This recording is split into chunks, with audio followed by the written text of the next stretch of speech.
No! God. We're too weak. Question becomes, if the U.S. economy holds here.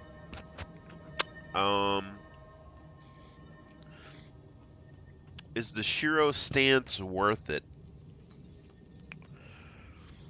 Because our conditions are doing most of the damage. The Shiro stance is supposed to be like our defense, or like our offensive, like healing thing, but it's not doing nearly as good as the dwarf stance. Whereas if I go centaur, I could at least protect myself versus the ranged projectiles, which seems to be pretty common here.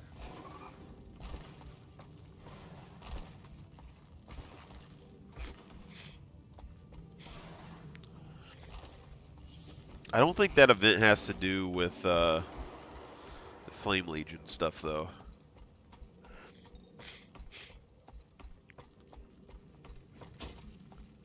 We need to find the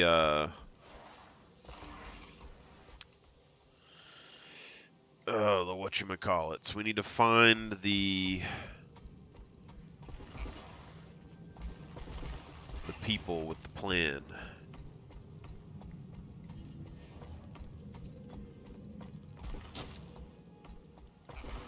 But we do know that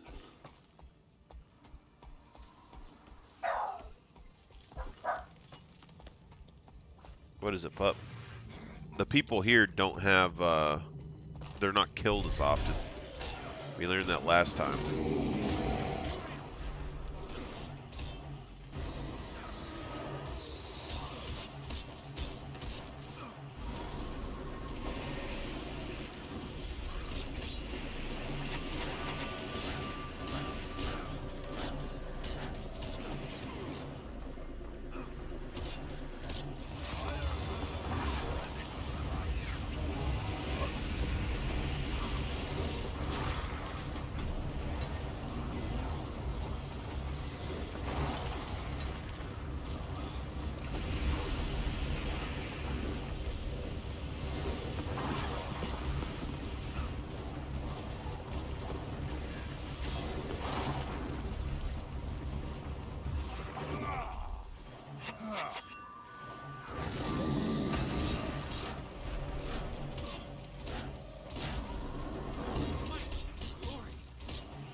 Such BS.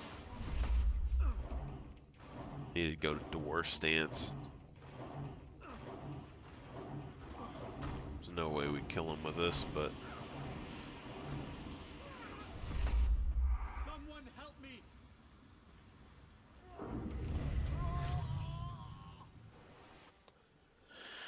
some bitch.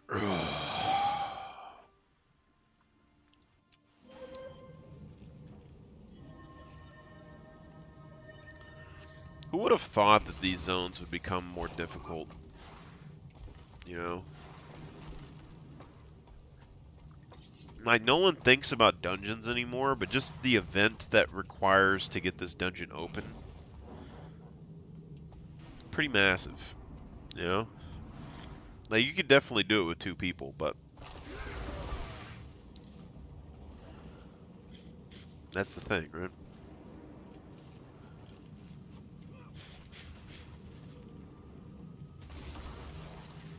Is that...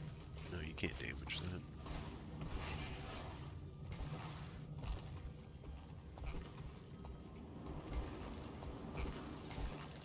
Right? I think you can. No.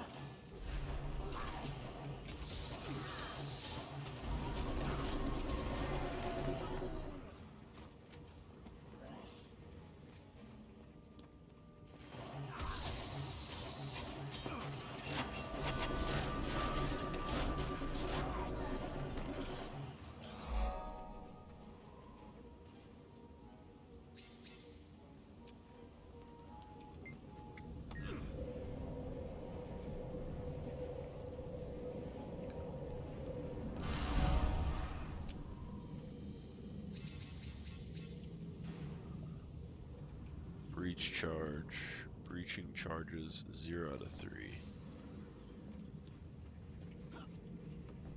Something to do with those guys.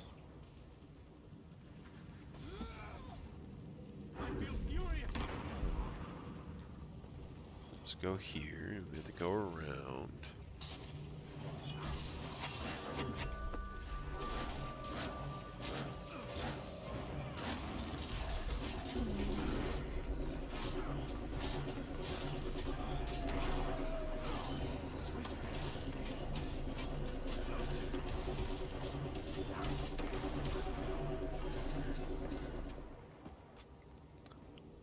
Looks like this guy might be the breach dude.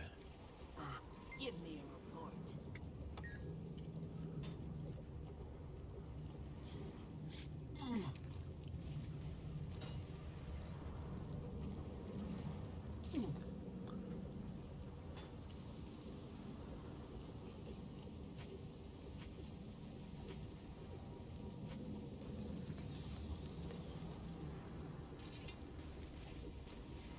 This is the only proper course.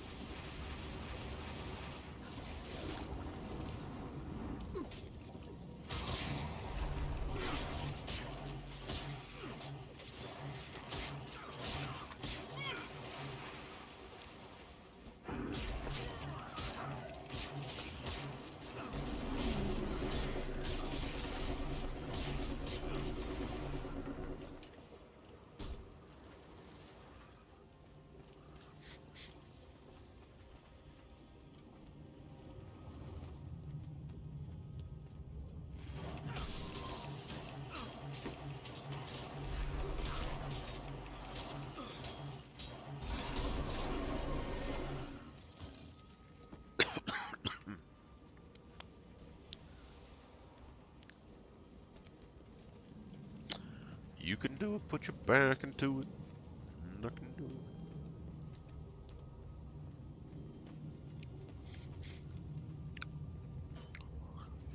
it. Yeah, use that monocle.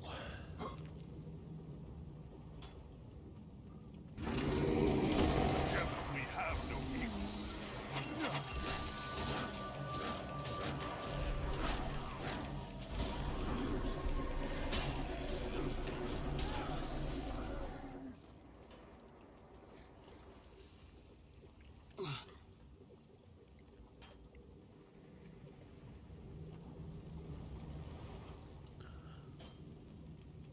Oh, yeah.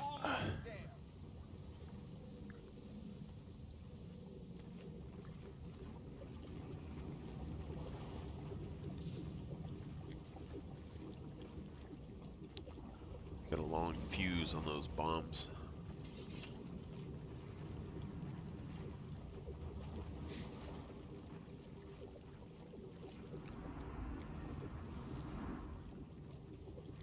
Imagine being a plant, like just walking in this nasty water just instantly gets absorbed in your body. Oh, nasty.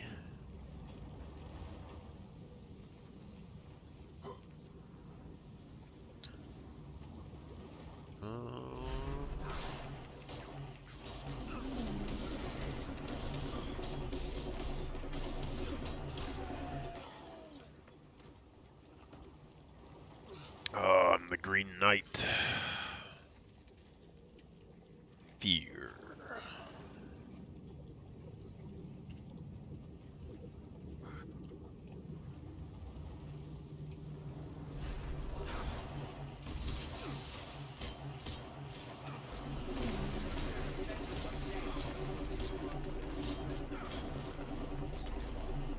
Oh yeah.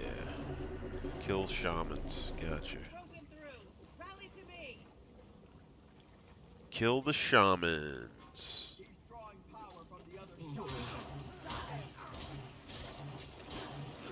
Got some power drawing going on.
stuck. Get out of my face.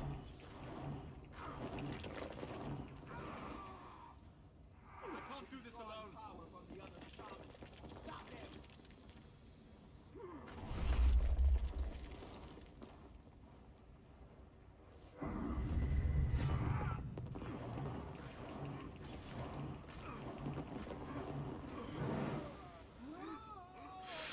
We're too weak. Too weak.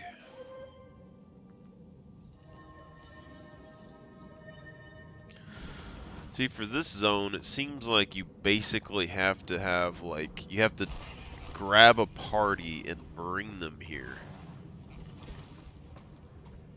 Which I find interesting. But I'm kind of curious how Guild Wars 2 is going to manage this, because,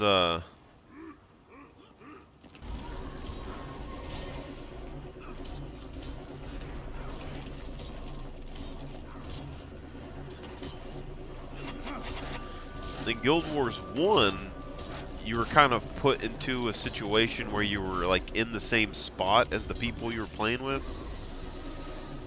Like you would meet people in town and they would help you out. But now this is an open world game. The people that would, you know, be more experienced with the game or in-game content, they don't really go back to these areas for any reason. So you're not just going to run into people that aren't here to help you, you know? Like, there's no reason for a guy who's, like, in-game content, likes farming gold, getting, like, 30 gold an hour, to suddenly decide, hey, I'm going to go over to the Sloven Pitch or Fireheart Rise and try and help players get to a dungeon that doesn't give them anything, you know? But it's part of the storyline.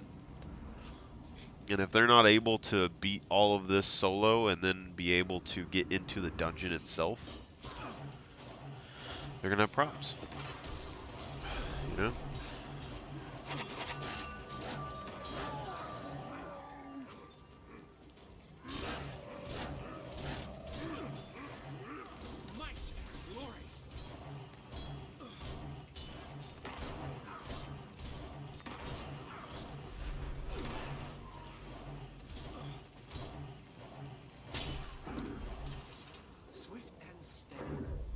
Try and keep the blood-leading soldiers up if we can, I guess.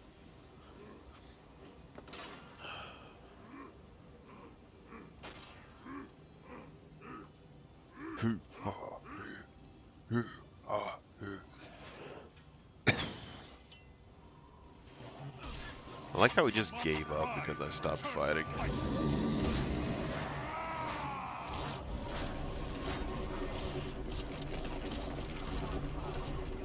Round 2, Shaman boy. Alright, that was a good fight. Good move. Good move.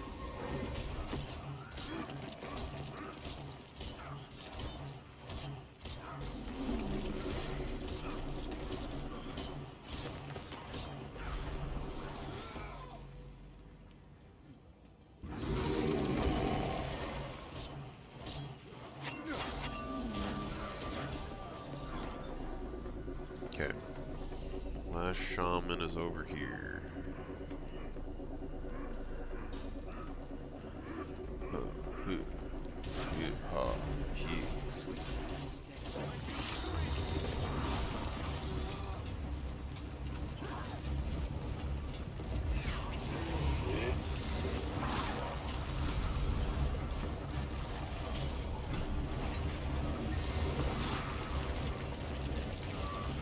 Mono a mono.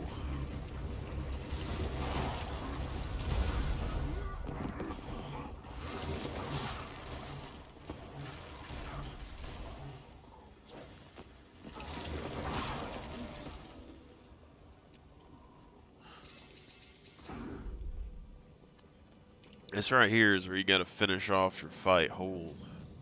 Finish off your levels to level 80 for sure.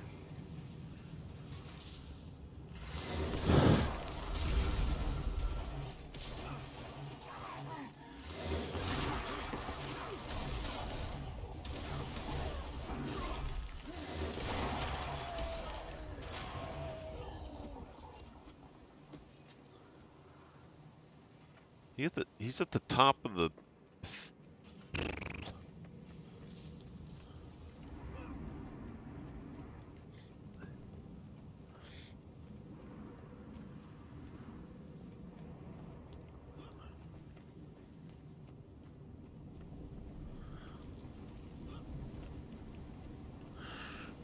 Hello, Ed boy. Ooh, shit. Okay, this guy has a lot of crowd control. We're probably gonna die.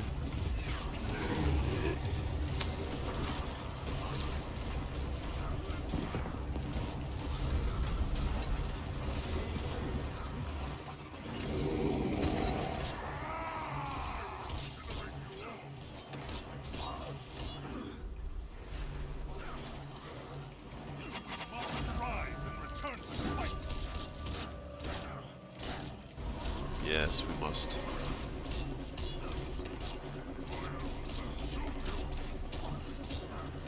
Getting your ass beat, char boy.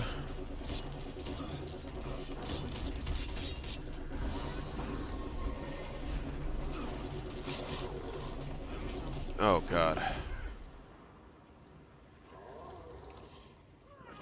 I was blind for 3 seconds and I die. I just need one other person with me. I should have just swapped the dwarf stance.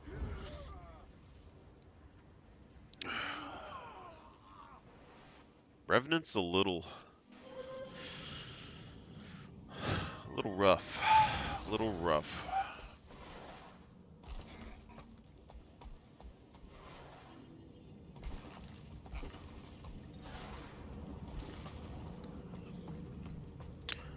I don't know, maybe we can bait him down the stairs and get the Legion soldiers to fight him with us.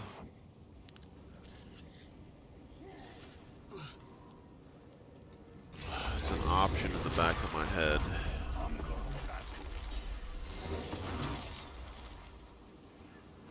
There's like 4 or 5 of the Legion soldiers down here.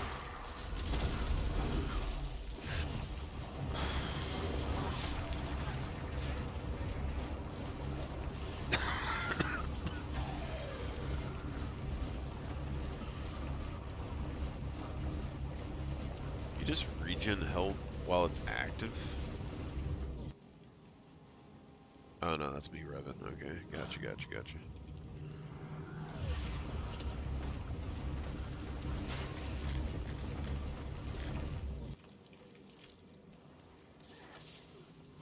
I don't think we can simply just bait him down this, but we can try. We get him down here, we can maybe have, 4 additional people, but I bet he just one-shots him. I doubt he's gonna come down here though. I feel furious. Come on, sir.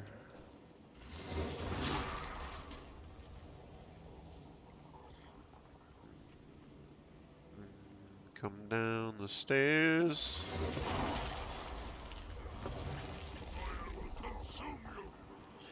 You little this guy does a lot of damage. Alright.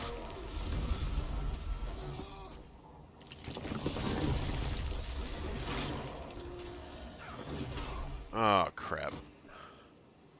Maybe this is a fight where we don't need to use the hammer things, we just need to do like the Great Dwarf stance. Might just be better for us. 50% damage reduction. Have it ready for a crowd control break. It seems like the Revenant's abilities are more or less like a very situational. Like he has options for every kind of encounter, but it's a very situational kind of thing. Ooh. We have a buddy.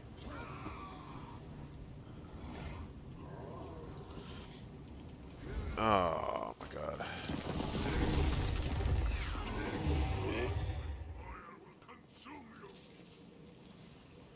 Yes, the fire shall consume me. Looks like the legionaries are making their way up the ramp, so that's good.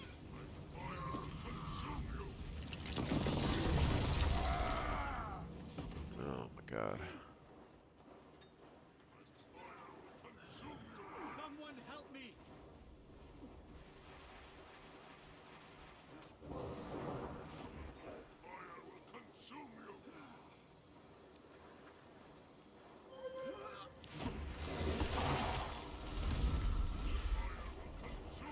I don't like that the Revenant's little thing has like a set dash.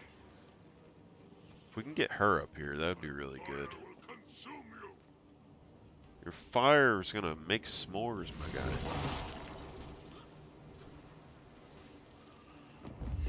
Let's try and use the middle piece. Maybe we can like use the center piece to block his projectiles. Sort of.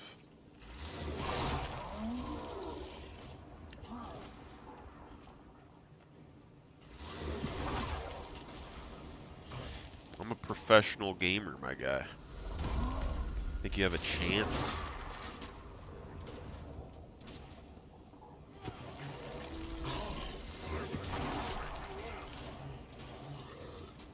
Like, I feel like the Revenant has every tool in the toolbox that you need to beat most situations, but you gotta be very specific on what you build. Like, his cooldowns aren't really that high on any of his abilities, you know?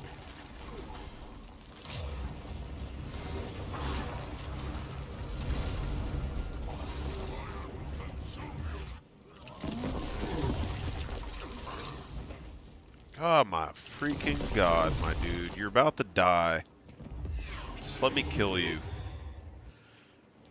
I don't have access to, like, well, yeah, I do. I have stability. I just don't want to use it. It's annoying. You're an annoying little boss on your hilltop. Just hope you know that.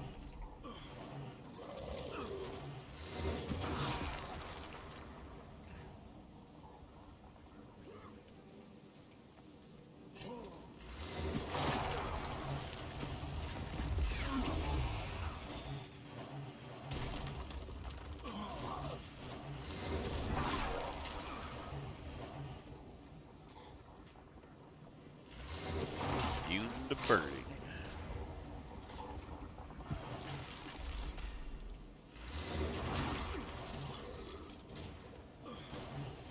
He's not. The other one is. That's weird. He's a fire mage. He's not immune to burning.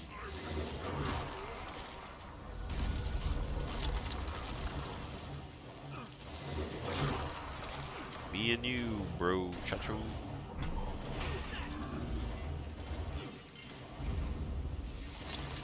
That's not good.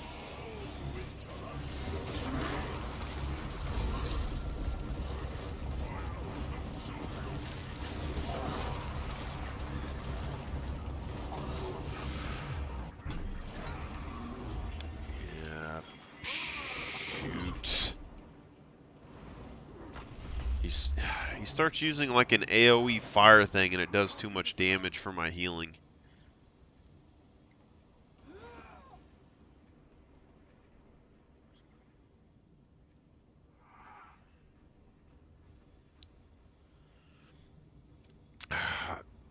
Maybe I should do like the Shiro stance towards the end.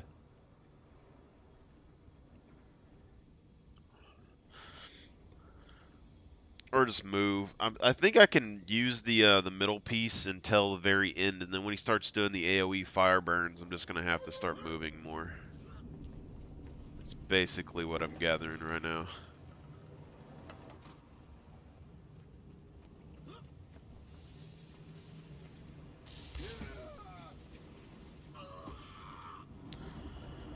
This place is a little irritating, though.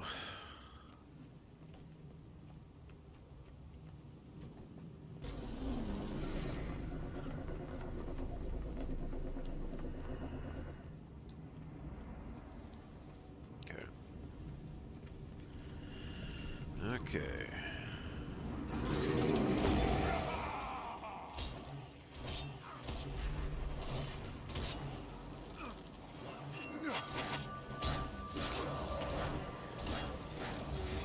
Now there's a person.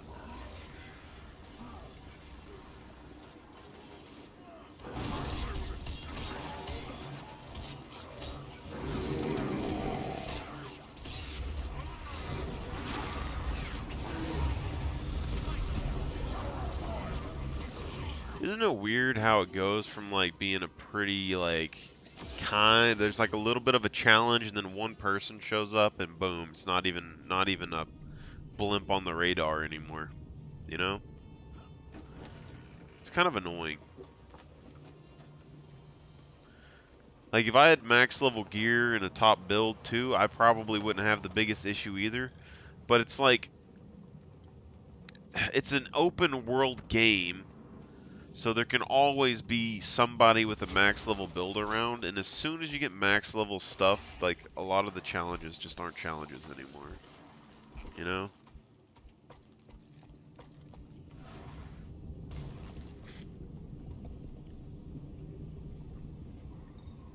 You know what I'm saying?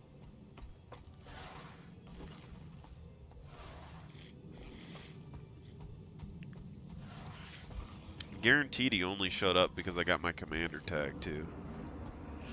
It's probably just me and him on this map. Which is kind of interesting, so it means if I get a guild group together, I could potentially have this whole map to myself.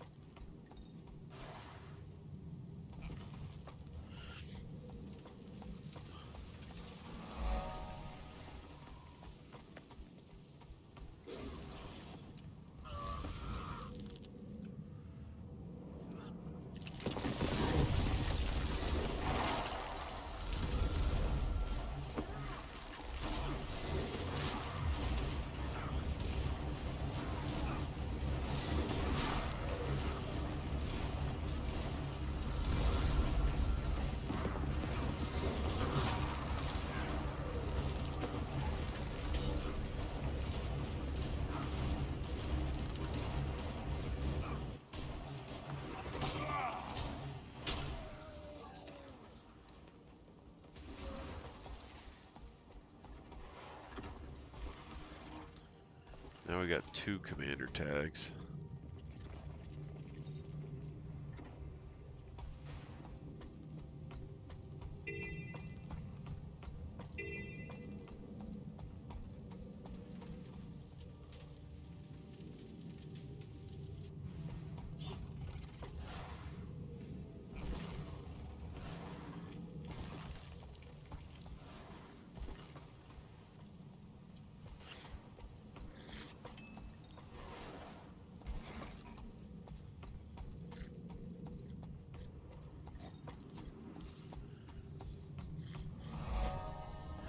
We need to find the char that attacked the dungeon. That's the thing.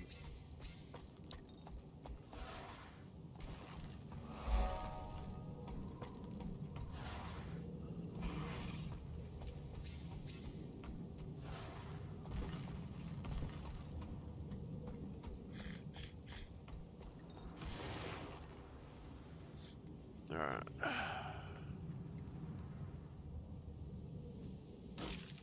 There we go.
I wish this guy would go on the other side, but it looks like he's not interested in that.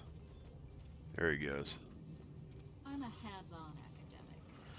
There he goes. It's not like he doesn't have a legendary weapon in his hand, you know, he has game experience.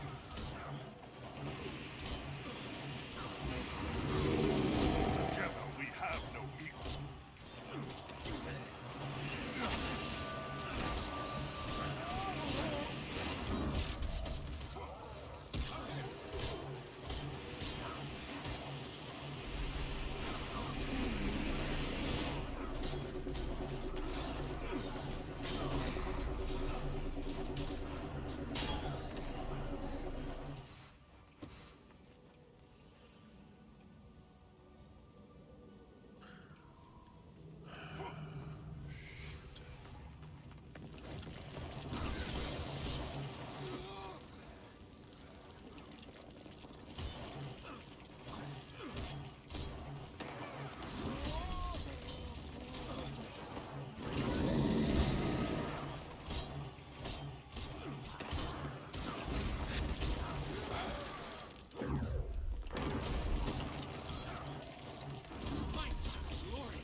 Follow me. Fight with valor.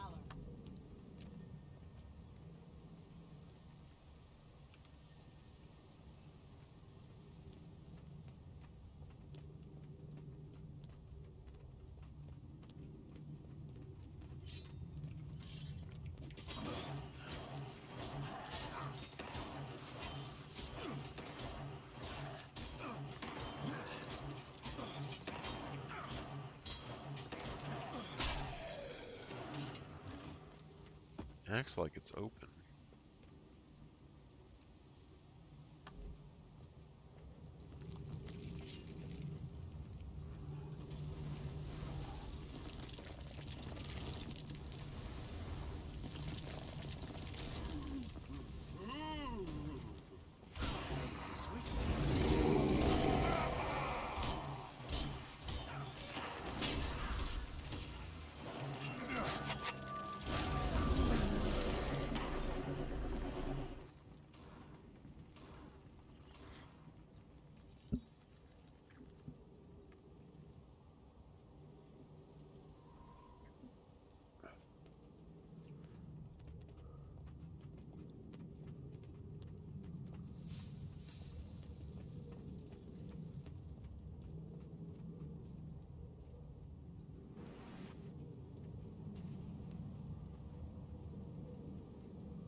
action as we can get.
Rise and return to the fight.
God.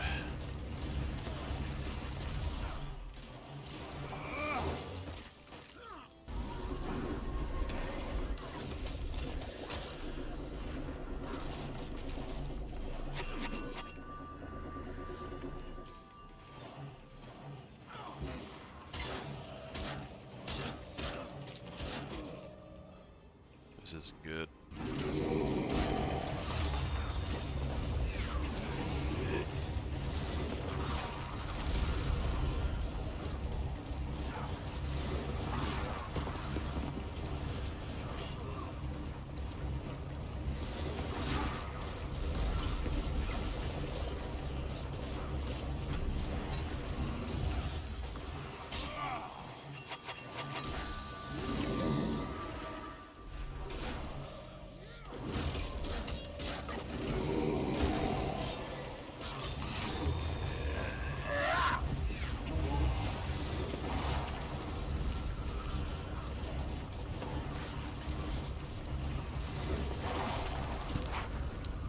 Man, if I start rebuilding my guild again, this is what's going to be the test, all right? You got to beat all this stuff solo. That's not good. Oh my God. There's no way.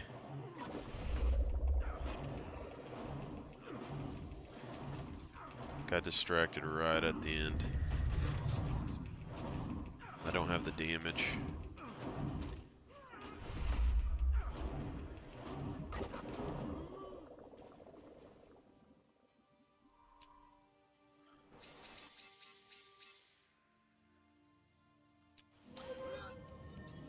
Right at the end. All of these events, man.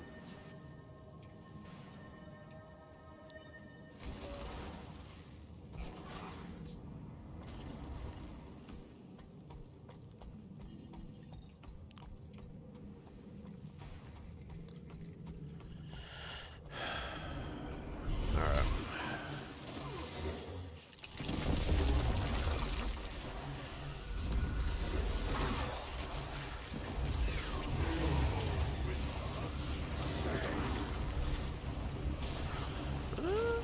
Might be able to do the, yeah, we can do the stun bar.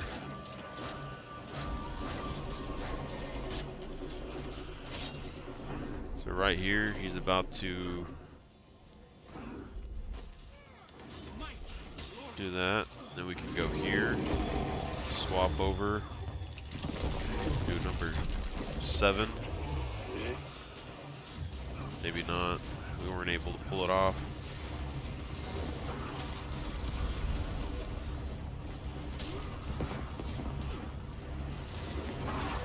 So we can go here. And then you instantly swap to do that. And then we can go right into here. Get a bunch of healing off. I don't have anything in the tank. Let me go here. That didn't go off for some reason. Then we go right back to this.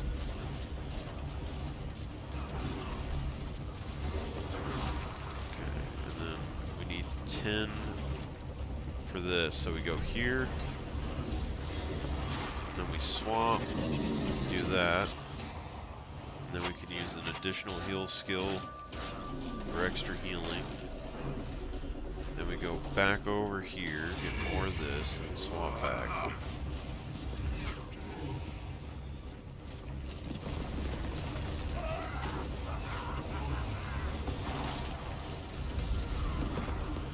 Okay, so now we go chain, swap over Jade Fury.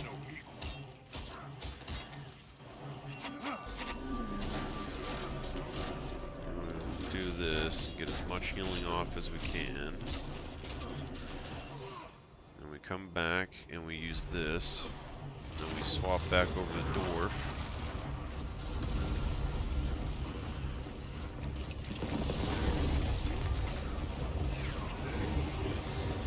Okay, so now we do chain, swap over Jade Fury.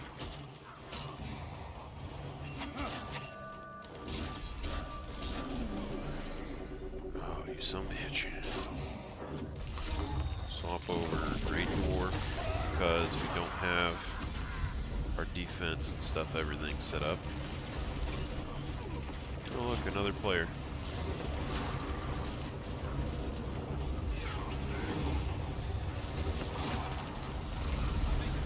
Like, do you like? You see the difference? It's like when I'm by myself, I can almost feel the game becoming more enjoyable. And then it's like, as soon as one other person comes around, because they probably have like a top tier build, the whole thing just falls apart. Like, I'm not really complaining. It's not like the worst thing in the world, but it just feels like you're not doing much of anything. Because all that, like a simple boss, all that strategy I was putting in, learning stuff to implement myself, and then they show up and I can just stand there.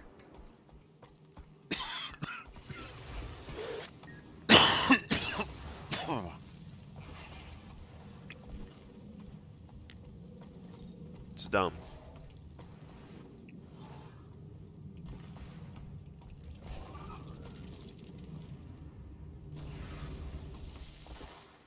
Okay, they're getting prepared to assault the chasm.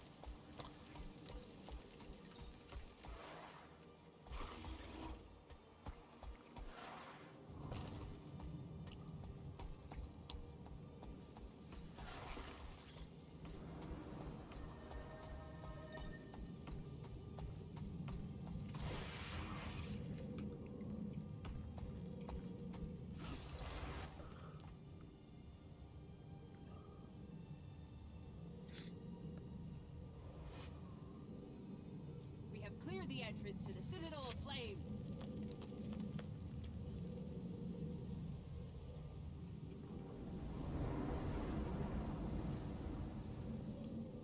So we have Honor of the Waves. We have 2 more dungeons that we need to complete.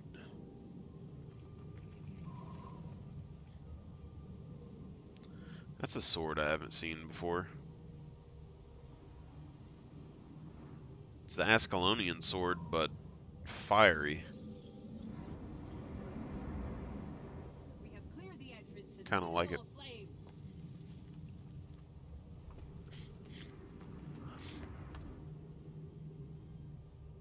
Alright, so good. Oh, we still got Cathedral of Flame to do, but it looks like we're going to be having to try and do this on our own as well.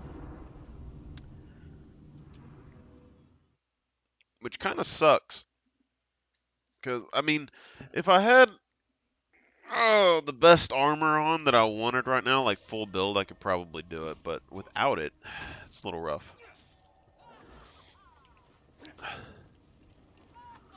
But conversely, playing solo, I actually get to pay attention to the story bar. So there is that as well.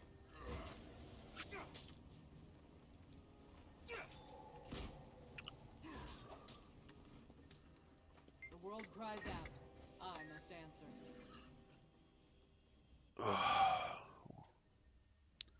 What's going on? This human thinks he can take on Geheran Balefire. No, this Char thinks he can fight the Flame Legion by himself. Fighting with you is the same as fighting solo. And what is that supposed to mean? Enough. Both of you gather your troops. We need everyone for this. Glad you boys could get things settled. Let's get moving.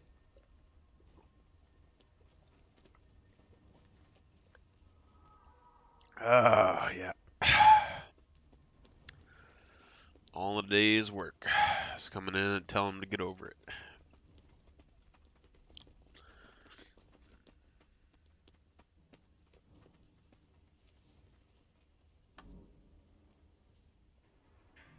Oh yeah.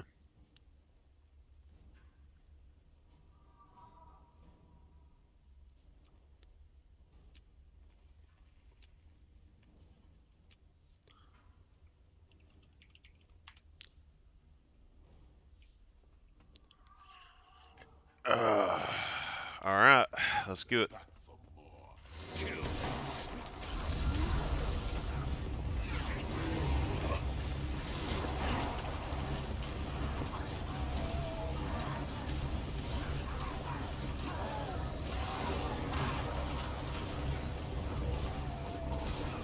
do better next time. I got distracted again. I was trying to click the thing. I don't know why I was trying to click it.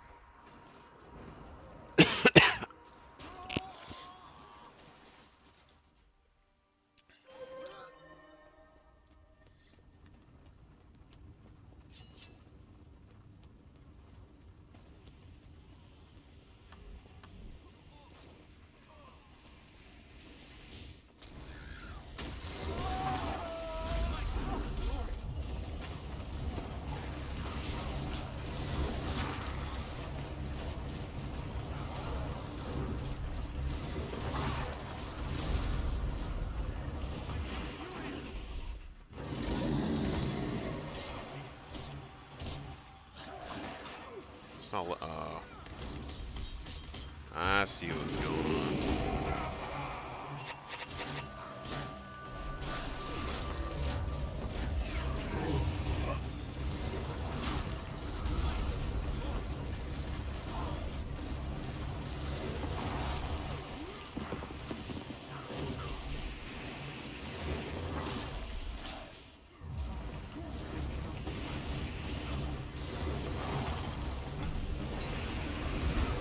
This fire damage, man.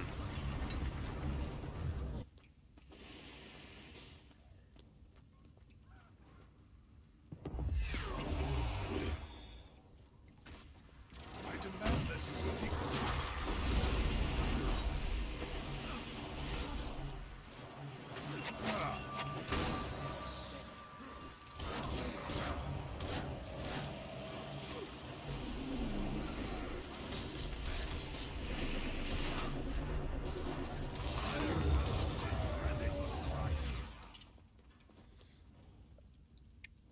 Everyone else die?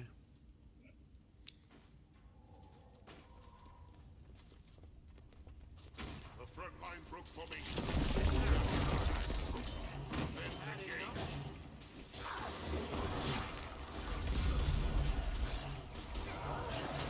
Oh, if we do hammers and sword, we would get more total healing. Something I didn't really think about. Because the sword applies vulnerability.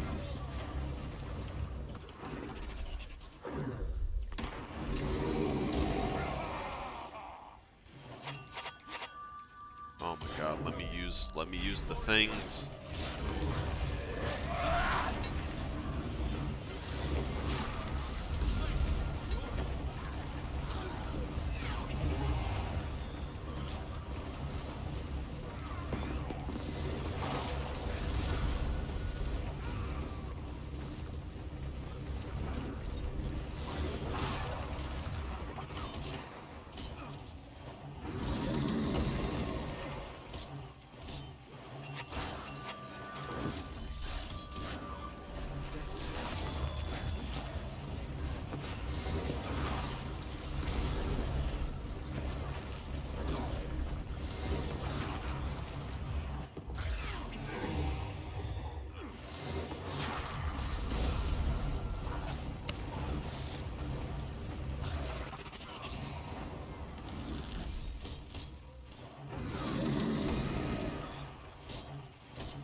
Better run.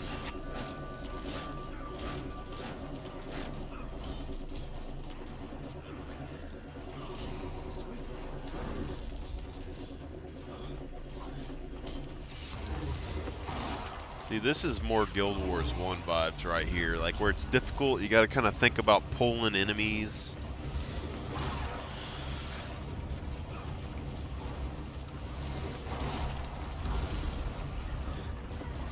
God, I'm so weak.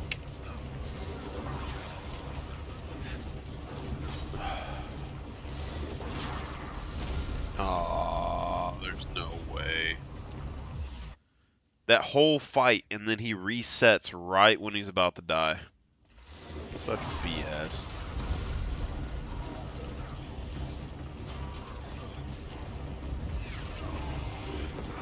Let's look at what this does. Like, so if I use this, I can keep getting more and more life steal.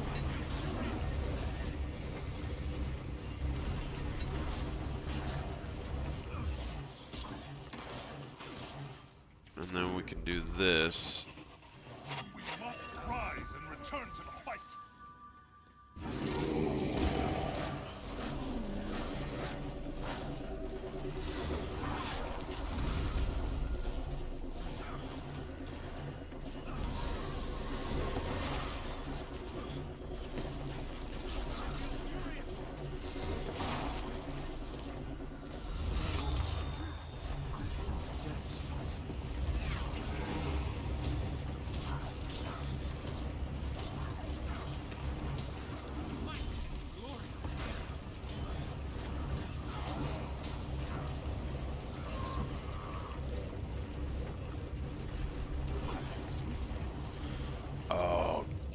It's ticking me off a little bit.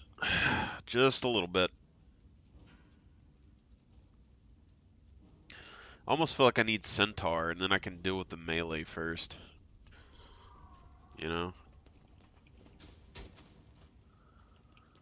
I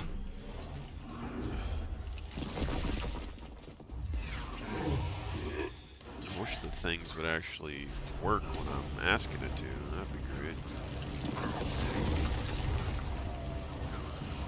Alright, so we got some light rangers. Logan's keeping some people busy. Should be good. And I got one shot by something. Some book. The back line is a lot weaker than the front line, so that's important to note. So we need to go after the Rangers. Potentially, we need to go after the Rangers first.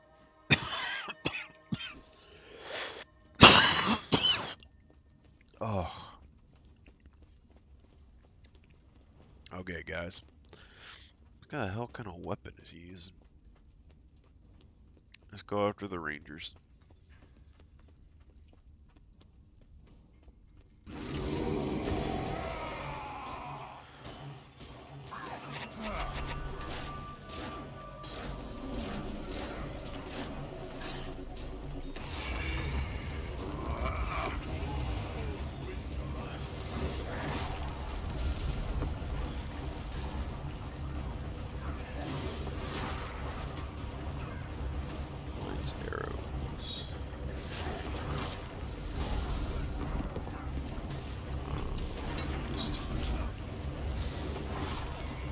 Overdid that a little bit, huh?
We got the Ranger pretty low, so we should just keep the Ranger there for backup in case we go down.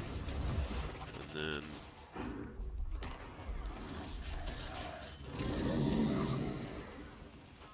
Well, he died anyway, so I think we just screwed ourselves. Okay.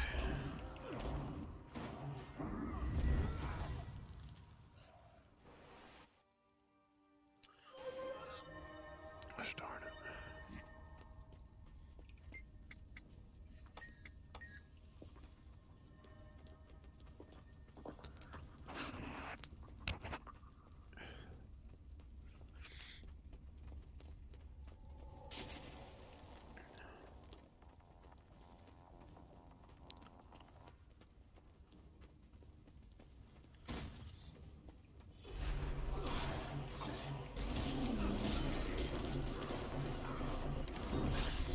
The Shiro stance seems practically useless right now.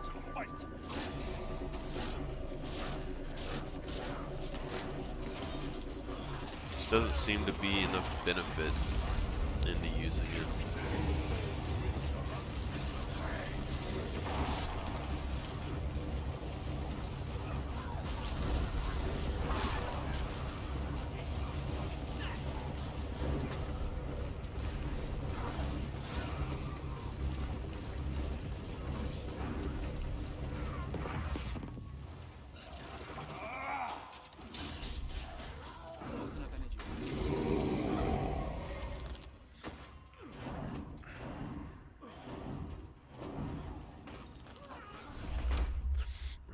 what stance would do any better, though. Because Centaur doesn't have any damage to it.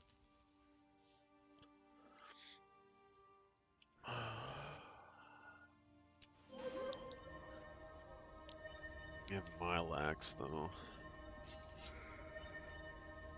But it doesn't give us any access to vulnerability. We can try it, I guess.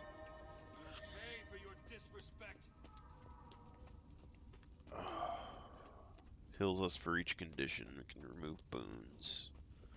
Resistance, though.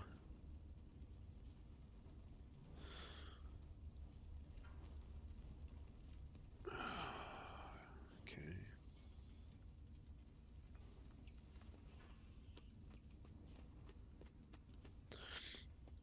I think we probably instantly die with this, but we'll see.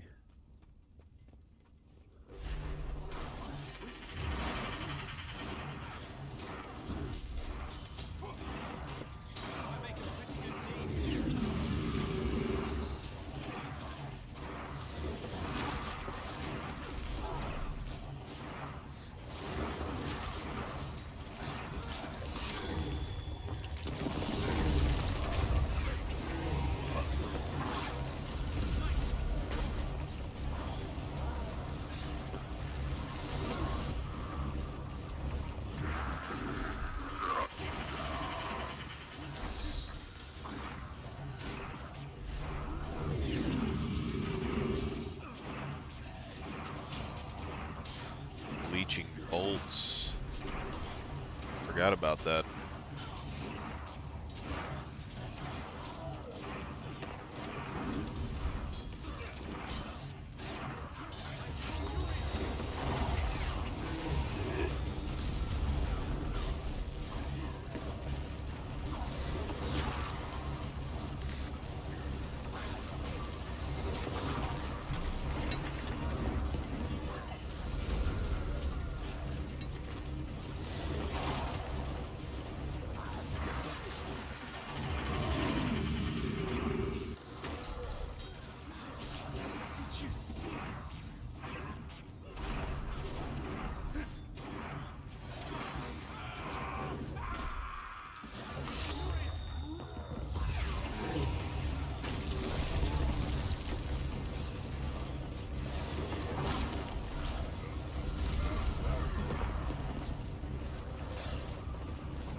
Come on.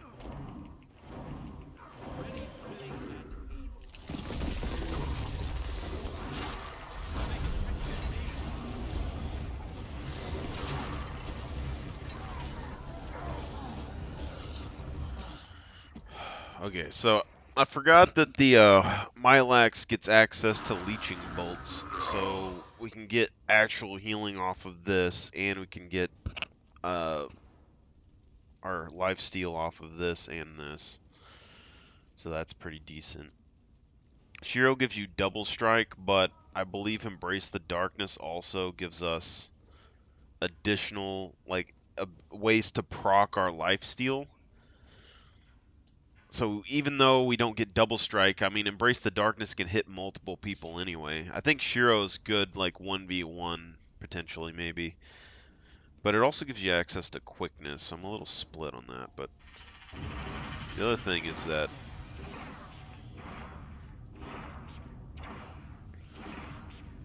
purple.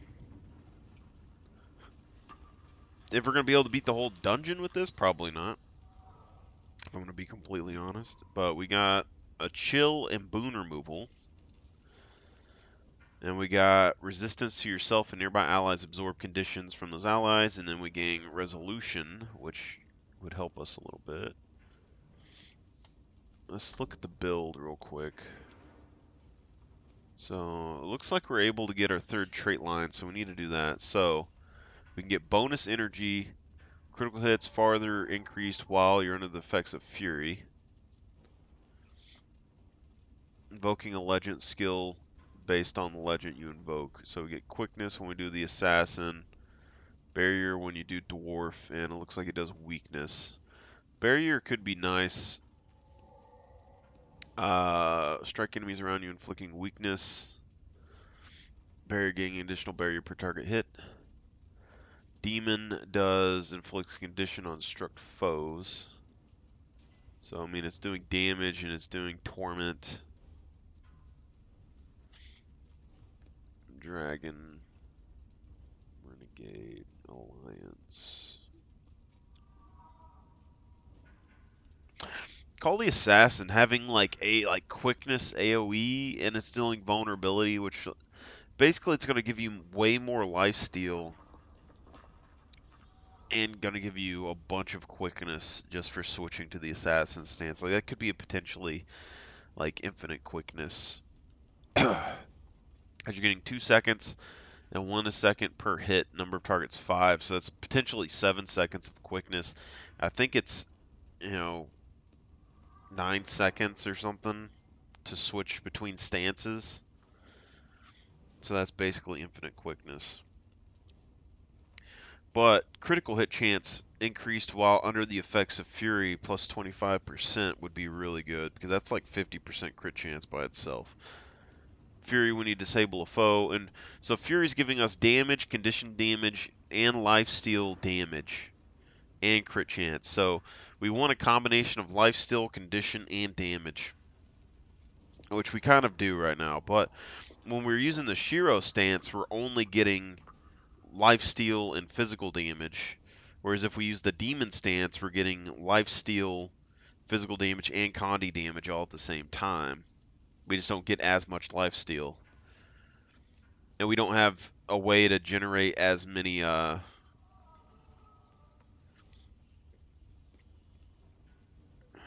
stability and heal yourself when you break stuns.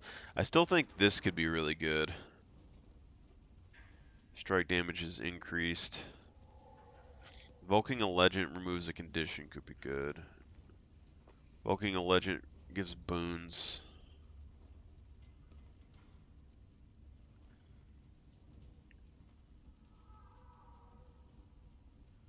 Gain might when you grant yourself fury.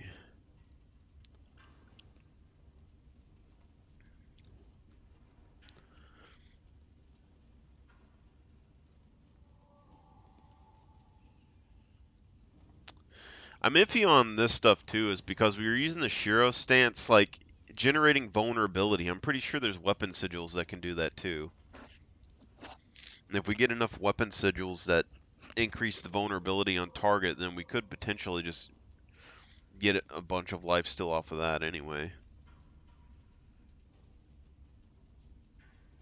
But this, deal increased strike damage to targets based on their vulnerability stacks. That's pretty decent. Grant fury to yourself and nearby allies in each interval. After using healing skill, you siphon health, increase damage to foes with health above threshold, movement skills. Alright, so we can get salvation, retribution, or corruption. End of your dodge roll heals nearby allies. That would be good for us. Healing done to other allies is increased for a short duration after invoking a legend. Blinded by foes when you use a heal skill. Into your dodge roll removes a condition from nearby allies. That could be good for us if we wanted more condition removal. Gain healing power. Concentration based on portion of healing power. Blind, immobilize, and affecting a foe with crowd control. Heals nearby allies. So, blinding, immobilizing, or affecting a foe with crowd control. So, we could heal people with our use here. And then we could blind when we use a heal skill, so we'd have 2 additional blinds. That would also give us 2 heals. We would have potentially a heal on that as well.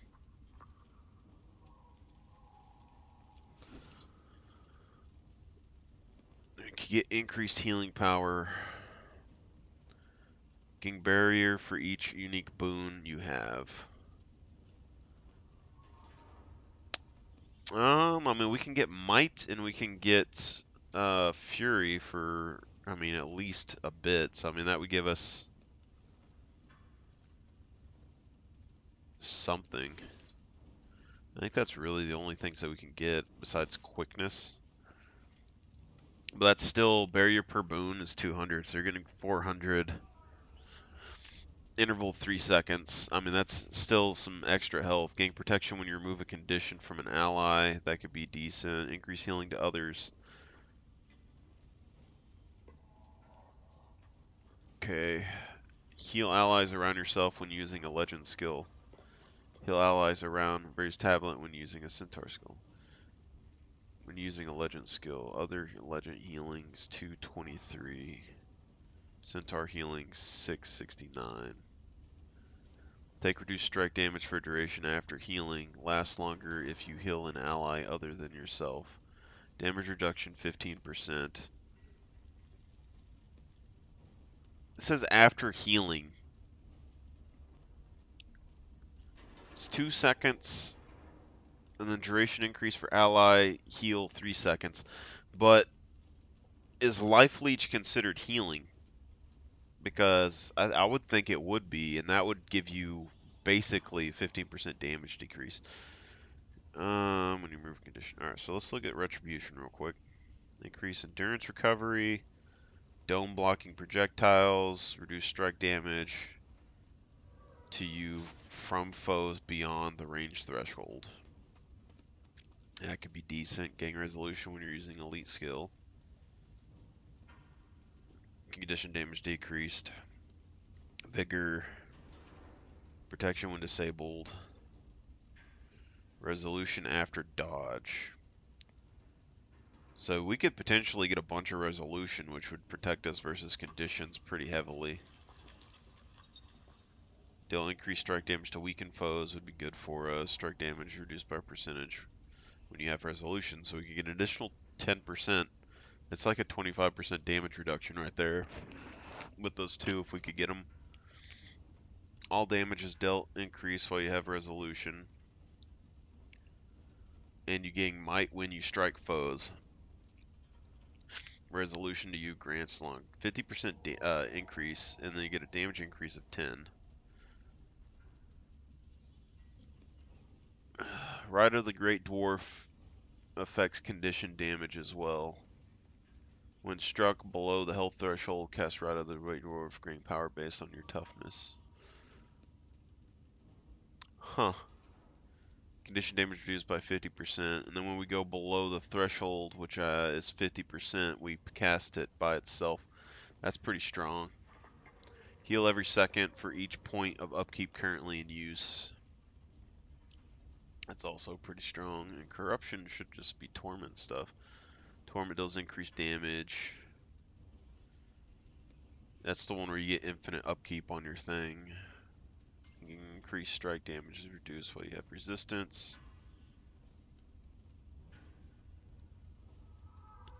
20% while you have resistance.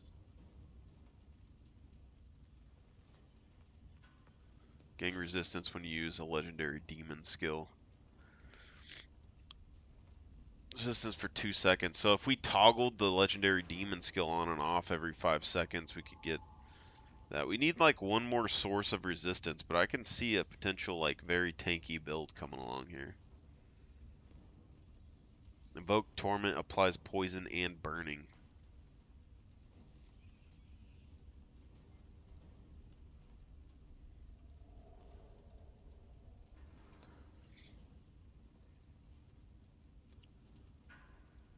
Damaging conditions last longer. Invoke Torment applies poison and burning.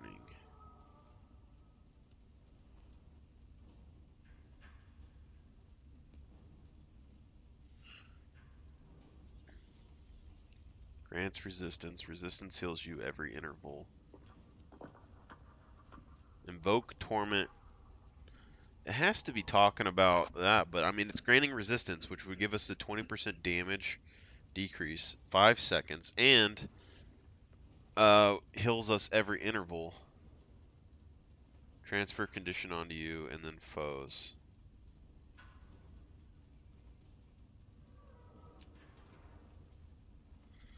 I think we could definitely make a pretty tanky setup here.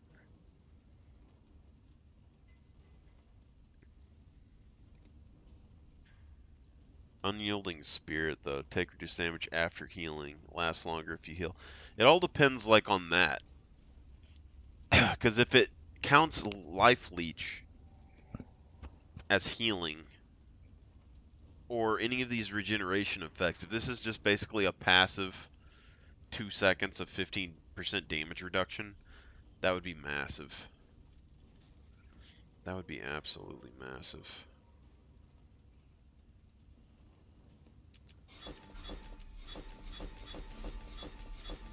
I think let's go ahead and snatch all that. Snatch all these.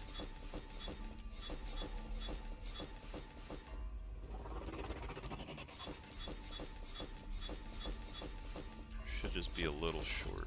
Oh no, we got all of them anyway. Alright. So we currently have extra strike damage. We gain Fury when we get a legend. All damage dealt has Fury. Heal yourself and gain swiftness when you use a skill that has an energy cost. Gain Fury when disable a foe. Invoking a legend at or below the energy threshold grants extra energy for the legend. I don't know if we necessarily need these. I do like the invocation tree. I think the healing here could be good, but a 5-second cooldown, 400 health. But the life siphoning, I think, is going to be the biggest healing effect that we can get. Then we have corruption. Charge up and release. Oh, this is invoke torment. Charge up and release a burst of torment energy on nearby foes. Release a burst of torment when you switch legends. So every time we switch legends, we will get torment damage on enemies around us. Torment deals increased damage. Gain resistance when you lose a legendary demon stance. Skill. Legendary demon skill. So 5-second cooldown, but when we use a legendary demon skill, we can get 2 seconds of resilience.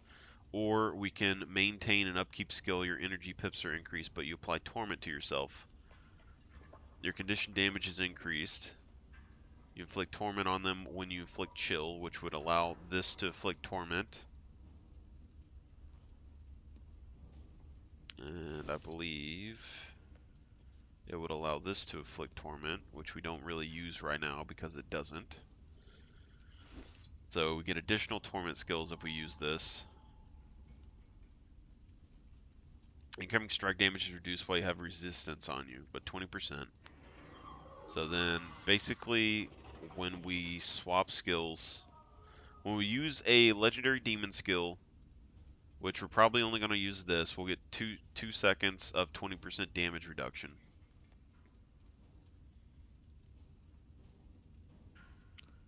And then Invoke Torment is when we swap legends, would inflict poison and bleeding. Or Invoke Torment grants resistance. Resistance heals you every interval. So this would give us 5 seconds of resistance. So we're already looking at least 7 seconds of resistance. And then additional, like, almost 400 health per second. And 20% damage reduction. So I think that's pretty good. Yeah, so we get all of that. We could also use the pips. Because this, where if it doesn't use any additional, but I mean, applying the condition to ourselves is kind of bad, though. I think 7 seconds and 20% damage reduction is probably good enough. But we did lose all the extra stuff that we were doing before as well. So now let's look at salvation real quick. The end of your dodge roll heals nearby allies for 250. So that's another healing done to.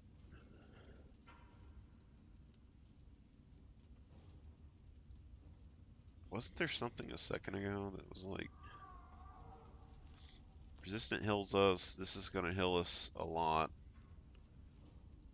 Increase additional offhand weapon equipped. Still increase strike damage.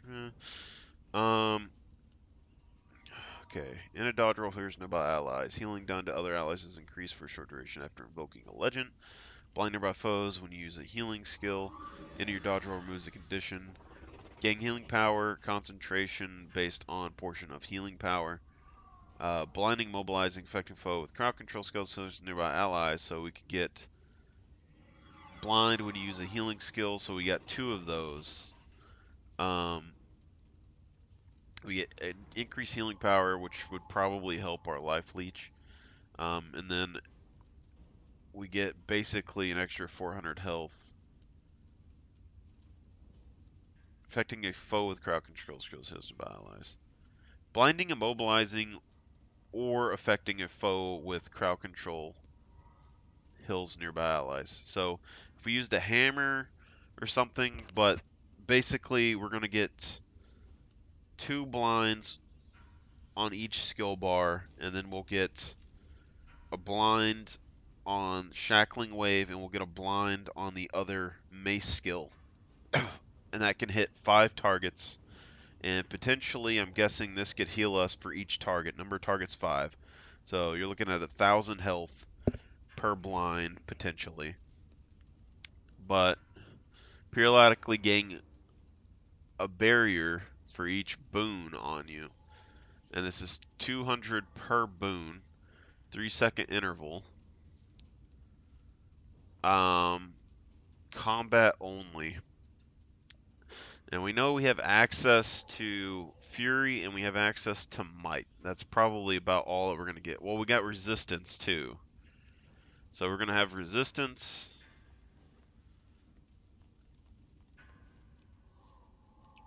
Is ready to strike. We could have Stability, but it's probably just going to be Resistance.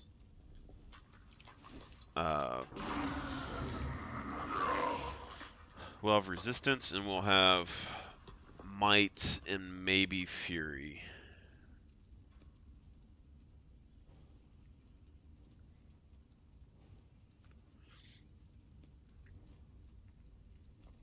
Now, compared to immobilizations, we'll have 2 for the healing. We'll have 2 for crowd control effects. That's 4 skills.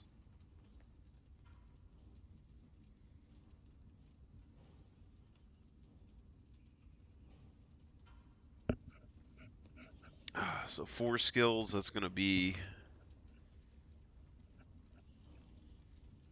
800 to 900 health, potentially.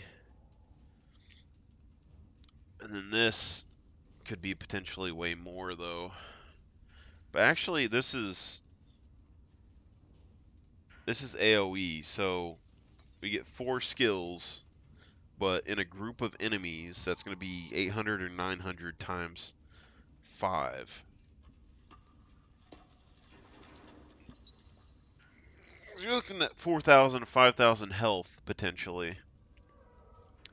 And then the barrier is going to be this flat out like 600 every 3 seconds. So I think this is probably better. Increase healing to other allies. So we get basically a useless trait when using a legend skill. Heal allies around yourself when using a legend skill. Heal allies with retirement when using a legendary skill. Take reduced strike damage for duration after healing. Lasts longer if you heal an ally other than yourself. So I don't know if that's going to apply with other things, but let's look at retribution real quick. So endurance recovery, resolution when using a light skill. That can be pretty good, and it's 6 seconds. Reduce strike damage beyond dealt to you from foes beyond the range threshold, so you can get a 10% damage decrease there. Vigor when evading an attack.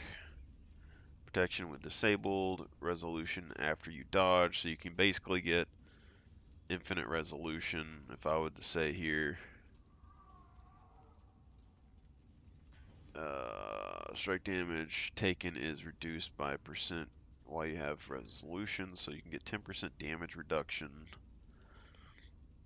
And 10% physical damage reduction, and you're going to have the 33 condition damage reduction.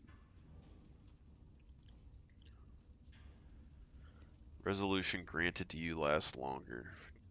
Increased duration 50%.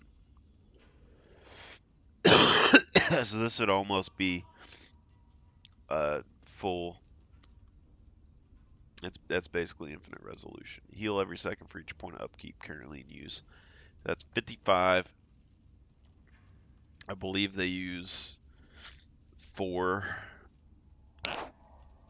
5, or 6 or something. But if it's 4, it would be 200 something health. If it's 6, it'd be 300 something health.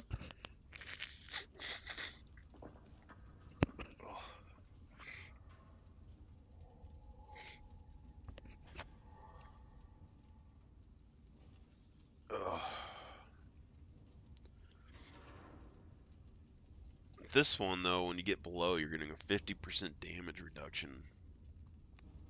This one's every second in use. Salvation, though.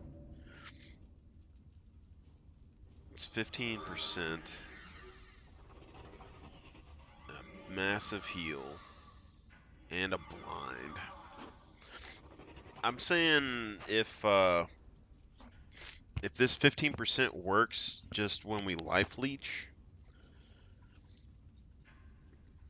I think this could be better, and then if not, we can swap it. But unless we get rid of battle scars and just swap to it like a completely different setup, this is probably, because we can basically make ourselves immune to non-damaging conditions, and then we could potentially make ourselves 33% reduced condition damage and get that decreased damage taken by like 10% or whatever, and potentially the Great Dwarf Right, which would just be kind of an emergency use situation. But not having access to the additional energy in combat is going to make things a little bit more difficult. Alright. Let's see what happens. Forward! Take down the Flame Legion! Hang on. What's that up ahead? Fools! I shall ascend to godhood and destroy you all! Balthazar.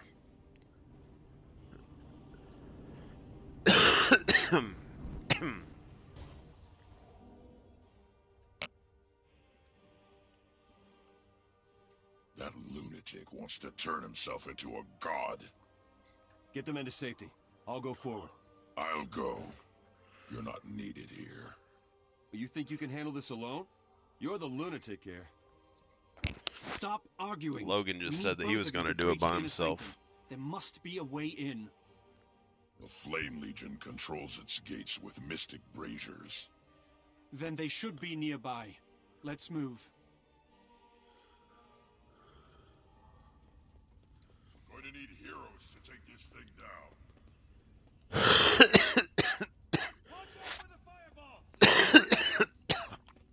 Oh god. Reduced incoming damage. Life leech works. Who would have thought?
Interesting. So we get a flat 15% damage reduction here, pretty much infinitely, but we lose a trait. We can get extra healing here, that's pretty big.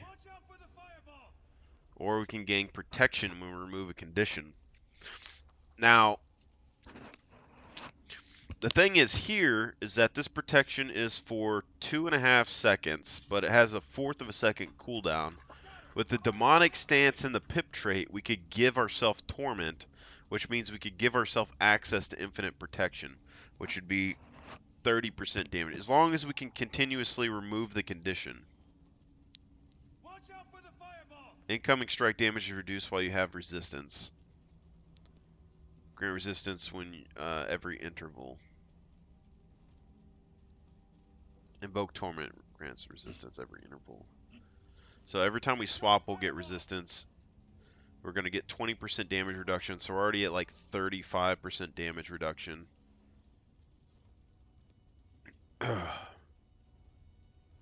Resistance when you use the legendary demon skill. So we would have to use replenishing despair, which would give us one stack of torment, and then we would need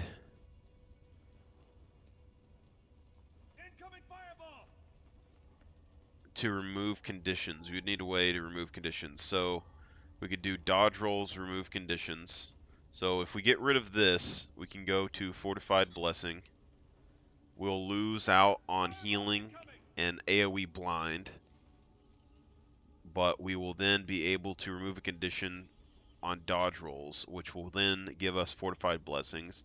More allies means that we would be able to get more protection, so potentially this could already be pretty good. But basically anytime we remove a condition, we can get protection. So weapon sigils, there's ones that transfer conditions. I don't know if transfer compared to remove matters. If we get resistance when you use a legendary demon skill, and we get resistance, heals you every interval, and you get 5 seconds here with a 1 second. Invoke Torment. Invoke Torment is when you swap, when you switch legends, which I think is like a 9-second cooldown. So if we do that, we can apply Torment to ourselves, but we lose healing through the resistance trait. Scatter! Fireball incoming!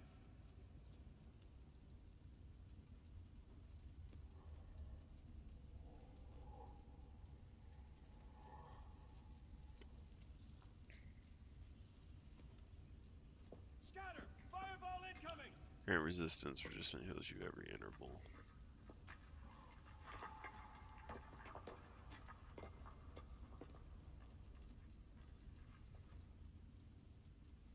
Incoming fireball! And we lose 20% damage reduction. Grant resistance yourself, absorb conditions. Yeah, we need a way to put conditions on ourselves, but Watch out for the fireball! so pips will let us put that on ourselves.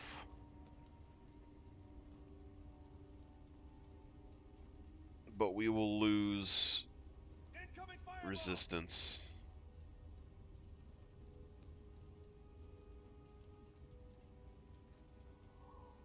Or no, we're still gaining resistance on this. We'll get 5 seconds of resistance instead of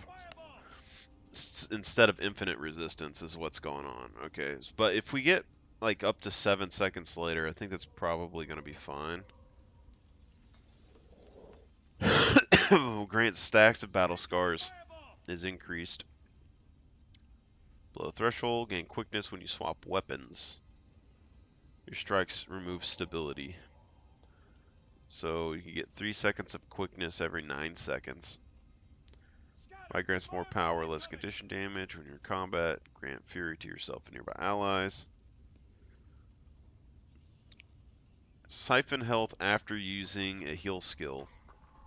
Deal increased strike damage to foes below. Increased additionally if you have an offhand weapon slot. This could work, but I don't think we have enough condition removal. Gain resistance to yourself and nearby allies. Absorb conditions from those allies. Yeah, because all we have is condition removal and dodge roll. But I don't really want to give up. The only way to get any more condition removal in build is to get rid of damage reduction, which I don't think I want to do. Because we can do it on weapon swap, but we can do that with a sigil as well. So I think we need condition removal sigils. Invaders, defend the armory!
I think it really just depends on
this guy.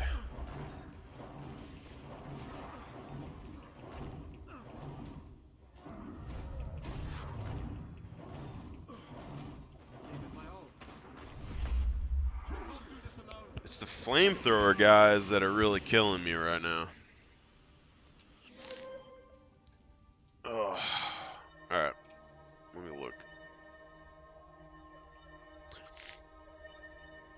We're taking decreased strike damage.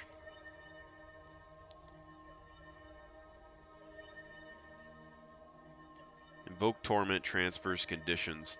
I don't know if this applies protection. Invoke Torment grants resistance. Resistance heals you every interval.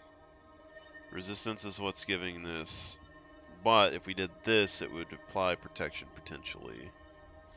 But I don't think we can do that.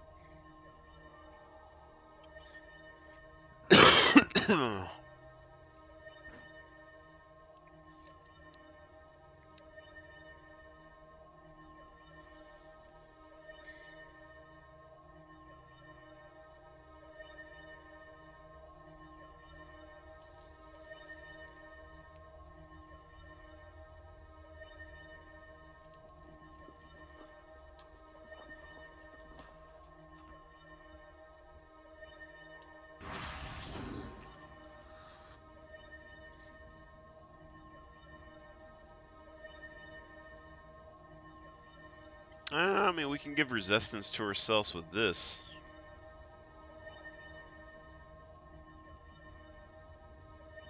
And resolution.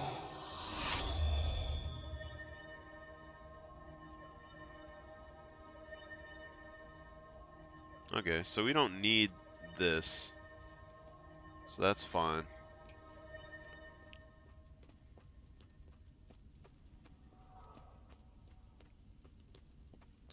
Blind nearby foes when using a heal skill. Increases.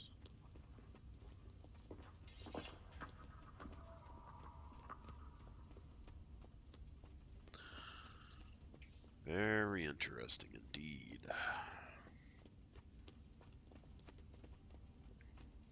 Watch out for the fireball!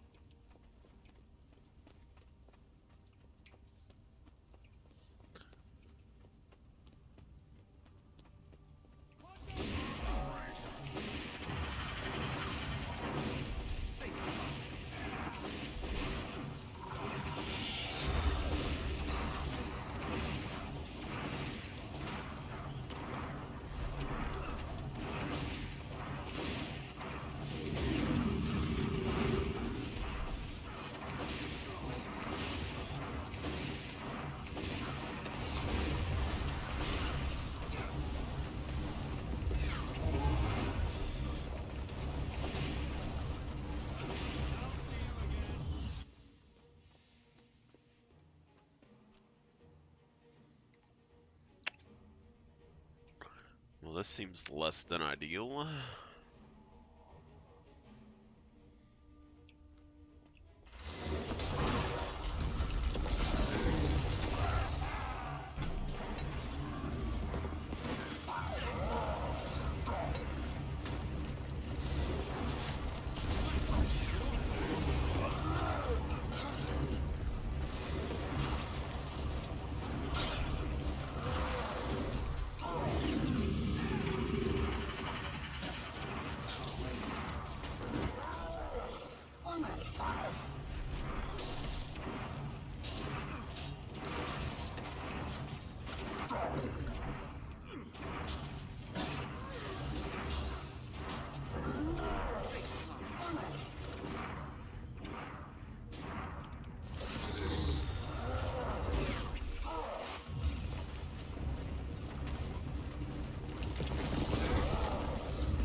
I feel like I need to get rid of the greatsword, but I don't think I can.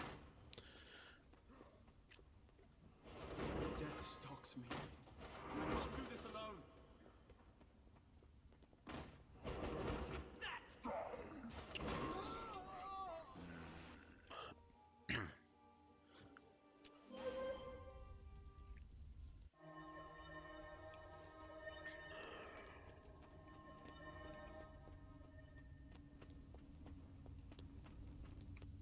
This brazier will stay lit, and you will fail.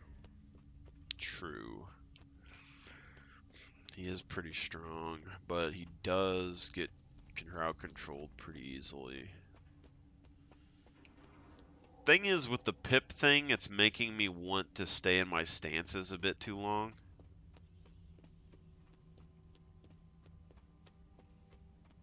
Resistance when you use demon stance. I need to swap my stuff a little bit more often. Scatter! Fireball incoming!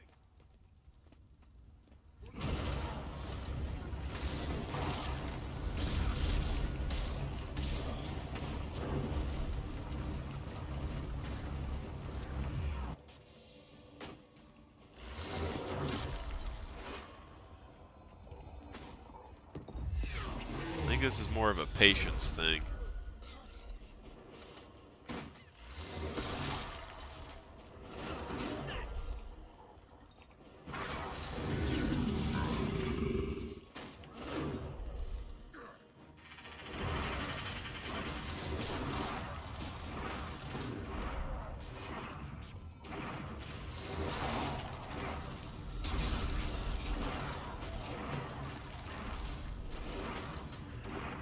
problem is I don't have enough. I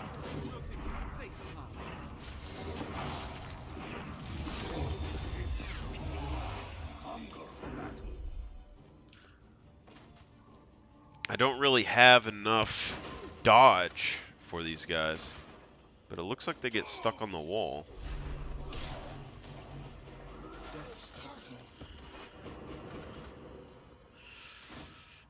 If I can get them stuck in this corner,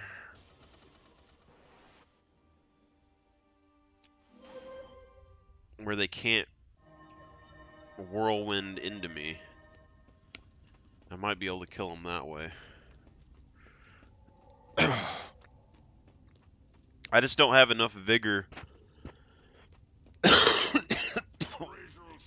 I need vigor, or I would need more movement speed. Basically, it's at least two things. I'm assuming more is going to happen. And every couple seconds, they're whirlwinding at you. So you'd either have to absorb the damage, avoid it with movement speed, or dodge it. Ugh.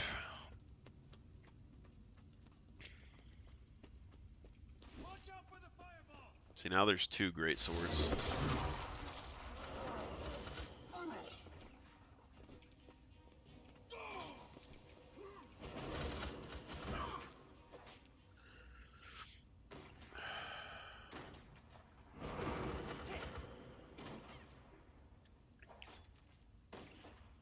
So it seems like the more you fight him, the more weapons get involved or something. Which is going to be rough. It's not hard to dodge him per se, but it's like, I almost feel like it's Elden Ring right now, where like having more dodges, lighter armor and more dodges would just be a lot better for solo play.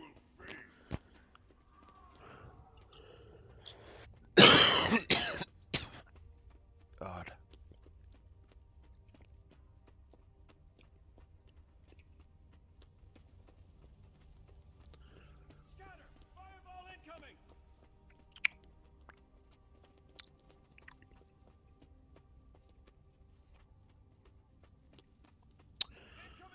There has to be a method here.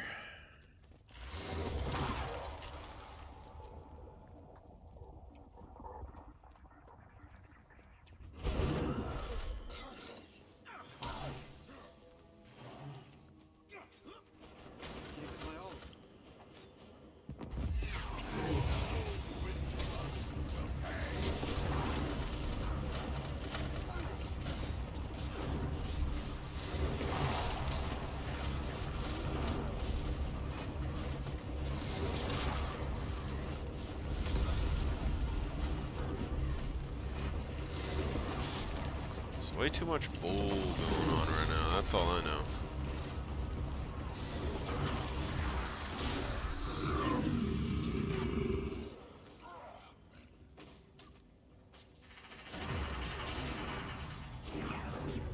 Like right there, he got stuck. Now where's the other stuff?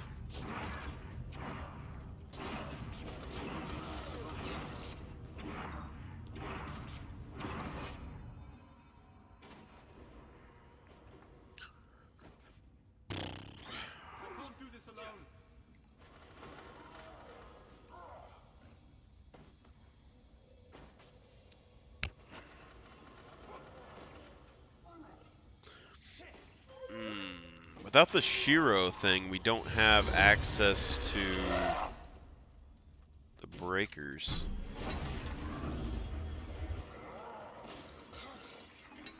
Yeah, I don't have access to enough break bars to actually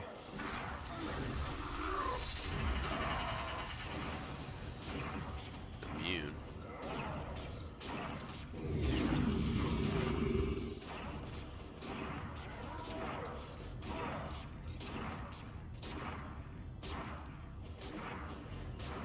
That's such BS.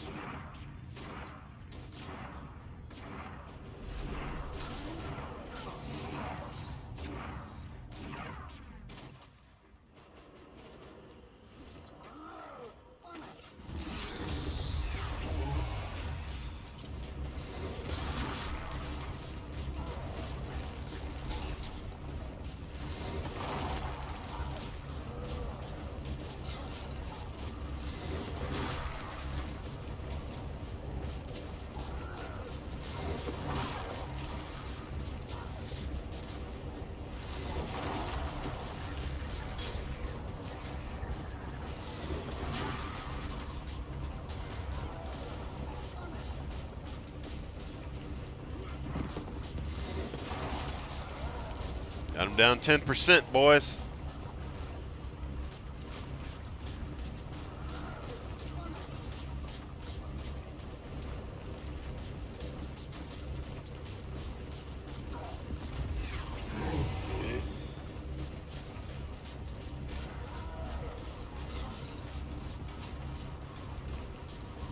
Ah, it removes conditions, so we got an additional condition removal right there.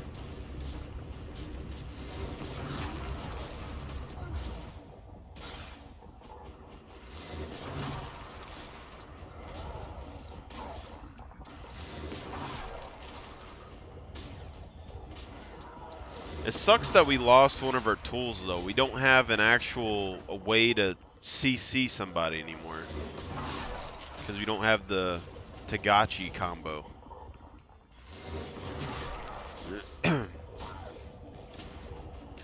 this guy's going down right here.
Oh, that's such bull.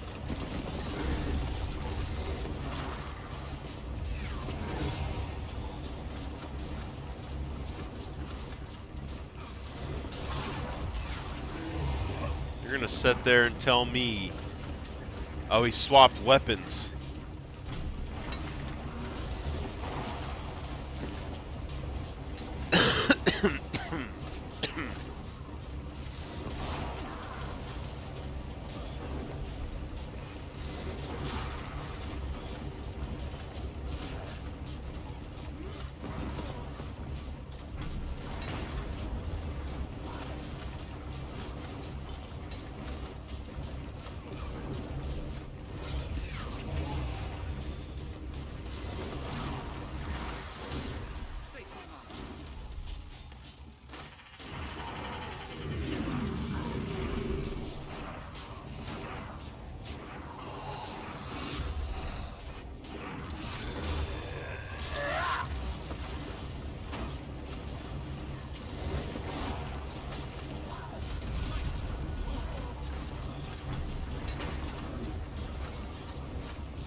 Try and get Logan up while he has a weaker weapon.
he swapped weapons again.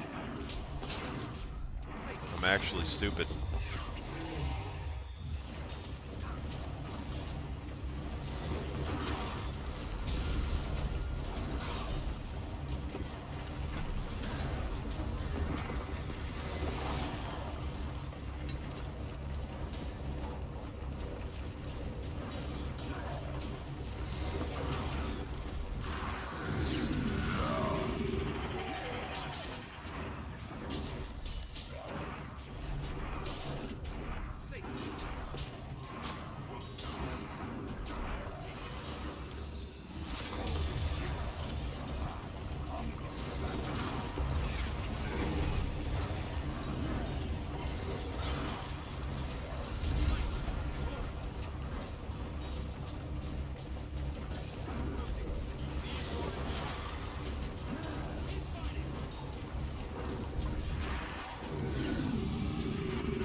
He's an assassin axe guy.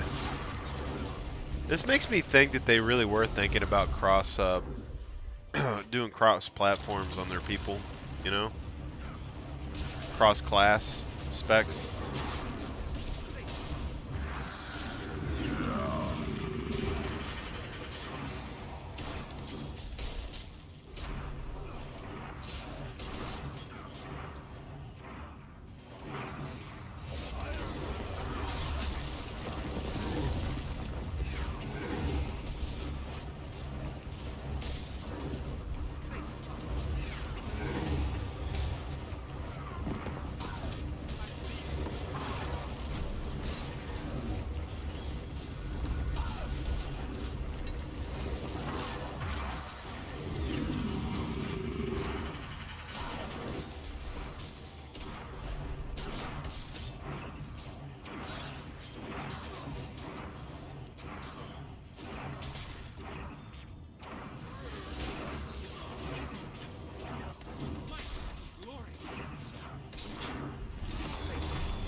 Oh, God.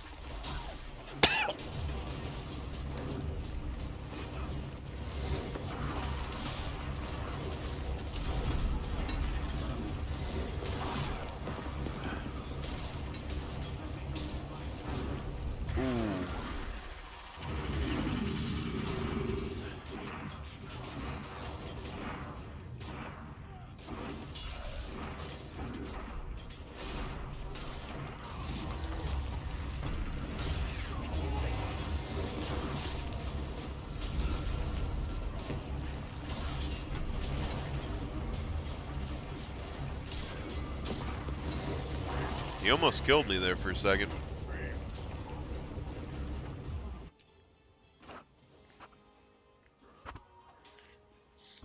Oh, he almost killed me right there at the end. Such a wimpy brazier, man.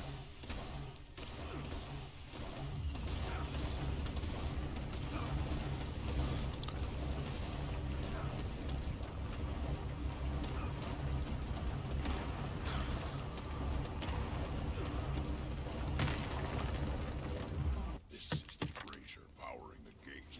The gate is still up. There must be another one we need to find.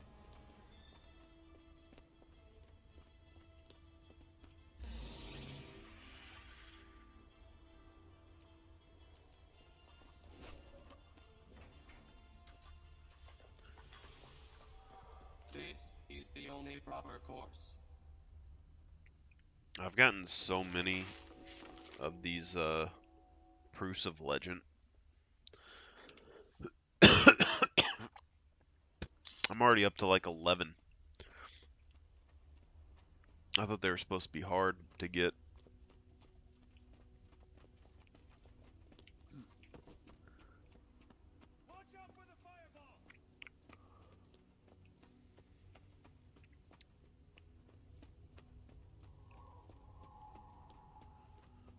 Flame Legion.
Oh, I do have another crowd control ability. I'm stupid. Hold up.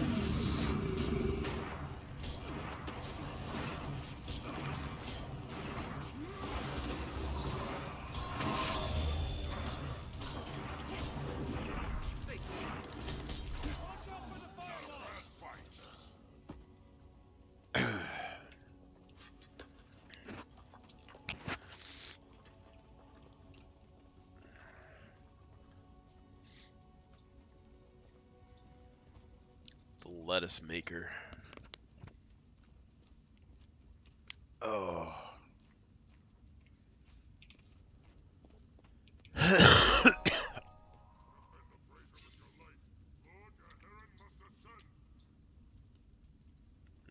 Ascension.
Okay, here we go.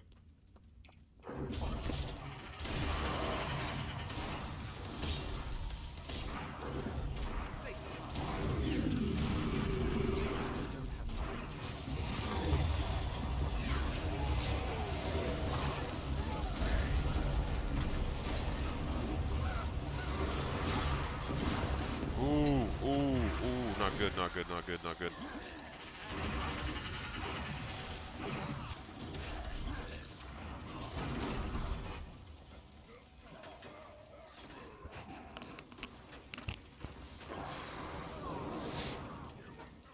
That's the fire on the ground.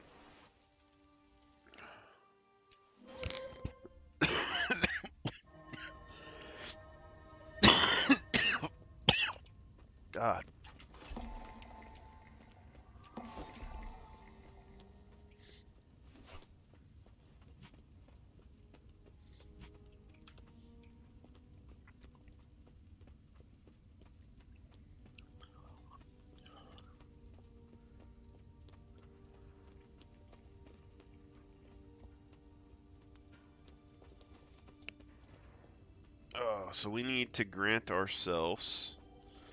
We need to use pain absorption.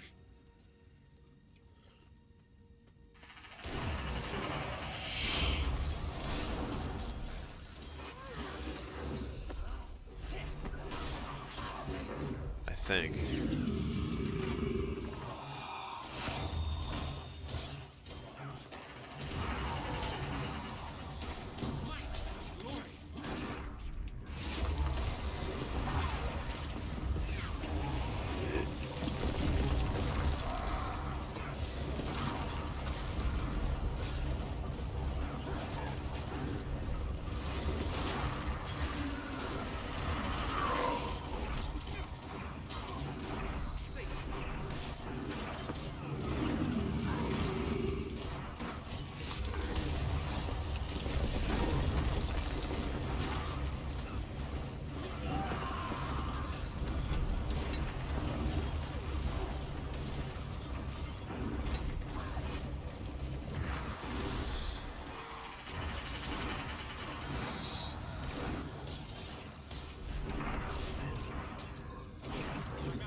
I need this guy dead.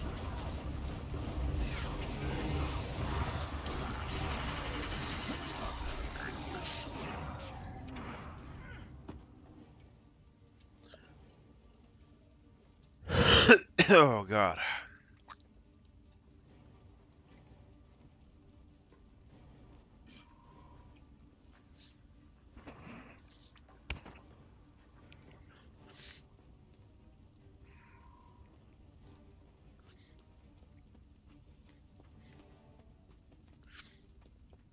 Alright, so what we gotta do is kill all the shaman's allies before they rotate back towards him.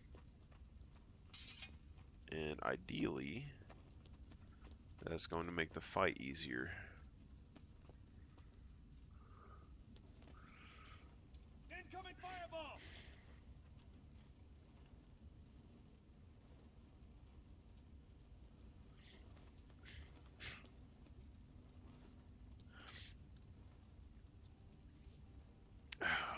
I don't want to chase them. I don't want to chase those guys. Alright, there we go.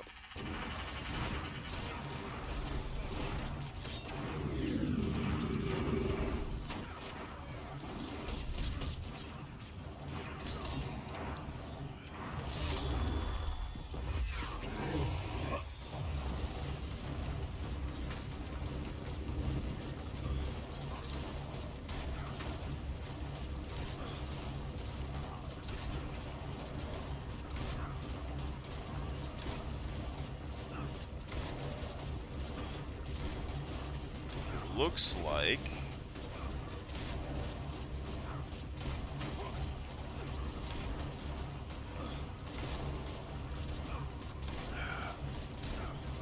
the barrier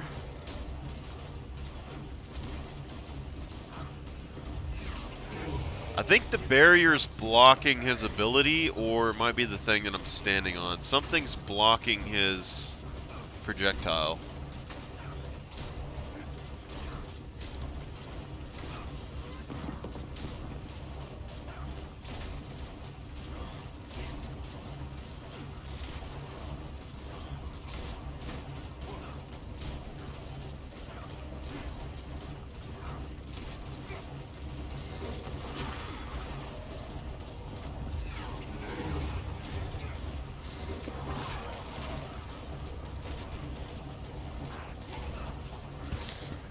What are we doing today, people? We are learning.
Halfway there, boys.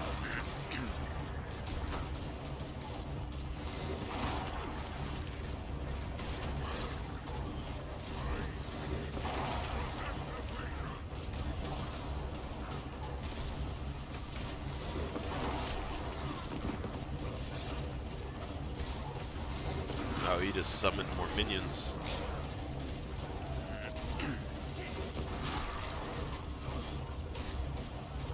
These minions, though, they're not as strong as normal ones. I don't know if they're dying from the fire thing that I'm in, or if it's something else.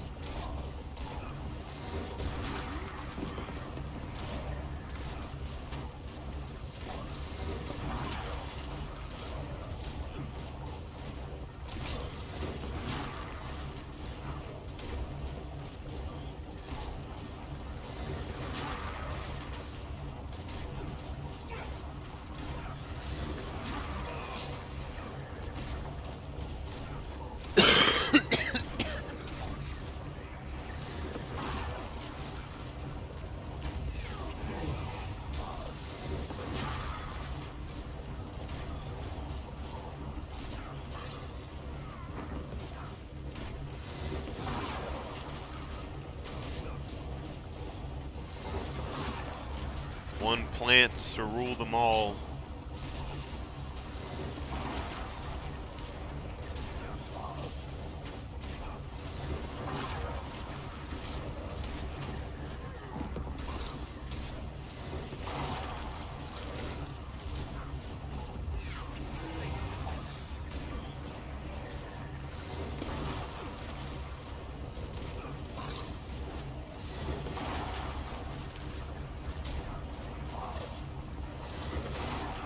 We're getting there.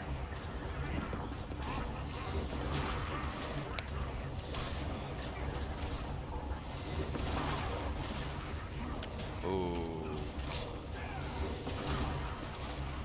They flanked me.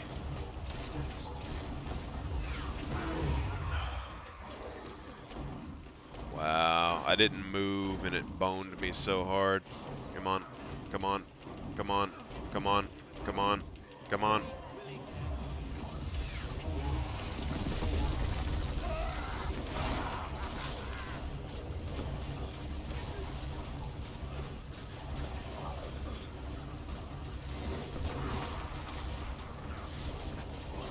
I was a little concerned about moving. I didn't necessarily want to move. I didn't have to, you know?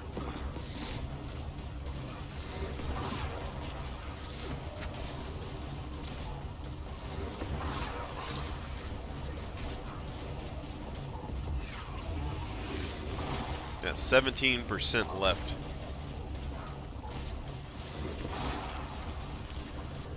Maybe you should resurrect Ritlock and them.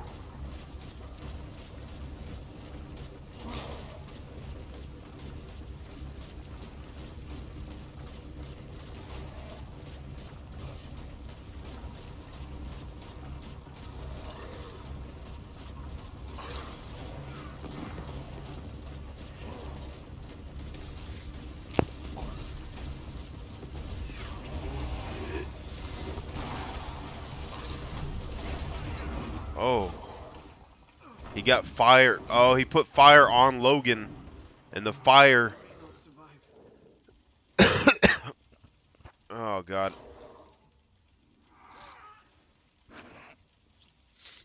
So when I got Logan up, he put the fire thing on Logan, which allows him to burn me. So since they changed positions, it's able to hit me. But we can see now that the actual Brazzar itself is what's stopping his attacks from hitting me, which is pretty interesting.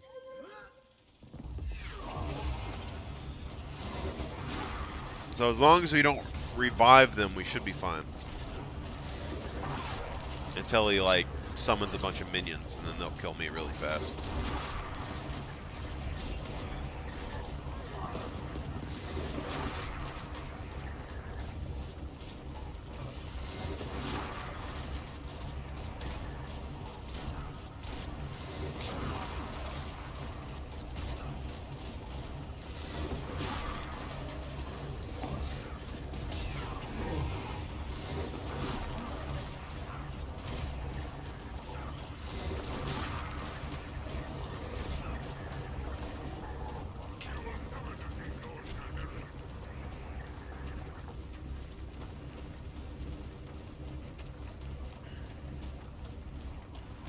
Never gonna beat him. Berserker amulet. This is the only proper course.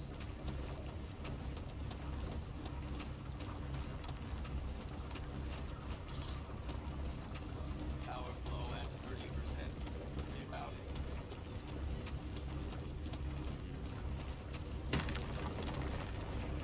Should have opened the gate to the central chamber. Force our way in.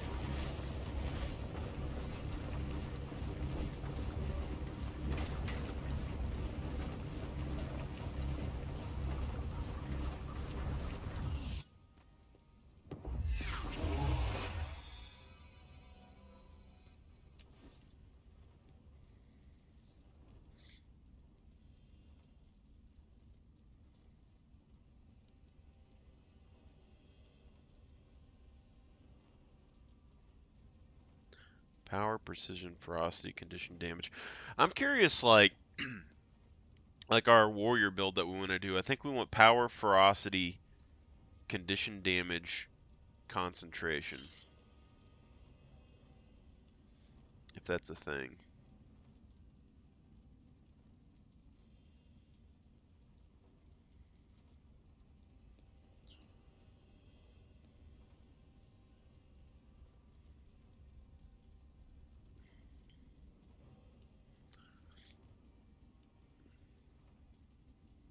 Or expertise. Like power, vitality, and ferocity, we could get away with that.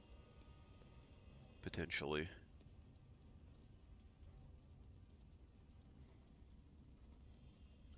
Power, precision, condition, damage, expertise.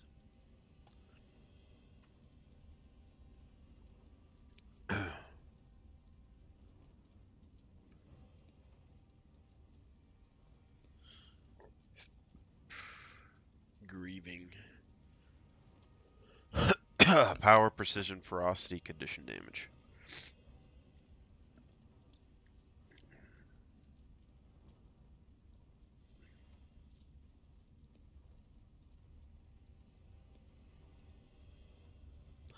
So even stuff like this, Crusader.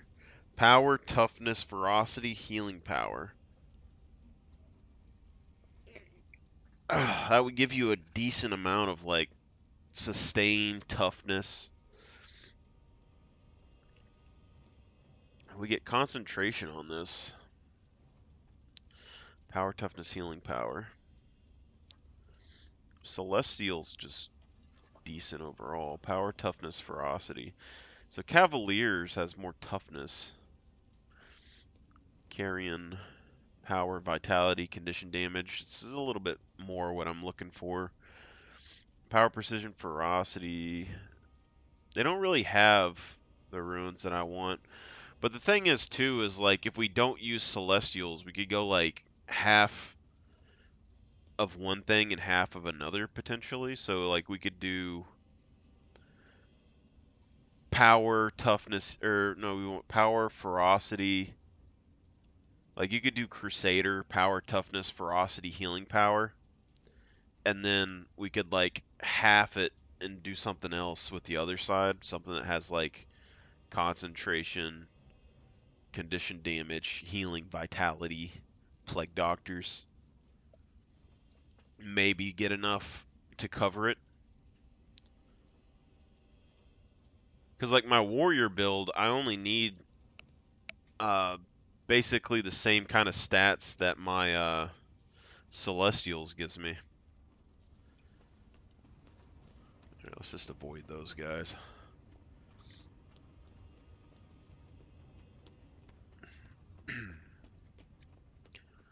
Doug, Doug, Doug, Doug, Doug, Doug, Doug, Doug, Doug. I don't know if we can fight all of these.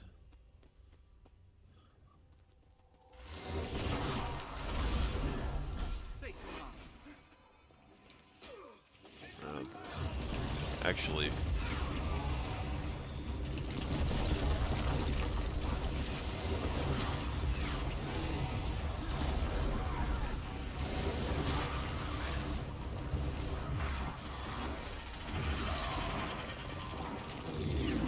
I don't know what just happened, but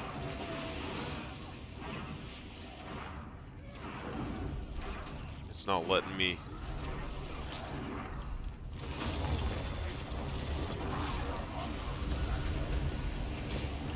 These flamethrowers, man.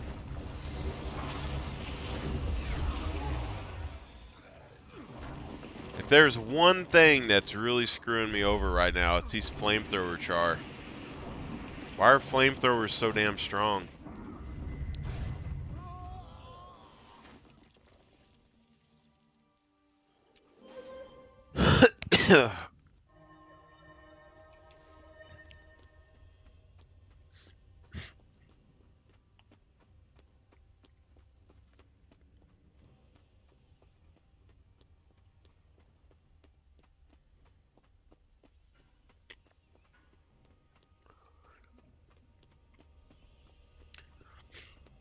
Doug, Doug, Doug, Doug, Doug, Doug, Doug, Doug, Doug. Alright, how to get past this? So we have the things. Might be able to lure them down. I think we can probably bait them one by one. That's what it looks like. Let's hop down here. Try and do an old smack. Get him to come down here.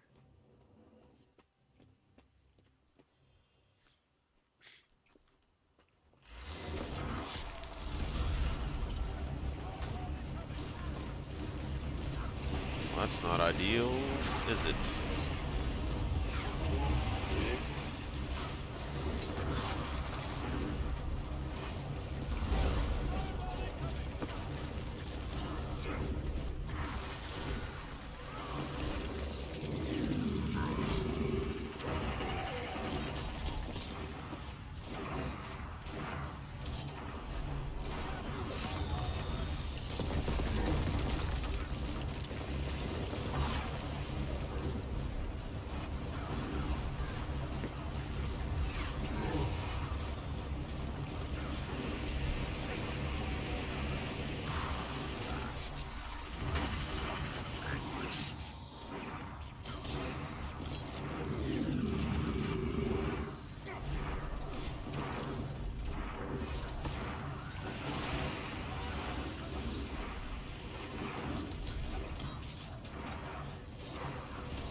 Why did more have to show up? Such BS.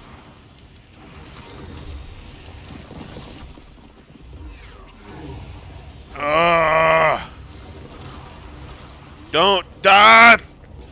No!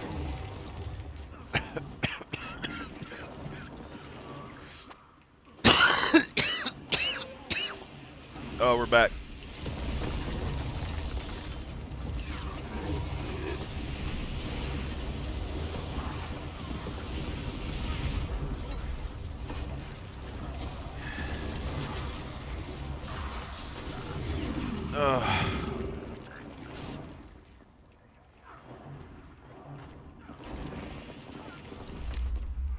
Oh, we die here. That's alright.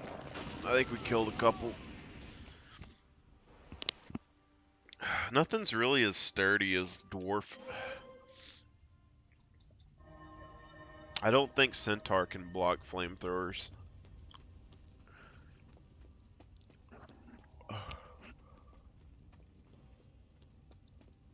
The flamethrower's broken. 100%.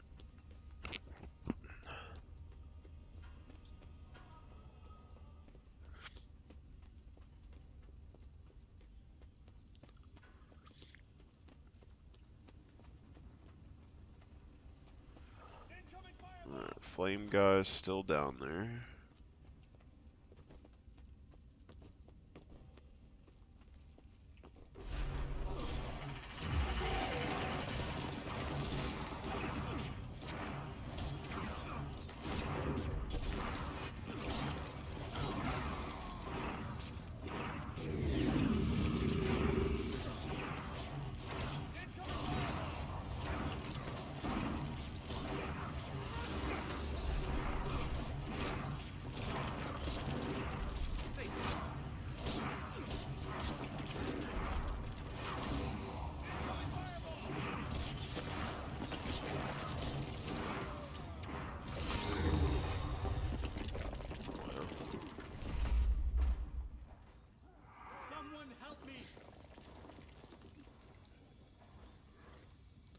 Get him, Ritlock!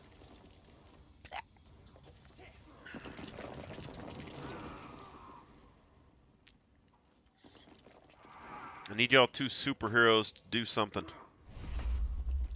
I need assistance.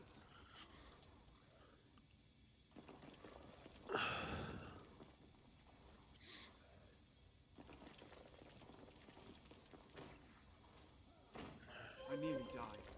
Thanks.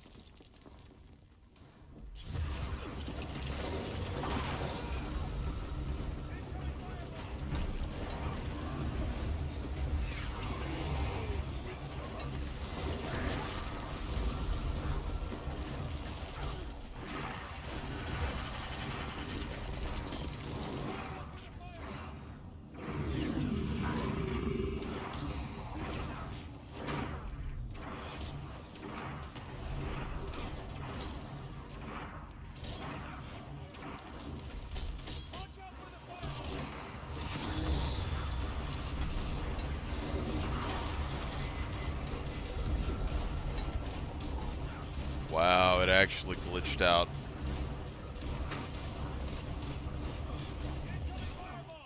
That's such BS.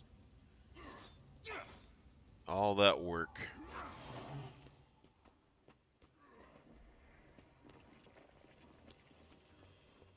One of the effigies is active. Destroy it.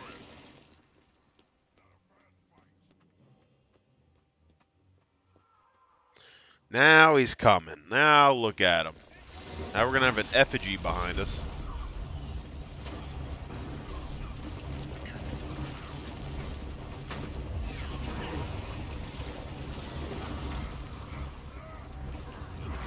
Things we put ourselves through.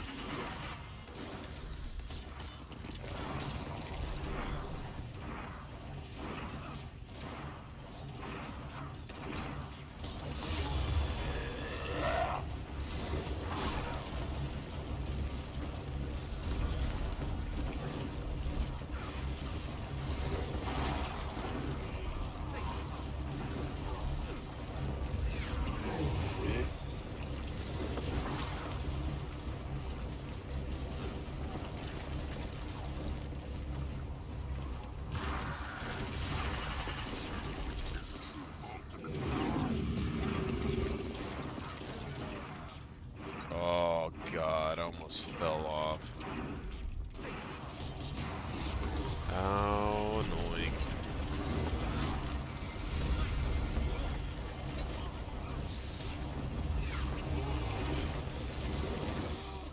Oh, God.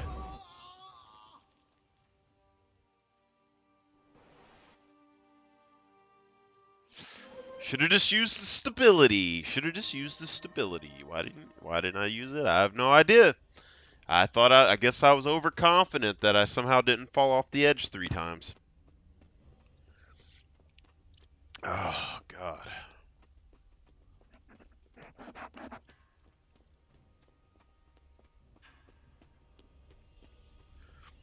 What's bad about this, if I add one other real person to this experience, it's a complete, like, walkthrough. You know?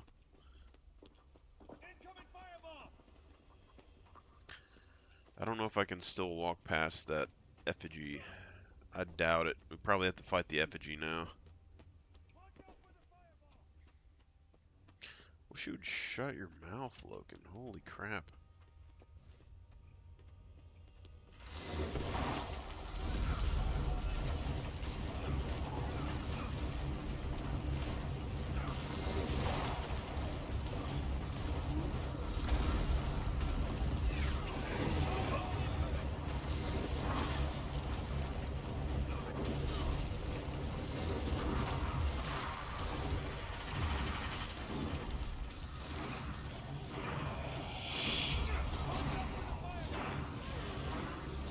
Logan, I have yet to see one fireball from your watch out looking self.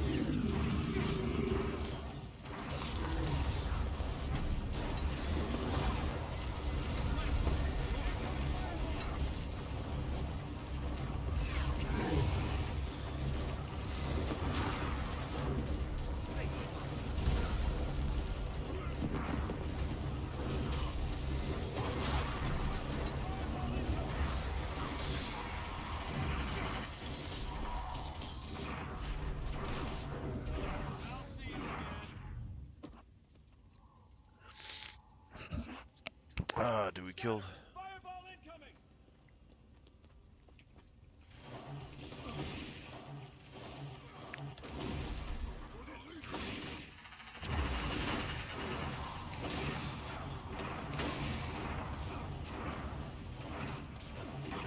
Yeah.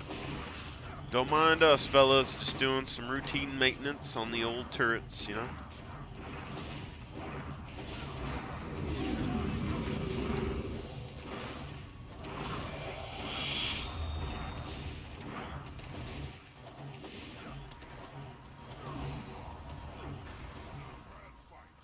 Alright, this guy.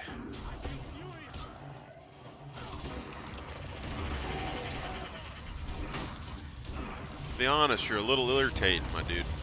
Little irritating.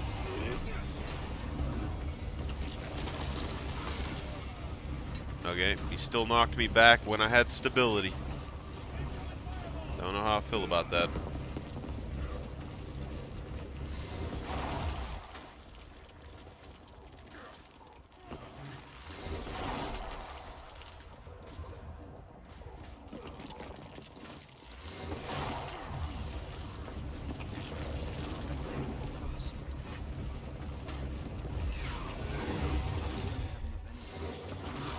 I'm gonna take this nice and slow for you. Just nice and slow.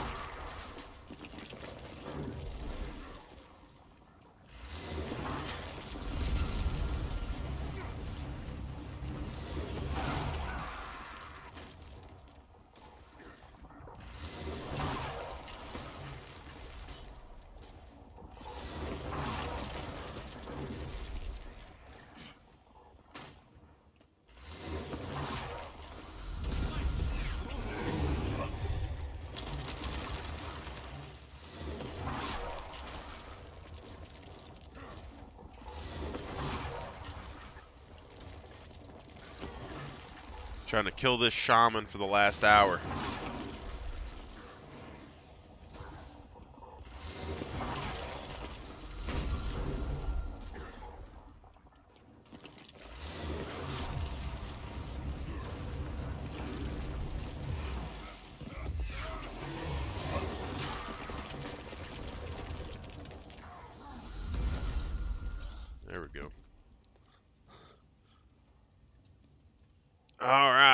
We're getting there, boys. Don't you worry. Don't you worry. You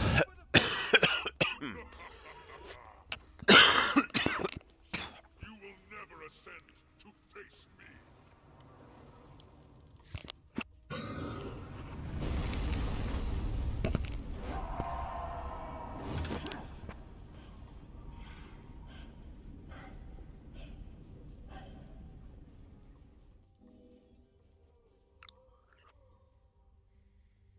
Kala gouges eyes. He slaughters his own troops to get to us. That means he's still vulnerable. He's afraid of us. Because he knows he's about to die. And he's right. Pick a limb and start chopping. We need to find another way over. If we stand here, he'll just pelt us with fireballs. Let's see where this bridge takes us. He's gone.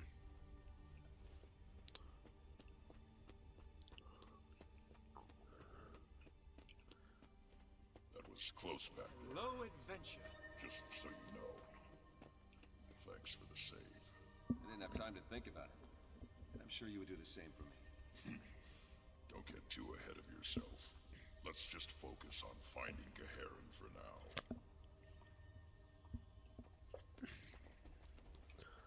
now. Why you do this to me, game?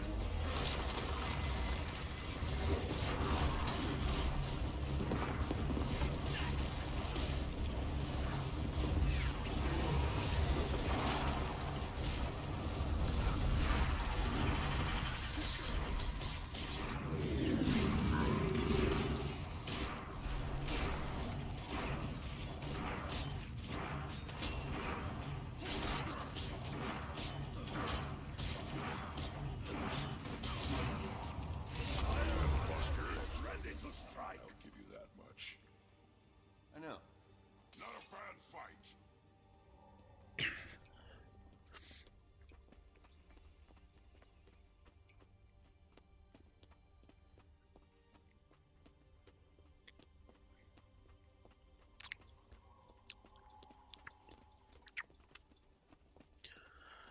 Minions.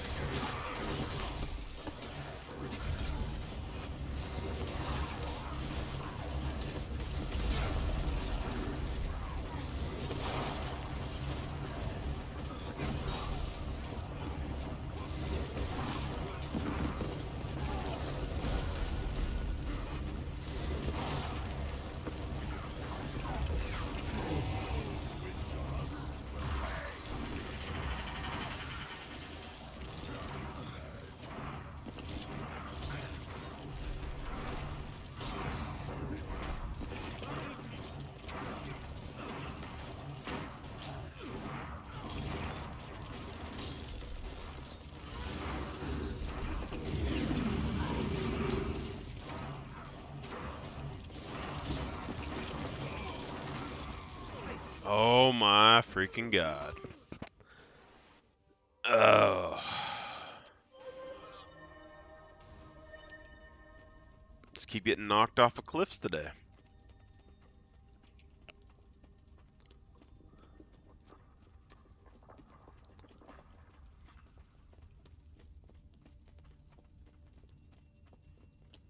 Flame Legion, rise up and engulf these intruders. He didn't regen. That's weird. Oh my god. Oh my god.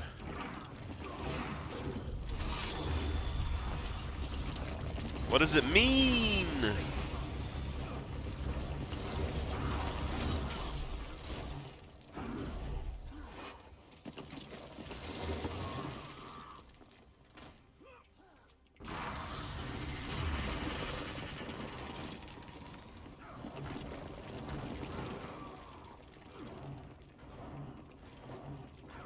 Some bullshit. I can't do this alone.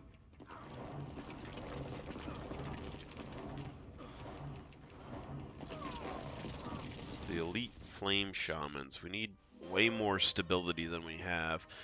The interesting part with Guild Wars 2, though, is technically I can just sit here and keep fiddling with my builds to give me more stability and stuff if I wanted to. But, what was that?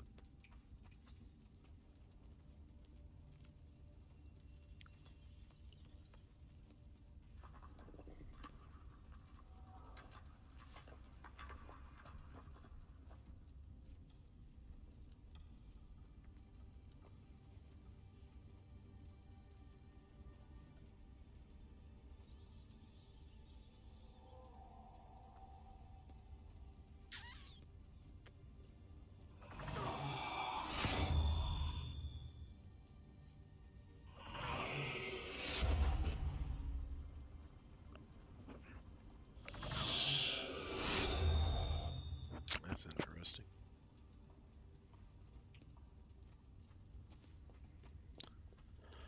Shaman!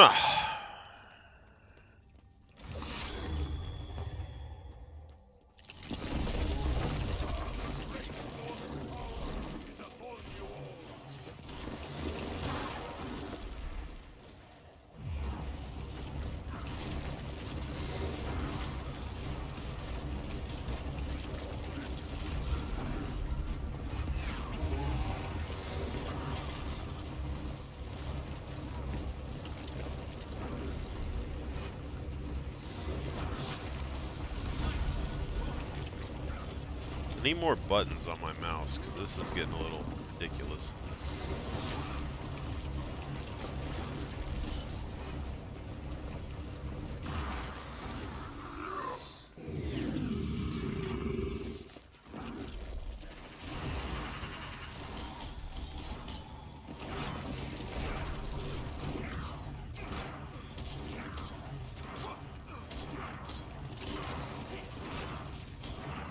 This really doesn't seem as strong as I would have hoped it to be, you know?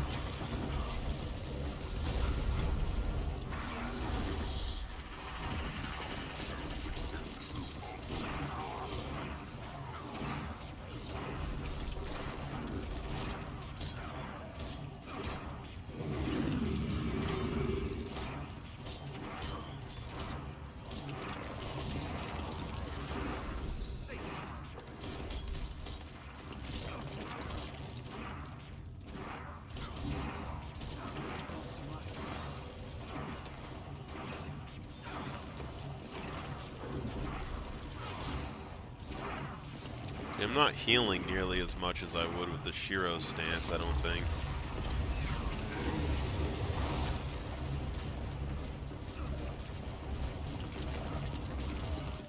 That's what's really getting me with it, is I think the Shiro stance would just do more damage and more healing than this.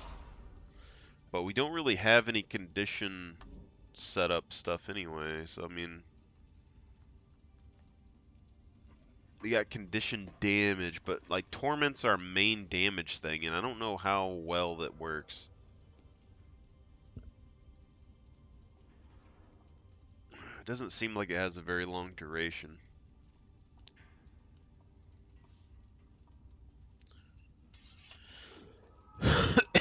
Alright, let's go, boy.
Oh, he hit me.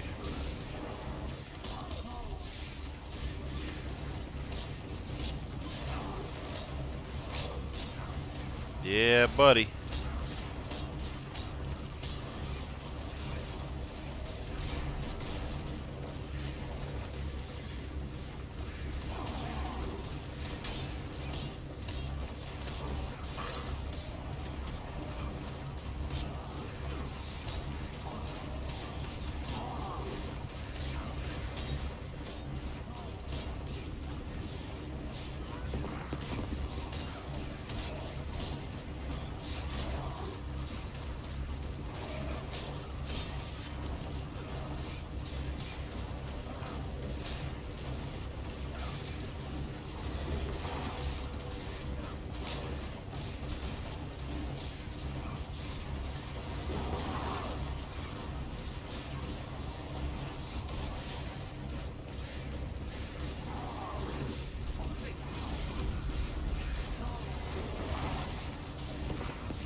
It looks like Torment has a similar kind of stacking duration as Burn.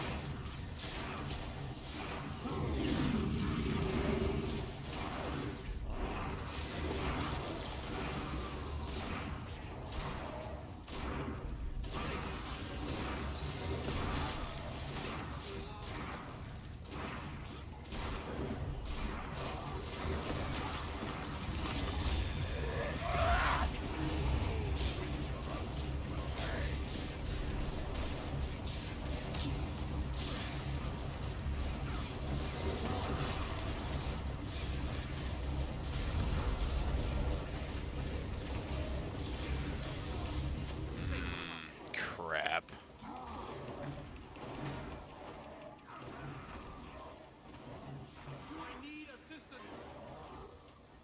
We literally die here. We literally die here. That's such BS.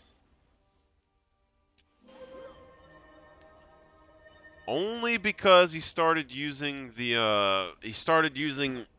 AoE things a lot more at the very end.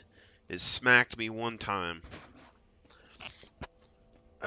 That's annoying. Why would they make their champions like that? Like, I get that there's different phases, but like the last 5% of your health, you're gonna make them do something interesting. Ah, gosh darn it.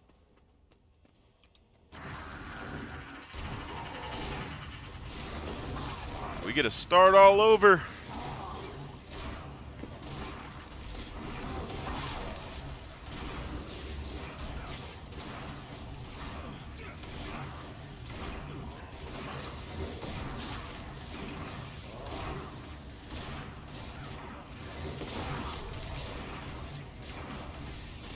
Gotta love it.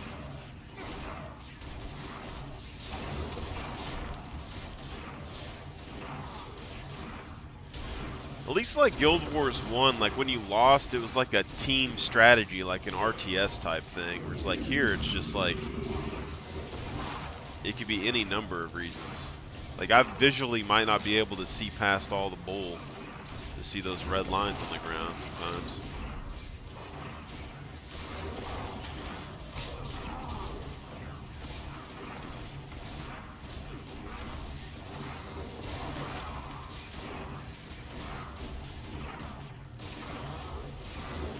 I I think this form does the most damage. That's what I'm thinking. It seems like our conditions are doing the most damage, and our armor is condition damage, so. Where I get into trouble is when I'm trying to click buttons that are farther away from like 1, 2, and 3. That messes up my movement, and then I end up getting hit by something. If I had an actual, like, a mouse that people use for MMOs,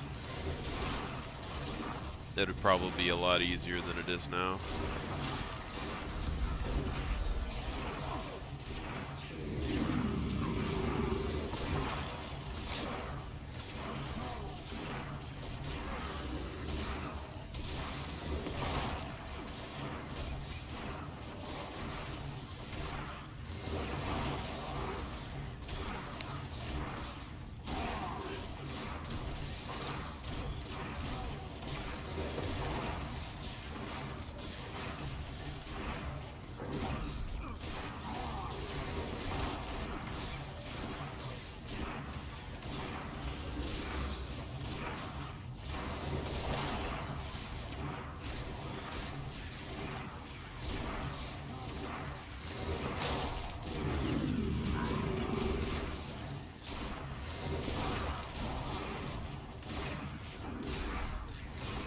Interesting enough, if we're just focused on the damage from the torment, we could just go condition damage. And if it's like burning, then that means that if we use the thing that gives us 33% condition damage, it would just be better for us to go condition damage because it would give us a negative effect for it. Like we'd have a bigger percentage taken out of us than our enemies would.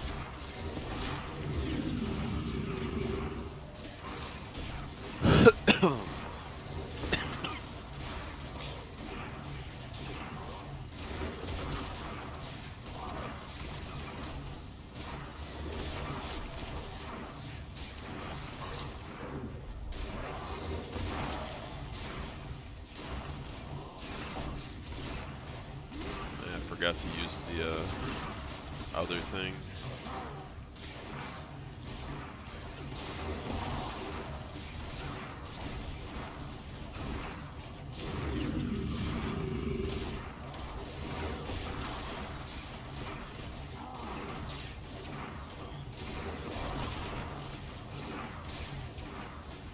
Yeah, see there's more circles there.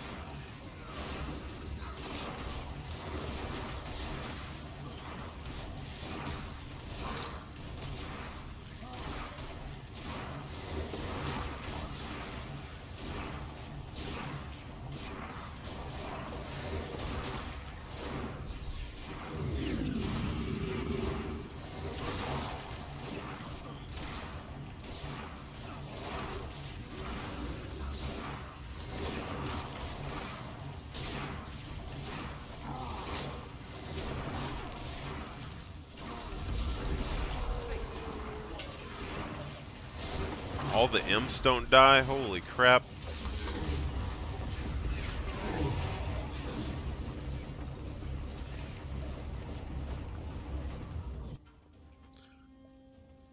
Logan.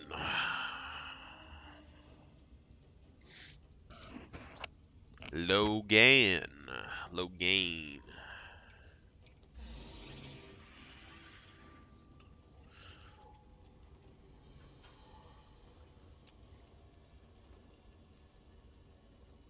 Logamole. Ooh. I could actually use a better sword.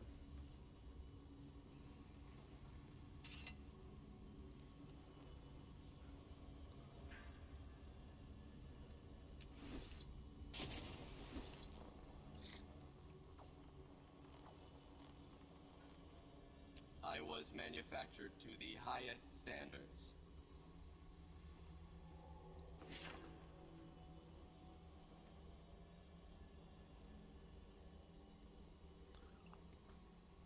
Alright.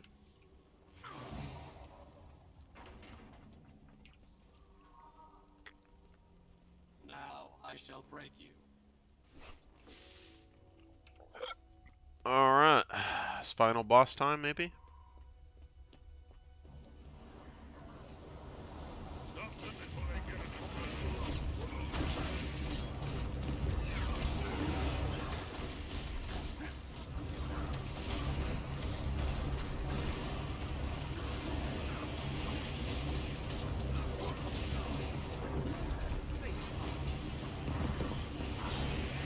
Is this what I needed to do this whole time, or are these enemies just weaker? I'm getting more healing with this, I believe.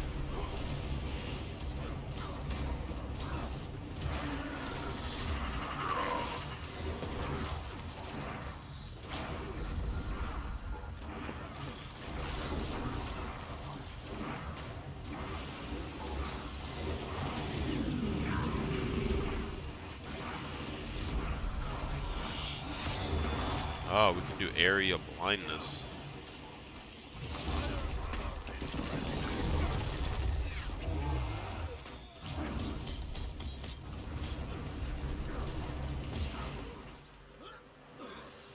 I'm out of endurance.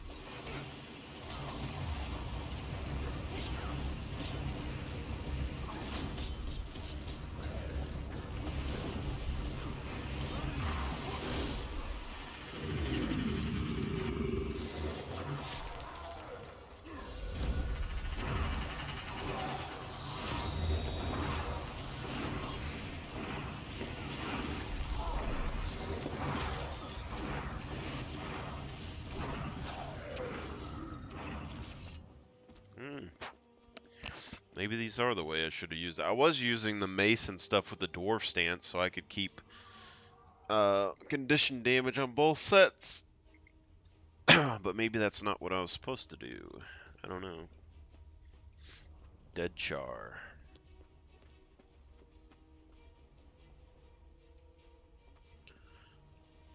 They're not all dead, apparently.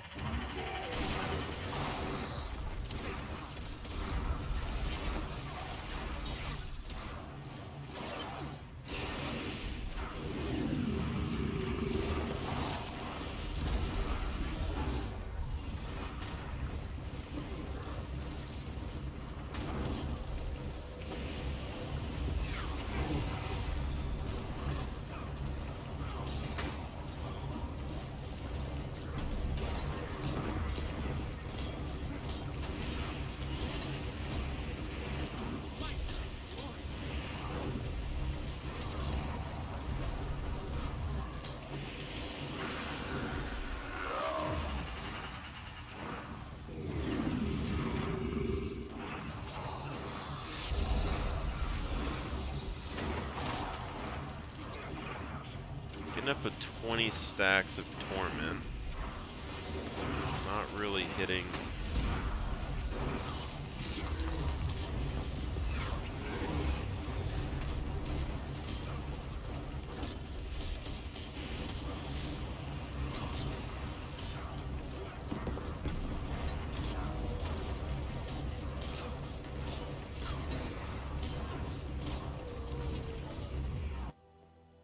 Seem to have gotten a lot stronger just by swapping the way our weapon sets are used with the legends, which is interesting. Sacrificial fanatics for Geherin.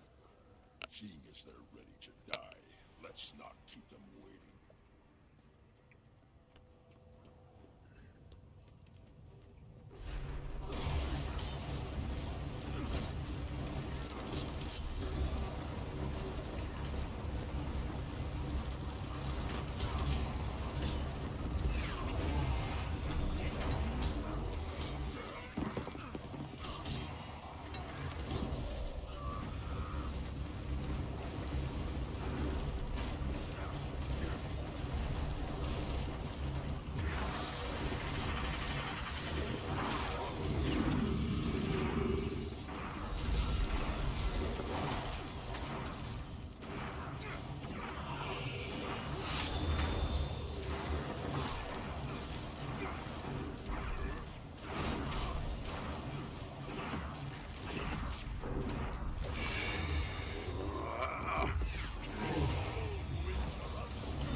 That's not good.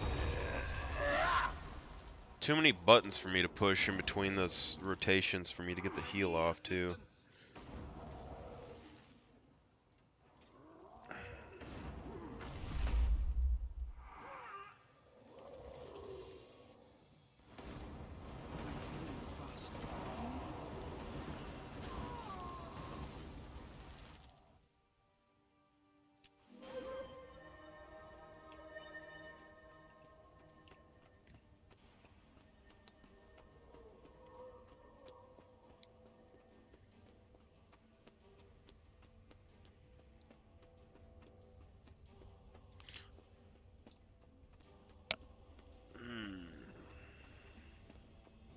Sometimes I wonder if Shiro could be better, but I don't think it's really gonna ever really beat Dwarf.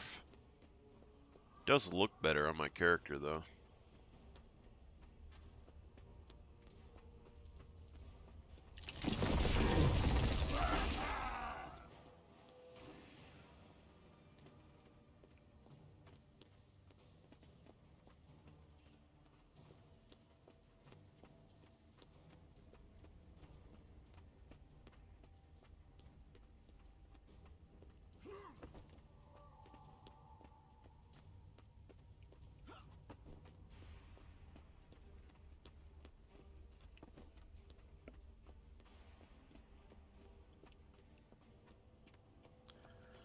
Alright.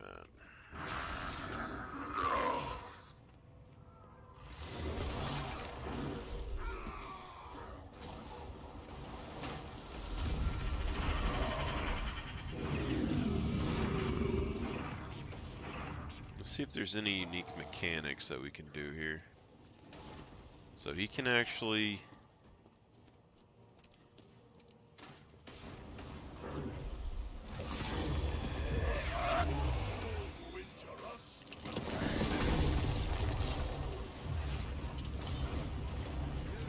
So I think we want him away from the barriers because we can't really do much to him in there. So if we can bait him out, it'll give us more space.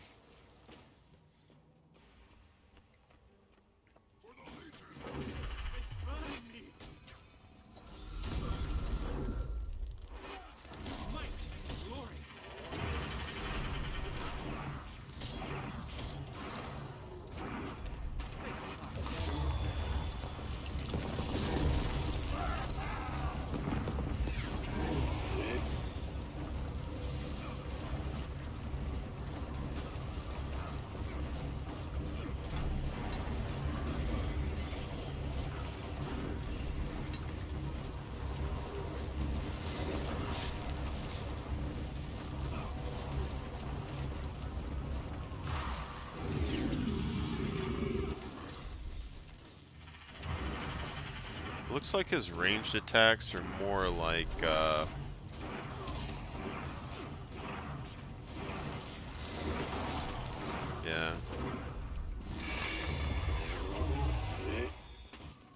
It's a storm effect.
Oh, he reset this buck.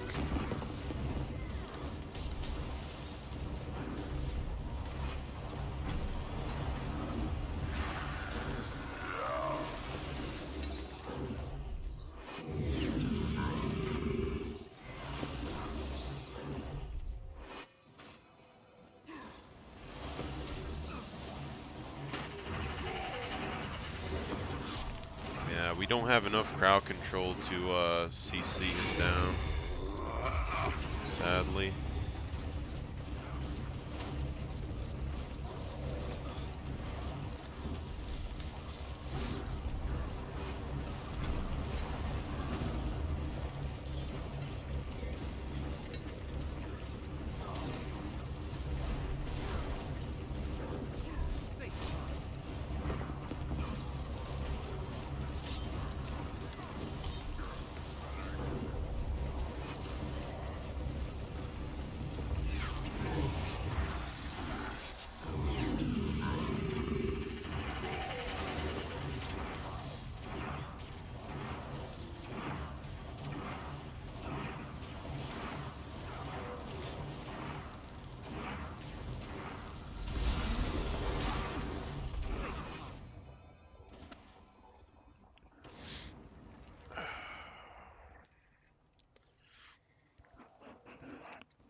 Is this the limits?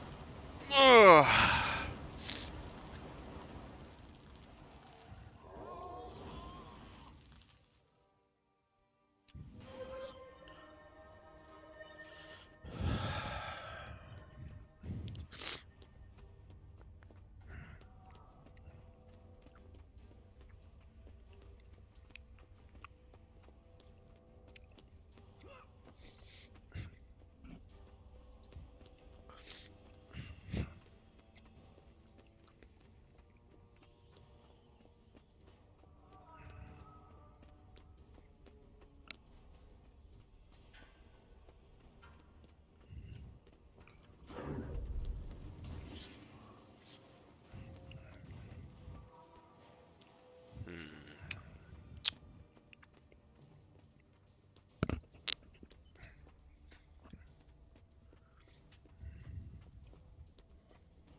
burns nearby foes.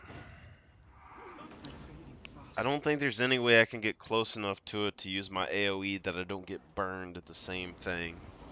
And the burn damage is going to be most of it, so maybe I just got to take it a little bit slower and just stay ranged as best I can.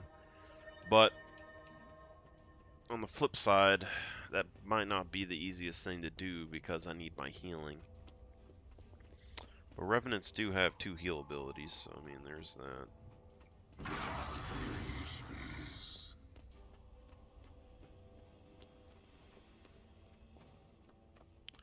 So what we're gonna stick with the mace.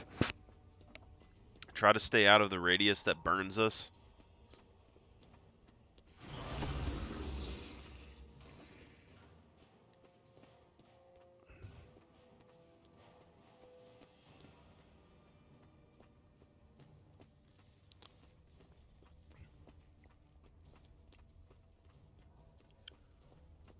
Just focus on swapping legends and getting our heals off as best we can. It's the only thing I can really think we can hope for. Otherwise, we can maybe like equip a hammer and try to stay ranged. Because a hammer on the Revenant here, or even the Centaur stance, I think Centaur stance would probably run this guy over. Because it would just block all the projectiles that he throws, but that might be a little bit too much. So I'm just going to try and stay ranged. I don't feel like swapping my build around right now.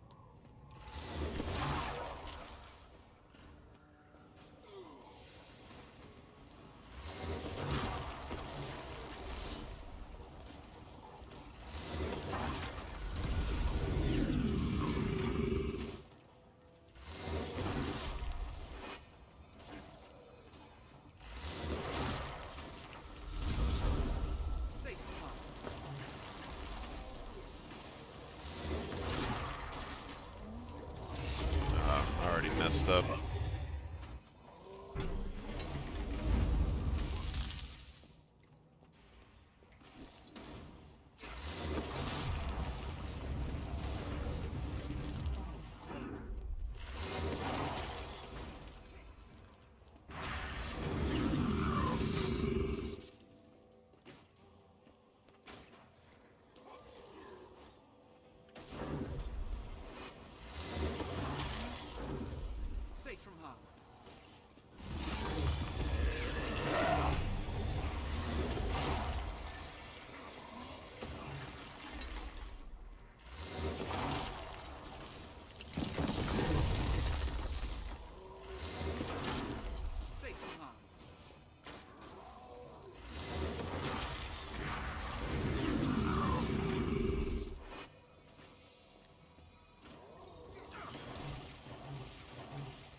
I think I messed up.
Oh, this is risky. Safe and hard. Yeah, I shouldn't have did it. And he reset on top of that.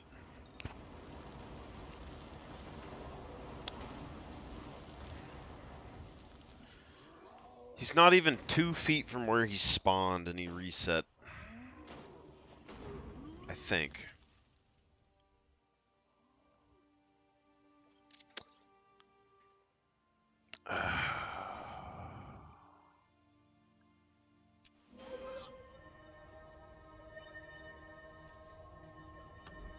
See if we can.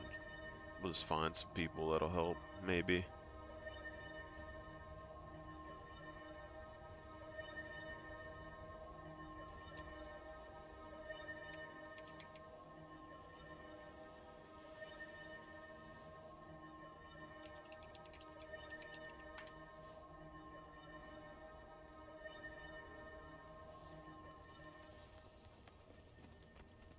Casual.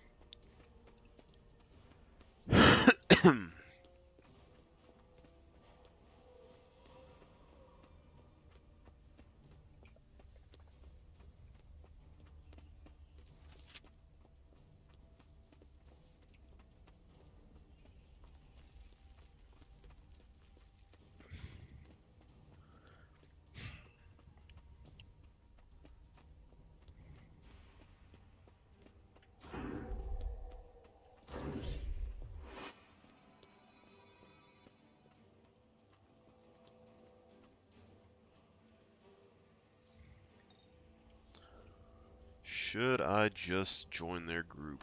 That is the question.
Definitely don't seem like I'm dying when I remove the self-torment. So maybe that was a bad idea before.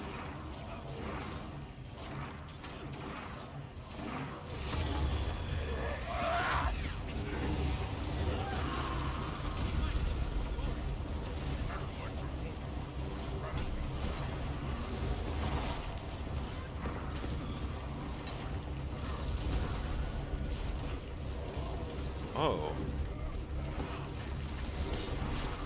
Hello, sirs.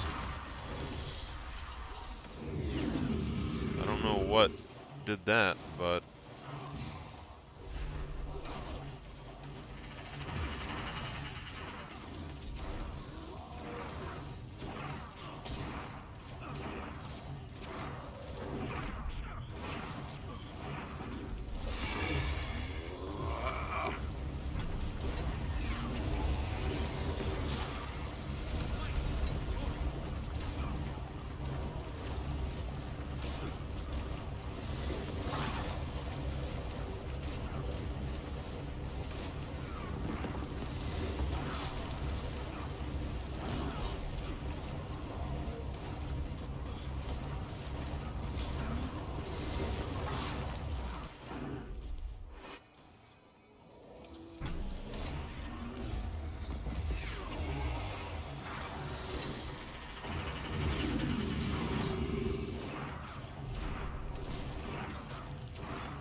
I don't understand people.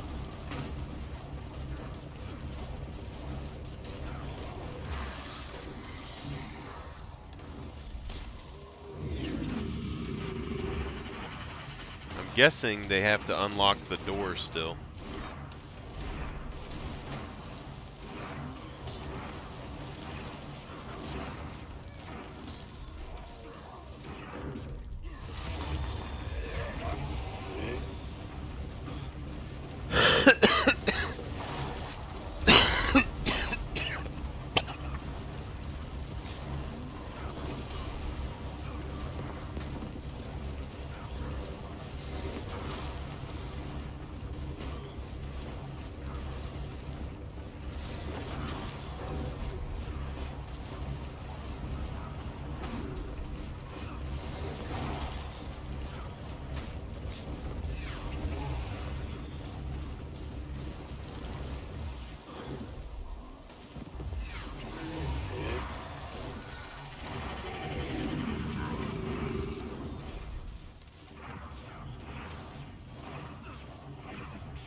Okay, so they were healing it. this means this should be the last time we gotta fight it. Ideally.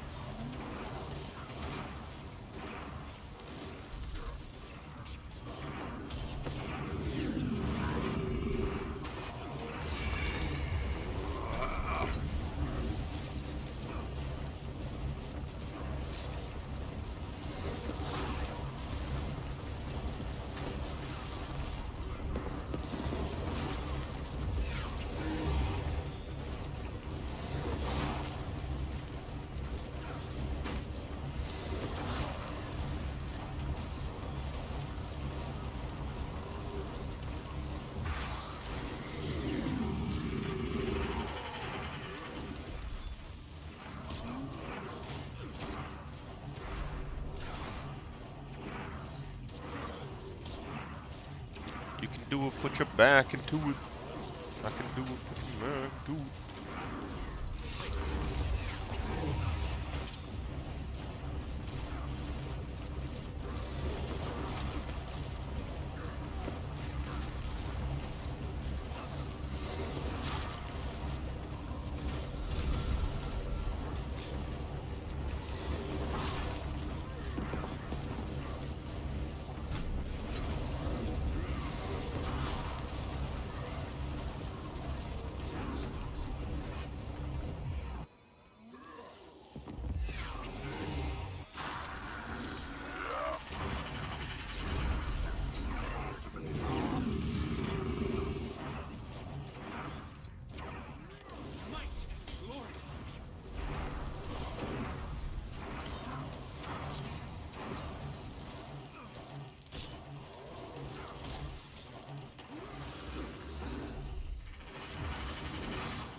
Who's that girl?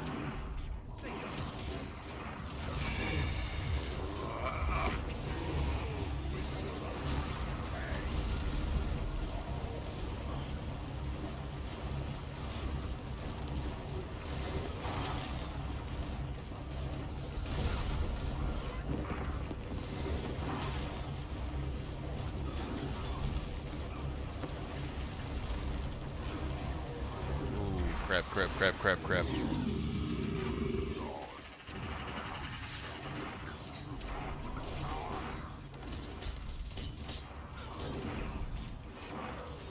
I accidentally like slipped my fingers off the buttons and I couldn't get them back on.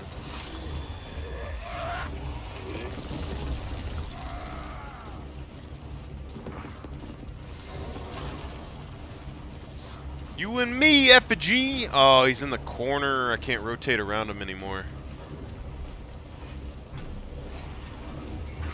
It's actually pretty bad for me.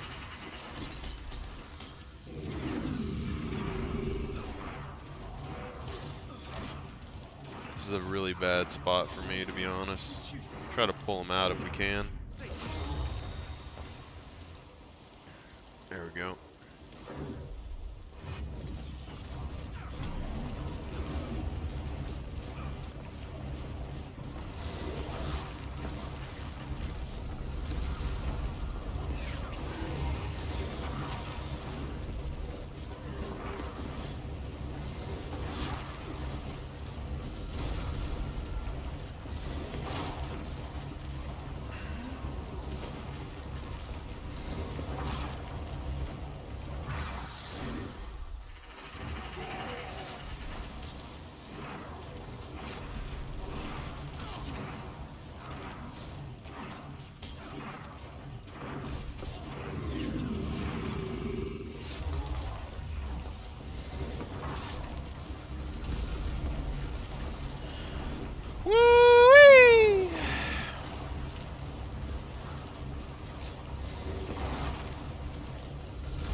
Gridlock came back. Is that foreshadowing? Like he's self-revived himself a lot.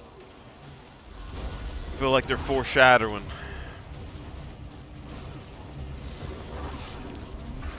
Or maybe he's just that good of a fighter compared to Logan, you know?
Into his mindless worshippers. Then he's got to go. Smartest thing you've said all day.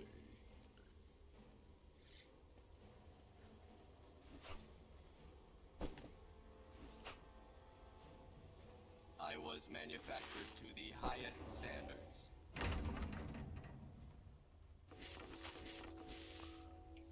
We're getting there.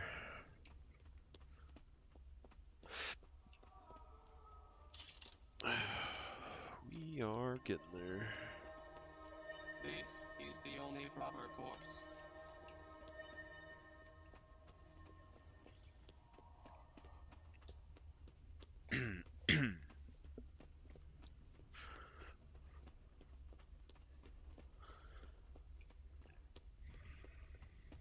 They've come for Lord Balefire. Protect the altar. This is his honor guard. Got it.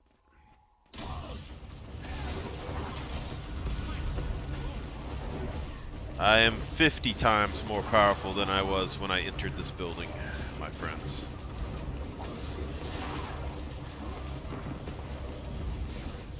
The lessons I've learned on this journey.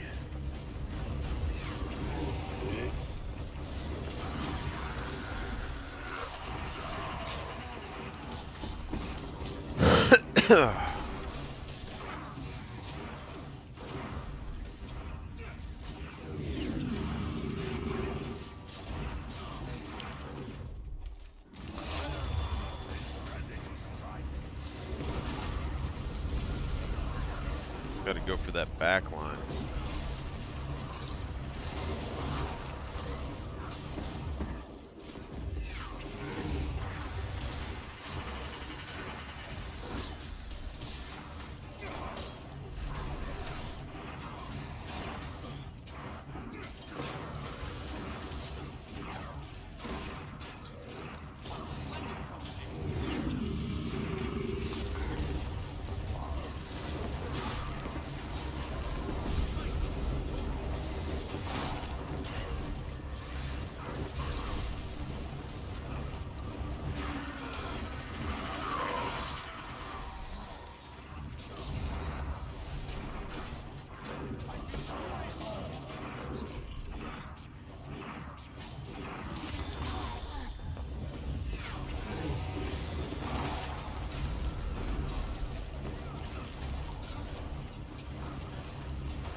I am the plant. Oh yeah. Oh yeah, we're way better than when we came in. This is the learning process. It's the learning process.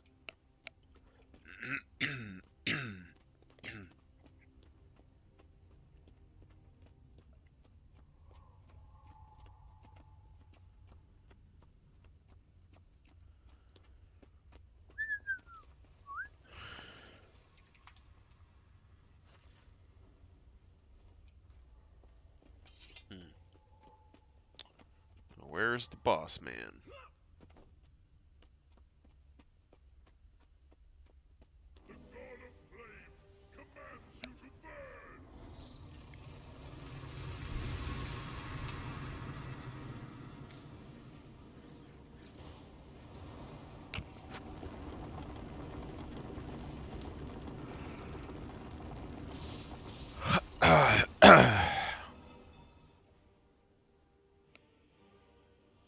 You cannot stop me from becoming a god. The Char have no gods. I will burn you to ash. You know, they're gonna turn Ritlock into a god. You just wait. You just wait. Yeah, throw that magic dust, Thackeray. Here we go.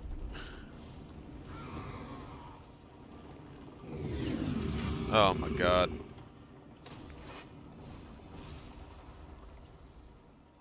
Do I need the dwarf stance just to get through here?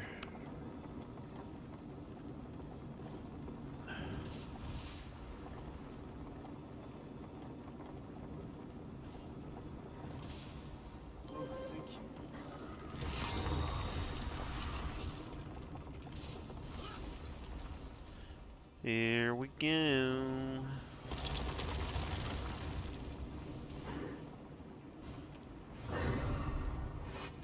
Now, wait. I need to read the thing. I don't remember what we're supposed to do here.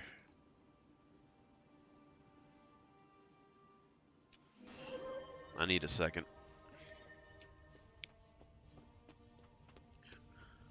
Am I supposed to throw it at him?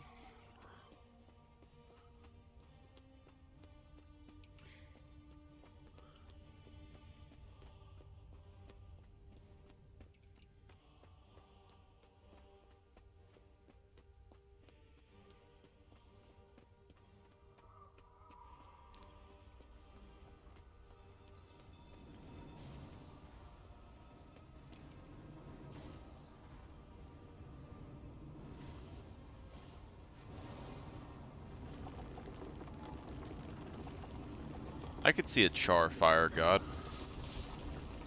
Balthazar's similar to the Char, yeah. Alright. Molten Heart can be caught by other players. Throw Molten Heart at Balefire. Looks like we need to get about halfway up. Okay. I think we got it. Gonna do this. Do this, and we jump this direction, then we throw this at his face.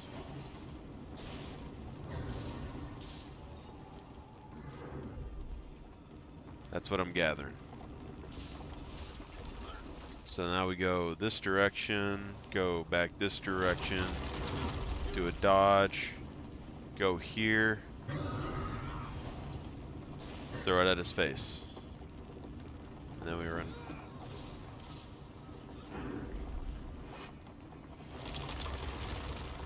Ooh, that was close.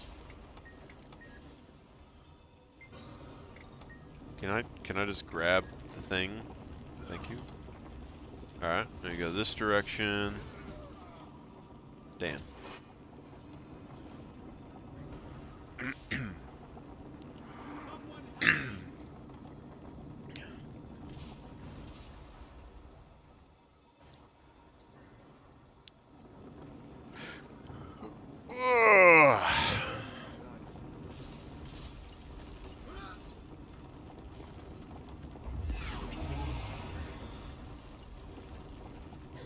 This direction, put this direction, then we go here, we throw this at him, yeah.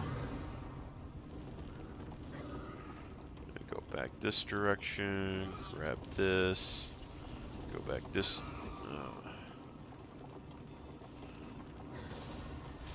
go back this direction,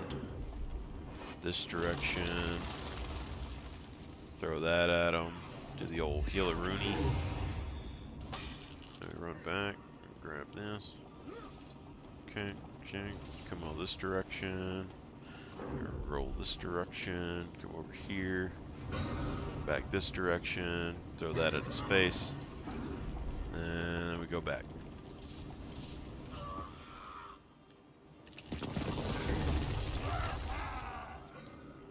Grab this. Alright. Just gonna chill in here for a minute. With the boys. Oh, okay. You can't hold it and heal at the same time. Gotcha.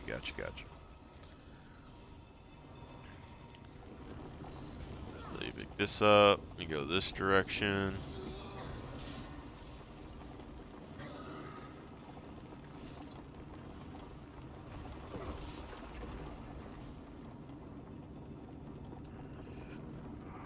Alright, Logan.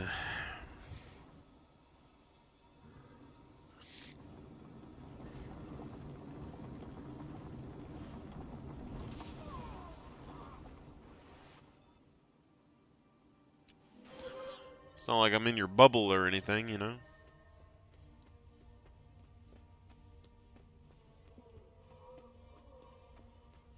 Maybe I should throw the balls like halfway up and then I can go back and just grab more of them out of the middle.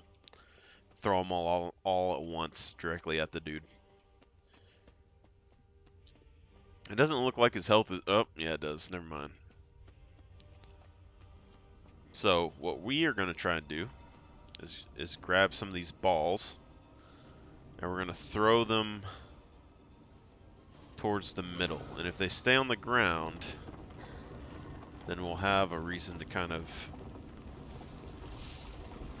So, we grab it here, and then we're going to, throw it... We're going to, throw it, mid-area. No? Alright, let's throw it there. Okay, so they just explode. Alright, so it's no reason. Now the Shiro stance would probably be better here.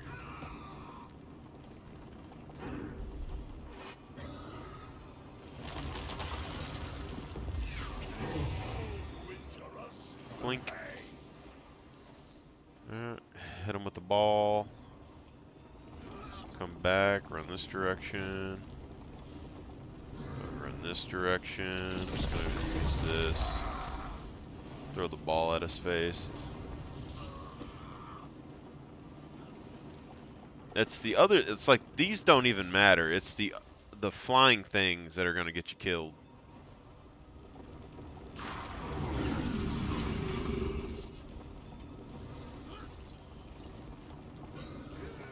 That. It's the only thing that matters in this equation is the flying balls, you know?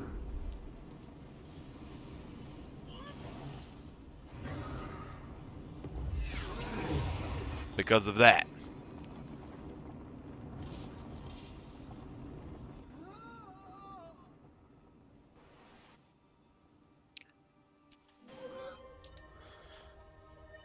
Okay, so we're at a point where we can definitely kill it,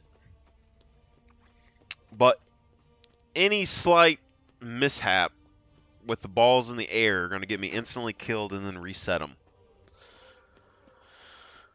So the question is, do we swap our build now? Because I believe the Centaur stance can block those aerial projectiles. And if that does work, then we can literally just walk up to him, you know?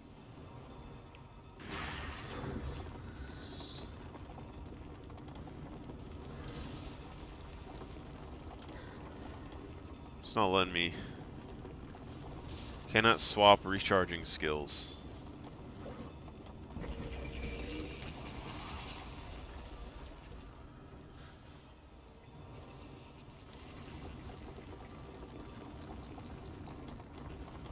See, so that does stop the aerial stuff.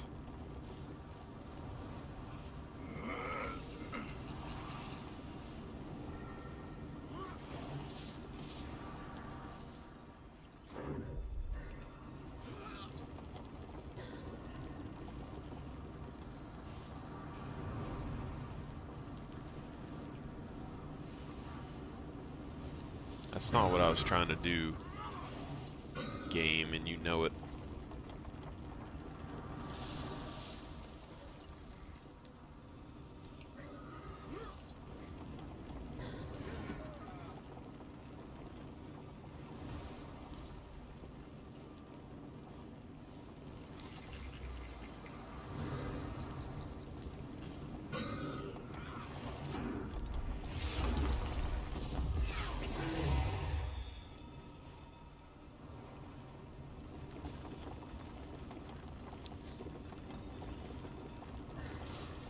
Together we shall gallop.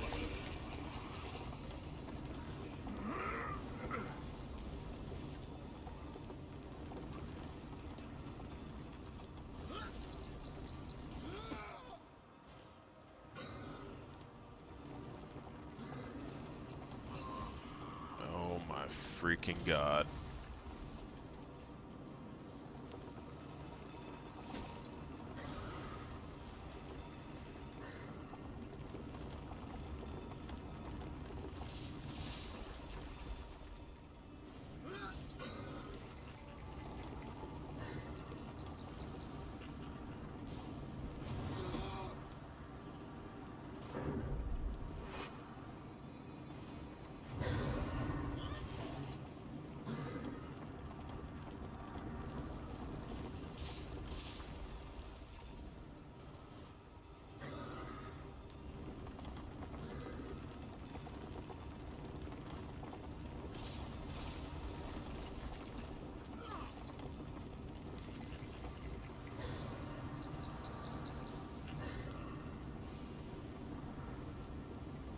I don't know why I keep doing that.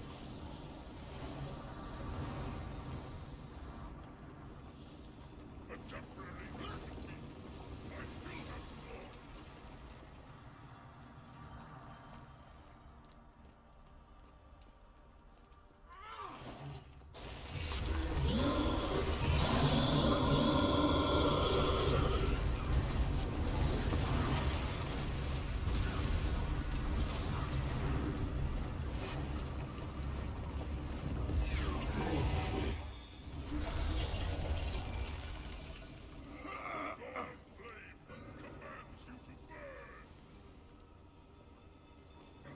What the hell is talking? Just got more complicated, so that sucks.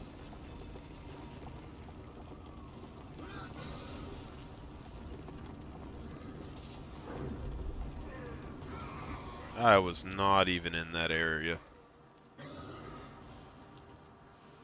Oh my god.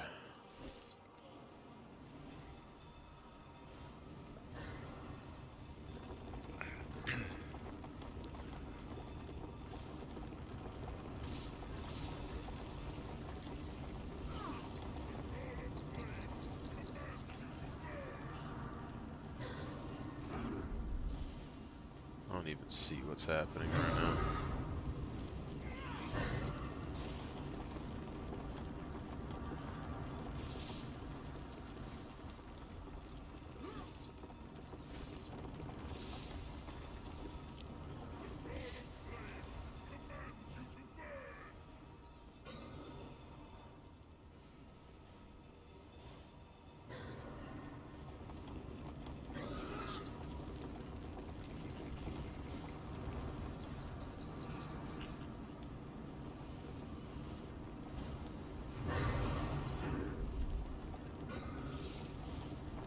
Imagine playing a game where the boss challenges are an eye exam.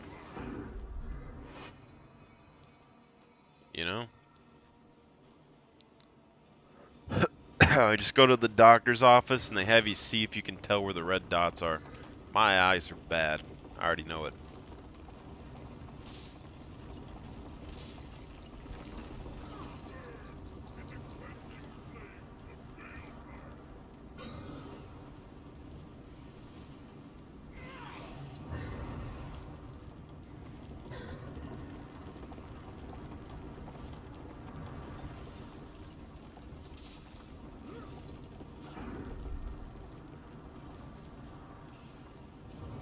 Do do do do do do.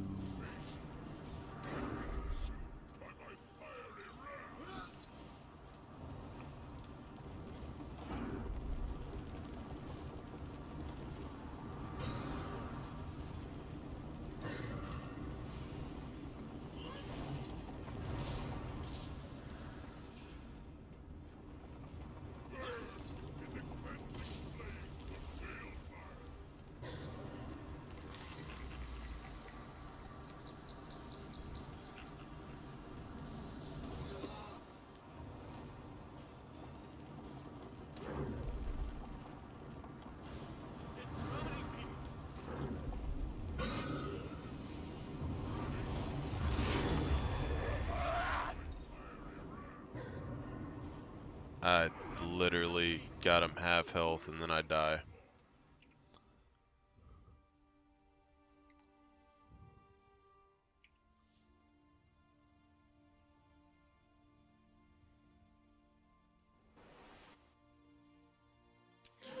Rather annoying.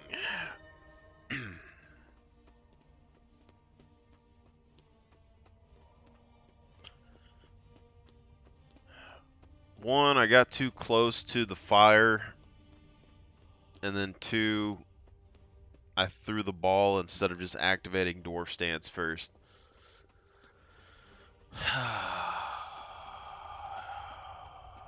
And looky where we're at.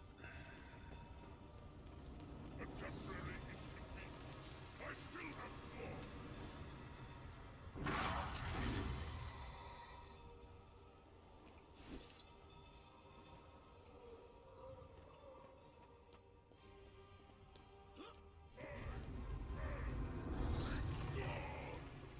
That's annoying.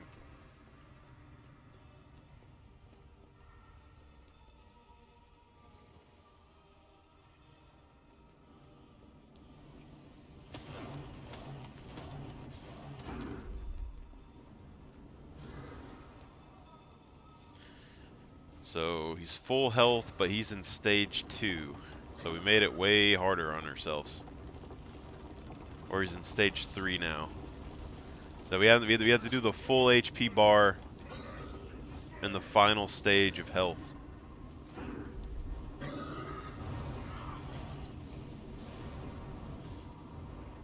Interesting. That was not even close to being near me, game.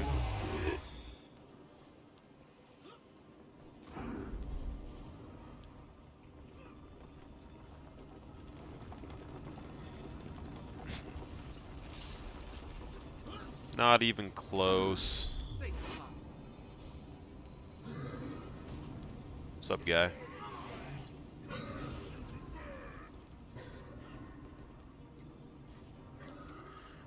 Problem with this is if you get hit by one of those balls or you mess up, you're dying.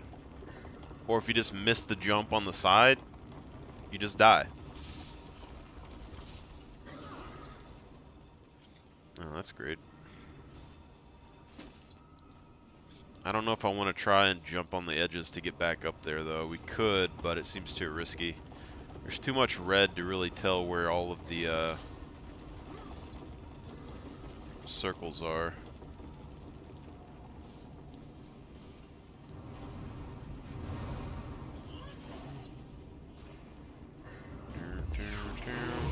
Shoot.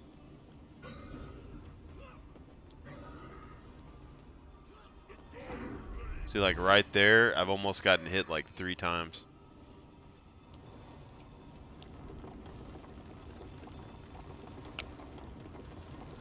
Let's see, if they replace the gods with all the different races, I think Asura would replace Cormier. Dwayna would probably stay the god of humanity or something like that. The Savari can take Melandru. Char can take Balthazar. I don't know if Norns would take... I don't think Norns would take Grinth. Norns are kind of human in a way.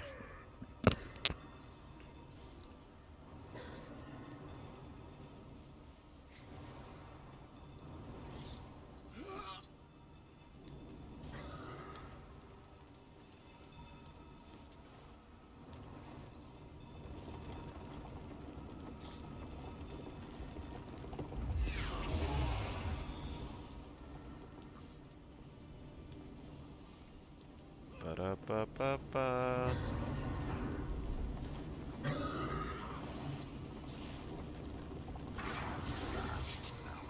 feast on their anguish.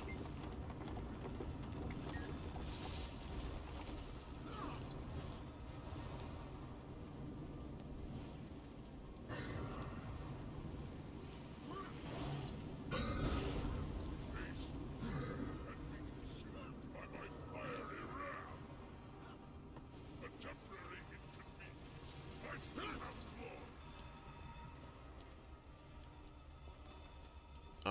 my god.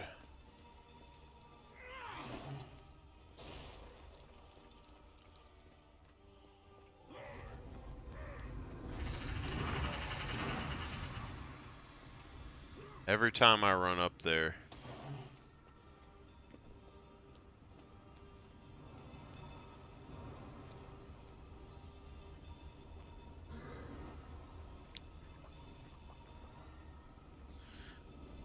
Like, there's a slight challenge if you wear under-geared armor and don't have an actual build set up.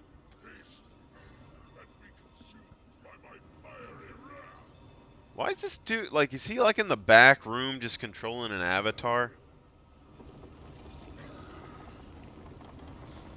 But it's nothing like Guild Wars 1's challenge. Like, Guild Wars 1's challenge was like, you could be full build, full heroes, everything maxed out, all kinds of craziness, and you would still have to try in your missions. You know? A decent bit, anyway.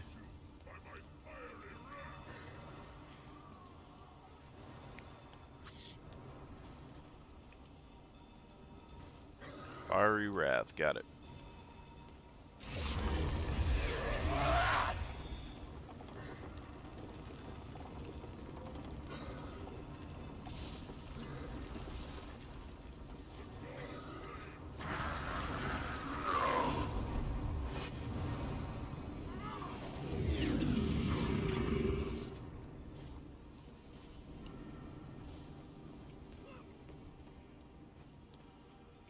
I'm gonna roll off the edge of this, and I know it already, and I'm already getting upset about it because I know it's coming.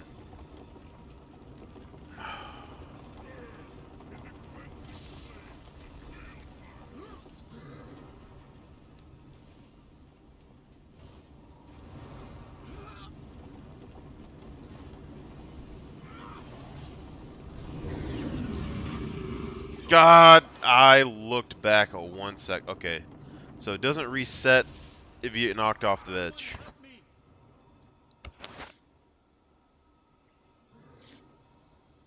Which tells me if you're gonna die, jump off the edge. I nearly died. Thanks. Alright, run this direction.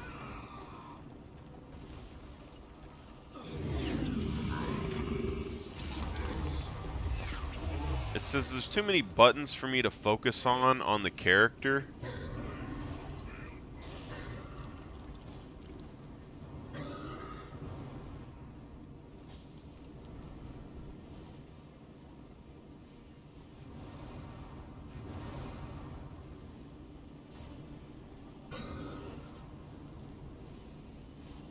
Every time I look at my skill bar,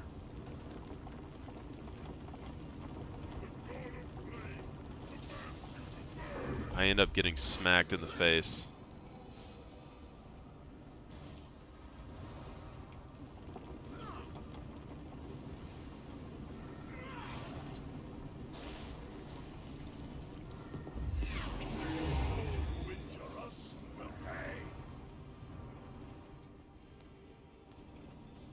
Really, I just need to stand like right there on the edge and I'm fine.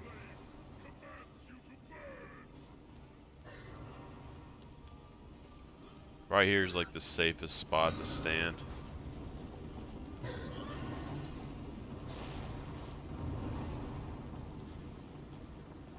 Let's see if he turns into a person. Yeah.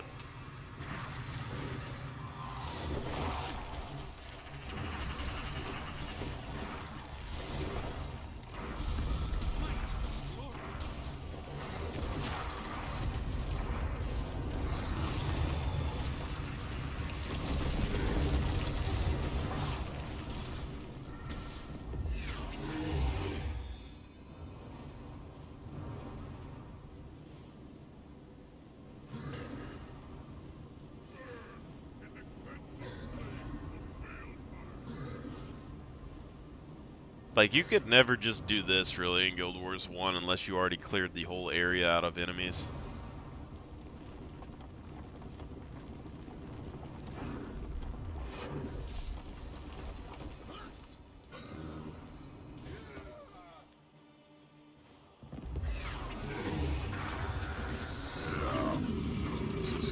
risky.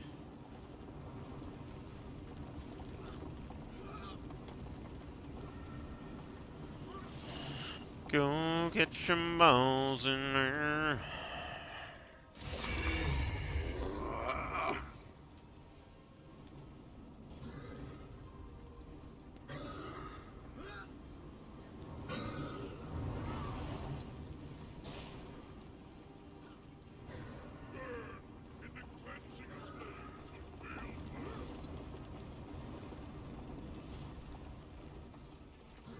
Just gonna run this way.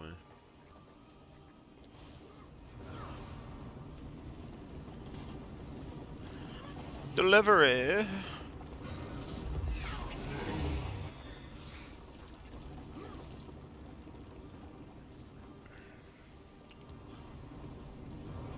Bum bum bow, bow, ba-dow. I wish I had the funds to make my own MMO someday. I probably won't, but maybe with ChatGPT I can use it to program. I don't know how to make the game, but I have a hell of an idea, you know? You know what I'm saying?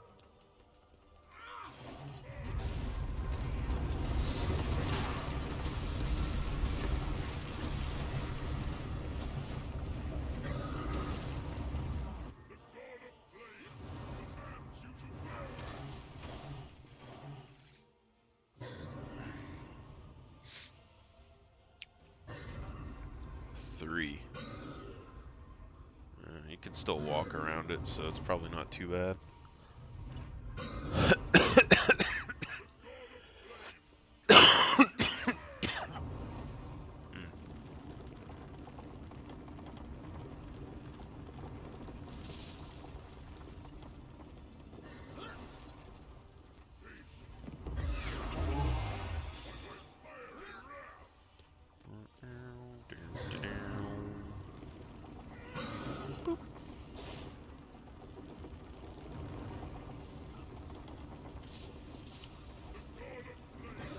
Ooh.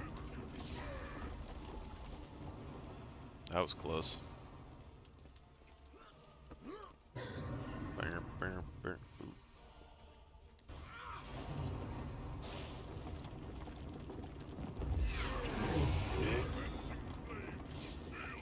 If you're a Mesmer, you could just portal back and forth, which would be kind of busted. But they wouldn't have as much healing either.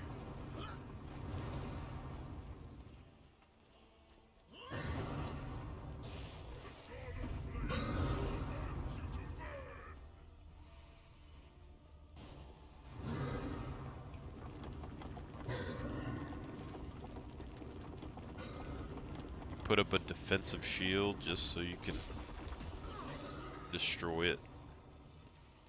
You know, this is just kind of like more advanced Donkey Kong, now that I come to think about it. With like the barrels.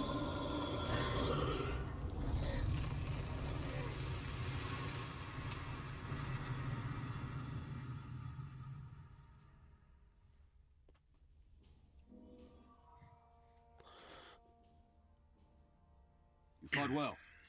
As did you. A long time ago, I made a mistake. I left when I should have stayed. And I spent the past 5 years trying to justify it. I still feel like I did the right thing, but I'm sorry I left. For all those years, I was so angry I wouldn't listen. I understand why you did it.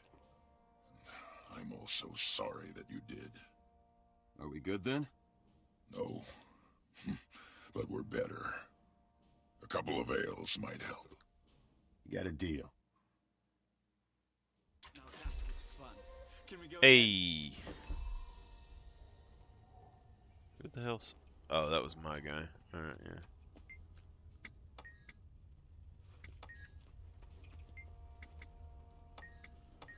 Alright, now we got 2 more dungeons to do.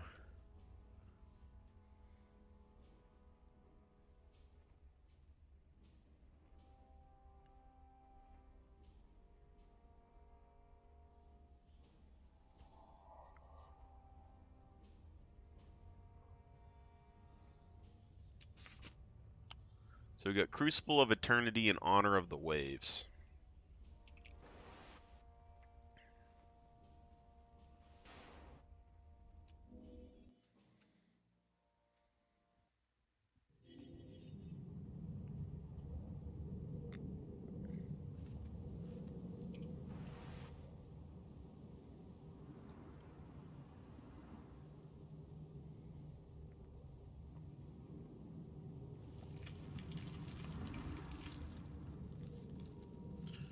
Crucible of Eternity. I could have swore was in the lower areas. Yeah. Honor of the Waves is up here. So that's plus 70 to 80, and this one is 60 to 70. So I think we do Crucible of Eternity first. And then we'll go and do the Honor of the Waves after that. And that'll complete all of that.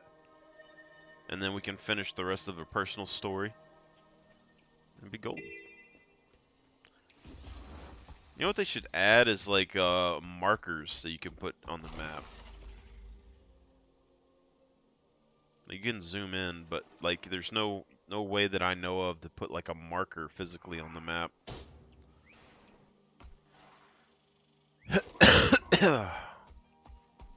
Cave trolls.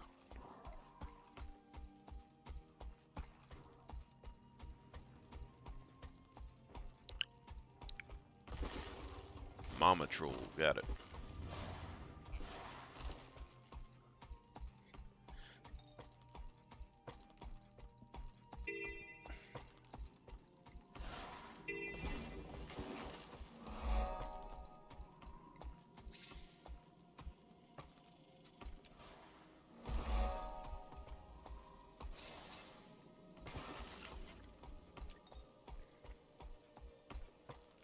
Plant-tastic.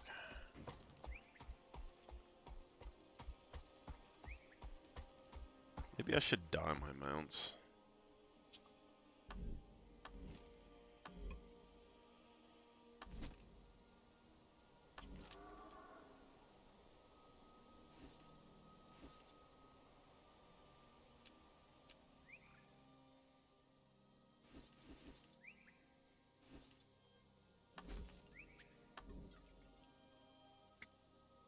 Oh, you can dye the skiff. I was unaware.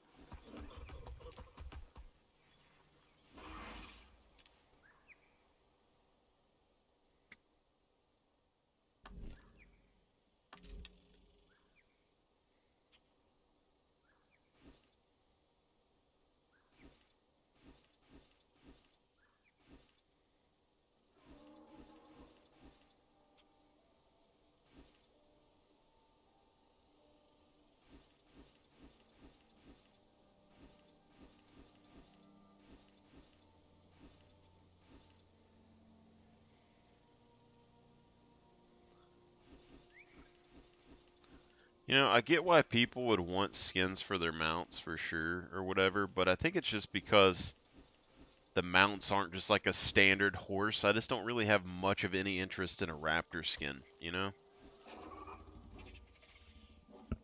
If it was a horse, you know, and it had different armors on it, I'd be like, yeah, cool, you know, it kind of fits my character.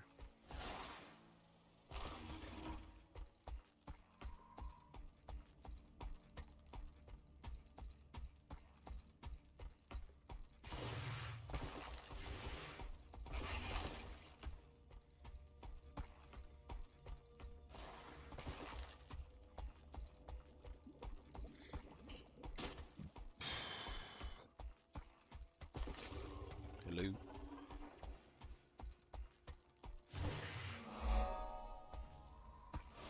Is it me you're looking for?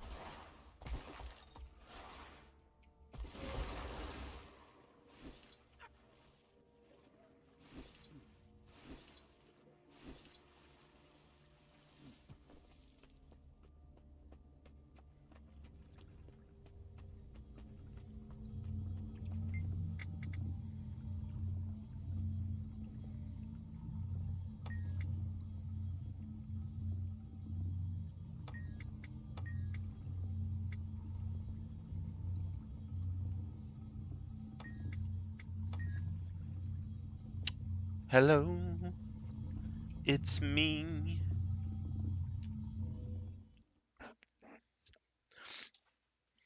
Going it alone to the crucible of eternity. Ooh. This gives me like Tron vibes, you know? Y'all guys know Tron?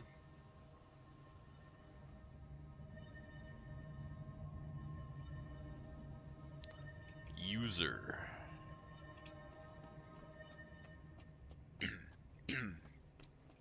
They could definitely add that Tron bike game to this game. Nothing's exploded, right? Welcome to the Crucible of Eternity. This is the heart of the Inquest, and here is where we will find Kudu. It's very blue for Inquest, you know? If I'm going to stop the Inquest, I'm going to need help. That's where you come in. Don't leave yet, Zoja. Not without us. Ritlock? Logan? Together? We've been talking. We're good again. Actually, it's a work in progress. Who are you two, and what have you done with Logan and Ritlock? Never mind. You're here, we've got a job to do. No sass, no backtalk. I've been tracking down a nasty piece of work named Kudu. He's been using dragon energies in his work. Isn't Kudu a girl's name? Focus here. He's been using Snaf's research, and I intend to stop him. We're literally going to get to the bottom of this. There is a security station up ahead. We're going to hit it hard, then work our way down into the heart of the Crucible. Enough talk, then. Let's go.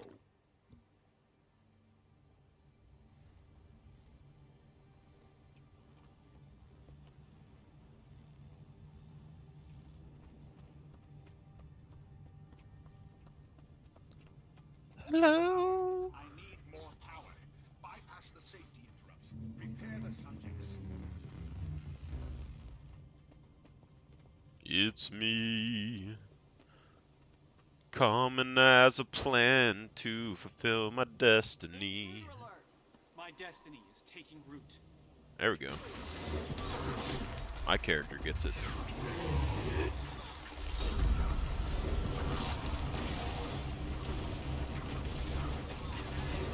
Oh, I am taking a lot of damage from something. Holy crap.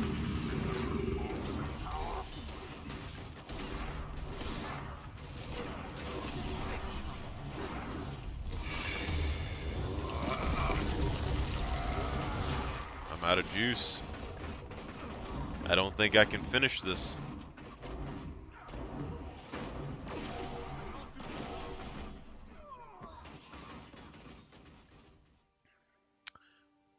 Take out the proximity alarm device. It's these guys, the gunners, that are killing me, but there's 2 or 3 of them.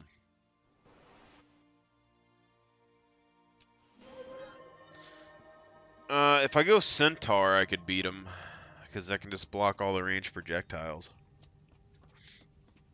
Potentially. I just don't prefer the Centaur, for the most part. So, we're going to try and go after the gunners first thing.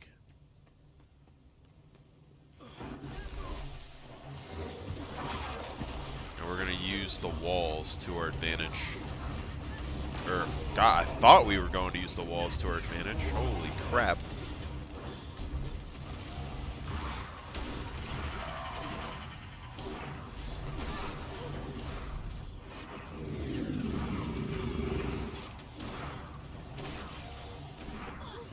You have to run back and forth. There's no...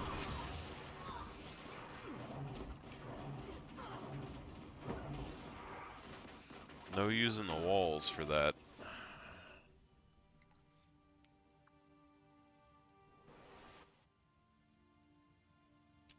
Okay, plan 3.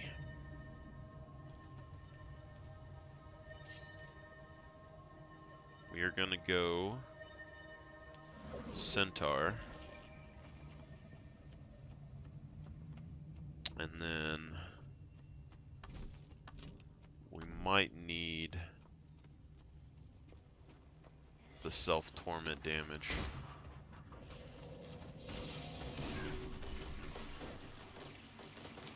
Crap.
Well, we can block them, but now we don't have the damage needed to stop it.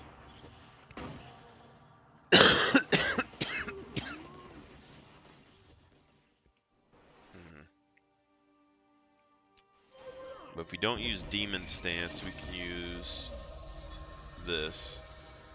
So you probably need to go Condi damage and the barrier at the same time.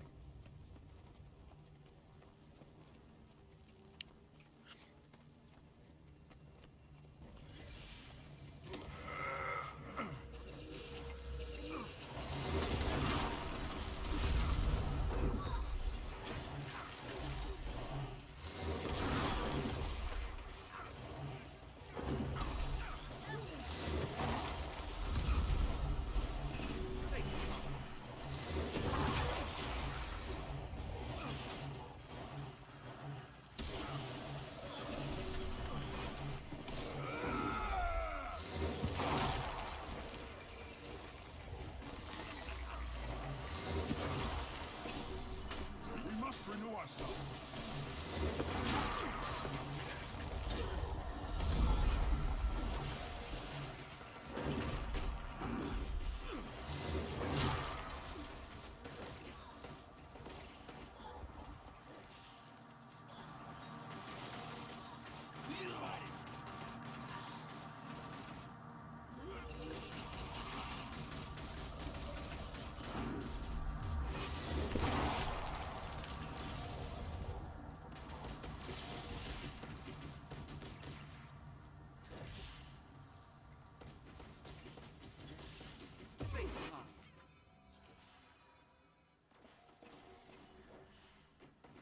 Someone help me!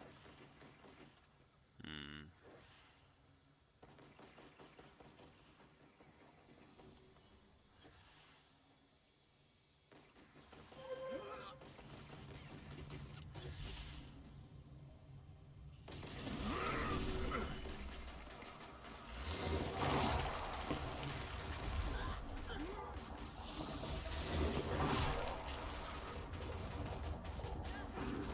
Safe from harm.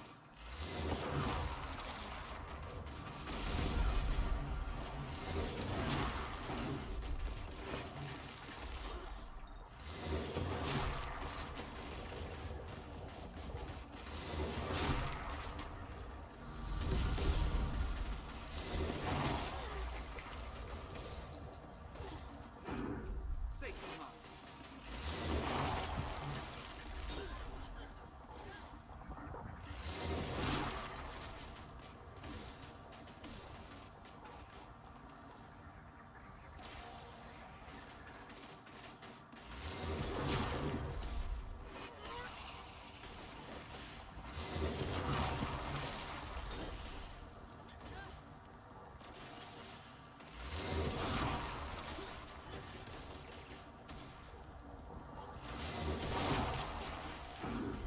Safe from harm.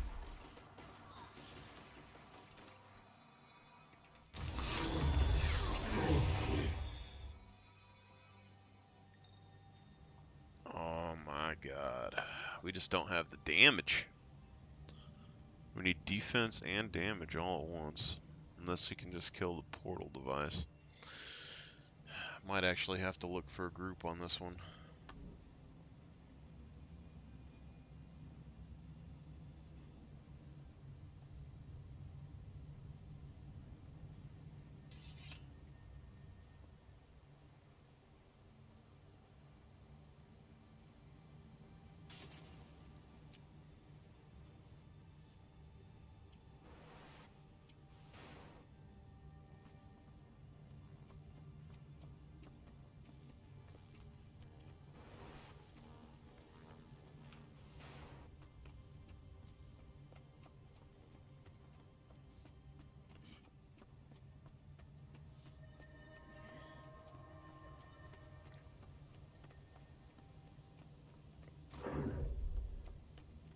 You can never learn.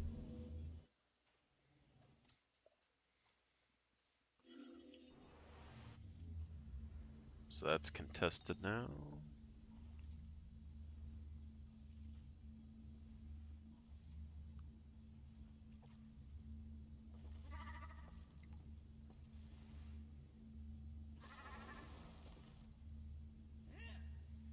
Have to remember how to get over there. We might have to use a teleport to a friend if we can get access to it.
I actually thought they were going to do more damage because I've been doing the dungeon for so long.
Making progress. Or maybe not.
have we come here, Heir? Our ship is under assault by the servants of Jormag.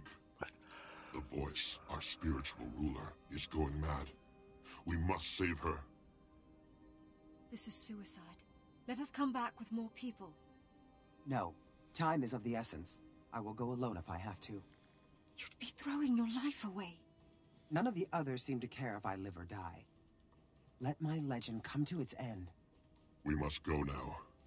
I fear for the voice. This is a fool's errand, Heir. And I am a fool.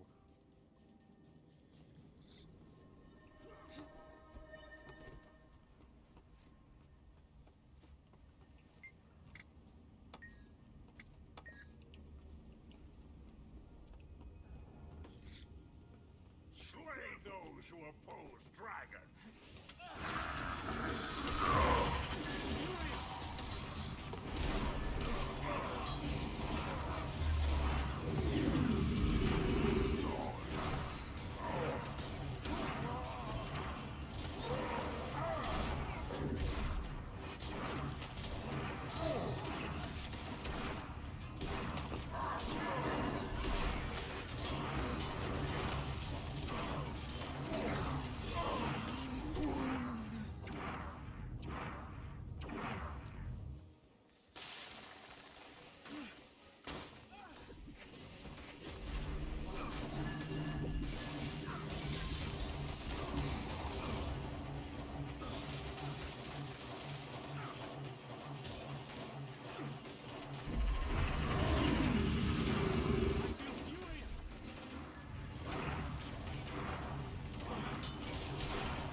Yeah, get him, Coda.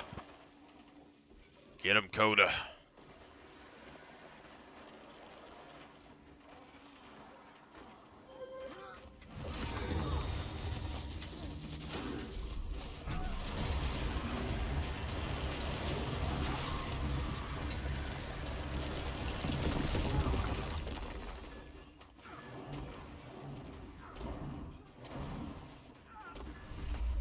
I need assistance.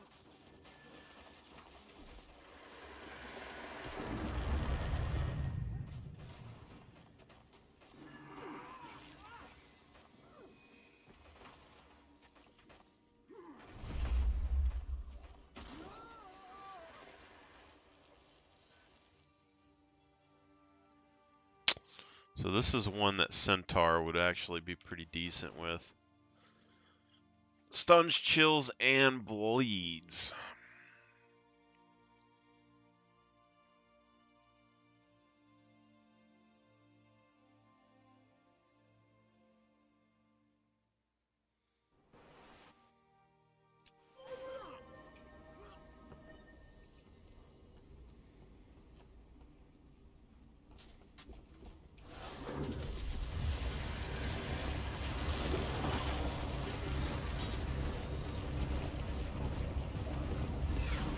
Not exactly sure what is hitting me, is the thing.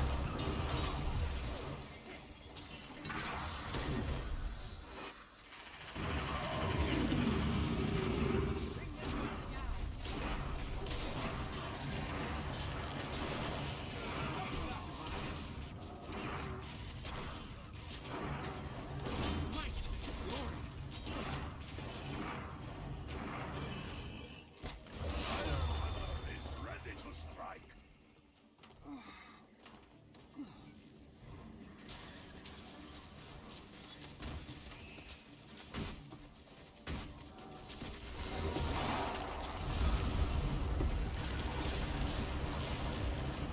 Whatever that is.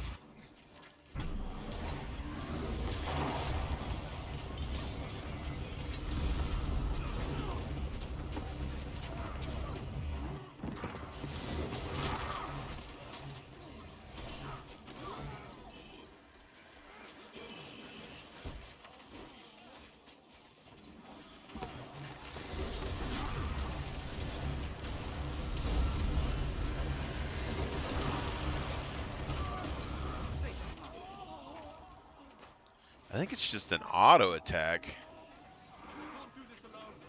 Like, it feels like an auto attack.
Exploring the world does have its benefits.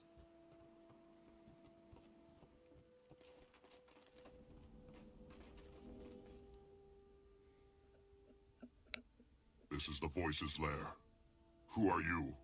I serve the hunter known as Coden's Bane.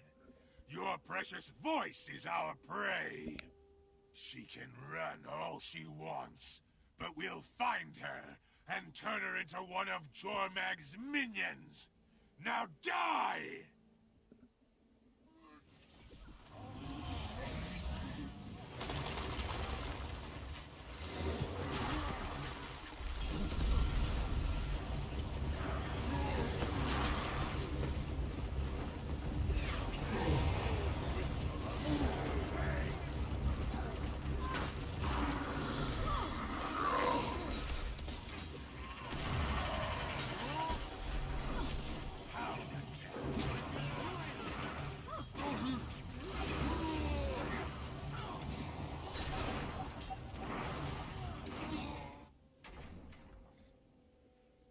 She is gone.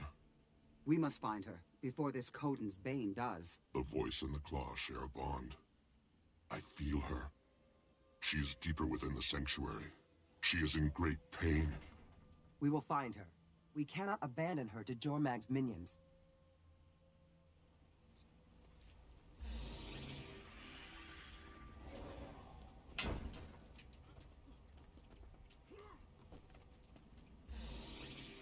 Do you have any idea what's going on here? Stop and assess the situation. That's what the old heir would do. One set of tracks splits off here. Yes, but we must follow the Voice. Her pain calls to me.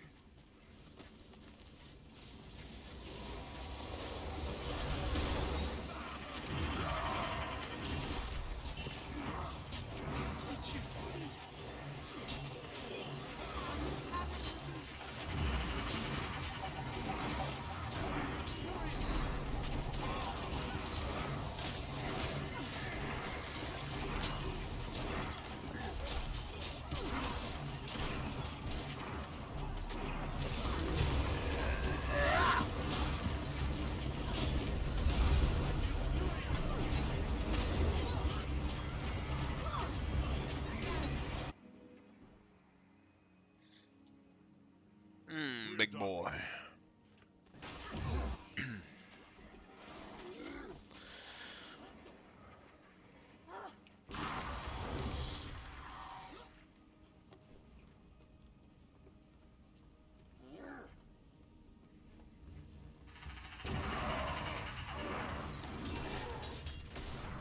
Deflection projectiles.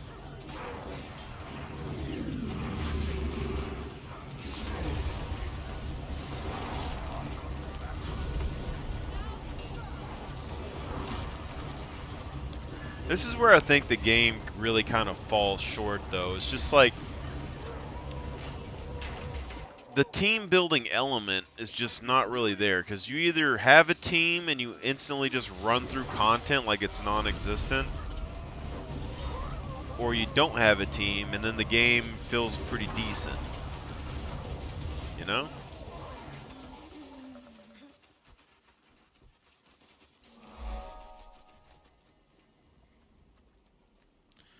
So I'm hoping with the new expansion packs they add some more difficult storylines where like it actually, like if you put a team together to do the story, it's actually somewhat difficult, you know? Maybe put an achievement behind it, have like an easy method to beat it and then a harder method with additional achievements.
Air's using. She a warrior?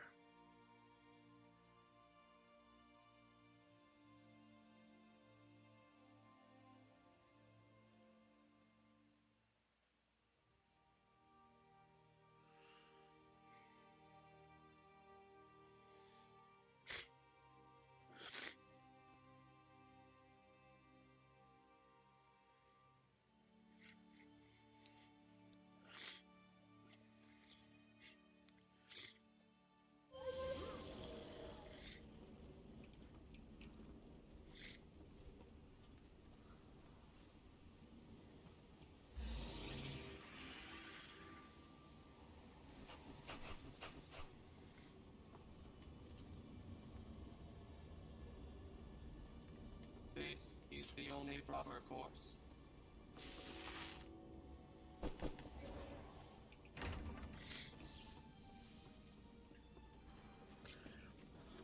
I remember it might have been an actual dungeon part, but I like had to solo carry a team through this dungeon years ago on a warrior, and it was like really difficult. Only time that I felt like it was kind of like if you have a full team with you and none of them have any decent builds and they all die and you're the last person standing, that's the only time you feel kind of important. Leave me in peace, I beg you. Walk in the path of dragon. Receive dragon's gift. Its blood is your blood. I wonder what the voice is.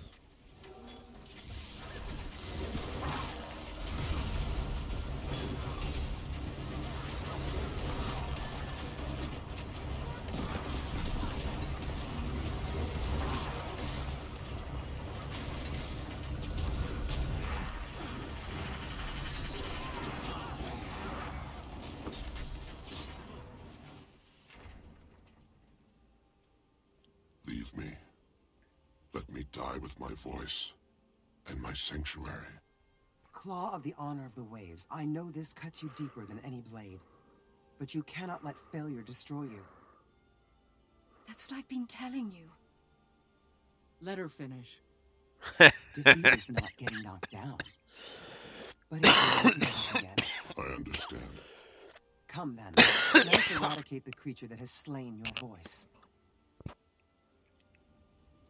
That's what I've been telling you. Let her.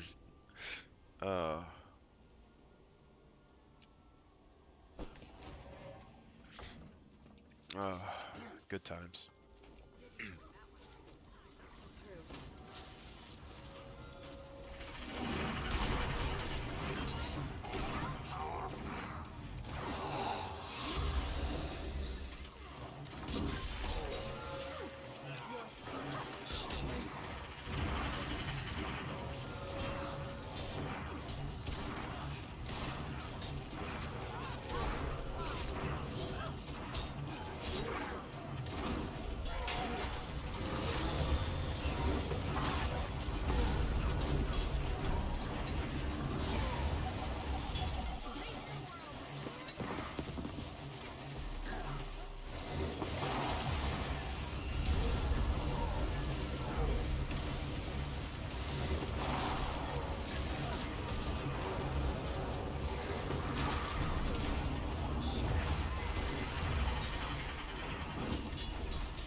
Voice is gone, but we must go on.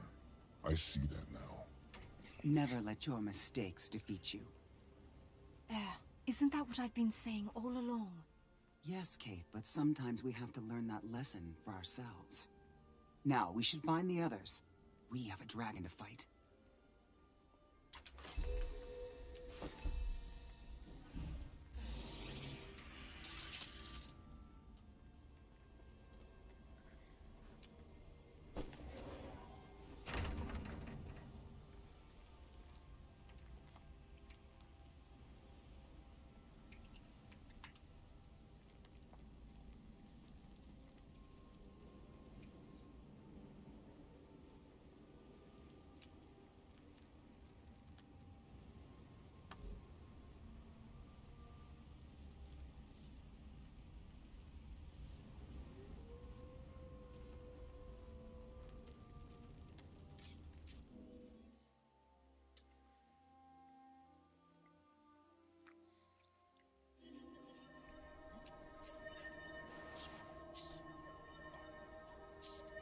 presence will bolster us further. We have set aside a place for you to live.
We have completed the task at hand. See,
That's valuable.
have my attention. Welcome to the Crucible of Eternity. This is the heart of the Inquest, and here is where we will find Kudu. Kudu. If I'm going to stop the Inquest, I'm going to need help. That's where you come in. Don't leave yet, Zoja. Not without us.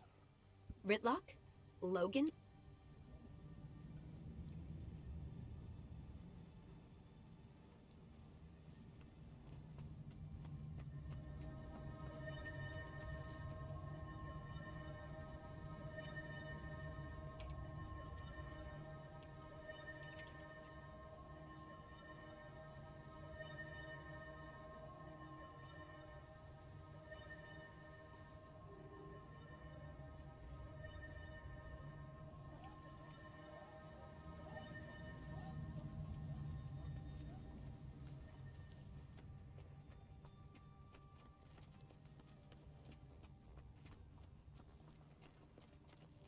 Power. I need more power. Bypass the safety interrupts. Repair the subjects.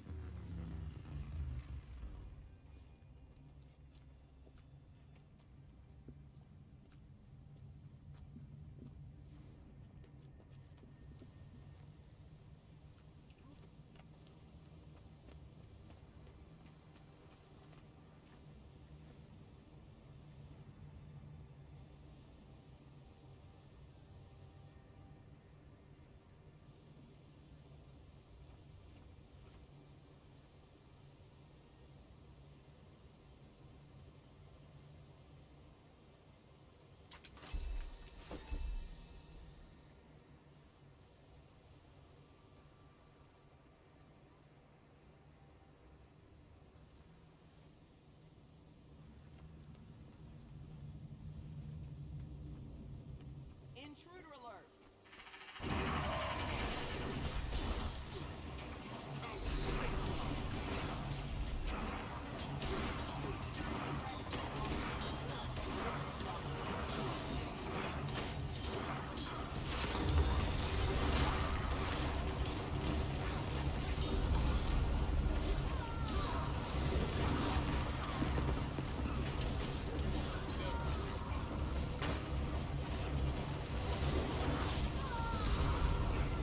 How is a firebrand dying so quick?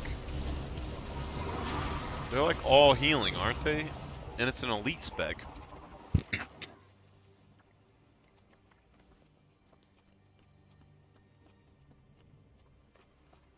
The Inquest laboratory spiraled down along the central pit. Kudu should be at the bottom. Pity we can't just jump down. Unless you have wings, I wouldn't recommend it. It's a long way down in the dark.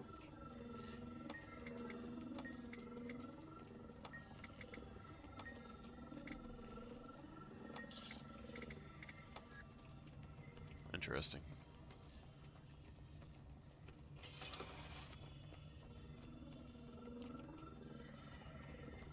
Wonder if you have to be in a Surin, maybe.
Your free will soon be gone. Do you have any last words? Do your worst, freak. I survived the Flame Legion. You will fare no better. I do so.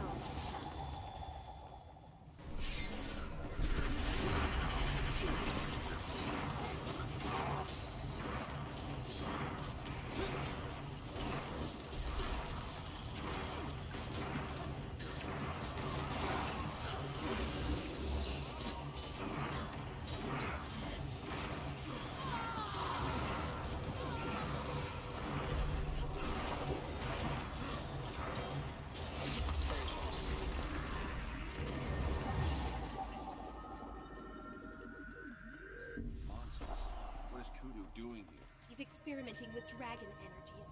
I didn't know how far he had gotten. Let's shake a leg and take him down. Oh, this is wrong. So wrong.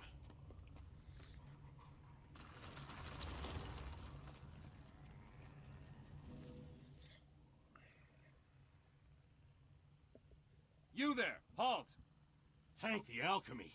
Kudu has gone mad. You must stop him. What is Kudu doing here? Why are you torturing these people? The Crucible of Eternity removes and concentrates dragon energies at the bottom of the complex. Kudu is corrupting his captives with this energy. He's turning them into dragon minions that only he can control. Go see for yourself. I'll release the door locks. Just don't hurt me. We won't, but Kudu will pay for what he's done. But he can control the dragon minions, and that means you could take all the dragon's minions away, and then, you know, they wouldn't be nearly as powerful, you know?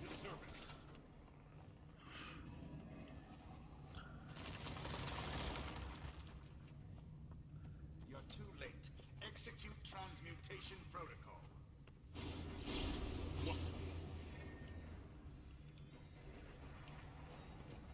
Talk to me.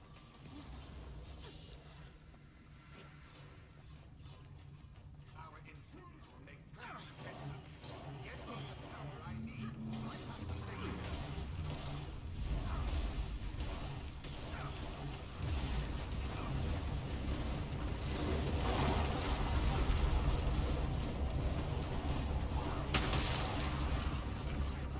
Tear them limb from limb.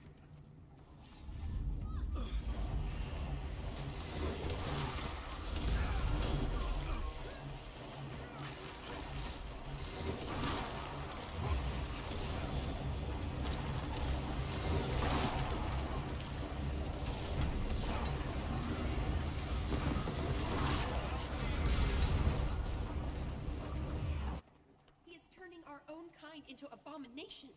How dare he use Snap's research like that? I will be once I get my hands around Kudu's skinny neck. Kudu.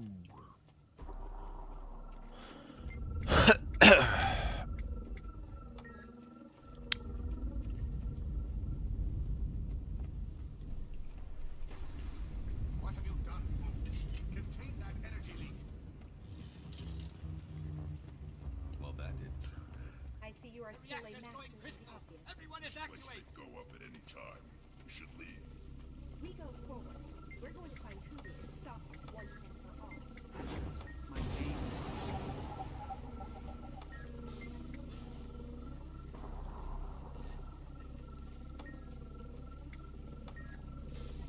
Kudu, open up and face the superior intellect.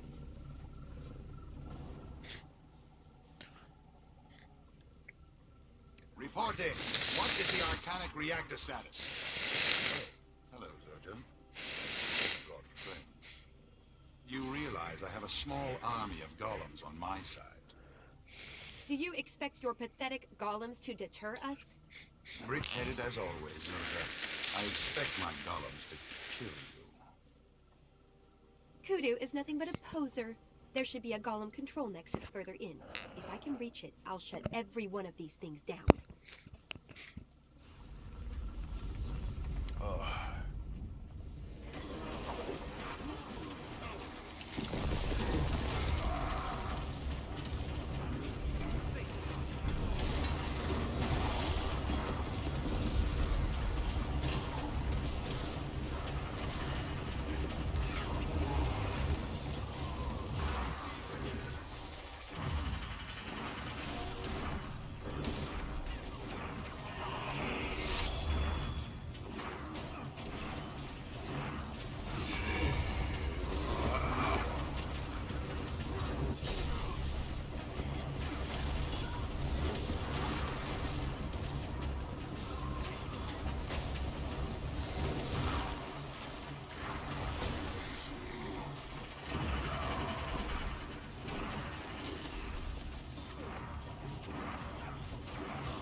Golem control nexus. Cover me while I reconfigure it.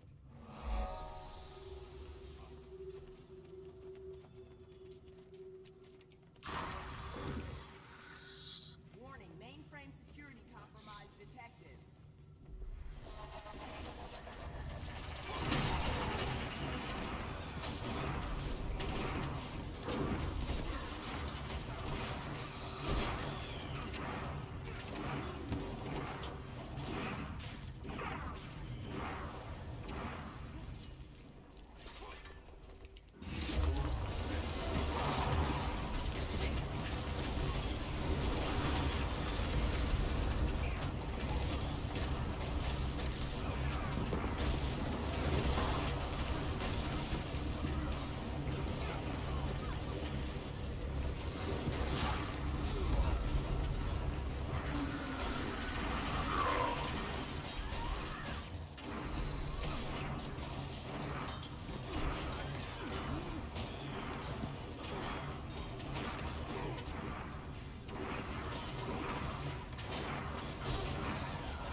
You call those protection codes? I've seen you do better. Have them send more golems. We're just warming up.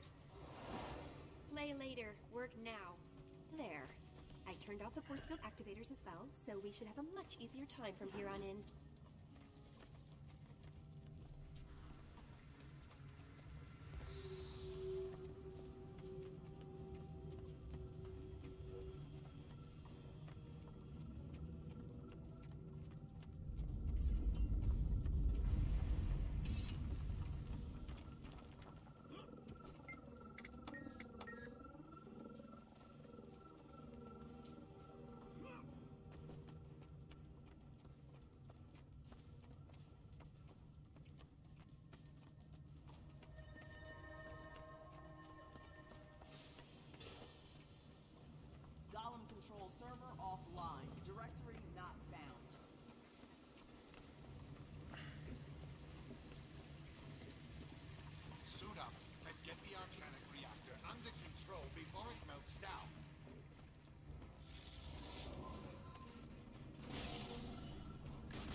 Don't go through there. The arcane energy is toxic.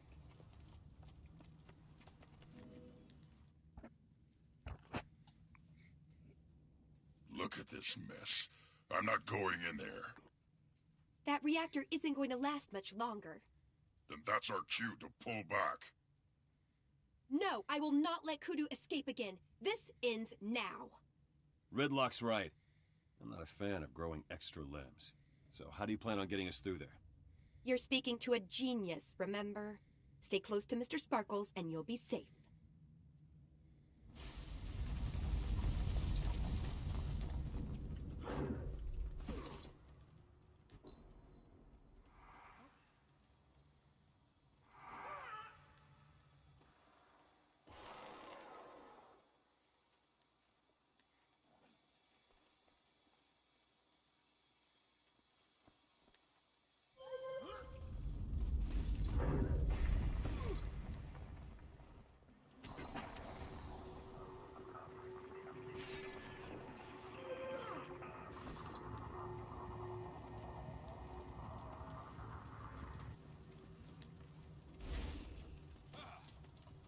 You have something to discuss?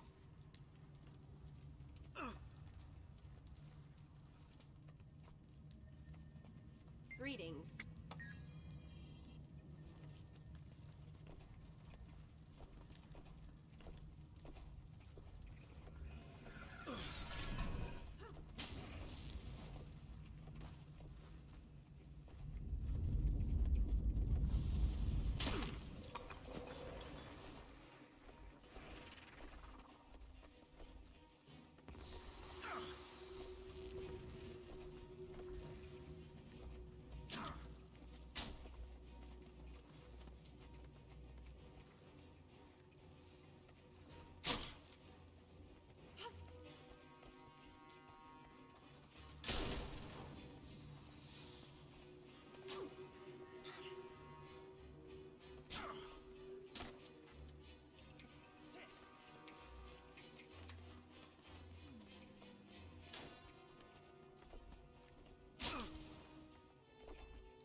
This guy looks kind of cool with a gun.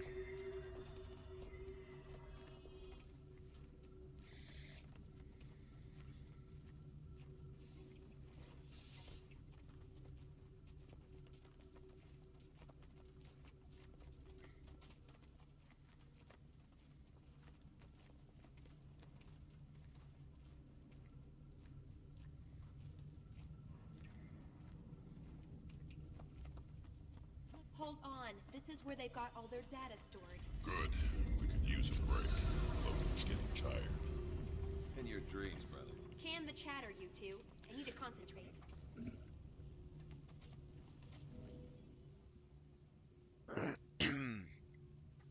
Kudu has perverted Snaf's research. He wants to make his own dragon champions. Can you stop him, Zoja? We got that. We could shut this place down, and I could steal all of their research and shatter their data crystals beyond repair. Sending a copy of this to the Arcane Council will kick off a firestorm for the inquest.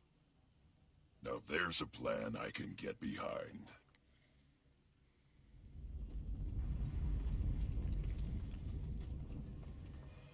Bum ba-dum.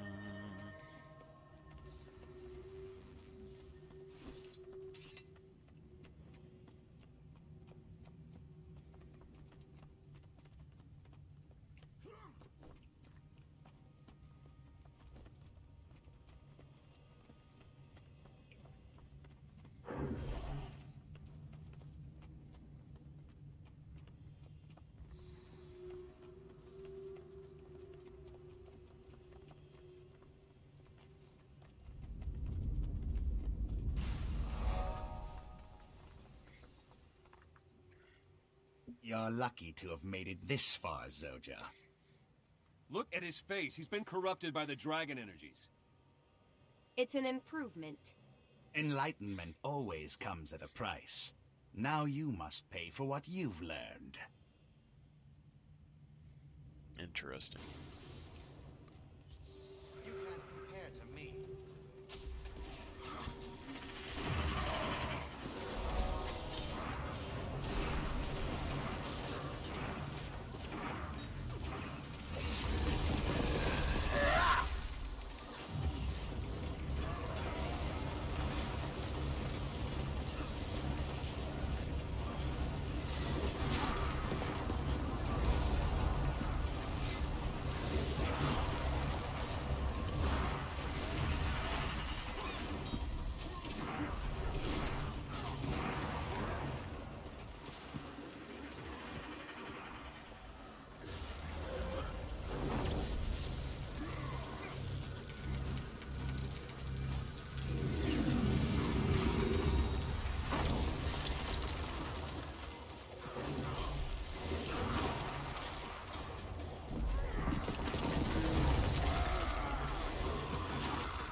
Invested in a creature under my control.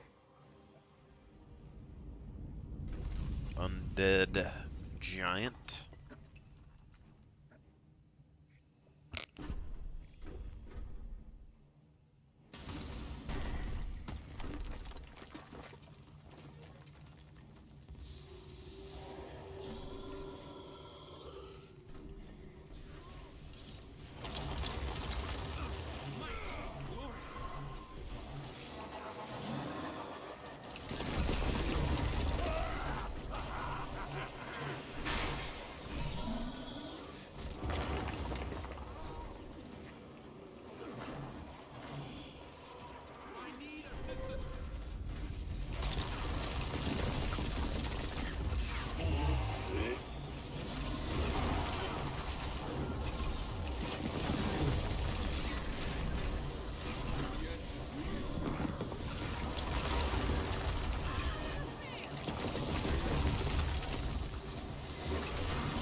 gw2 is dead. This won't destroy the Inquest, but it will cripple them for a while. No one uses Snap's discoveries but me. Zoja, we all miss your mentor, but I think it's time to let things heal. Come back to the group. Come back? You mean work with Heir Sagalkin? Never. I can't forgive her. I forgave Logan. Then you're a fool, Ritlock Brimstone. Snaf would want you to come back. We should put Destiny's Edge back together. You lot can go fight dragons alone for all I care. Your friends need your help. What would happen to them without you? You would deny them Snaf's wisdom. No, of course not. I mean, I'm sure they can... That is... Heir isn't a complete fool. Very well. Fine. I will think about it. No promises. Sounds good. If you show up, you're in. No pressure.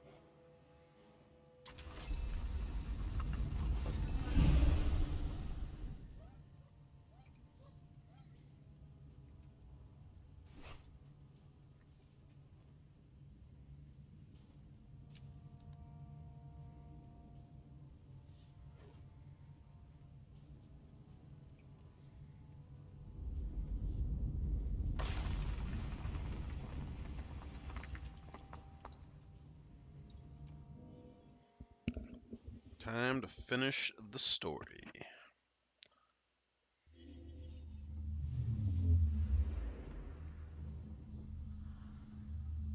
This helmet makes my head look big as hell.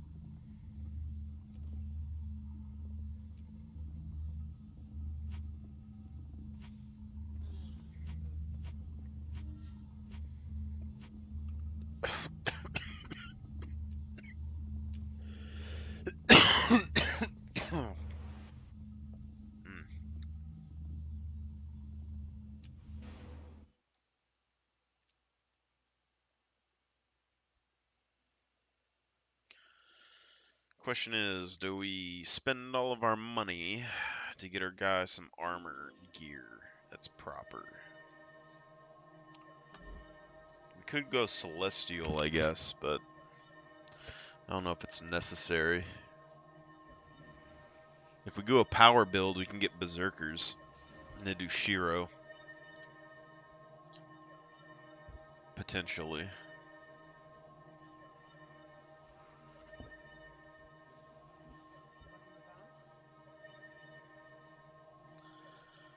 I don't really think, like, it's kind of split because, like, if you use the crit sigils on Revenant, 3 seconds, I don't know if that's enough. But if we do, like, a quickness sigil, you don't necessarily need the Shiro ability if you use the quickness sigil. But if you use vulnerability sigils, then you can get additional vulnerability stacks, additional life leech. If you use life leeching sigils, that's even more life leech. So it just keeps going, you know?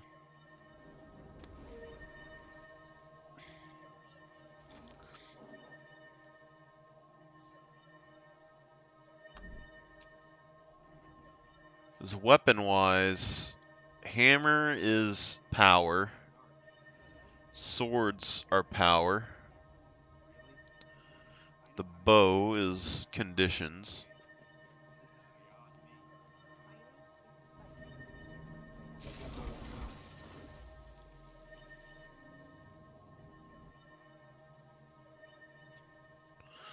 See, but I'm pretty sure the short bow uses, like, char things. Like, shows char stuff, and I ain't really super interested in that.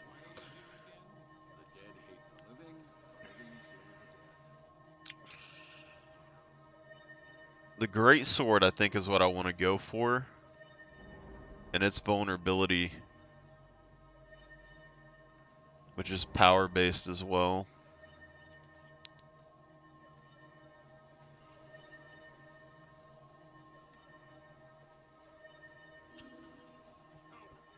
staff as power. There's only a couple of conditioned weapons. Fought these things before. How do you kill the undead? Fire, decapitation, spellcraft. Whatever kills the living, kills the walking dead. Oh, that sounds easy. Rarities, exotic, revenant, attribute, we want power, precision.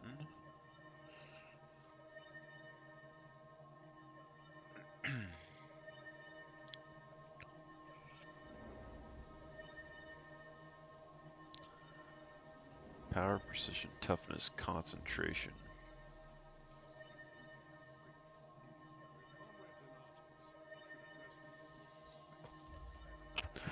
Power, precision, and ferocity.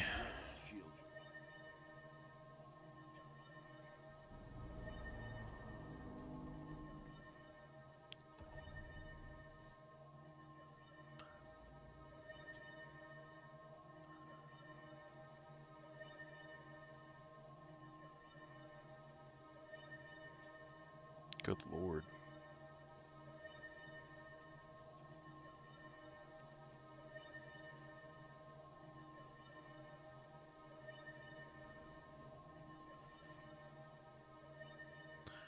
Power, precision, healing power, Condi. Power, high precision, Condi damage.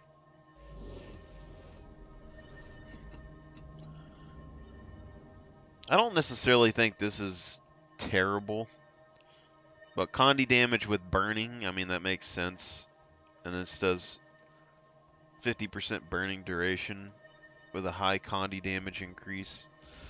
So basically you're doing physical attacks with crits, and then you're getting burning on top of it. Monocle. 25 gold for that. This the creep is just over time is crazy. Rampagers.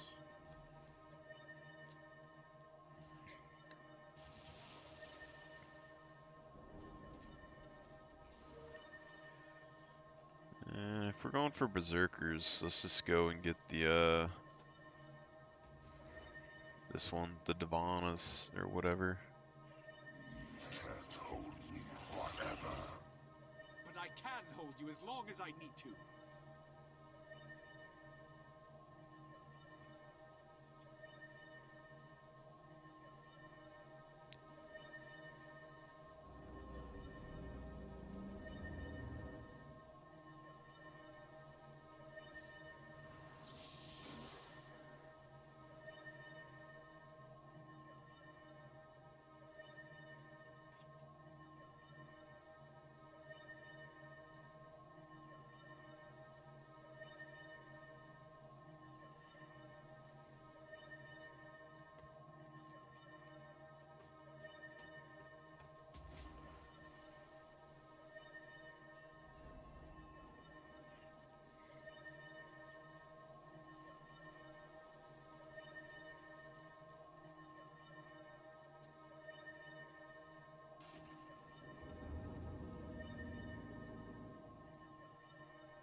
Charge quartz earrings, 20 gold a piece.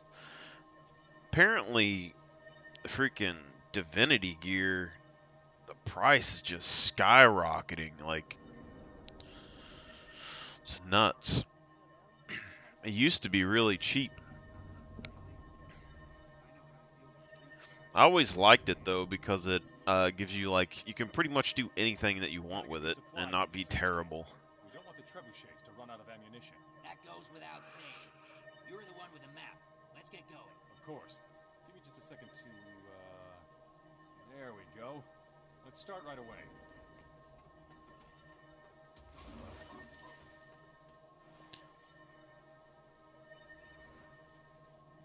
Snag a couple of those.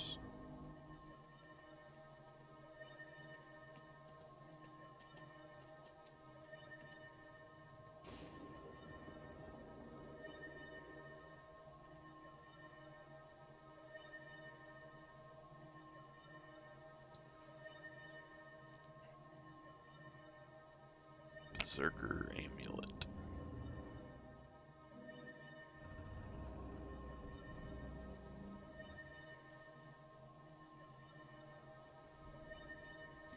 Condition, damage, and expertise.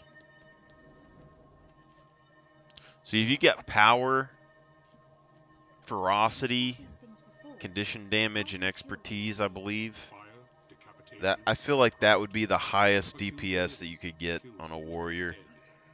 Like it would have to be, because then you could go Condi and power, and then you could go 3 seconds of crit, and anytime you went to physical range or you're hitting a physical ability, you could just destroy somebody, you know?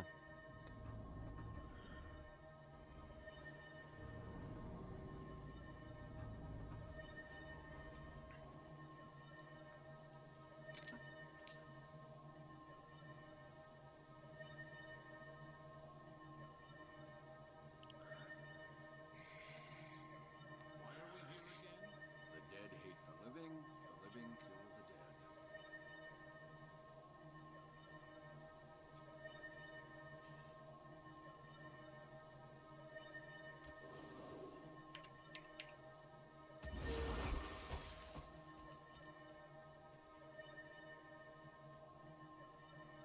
Looking at 2 gold.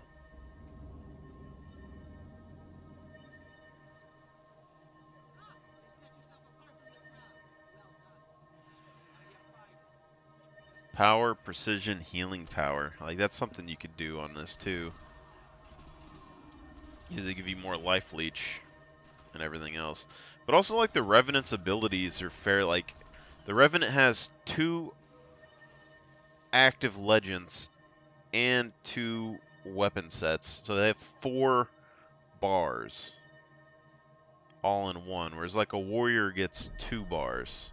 But a warrior gets 2 additional skills. You know? Elementalists get 4 sections, and they don't tend to, I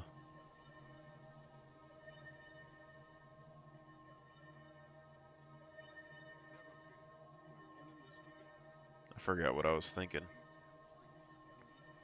Or like damage-wise, you know? Because like a warrior will have like 20-second cooldowns on his abilities, and then you can swap and you have 20 seconds on the other page. But a Revenant will have 20 seconds, or like 10 seconds here, and an energy cost. So as long as your energy costs are up on both sides, then you can basically use as many of your abilities as you want. So you probably get more total DPS out of that anyway. So Revenant might be able to get away without packing Ferocity and being able to just do healing power. Like something like this. Power, precision, healing power, Condi damage. I think you could potentially get away with that.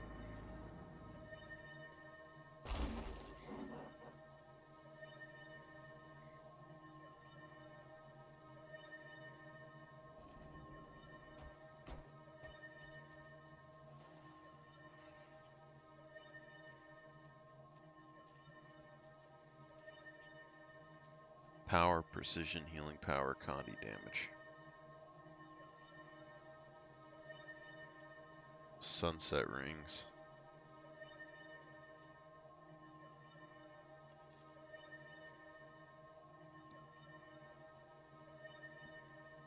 We get to see some action. Nice. We're not swiping books from some dusty library, girl. We're going into the fierce battle with this dangerous foe. Like I said, nice.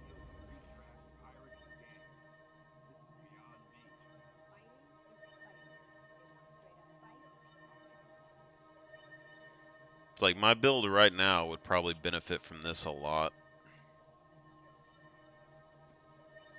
You get extra healing on your leech, you get extra damage on your leech, you get extra damage on your condition. That's interesting.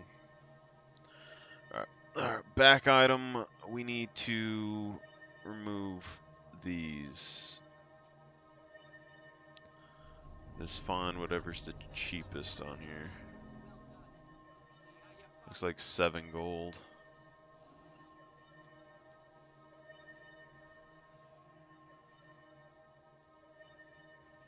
I'll just place an order for one and see if we get it here in a minute. Save a couple gold.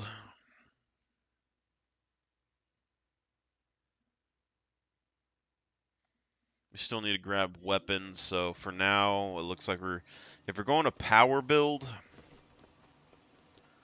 I'm gonna say we're probably gonna go stick with swords, and then we're probably gonna work our way towards the Luxon Cruiser elite spec for the great sword. It's probably the best thing that we can manage. If we did healing power, though, we could potentially do the staff.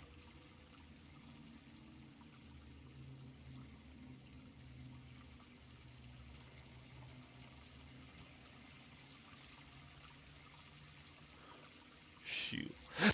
Healing and protection.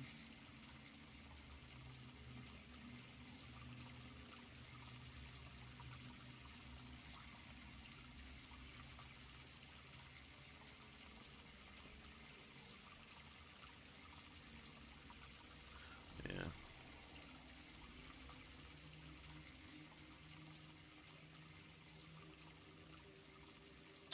Yeah, thinking double sword, and then we're going to work towards great sword. We could use staff as a secondary just for like defensive stats, because I don't think we're going to get a whole lot of benefit. Like the end of this one, it's doing 474 in a whirl combo finisher. This is doing way less, so probably do staff and double sword.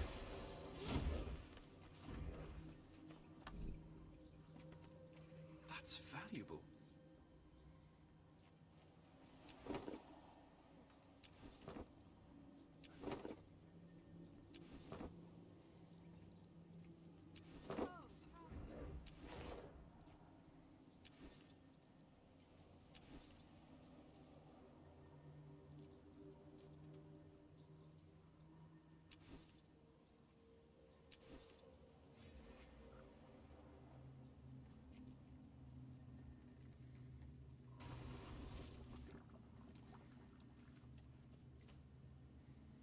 This is most remarkable.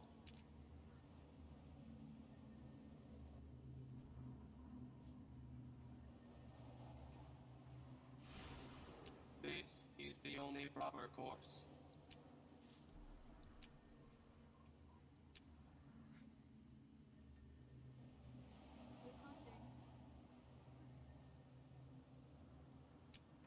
Affirmative.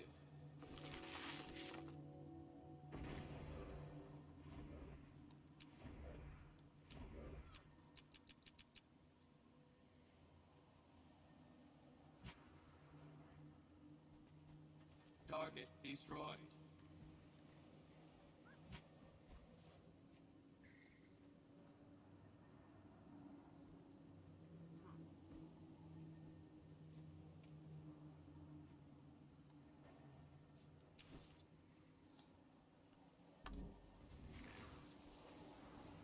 Unused upgrade slots.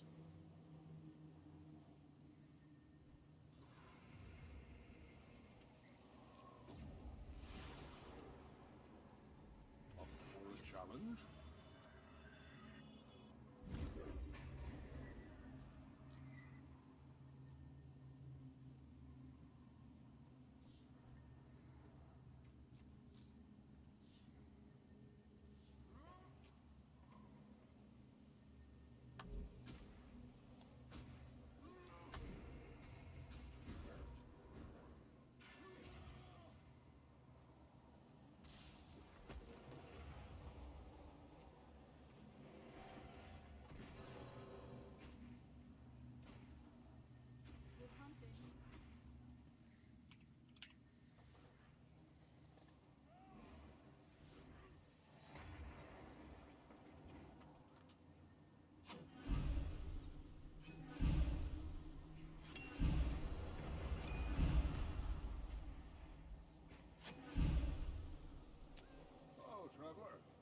That's different.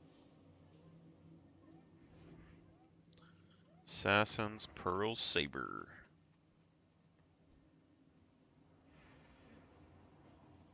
Tengu Axe.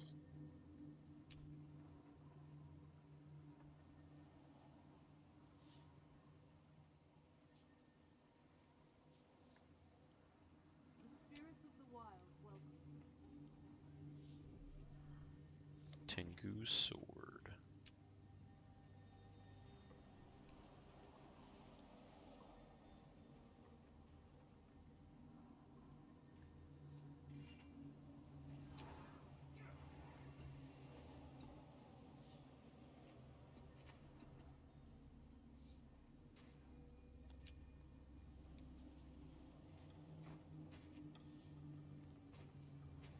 Hello, traveler.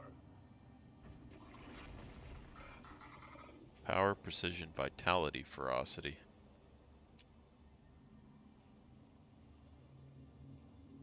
Oh, if that thing jingles when you rock it, that would be super fucking annoying.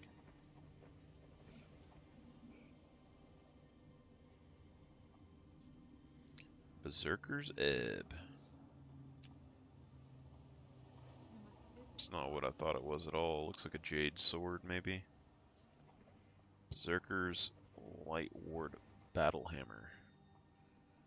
It's like a simple little European hammer. I mean, it's not like my thing, but it's kind of funny and kind of decent looking. Lightweight battle staff. So this battle staff looks like a spear. I kind of like it. Spending all my gold on it though. I think it looks cool. It looks kind of like an Elvis spear. And if we're using a staff, it would look pretty nice in general, I think, with the animations that we have spinning it around. But, I don't know. I have to look into this one, though. I like it. I'm gonna do a print screen of it. Got a cleaver. The modern saber. This is the one that everyone always asked me what it was when I had my original warrior. Because no one ever used this thing. No one ever saw it. And when you just look at it, like stowed or whatnot, like, or just like the weapon, I guess no one ever realized that it glowed red. But basically, it looks like an evil katana. I use that on my main warrior all the time. I might use this on the new plant person if I don't use the other one. I gotta decide between the dark red colors like this or the uh, or like the Kalimbolg weapons. Those are like the two swords, because this is the only plant sword I can really think of. Besides the cultural tier 3s, we might try and use the cultural tier 3s. Yeah, we don't really need any of those. We can get a staff here for 3 gold. And then we have pearl sabers that we can get. Berserkers. Seer's war staff. It's like an additional gold or so, but we unlock an additional skin. And this is a little bit different. Like, let me look at this for a second. It is I mean, it's metal, kind of not. Has a pretty decent looking skin. Glows red, got some orbs passing it.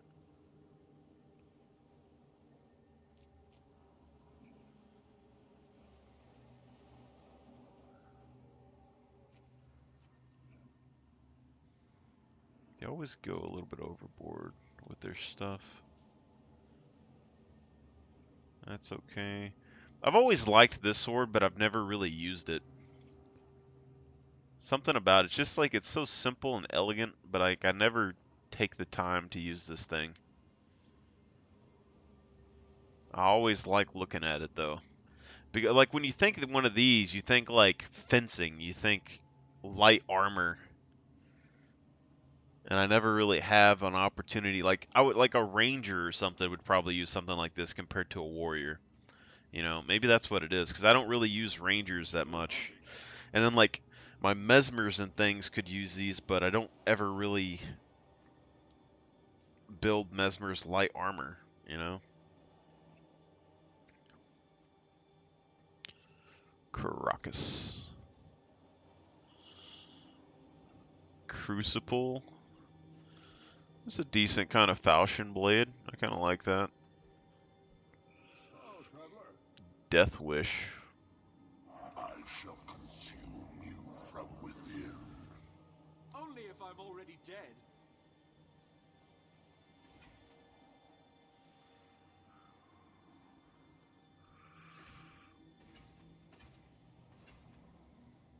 Fang of Lion's Champion.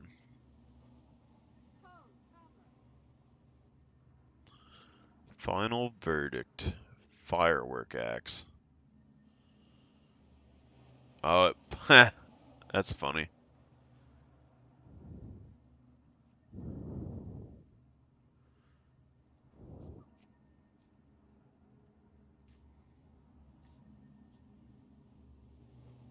Sucks that the sword doesn't work because it's already too big. I'm at your service. That's kind of funny though.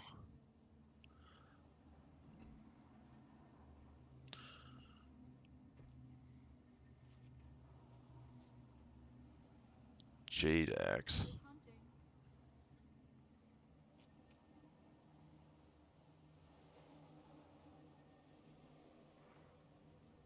Power, precision, vitality, ferocity. Jade weapons don't look terrible.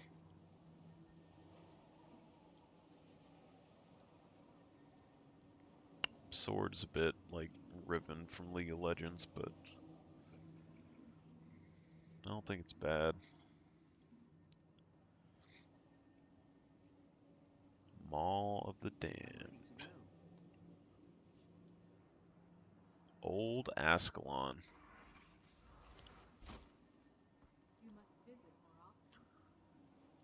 Prosperity. So you never see these boreal weapons, but I've always liked them. It's very simplistic, designed, clean.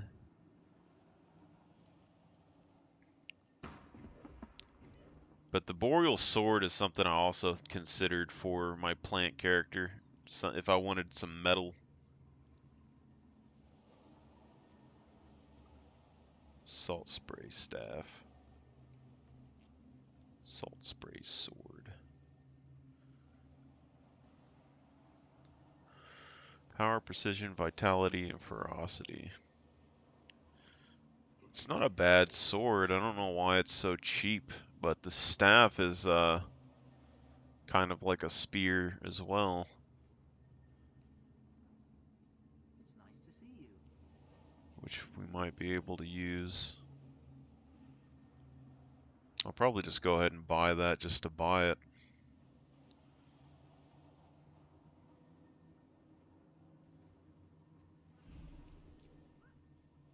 Oh, they got a green one. With assassin stats.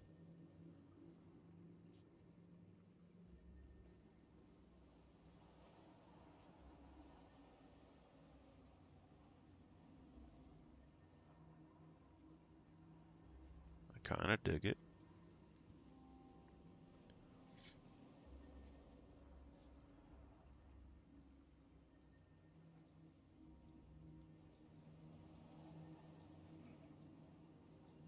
Something like that being so expensive, I don't understand.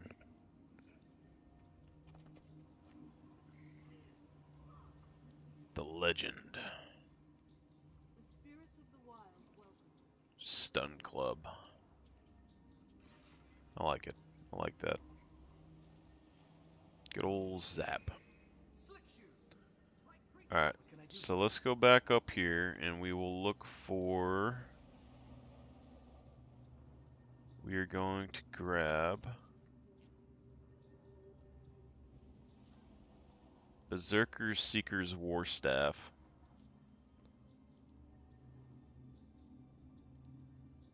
And then we will grab 2 Berserker Pearl Sabers.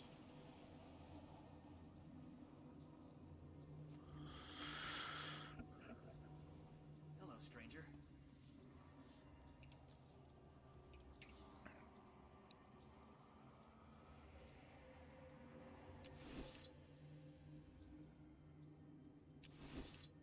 Okay.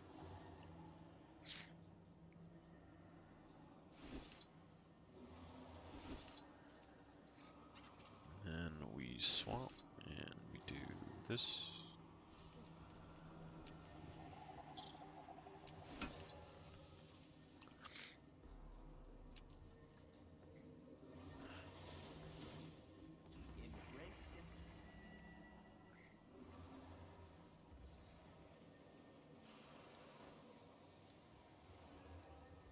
Come here.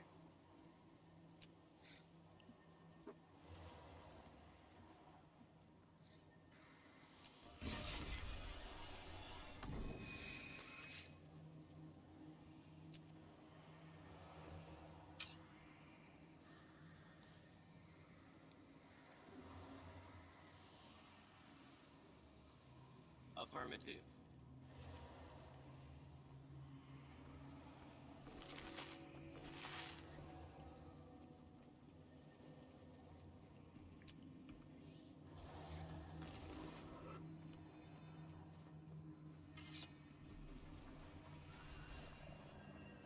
This helmet's always been interesting to me because it looks good on some things. It's just that it's a scallywag. Like the armor set is just ridiculous on its own, right? It like makes no damn sense. So you never really use the helmet. And anytime I've ever did, I felt a little weird because like if you took the top piece and just cut it off right there, you'd have a really decent looking helmet. Maybe like smooth out the edges, right? But it's not something that you're gonna see very often.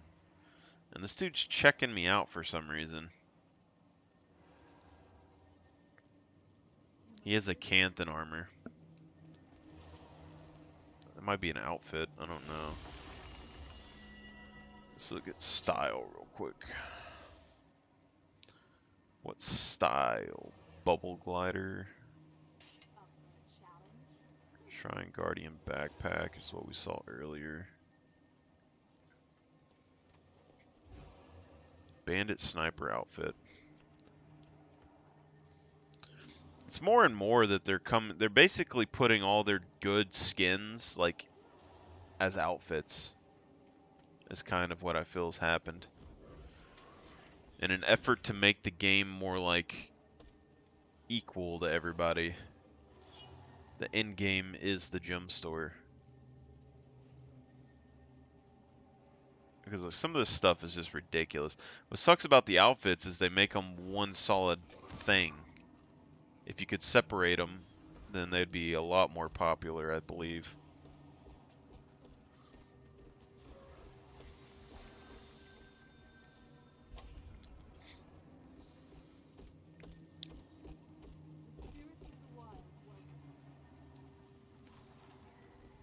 Faux fire.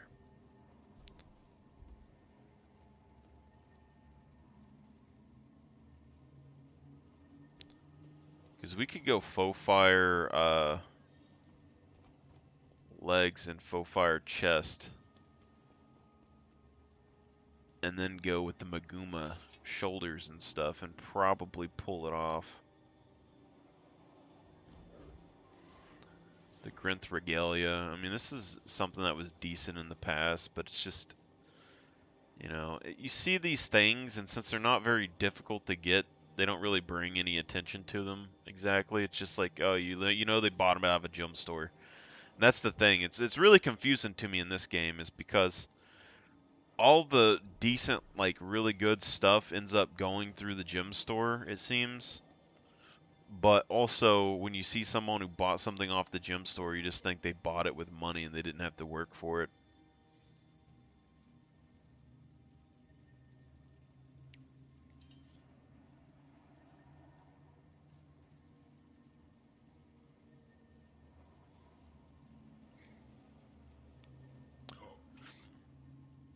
Lord Claudius. Some more sturdy, like more sturdy looking rapier.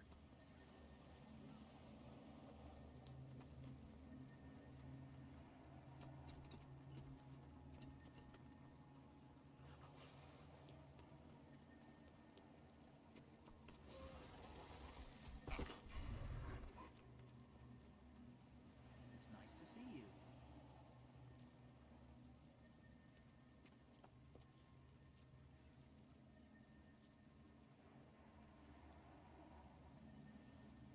Wreath of Cooperation.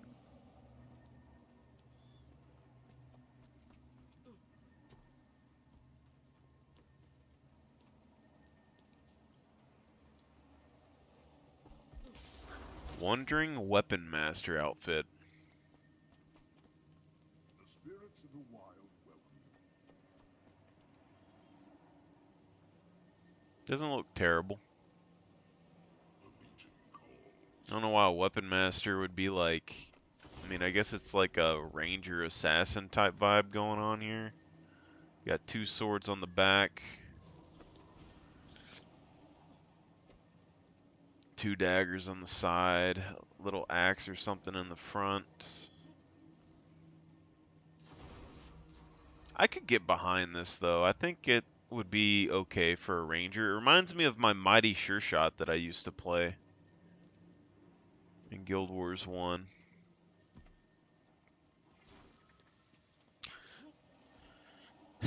But when it comes to like a,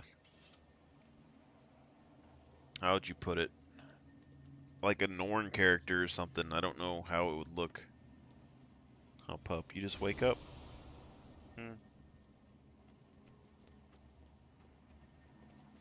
You bored? You want the last strip? Jerky?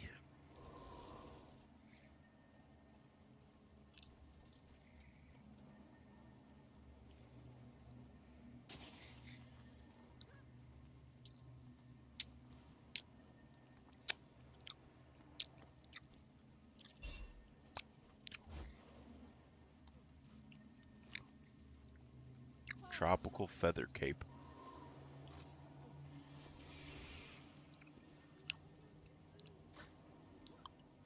If you can dye each layer of that.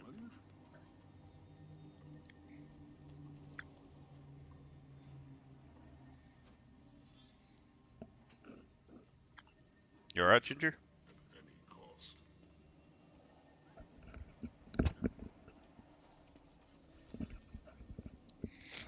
Dude, you demolish that every time. Can't you just enjoy it? You get a piece of jerky, you just go insane. That's crazy.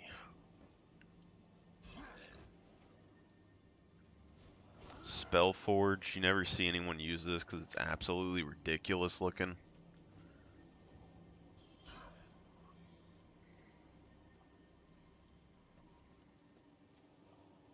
Serpent tattoos.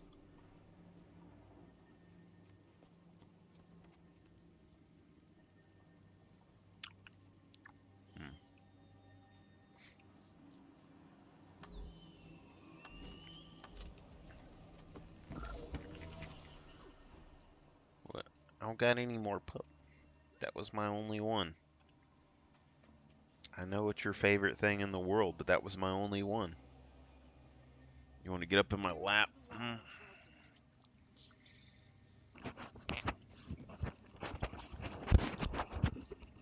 Enjoy your treat.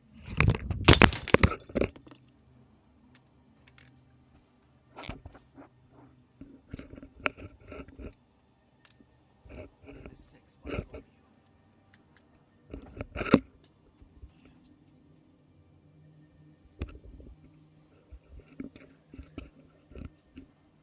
Oop. You enjoy your treat, pup? Oop, come here. Huh. You just a good well girl, aren't you? Yeah, you just a good well girl. Yes, you are. You're the best little puppy ever. Yeah. Really smart. Trained yourself. One of a kind pupper dog. See, I don't have any more jerky up here, though. Yeah, there's no more. That's just the wrapper you're smelling. I'm sorry. I know, I'm sorry. But you know who has a lot of jerky? Grandpa. He has a stash of jerky in his house somewhere. We can go over there tomorrow. We can find his hidden stash with your sniffer. Yeah, we can. Yeah, we can. Ah.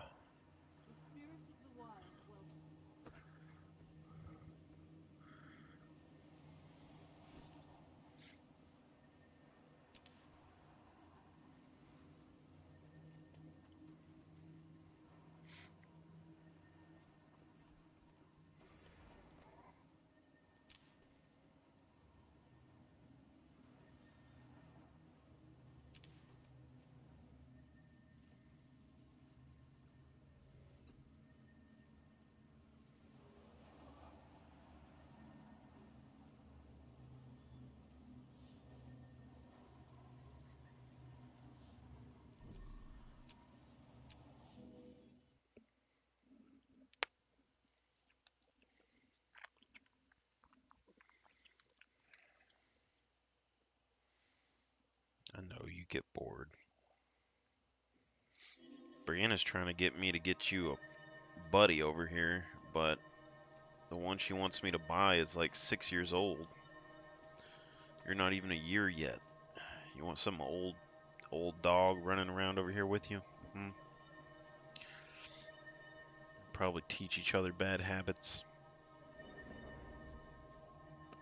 You don't have no bad habits though, do you, pup? No.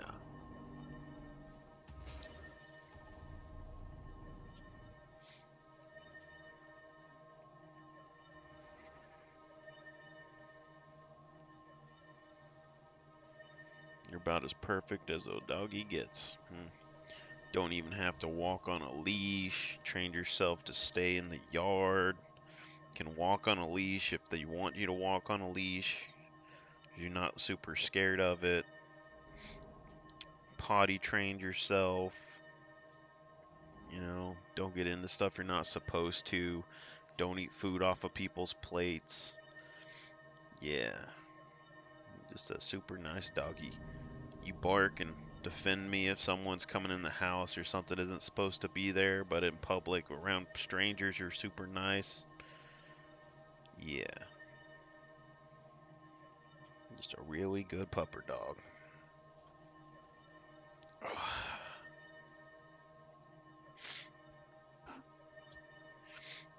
Yeah. I get you snacks.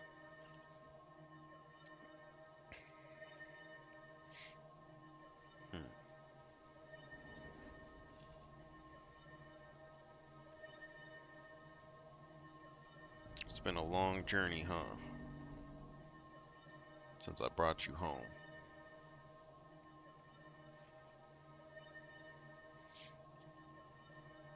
Laid you on a pillow. We gotta go sleep. First day. Remember that long drive? Both of us were just wiped out. Fire, decapitation, spellcraft. Yeah. Whatever kills the living, It's the longest drive I've ever went. Let alone just to pick up a pup. Two-way, out of state. It was worth it, huh? It's worth it.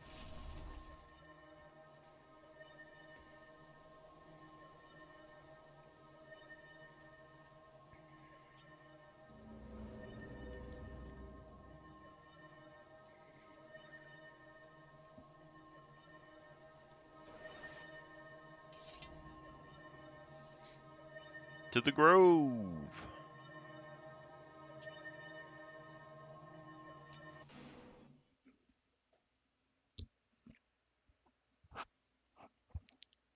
I'm gonna have to get you your own chair, ain't I?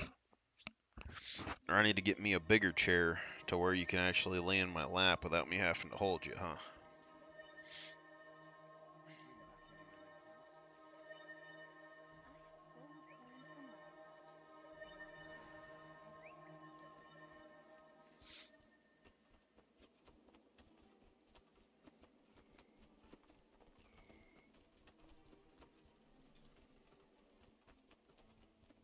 like it up here? You're still pretty small, but if you get bigger, I don't know if I can keep you in my lap. Your cuteness. You can never have too many allies.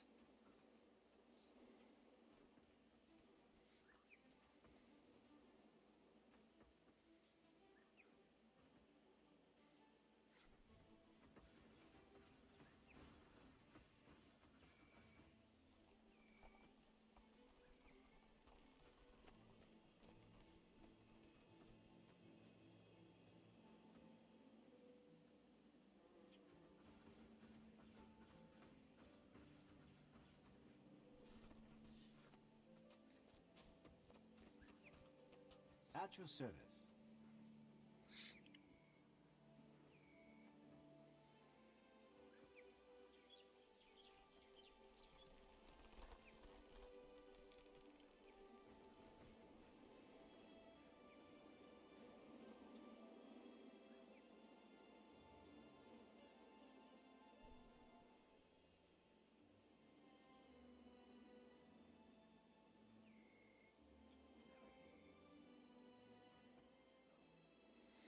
We're having some connection issues here.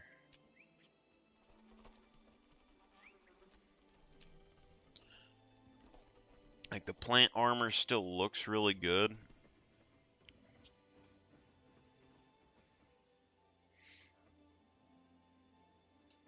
I'm sorry, I don't have a blanket up here for you, pup. If I had a blanket, I could snuggle you up and keep you warm. Yeah. I'm sorry.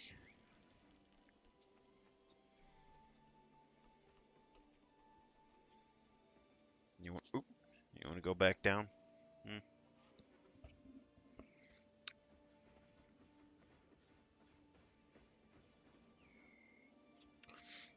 Might be able to cook some meat for a snack.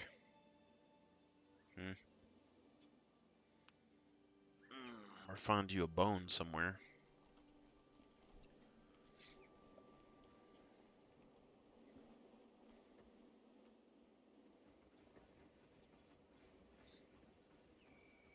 I think this looks better, but we're having connection issues on the back. We can kind of go with that if we find a cape that works, potentially, but we're running into some issues with the wardrobe. We also already unlocked all the armor for this one. So let's go ahead and look at oaken legs.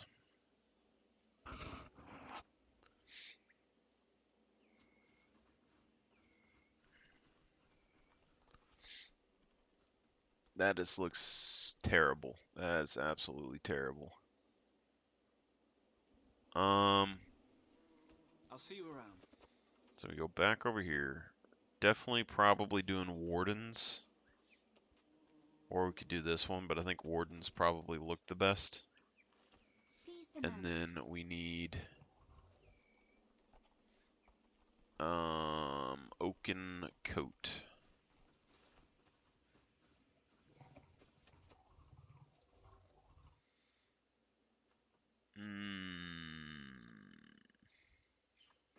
I mean, it kind of looks like bark here, but I'm not 100% sold on it. I mean, it's basically making me look like I have a bare back and something up front, but it does look like it fills in the void in the top a little bit better.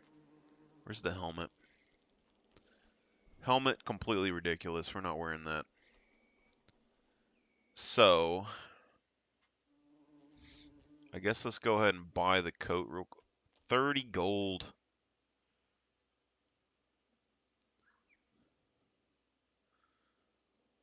Precision, toughness, condition damage. 30 gold. Follow your dream.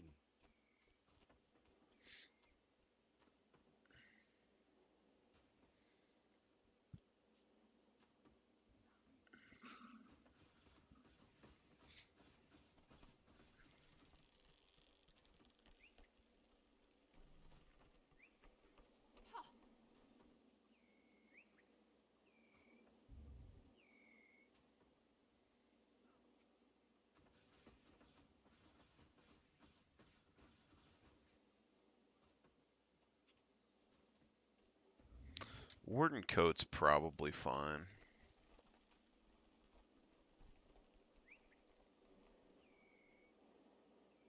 Seek, and you shall find.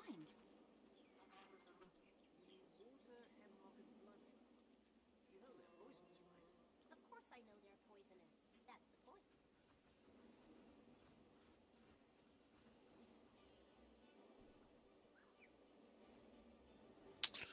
Yeah. Let's just wardrobe.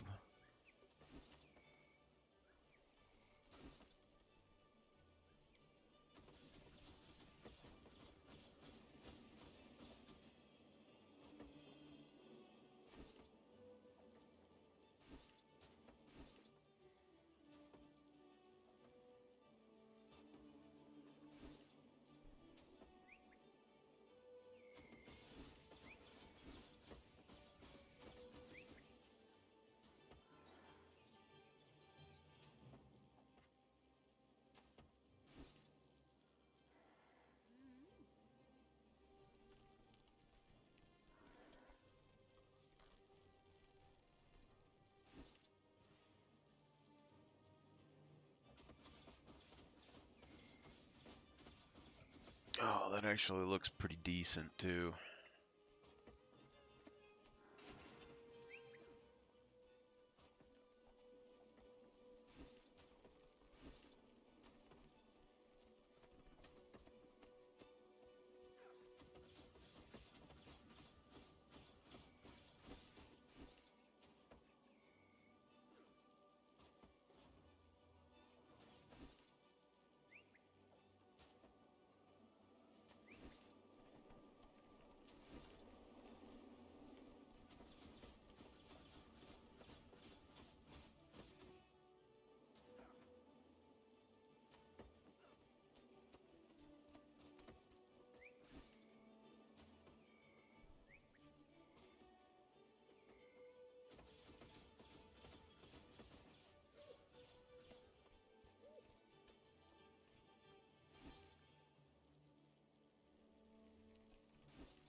I might be able to get away with doing something like that with this.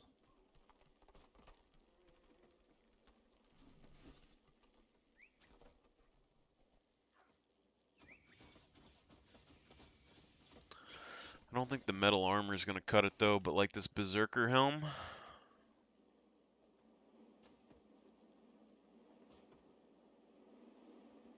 it's an option. We still have just basic stuff that we can wear too.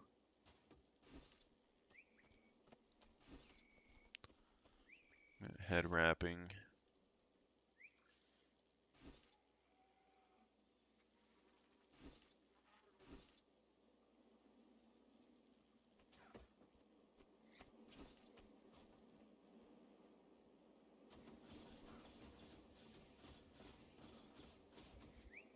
This stuff would actually probably look fairly decent in a, like on a ranger, coming to think about it.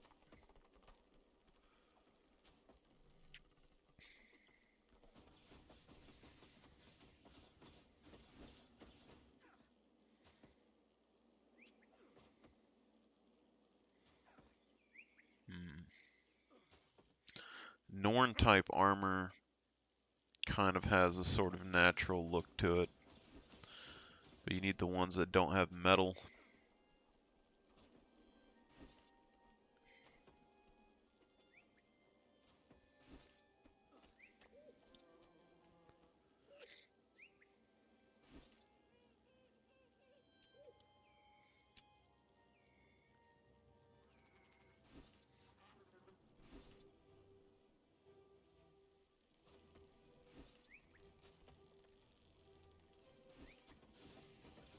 Nightmare Court.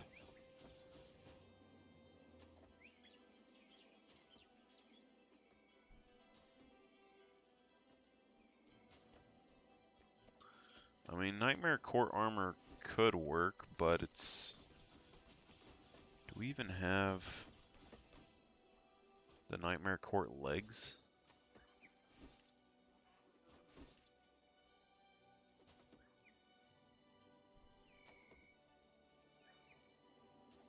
Like something like this, if we could blend it together good enough, would be like plant and metal coming together, which would make more sense if we could make it work that way.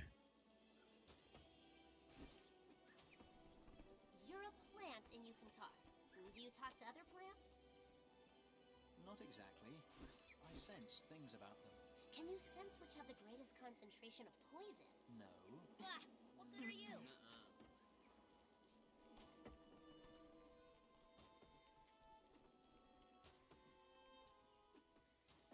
Hmm.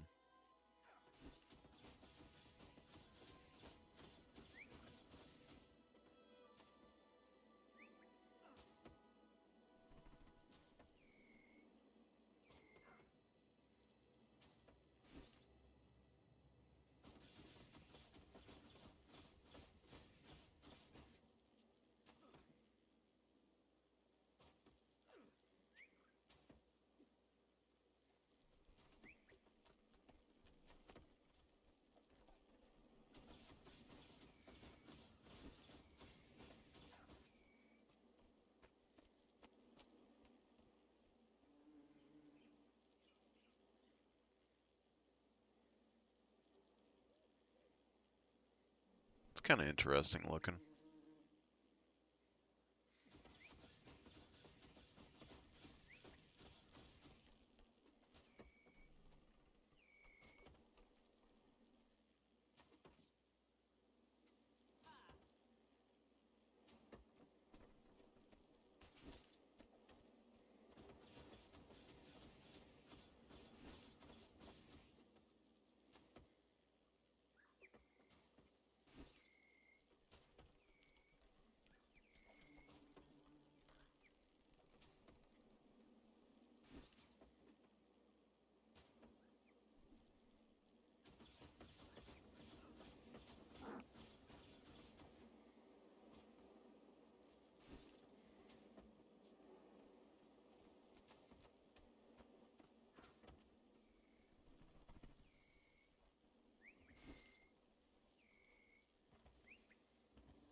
I don't remember exactly where these weapon guys are.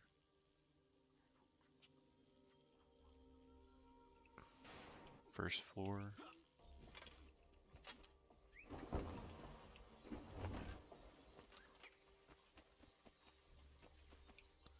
Believe so. Tier 2 is the verdant weapons, which, if we look at the swords,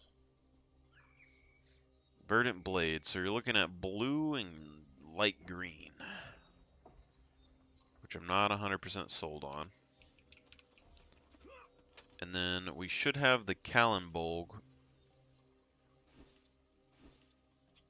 So we could potentially use the Kallenbolg, which has red, green, and some darker colors to it, so it would kind of work. But, I mean, it does look a little dumb. If we're going to be completely honest, it looks a little dumb. We have the Boreal. We have the Saber. The Modern Saber, I think it works decently enough if we use red in the colors, but it's not, it's like, it's a really long sword that's kind of hard to make work with anything.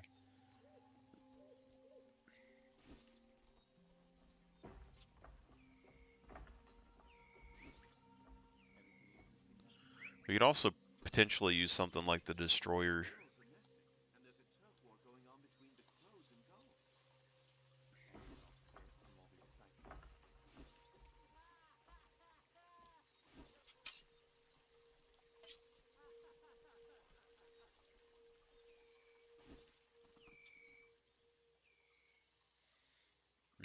I do like a normal katana over the other stuff though.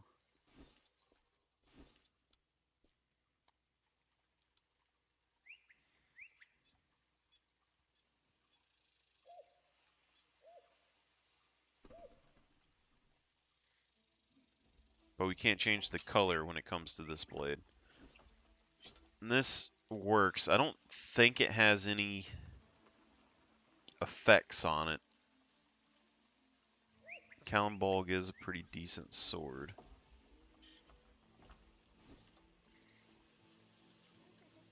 And this thing's green.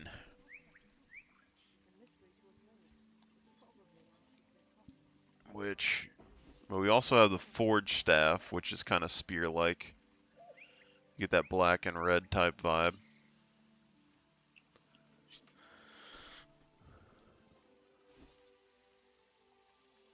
Still have the axe.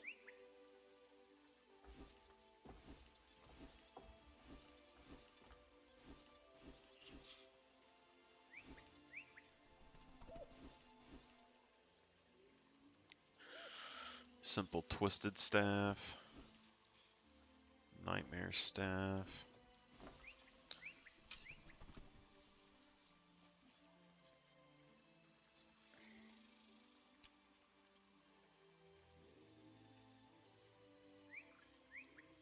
These are things that you don't see very often, and like so I'm split on the swords and stuff.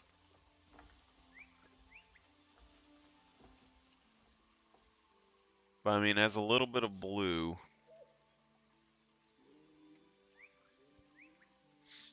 But it also has a decent amount of vines on it. We could go like one sword looks like this and then have Kalimbolg in the other hand, potentially. Maybe that would look decent.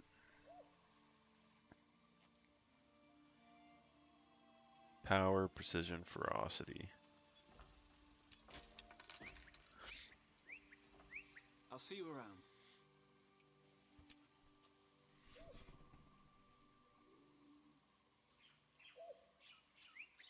What does the staff look like? Where's the staff at? The Warden's staff.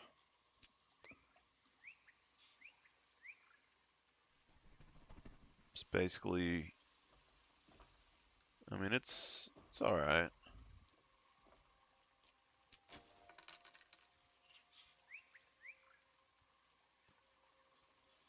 I just think it might have a little bit too much blue on it. It's my only real complaint. The great sword, I'm not sold on yet either. Let me go Lion's Arch. I think if we use Kalimbolg, since it's a broken Kalimbolg, we can potentially use it, say, like, in the offhand. Similar to, like, a dagger, maybe.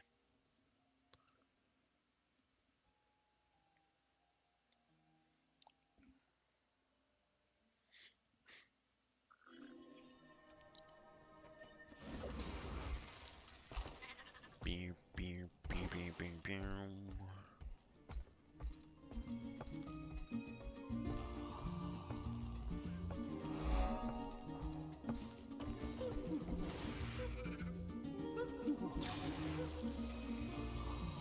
The hell is this?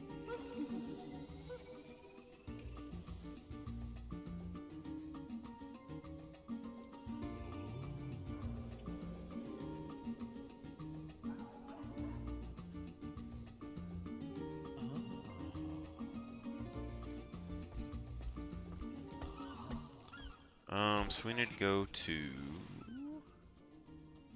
I believe it's down here.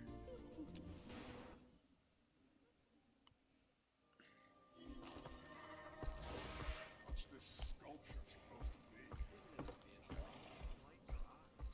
I don't remember what the Nightmare Court pants look like, and I think it was stupid if I remember right. Excelsior. Armor. Twilight Arbor. Nightmare Court Legards. Yep, pretty dumb.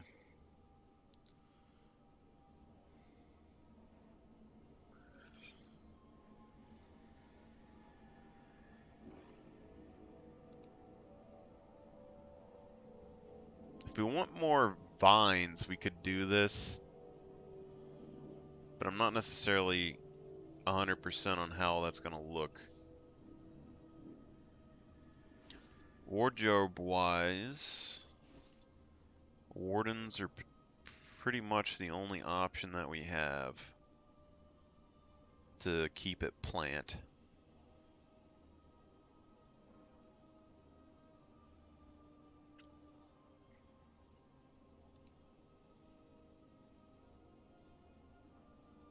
So now we have that.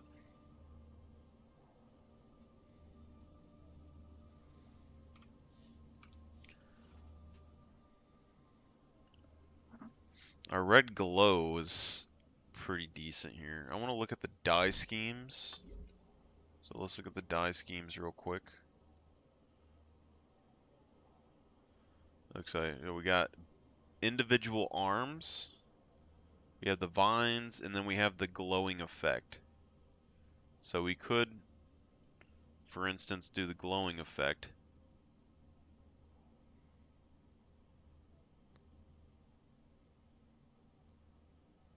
Alright, so this is the glowing effect. And then we don't have any glowing effect on the legs.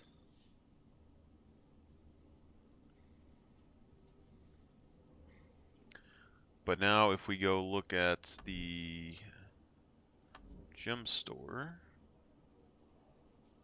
and we go and find faux fire chest or something. Let's say faux fire legs.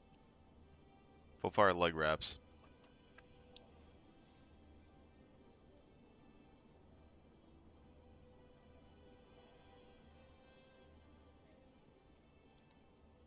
And then what if we put the faux fire chest? I mean, it would give you a lot of effects, but it isn't going to make you look armored.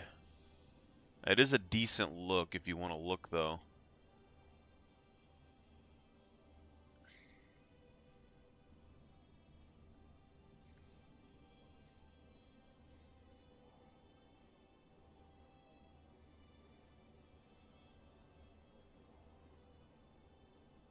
It is a decent look. If you can dye the runes on that, that would look really good. Just on a character. It's not too flashy, like it's empowered enough without it being too flashy, you know? And that's what I'm looking at. Also something that you could use on any race, which is pretty interesting as well.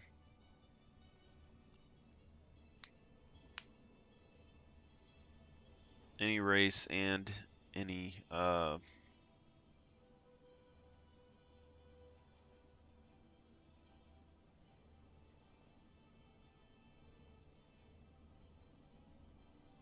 profession.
So you can.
I don't think it would look bad.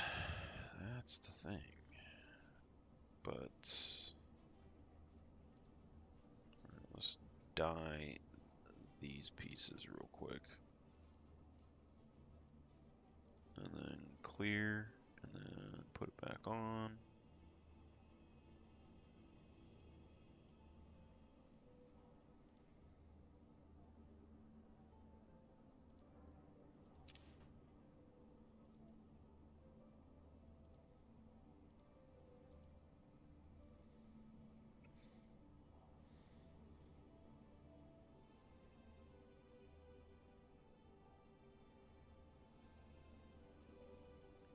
I mean, it's magical looking, but it's also like no underwear looking. Like there's no, like a female character, you could get away with this looking good. A male character, I just see my bony legs under there, you know?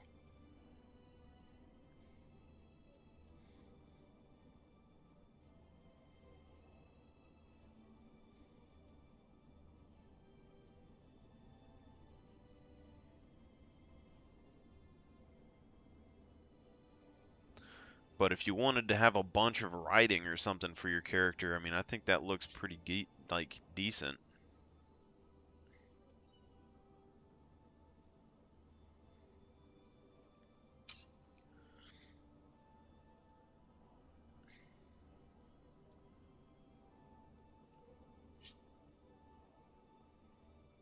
Where's the hat at?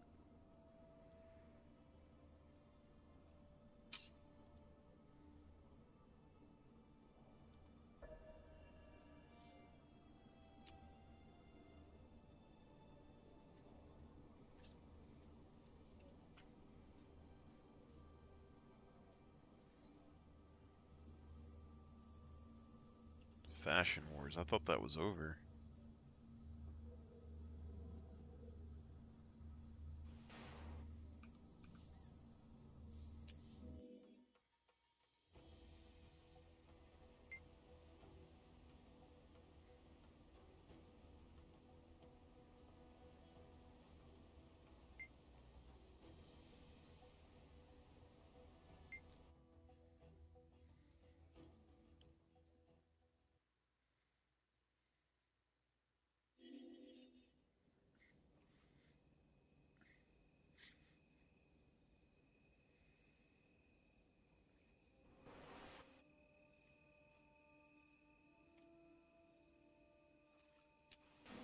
Let's give the Fashion Wars a shot real quick, just because I'm curious and I want to try it before it stops.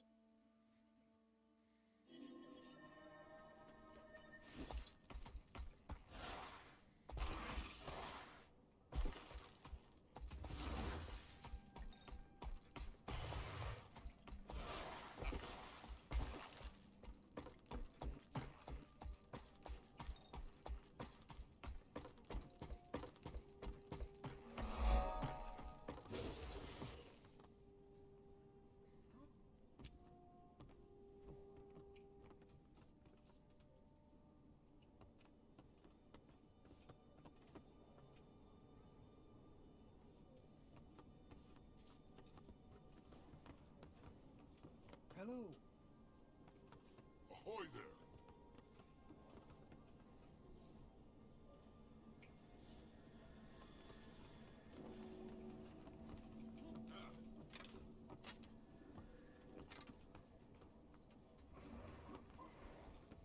Don't get in my way.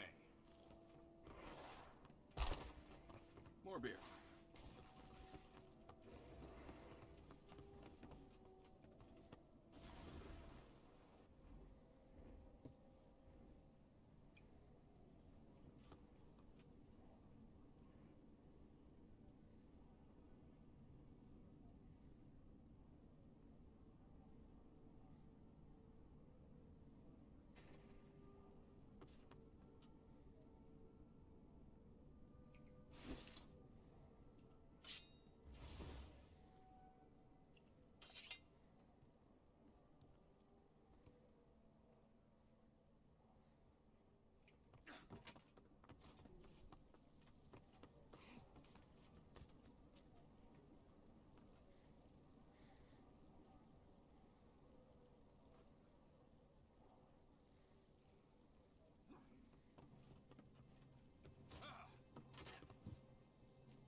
I'll judge these guys just by standing here. Like, this guy is a daredevil. He has a gold look. It looks pretty decently authoritative. I ain't gonna say it's a bad look. I have a problem with the shoulders being so much smaller than the waist, but it's not terrible. I think it might be all one armor set, though. I'm not positive.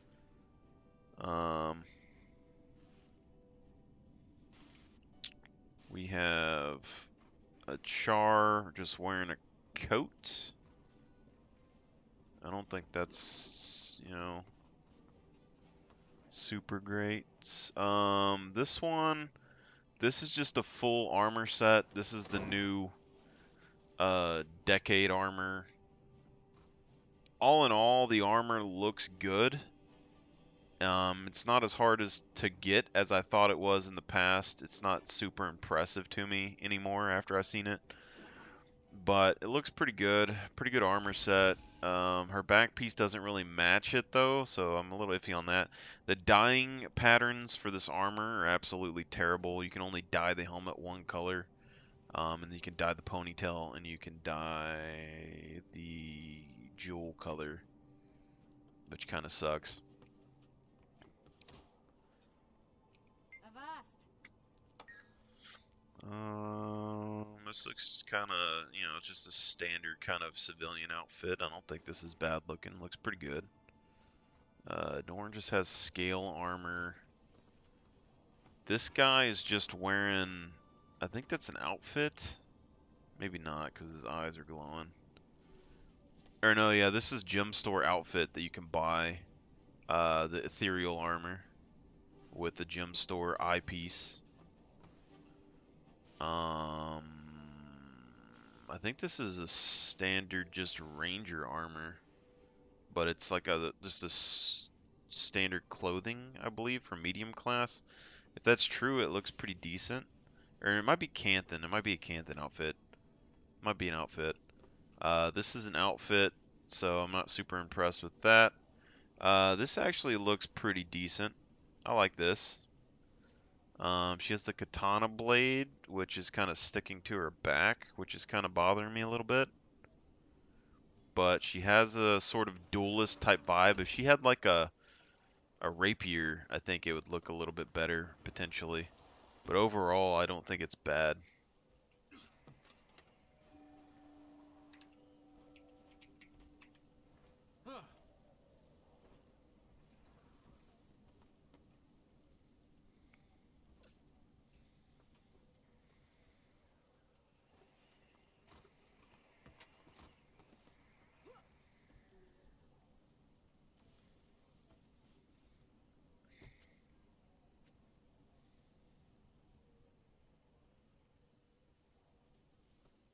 I don't know how these work.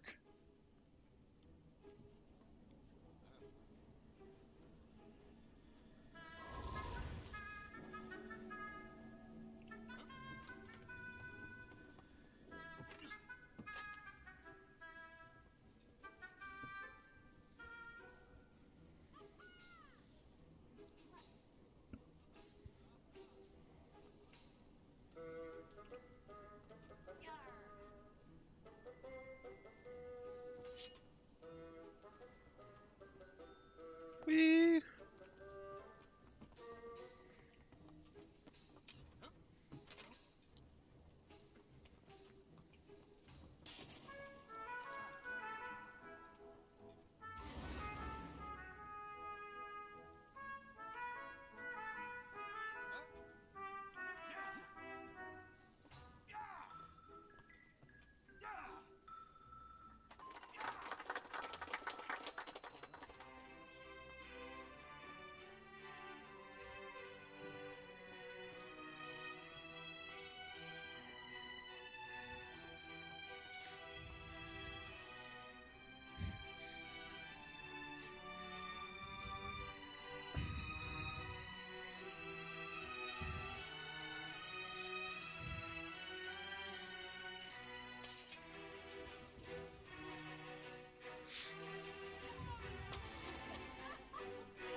If it was a contestant out of all of us, I think. I mean, this might have a Final Fantasy vibe going on. I think hers potentially looks the best magic-wise. I don't know if this is a uniform or an outfit or what, but I think this is just enough magic not to be overbearing and just classy enough to fit like a character in game, you know? So I like this person's look a lot. So I think fantasy-wise, she would probably keep it beat. Historic-wise, I think I would probably take it.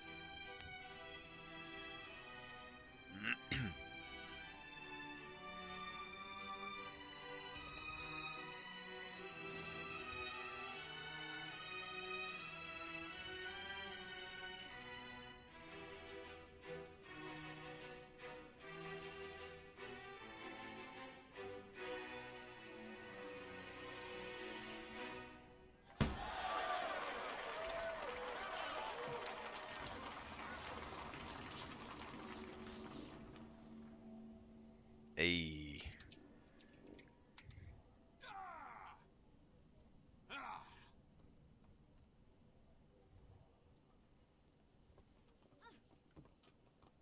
Yeah, buddy.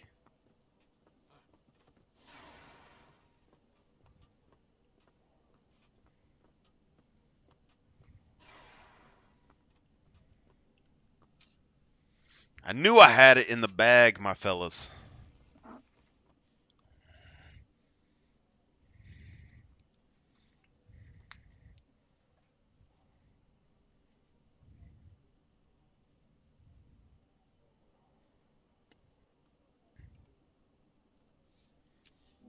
I'm gonna get my other warrior and we're gonna win this thing again. Just wait. Just wait. There's nobody better at fashion. I'm telling you right now. Alright, there might be someone better than fashion, but that's not important right now, okay?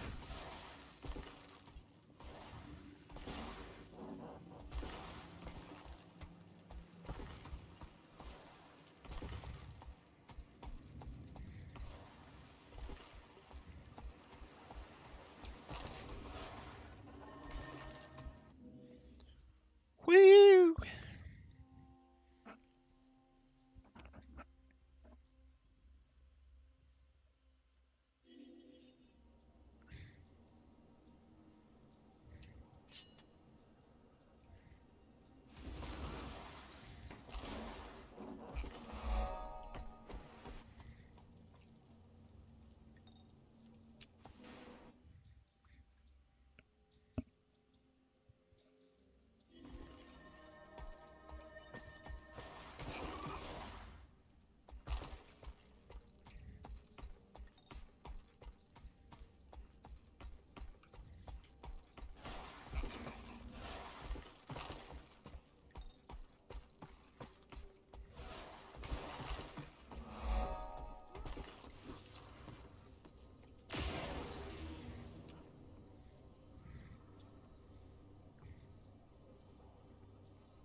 I think I think this guy has a chance to win.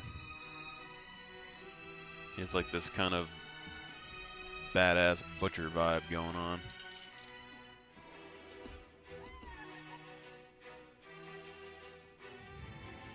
We have a monocle guy, a dude with a bunch of legendaries.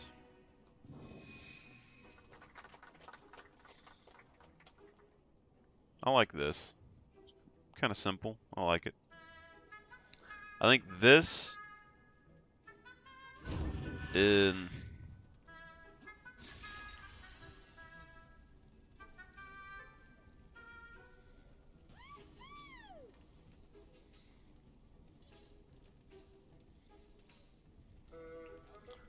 She had a good entrance onto the stage. Gets a decent look. I'm not sure if I'm sold on the weapon that she's using with it, though.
Looks like radiant shoulders and then just a normal suit.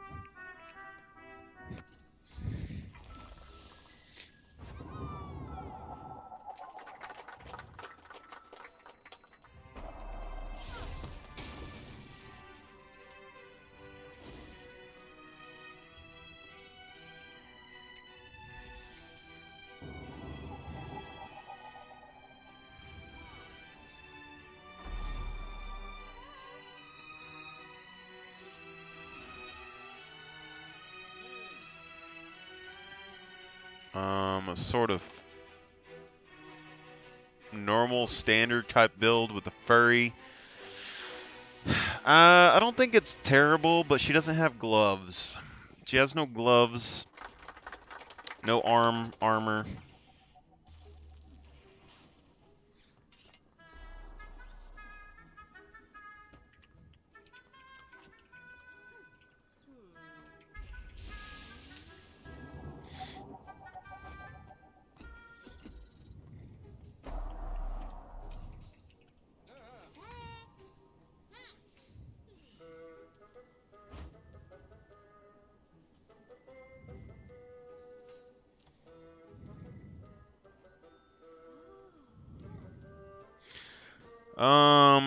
Again, I think it's another radiant piece of armor on the chest.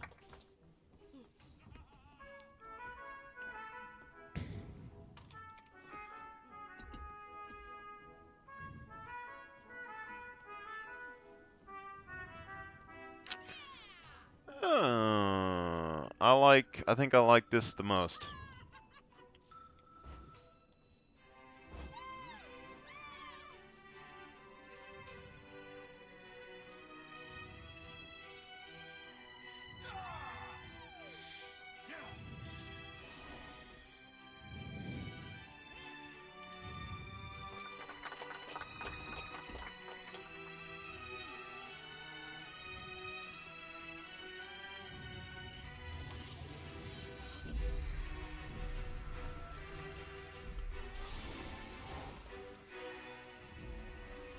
Push off, landlubber.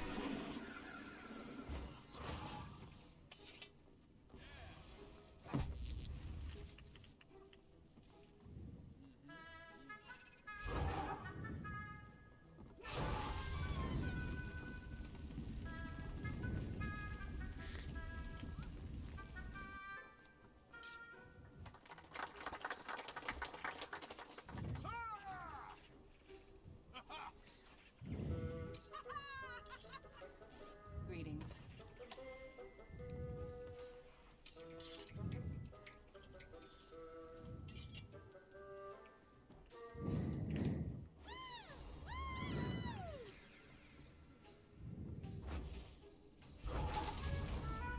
Actually, I like it.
Greetings.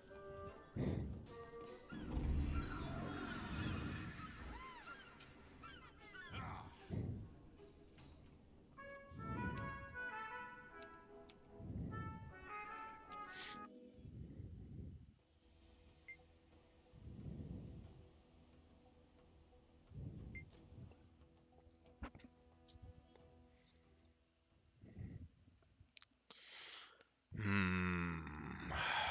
Okay, so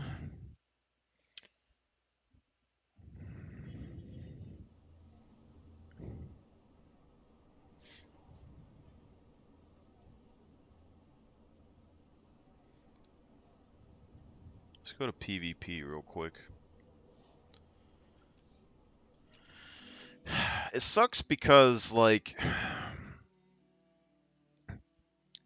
I don't think you need that much glowiness to make this set work.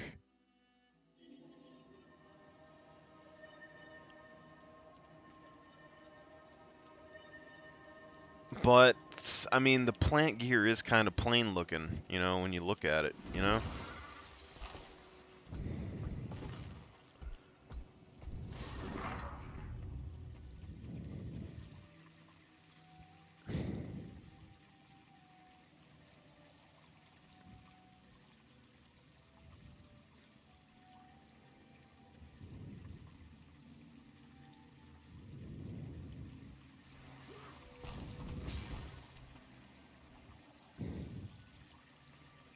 Up for a challenge?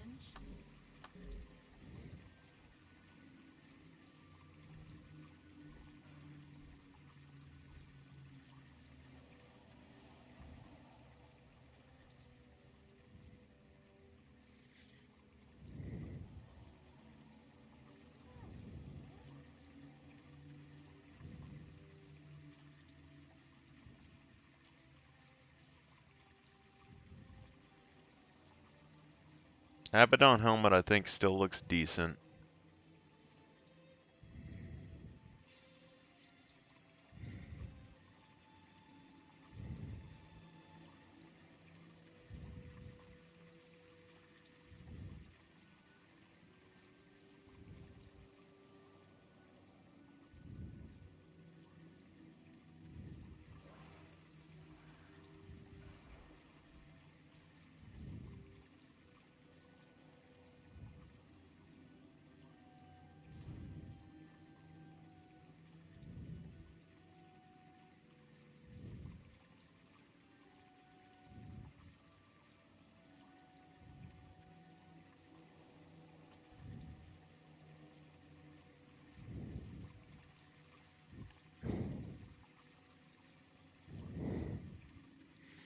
Can make that work, probably.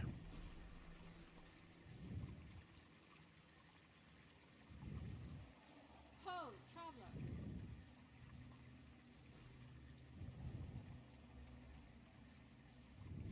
The spirits of the wild welcome you.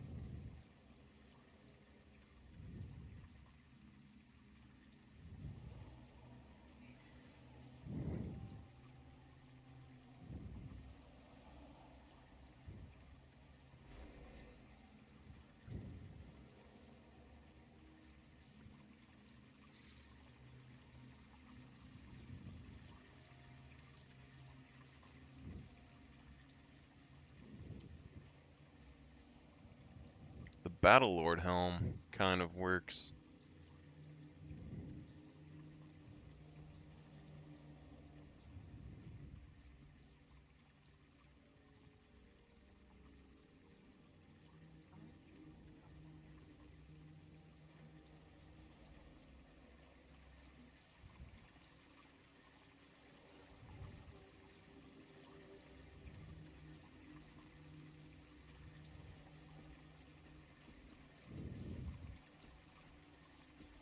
Enchanted Dragon Crown. The spirits of the wild That sort of works as well. We want to give ourselves some extra dragon horns that look like our head. Kind of fits in with our tree bits.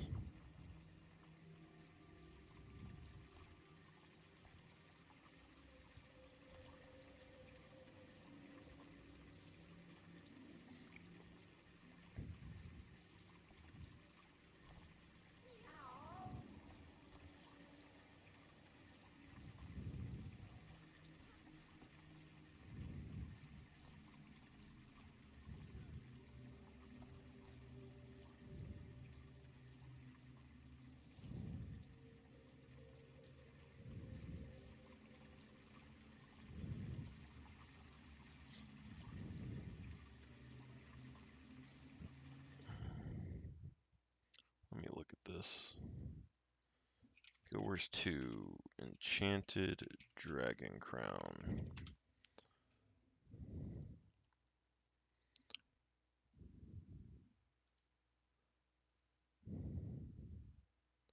It's a gem store bundle. Always gem store me.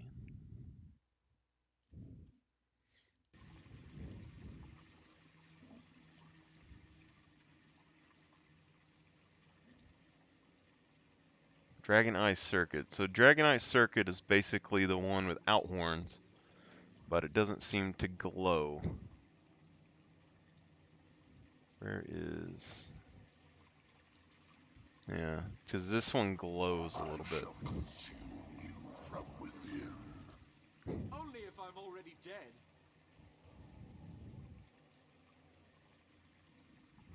I think it works, though.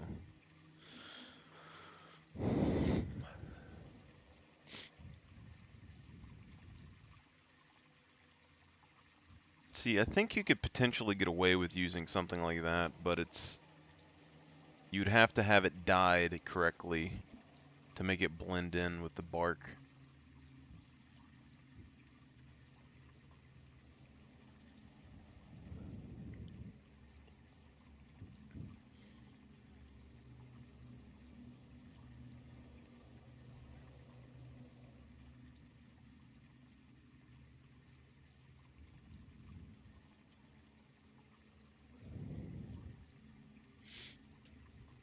Okay, so you got Aetherbound helmet.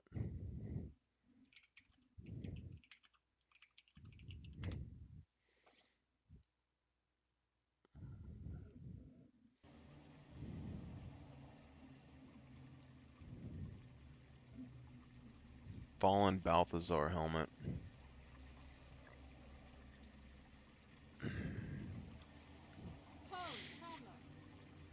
It's actually something that could work.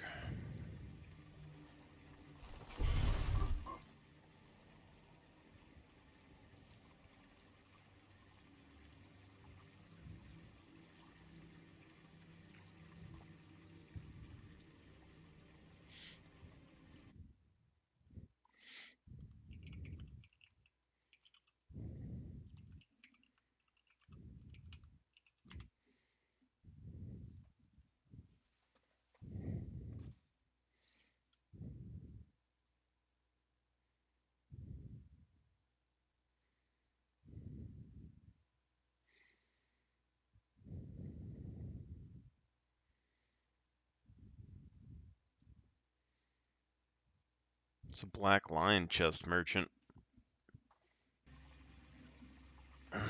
Is an option. Is indeed an option.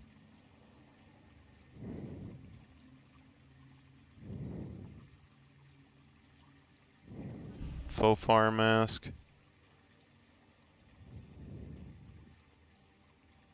I think the faux fire mask would work on this really good, but only on this character specifically, which is the problem.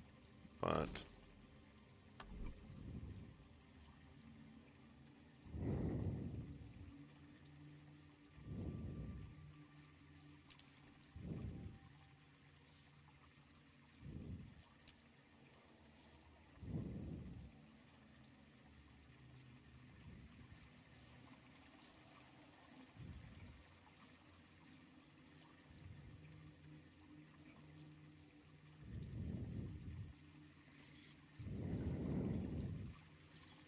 where's the faux fire helmet at?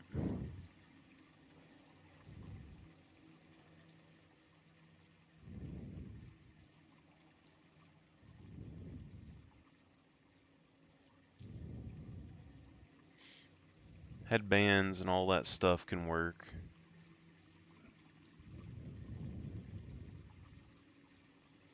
Stuff like this could work as well.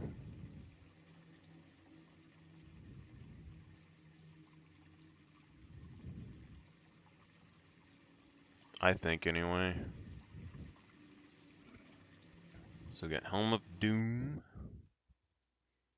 Goers 2, Helm of Doom.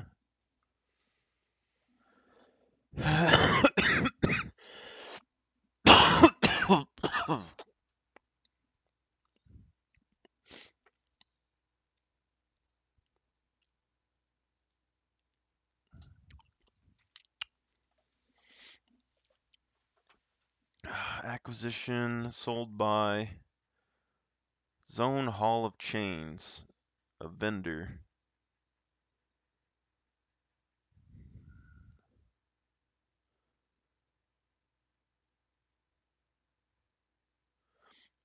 So we can get this by doing raids.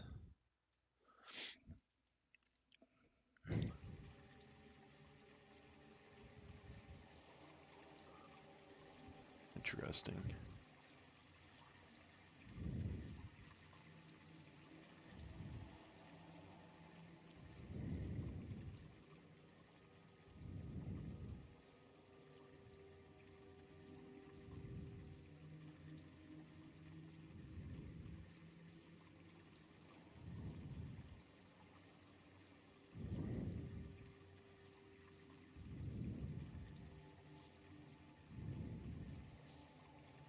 I kind of almost like that.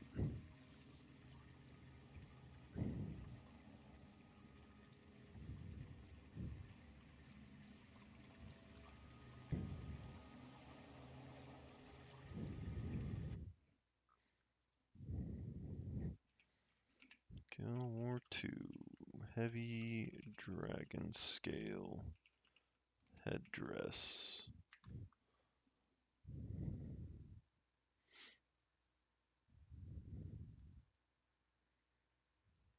Emery Bay cache.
Almost looks like something with its mouth open when you look at the side. That's what's got me interested in it. I've never found a reason to wear this helmet for anything.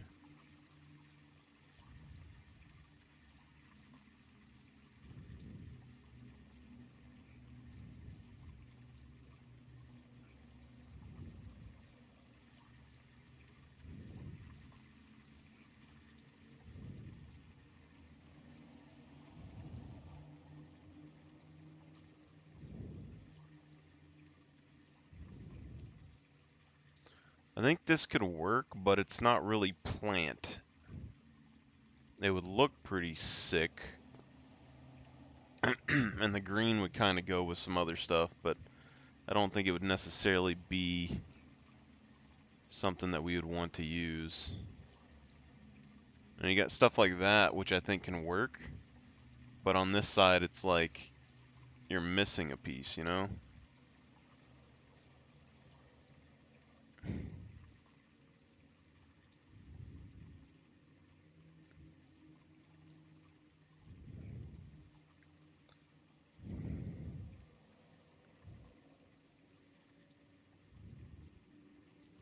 I think things like that could work. We could probably get away with a lot of different headpieces if we're going to be honest.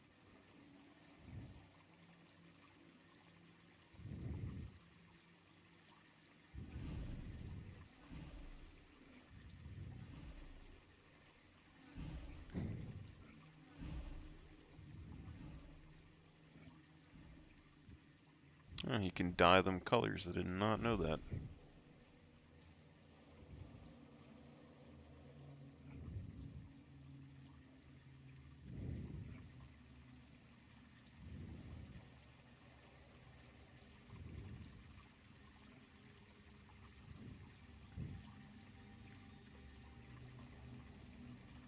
That's interesting.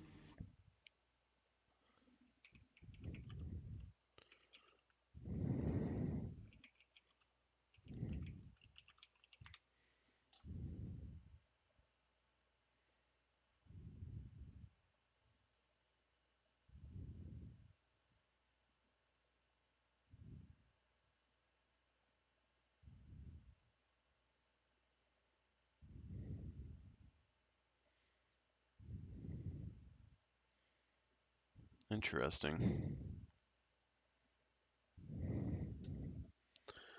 I kind of like the look a little bit.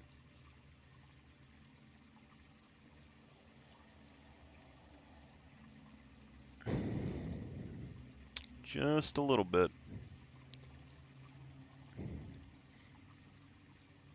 But see, we also have this, which we could use. I mean, the red,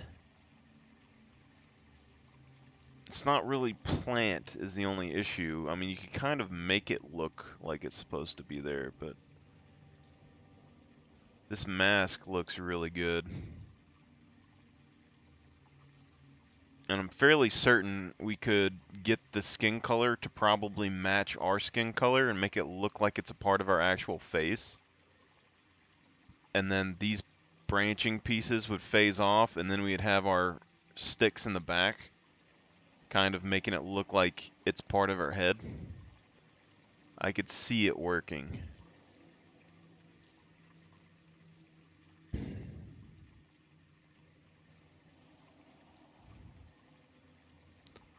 This one also is kind of the Laystone helmet. I think it could work as well. Probably not as well as some of the other ones, but decently enough to get by. So we got Laystone helmet. Laystone helm. That's probably going to be one of the easier armors that we could get our hands on that looks kind of natural. The chest piece to that might fit.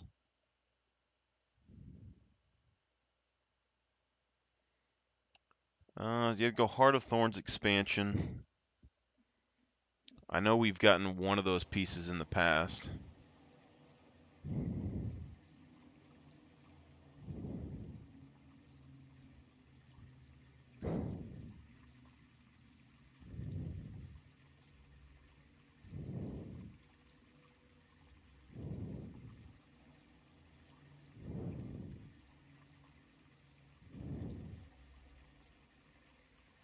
Okay, so we got the Nightmare Court helmet, which is plant. It does count.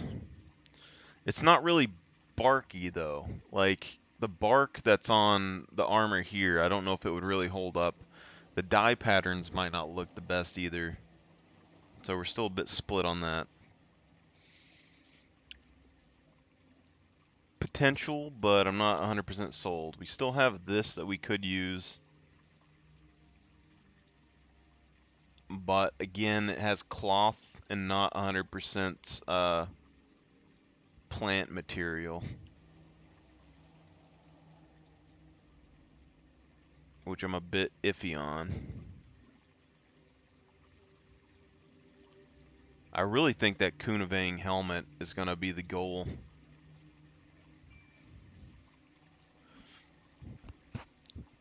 If we can go, if we do like the Heart of Maguma and get the Laystone helmet, and then we work towards Kunavang with the new expansion and End of Dragons, that might be the best way to try and complete the look. Like, we could make something like that work too, but I mean, it's metal. But it does kind of blend. We could probably get that to blend in when it comes to the shoulder guards and stuff. So we have some helmet options. Renegade's see about this. gw2 renegades clasp.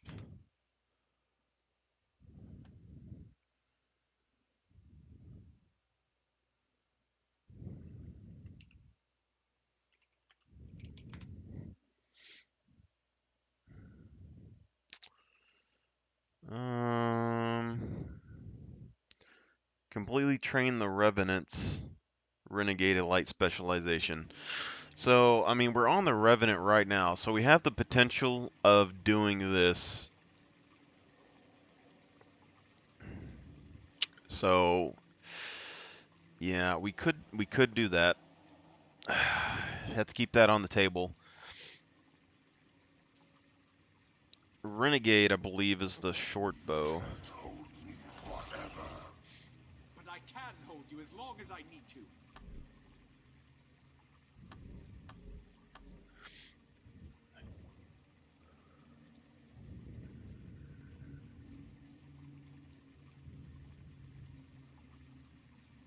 Yeah, Renegade's the short bow.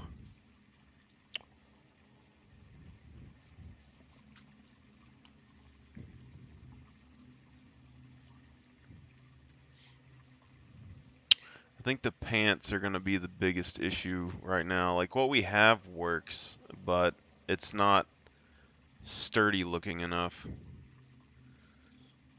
And we can use this helmet for now until we end up getting the Laystone helmet or something else that works a little bit better. And I think this could potentially last for a little while here. But now we have all of the...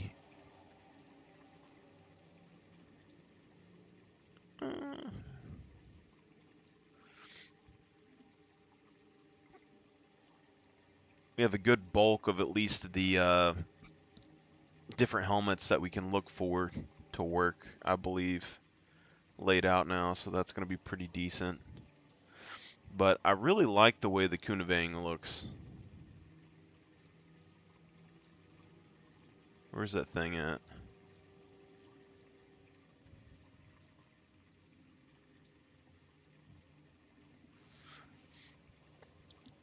Turn ourselves into a dragon person? There's something about it. It's not necessarily that it's going to be super realistic or something, but if I can make the mask blend in with my head color, it'll literally look like my face. You must visit more often. And I think it might work. Just be something interesting that you haven't seen yet.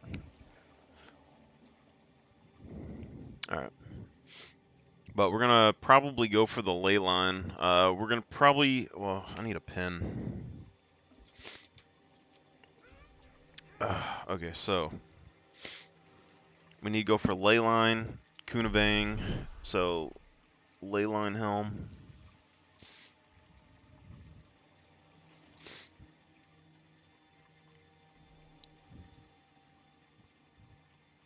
Kunavang mask.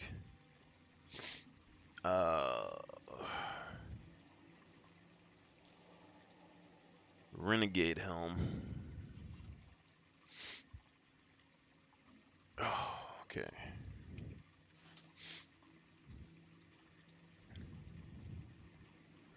Don't need this. So, chests, we're going to come back to that. We need to find the best legs that we can. So the plant legs that we have right now, I mean, they work,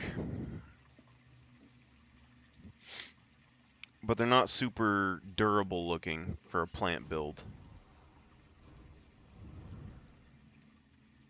And there shouldn't be that many options. Stuff like this just looks nice, you know. That just kind of draws you in when you look at it. Just kind of the colors. But there are metal bits there. There's a lot of metal bits. I kind of like the look though. I also like that the Maguma stuff can be used on any class. So if I made it another ranger, for instance, I might be able to make that work. But I think I'm going to do a Norn ranger next and just go for a Norn look. But I kind of like how this colorful, the Sunspear bottoms are really colorful, but they're not plant, and that's the problem. But it looks really appealing, like rainbow, because we can also dye our shoulders different colors, which is kind of unique, which makes it interesting because you can dye this pants in these different colors as well, and the back of it. If you wanted like a bunch of random colors on your character, I think that would be kind of a crazy method to do it. Okay, so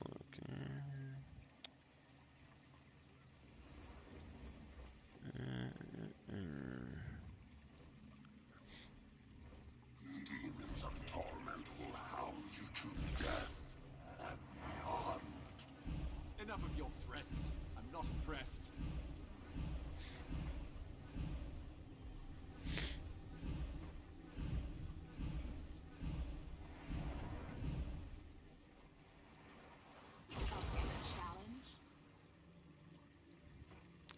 I mean, kind of fits, but it is still metal, so. See, these are the ley line pants. I mean, there's cloth on them. That's the only thing that I don't necessarily like about it.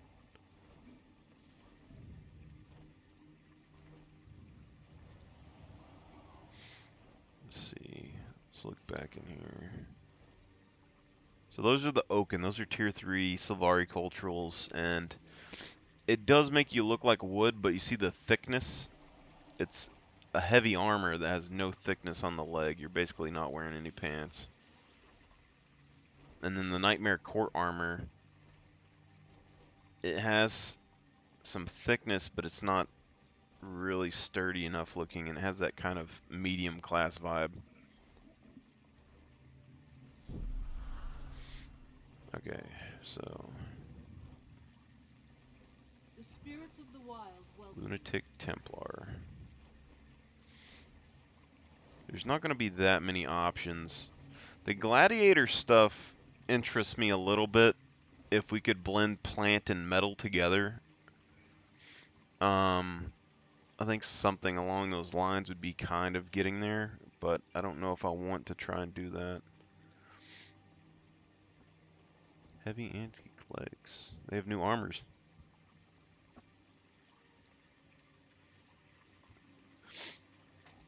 I like it. I like the armor anyway. Crusader.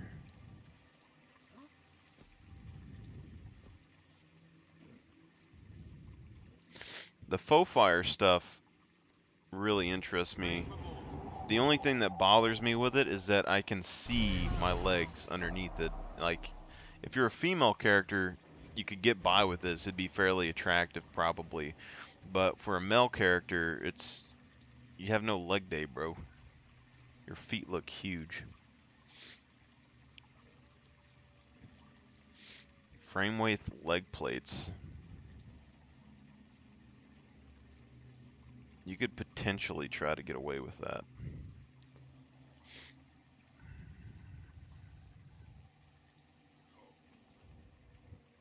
Tattoos. I still kind of like these Spear Marshal stuff, even though the only time I ever use this is during gladiator fights. But color-wise, like, it's really interesting to me because you can get a mixture of colors all in one armor piece, just like the Maguma stuff.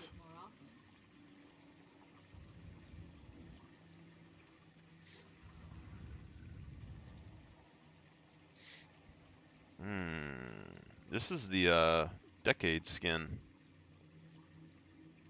It's metal, but almost looks plant-like. That's interesting. Maybe with the right dye. it could work. Let me look at the heavy. Where's the decade heavy? Aether blade stuff is decent looking, but I'm pretty sure you could tell that was metal if you did it. I don't think it's necessarily bad looking though. Let me.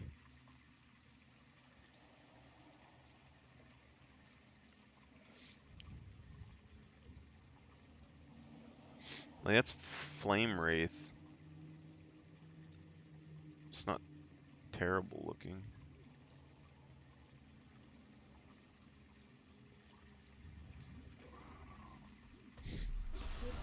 Stuff like, see, like the Alonian breastplate. It's thick enough to like fit in the uniform, and it's like, it's an interesting armor that you never really see anywhere.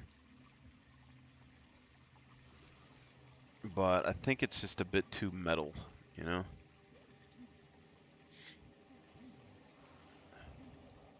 And the faux fire chest is the other one. Like, you could do a faux fire chest on a female character with the Maguma stuff, and it would probably look really good. We need... That's weird looking. Oh, let's see. Grasping Dread breastplate. That's the Orion knight armor that looks terrible, but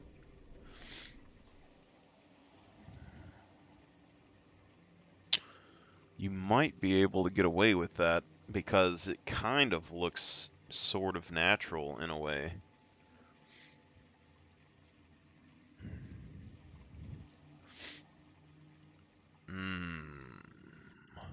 We're on to some interesting designs here. Orion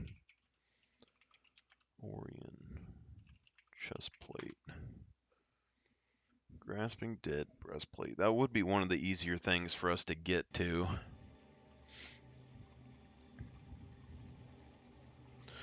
Definitely is a little bit more interesting than just plant cultural armor for sure. I want to still try and find... So the Leyline chest plate is also an option, but the only issue with this is it kind of has this checkered pattern clothing on the arms, which doesn't really fit the whole vibe that we're going for, you know? Illustrious breastplate. Still got a bit of cloth. Looks pretty decent. Prior historical. We need perfected envoy breastplate. Looks decent. Looks pretty decent, but you're gonna have that metal shimmer to it as well.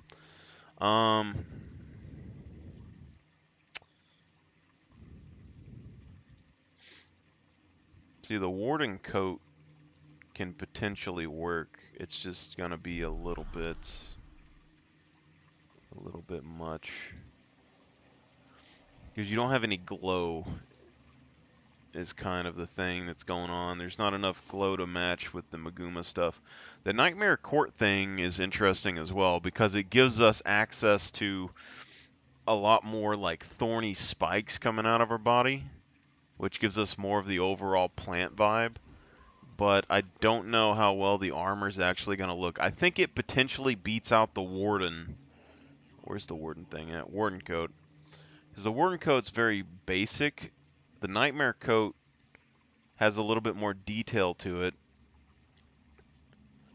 but the back thorns are a little bit much.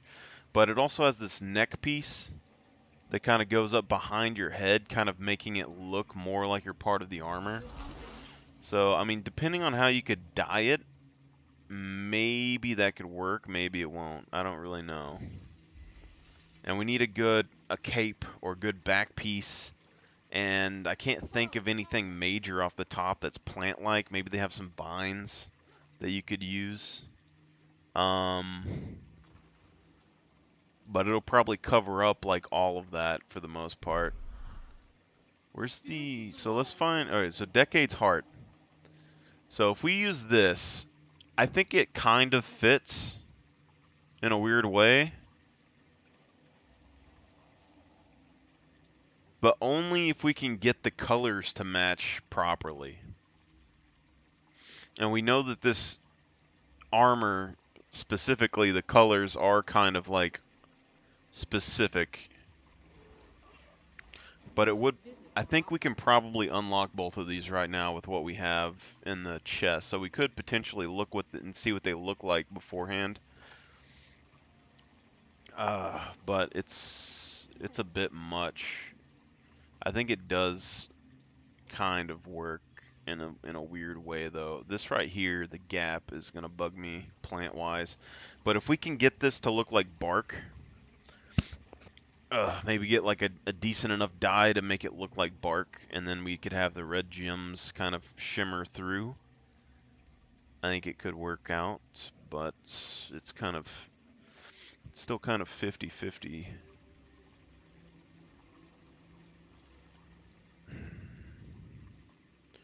I think we already looked at pretty much most of the pant options here, so there really isn't much pant variety to choose from specifically for this. Brahms leggings are kind of...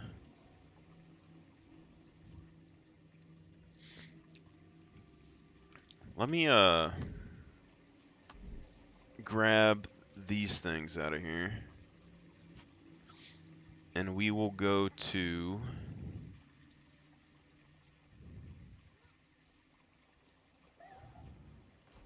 The spirits of the wild welcome you. Soulbound to another character. We will go to... I'm sure there's one in everything, but probably go to Divinity's Reach, because I think that's the only one I can remember where the trader is.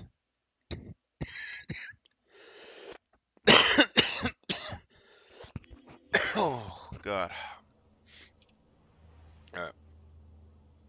So, Divinity's Reach. There should be a trader on this first walkway. I think we need like 18 or something dills to unlock, but I think we already unlocked the weapons, so... Well, no, this is just the armor. Okay, so that was the thing. So we got the ancient armor chick. Raven told me you'd be coming. So we have to get the gloves, the boots, then we can get the legs, and then... So we need almost everything.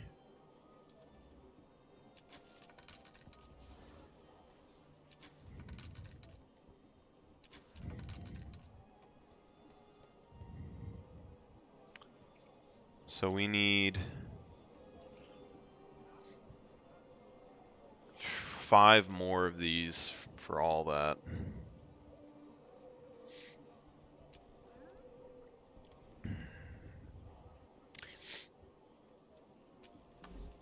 For right now, I think I'm just going to try it. And we'll see if we can make it work. And then if it doesn't work, we will have the warden legs that we can still go back to, even though it's not really the best. Chest-wise, Farewell. chest-wise, I don't know if this is good enough, but it could probably work. We do have the nightmare that we can still stick on, and we do still have the... We have Leyline, Nightmare, and we have the Warden.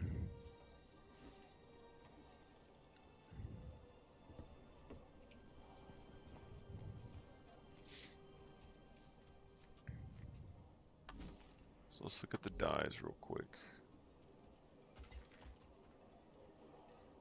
So we need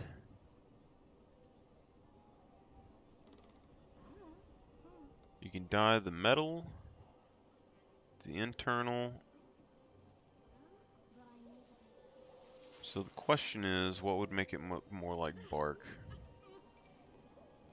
Lemon shade. See, but it has that gloss to it. I don't think there's any way that we're going to be able to hide that.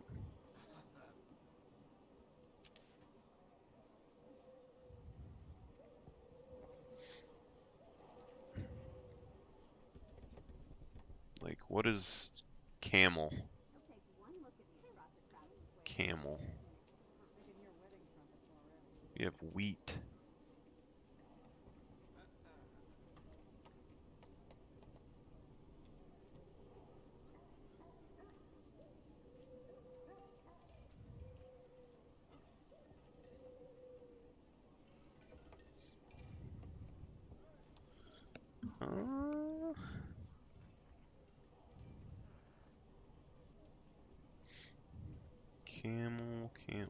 Camel.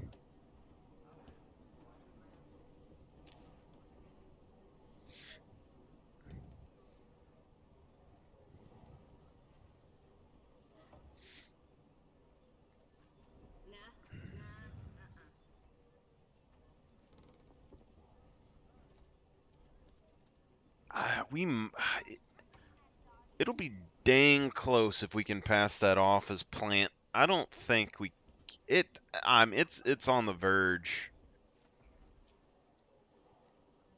It's on the verge. And you get these little messed up dragon faces on the side of it.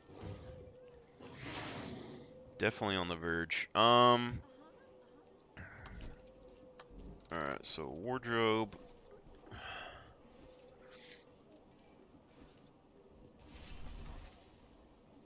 When it comes to plant stuff, we need Leyline's little cloth bits kind of irritate me a bit, but it does have these cool little swirly bits, which I like. If we were going to add more, if we can dye those, it would add even more particle effects, which would be interesting, but I don't know, because you're going to see our little stick arms, and that's a deal breaker for me, probably. And then we still have, we can do the Berserker helmet, we can do the Leyline helmet.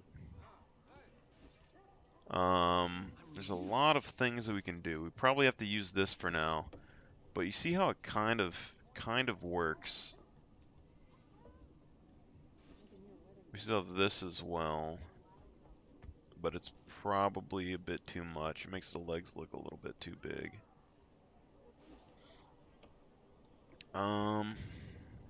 What was the other one? The Orion? I don't think we have it unlocked. Yeah, if we had the Orion armor unlocked, you could probably get that, but we have the Warden still. And the Arborist coat. And we also have the Nightmare coat.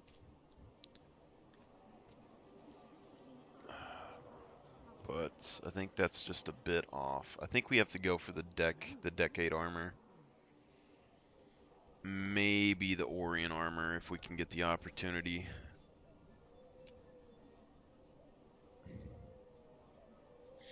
Okay, let's head back over to PvP. We'll dump this stuff off. We already beat all the dungeons, so if we go and finish the main storyline, we should have access to the zones where you can unlock the Orion armor pieces. And then we could get the Orion chest. I guess we could check out the Orion legs real quick.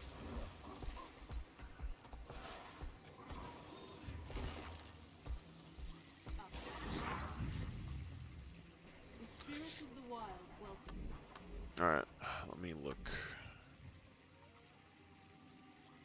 It's, shoulders. Let's go heavy.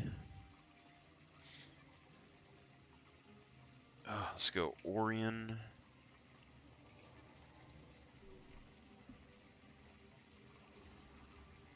4. Could have swore it was an O.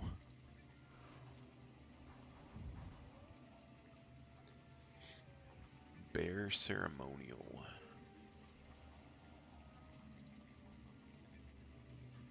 Bestial Tides tattoos. That's interesting.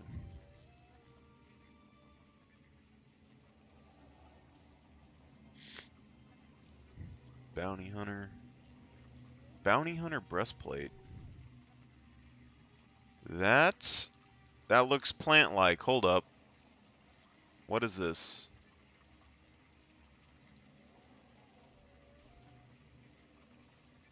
On the arms, it looks like plant arms.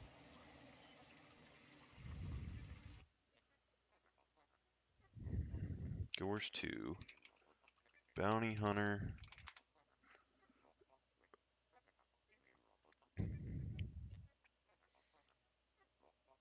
Path of Fire expansion. Collection achievement.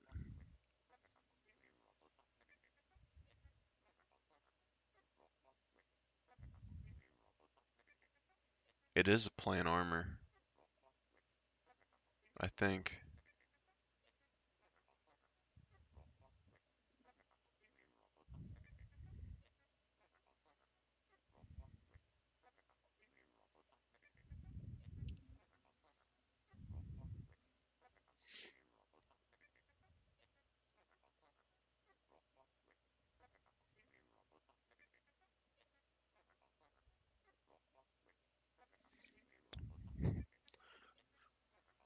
Armor boxes are possible rewards from legendary and champion bounties. Completion of Crystal Desert reward track in both PvP and World v World. Recipes are sold by Durham Priory. Collection achievement. Unlock 18 bounty hunter skins in your wardrobe by crafting or using the trading post recipes that can be found completing bounties or purchased from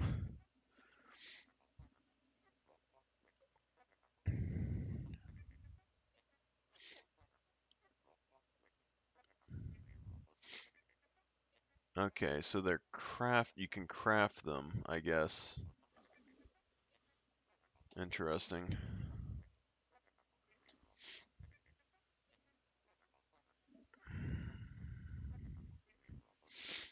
Yeah, it's actually a plant armor, I think.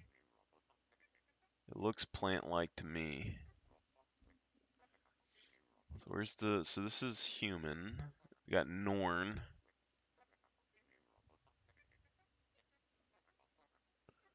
See the legs, like they don't necessarily work the best, but this chest piece works. Potentially. So we got bounty hunter armor now that we can look at. We have to do Path of Fire for it.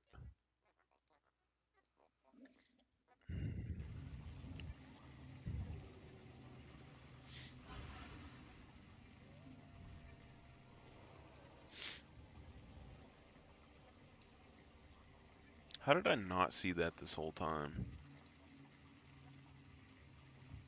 Bounty Hunter Tassets. Why does the Bounty Hunter legs stick out from the chest so damn bad?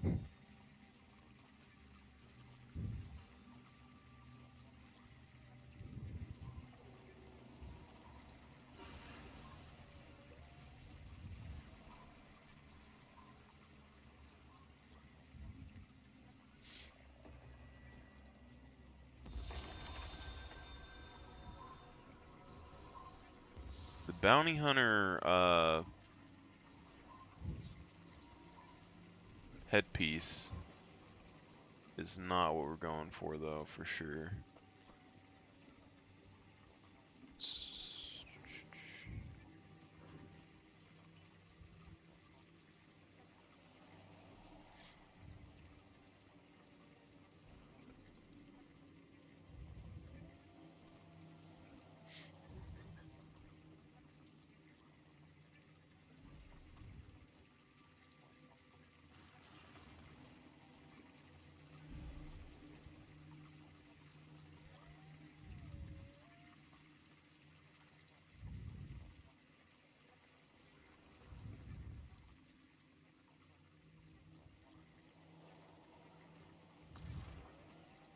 Those legs look goofy as fucking hell.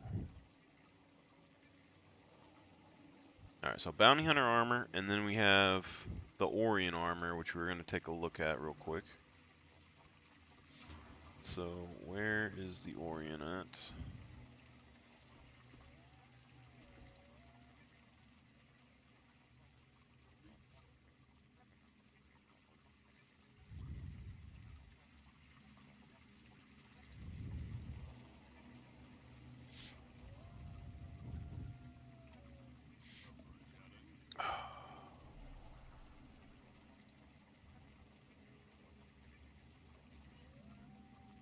Wait, what is that? War Beast breastplate.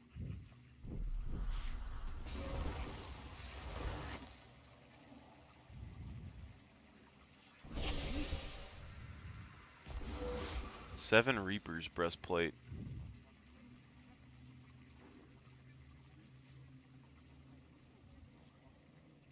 Kinda almost fits just because of the little power piece in the middle. It's not necessarily, I mean, it has metal bits in it. But if we were going to combine plant and metal together, 7 Reapers. The legs are kind of stupid, but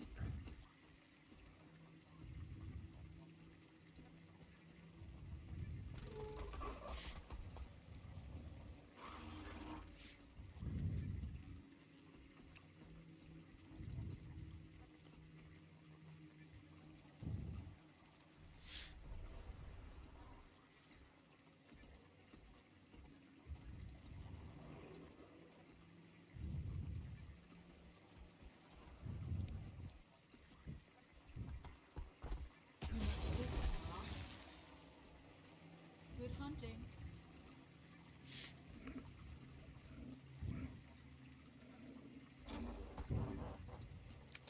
I don't know on that one. The spirits of the wild welcome you.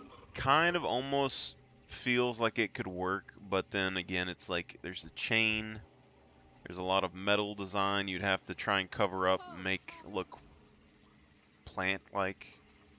It might be a bit much. Okay, back to the Orion. I swear every time you look at this, there's always something that you've never seen before in there, like Envoy breastplate. That really seals up the leyline helmet and makes it look more part of the uniform, you know? And if you could dye that the proper color, it would kind of blend in.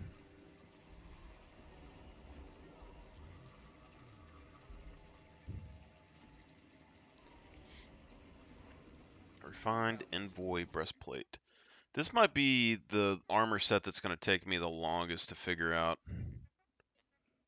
What do we say? Refined Envoy breastplate?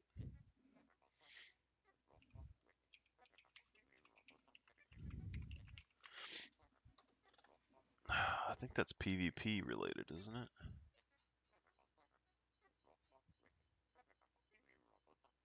It's a legendary armor.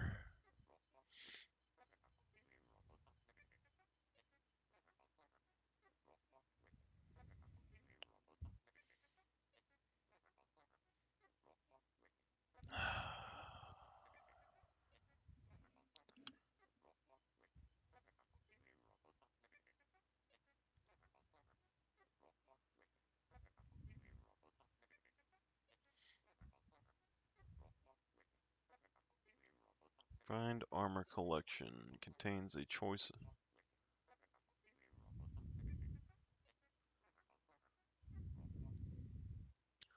I really don't like crafting.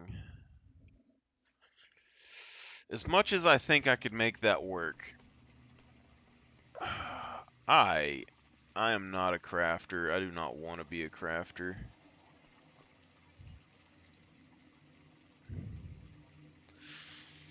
I think we could make that work though if we could.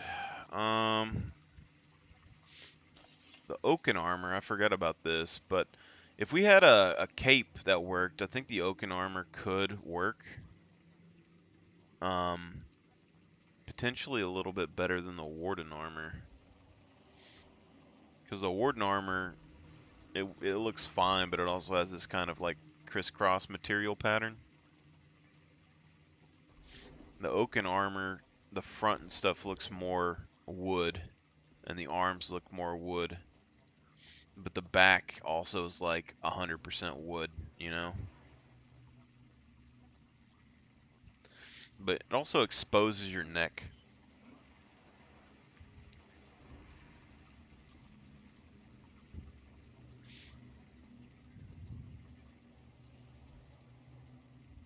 Hellfire Cuirass.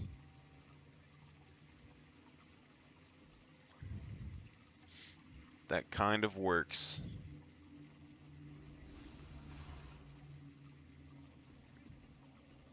The arms, not really. But this pattern, even though it's kind of metal looking,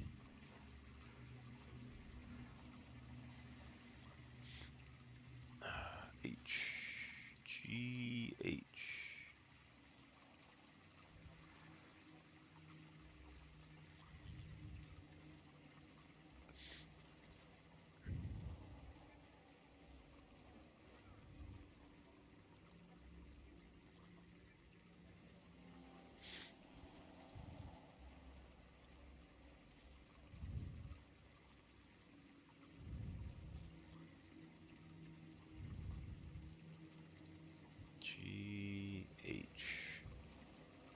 Up for a challenge?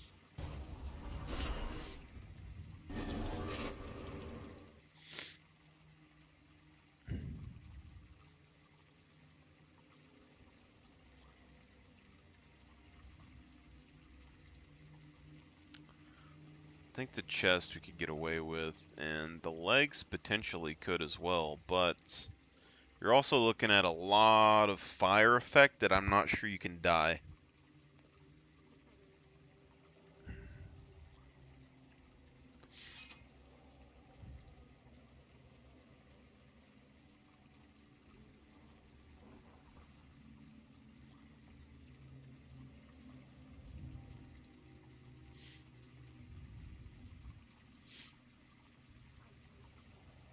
Ho, traveler!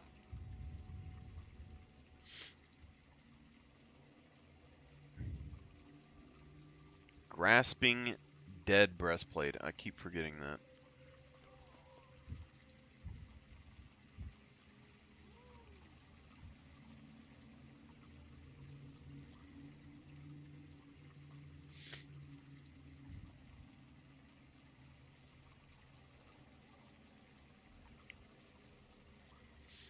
Alright, so this is in the G's.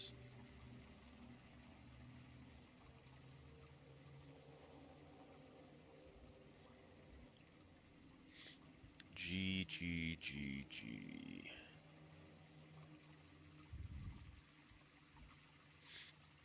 Grasping Dead leg guards is not going to work.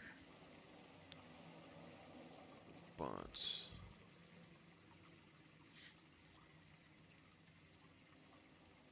does that work? Because I don't necessarily think that does. But the Orion chest piece does allow you to mix colors a little bit more randomly than other armors. It does kind of have that organic look. We could potentially make the metal look more, look a bit more connected, maybe. I think it's going to be the first stage of our development. I think we have to try and go Orion. And then afterwards, we might be able to do the bounty hunter stuff. Where's the bounty hunter thing at?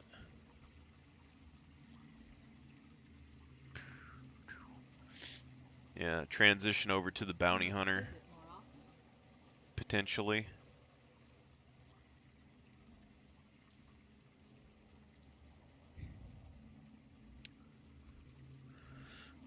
And then maybe this. I think this if we do this right here, it's going to be very kind of on the nose. I don't think it's going to be necessarily plant style. It doesn't seem like it would necessarily classify, but it does kind of blend stuff together a little bit.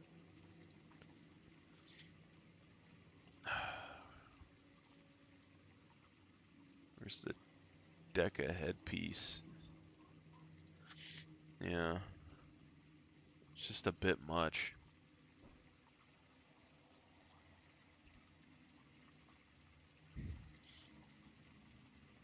Look at that, though. Alright, so let's go ahead and try and go for the Orion chest.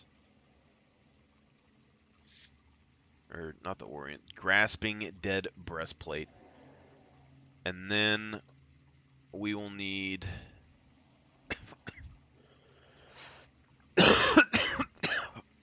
Or wasn't the Seven Reapers... Yeah.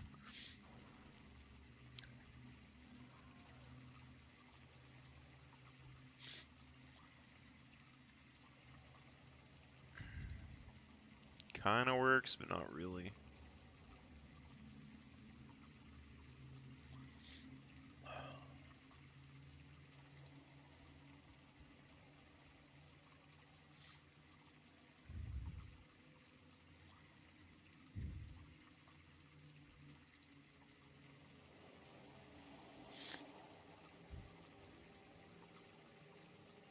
Bounty Hunter Tacits.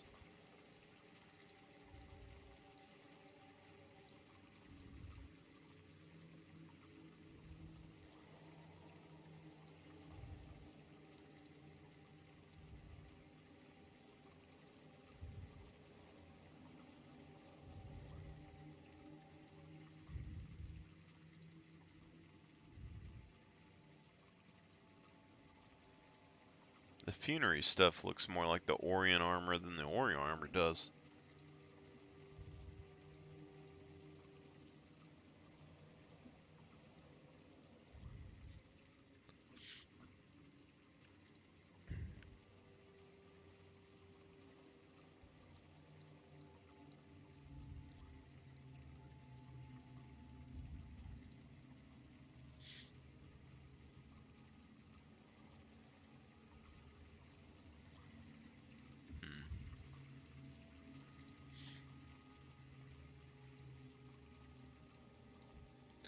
I think that legendary chest would actually look really good, though, if we could get it to work.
You okay, pup?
Do we wear the legs even though we don't have the top unlocked yet?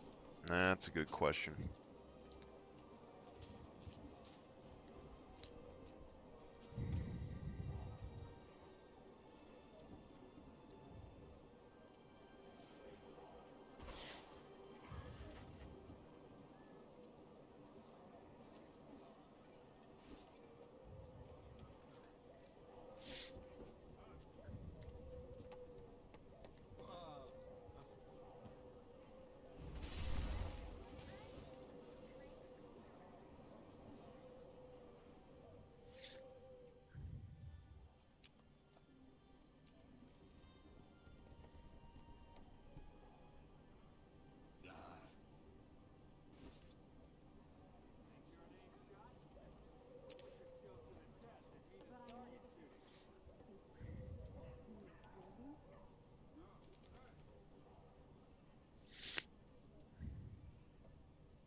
Hmm.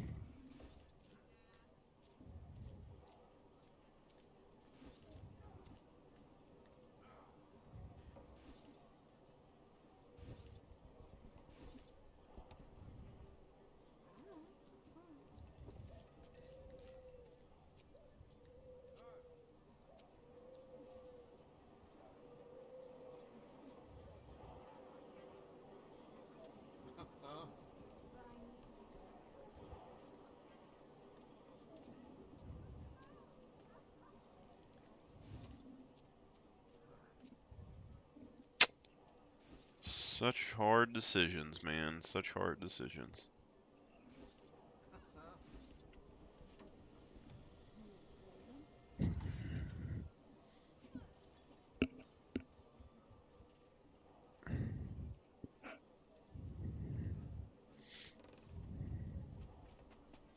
How you doing?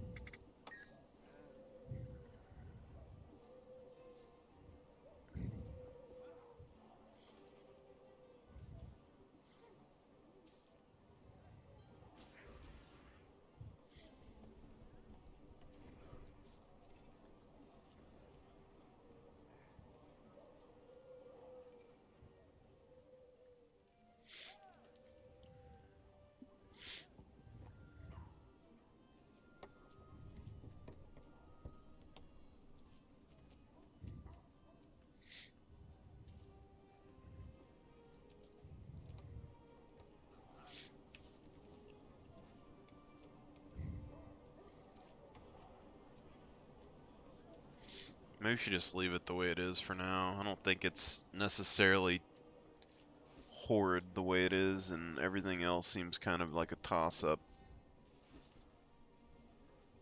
This is the only time I've ever seen this look decent to me.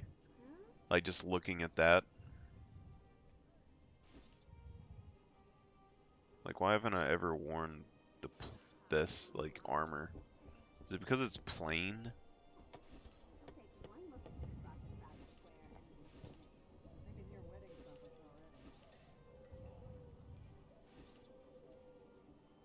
It's a very plain armor.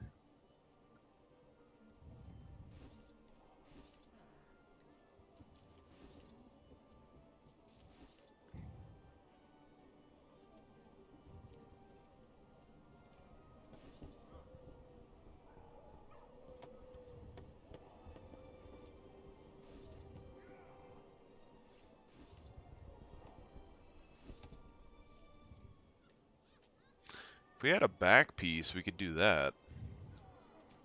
Almost.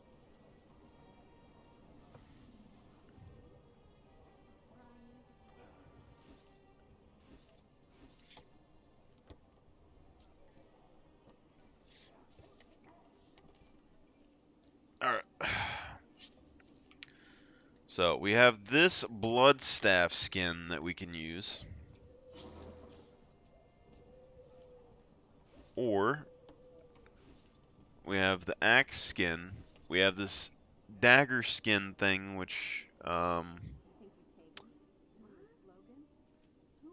don't remember. Was the other one green? Or was the other one... There was another one that we had that we were going to use. Because it looks like a blade. But, we still have the Warshear. We have the Forge Staff. Which is still spear-like. Which we can use. Depends on what kind of color scheme we want on our character. Because if we go green, we can still use green weapons and stuff on our character pretty easily. And I haven't even messed with dyes yet on this, because plants have the most variety when it comes to dye colors. Like, if we're going for a green look like we were doing before with the Shiro thing, we were using this color. And if we did that, I mean, we could do green power. And then if we do green like that,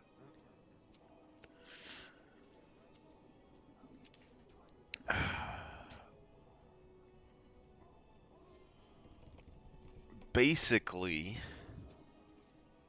we don't use as much red. That's what we were doing before, kind of.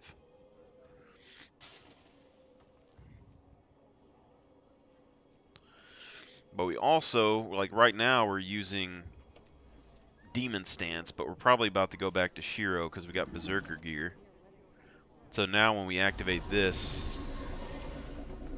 you see that we're bringing in a lot of color, right? So it kind of goes good. It looks good.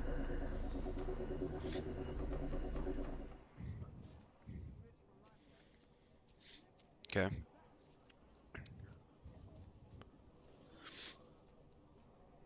So I guess we're going green. And then before we had what was it? We had a light blue, I believe. On our colors. So the vines.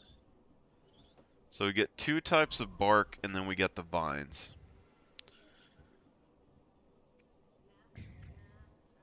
And we already got one that's kind of bark looking on this side. We could do both sides and make both sides look like bark. But that does kind of take away a little bit of our dyeing colors as well. So we could do Shadow Abyss on one side to give us some dark on one side of our body and then light on the other side of the body if we really want to, which I like that a little bit. And we can also flip-flop it if we want and alternate it down the edge of the body, or we could have one side black and one side a normal color, or we can do both sides that color, which is camel. I want to see what Harvest Gold looks on one. Yeah.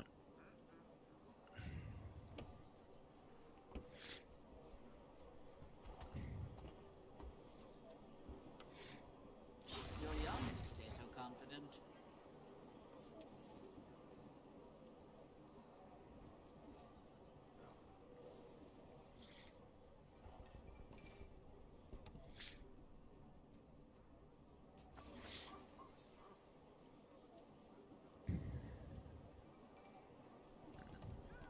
I think Camel was up here. Yeah, Camel.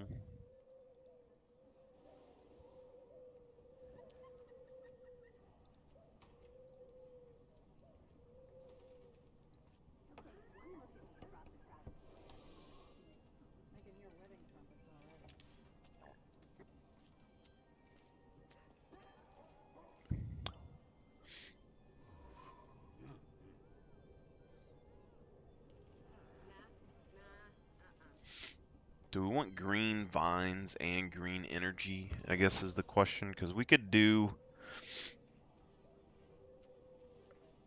camel vines, potentially.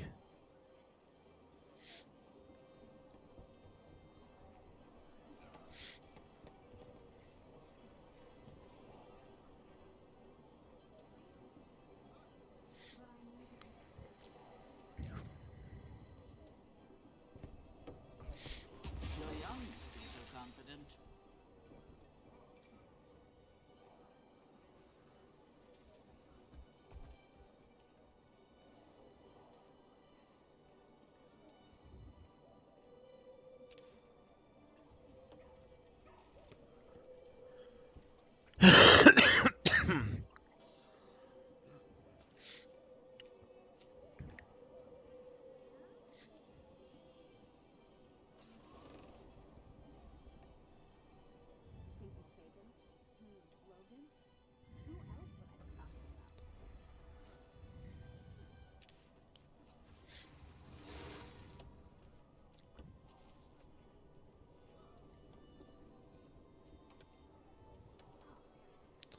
It's a little bit harder because on the other one we had blue.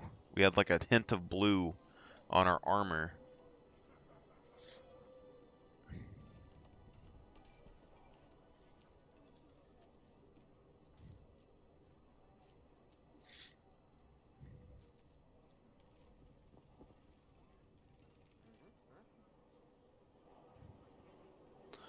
But the way the plant armor works, it blends it in pretty good. Like if we change our pants to the plant pants, we would be able to kind of blend the colors in and weave them in together a little bit better, I think. What has become of the Empire in my absence? It most certainly has.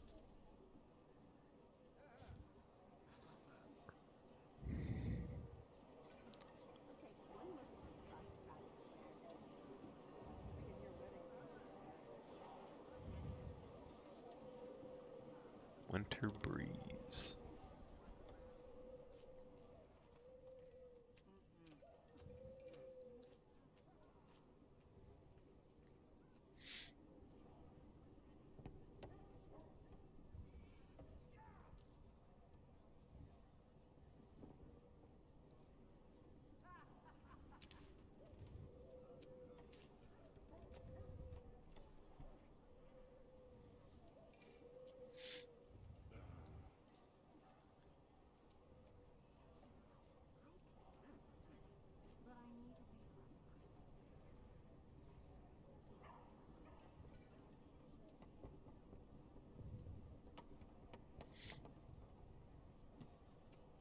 Good hunting.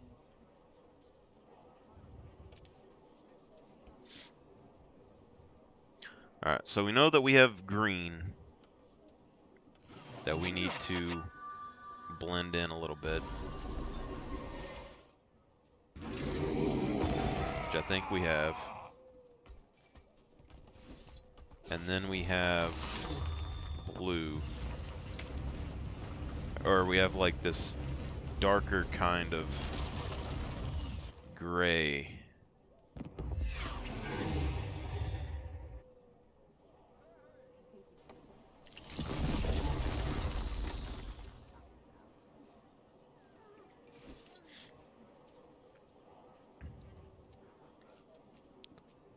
Okay, so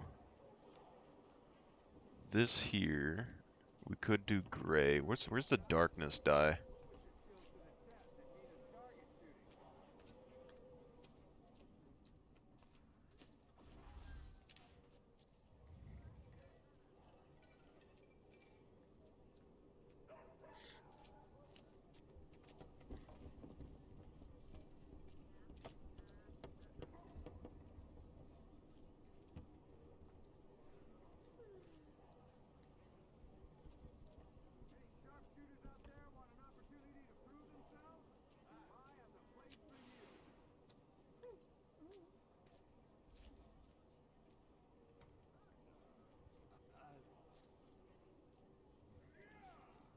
I really like darkness dye, even though I never use it. Because it adds like minor details to the pieces that you dye with it that you normally don't have. He'll take one look at me across a crowded square and be seated. I can hear wedding trumpets already. Because it's not just one color, it's like two colors.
I think Bloodbath does a similar thing. Like you see the ridges?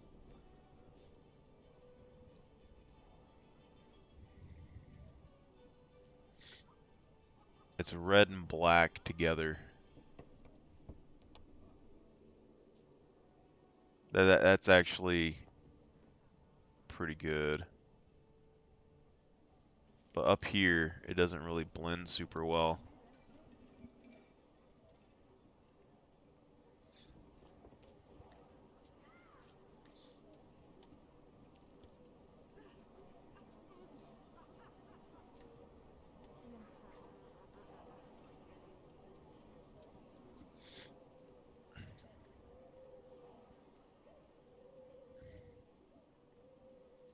So you would want probably that, and then you would want something like that.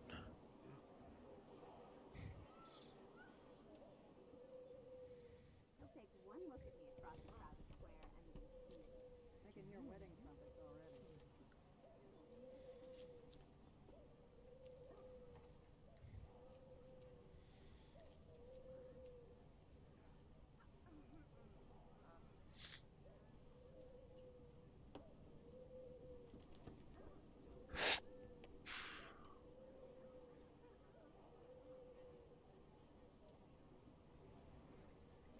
I don't know what the best option is there, but I think it looks decent by itself.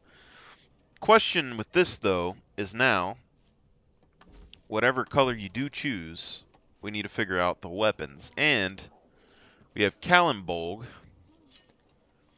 which can kind of go with either of these, but I'm planning probably to do this offhand. And then we have... We do make a good team, don't we? Where is the new sword that we just got?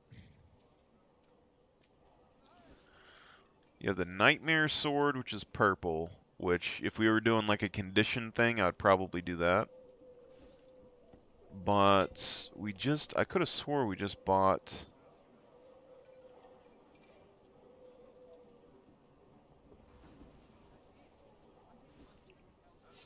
We also have this, which I've liked these tribal swords for a long time, and I've never gotten to use them. And I feel like this is almost an opportunity to do it. You know?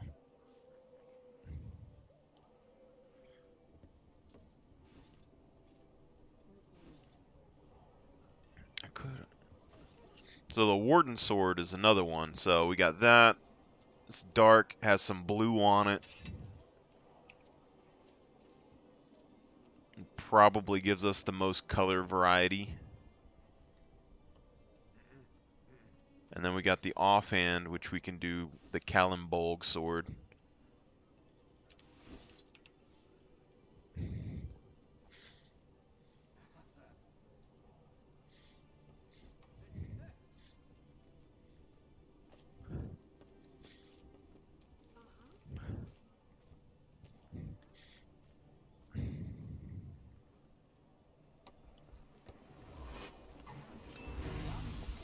Because it seems like the plant armors, you want to like, it's all about not being equal. You don't want equal colors on both sides. You don't want like the same weapons. You don't want a lot of symmetry.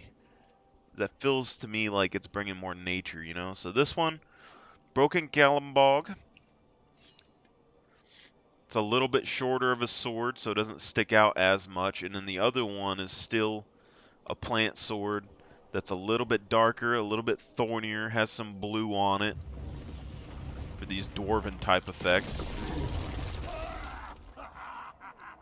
And then we have the red that goes with our red. We have some green that goes with our green. We have some brown that goes with our brown. I think all that works. We could potentially do 2 Kalimbolgs, and I think it would work fine.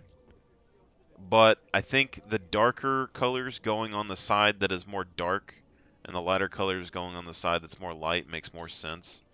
And then now we can still use the red staff if we like. Or we could change the colors up to something else. I think potentially this is what I'm looking for. So if we look at the animations in a little bit and it looks kind of dumb with the staff on there, I think we go to this and do the spear. And it's going to be in our right hand, which is the black and red side. So I think that'll make a little bit more sense and everything else. Yeah.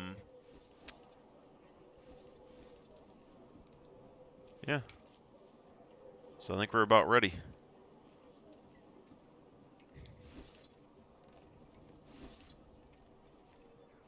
That looks kind of cool.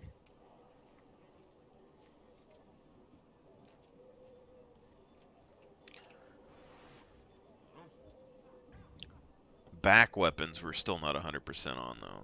I'm just going to put that out there right now. So let's knock this storyline out. Hump up.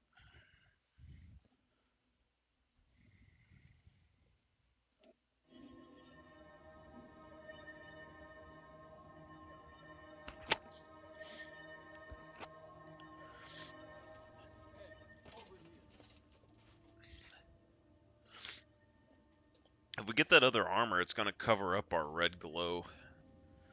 That's something that's going to be kind of weird for me.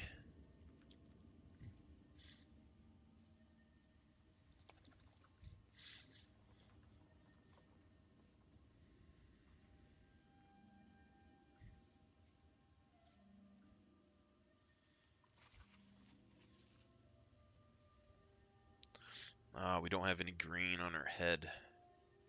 That's kind of a problem.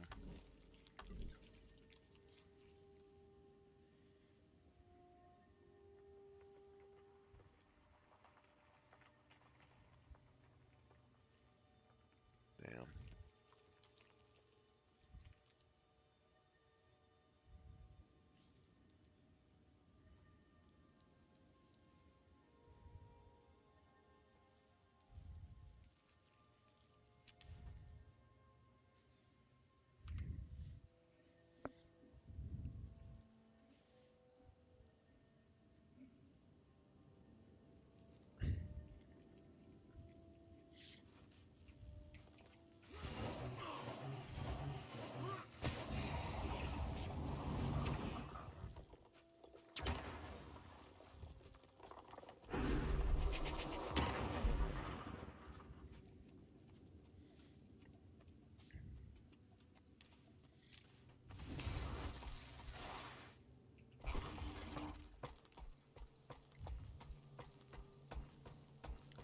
See, my thing is like warriors and stuff like that. I don't really see using very many magical items, so I don't really play them with magical looks.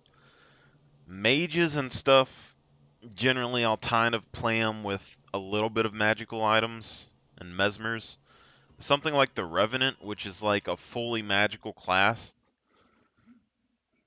I ain't gonna say fully magical class, but it's a class that was birthed out of the mists that sees spirits and stuff.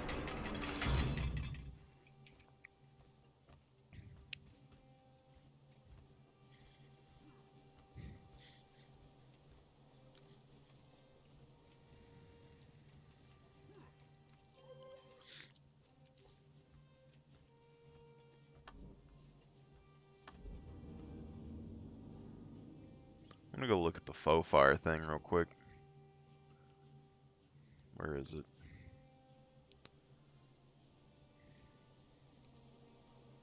Faux fire chest guard.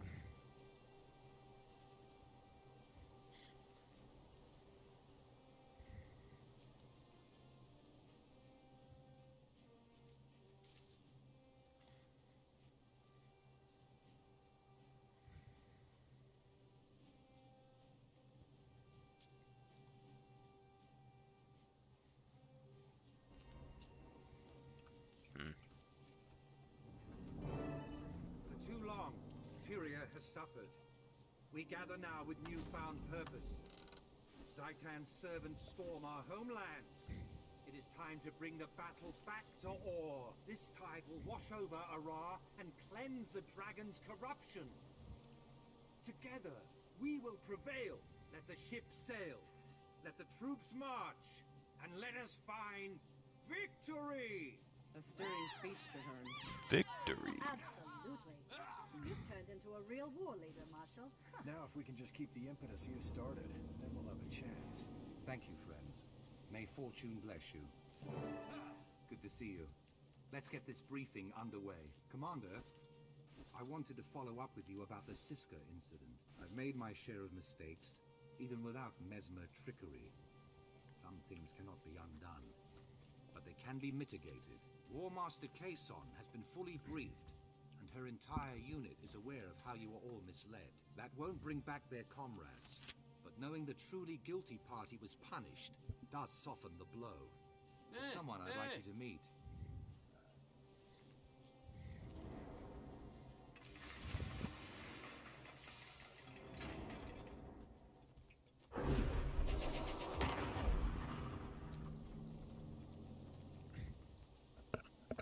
I like how this guy walks. Like, I don't know if the humans walk like this with hammers. I think they put it over their shoulder, but I like this style of walking specifically. Alarm, so privacy is paramount. Sire, it's now safe to reveal yourself. Greetings, Marshal Traherne. As you've requested, I've come to honor my oath. Excellent. I have returned to fight at your side.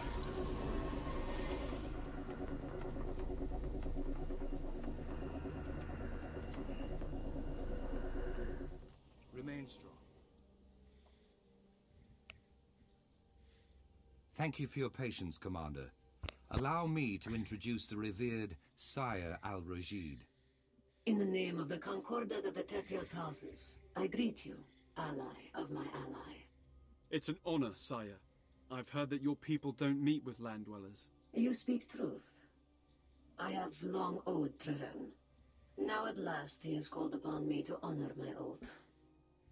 Scouts have discovered a sixth temple in Or, a lost shrine to a fallen god hidden underwater in the Strait of Malediction. Abaddon, the human god of secrets, was cast out of Arar by the other deities, and his name was erased from history. Very little remained. Zaitan craves something inside that temple, so we must get there first. Sire will accompany you as a guide. Tell me, Commander, can you fight? Is your oath made of steel? You'll need all your skills to travel with me. I have yet to meet anything I couldn't overcome. Intriguing. I look forward to this, Commander. Yeah, but we're not using condition damage anymore either, so this is going to be kind of an issue.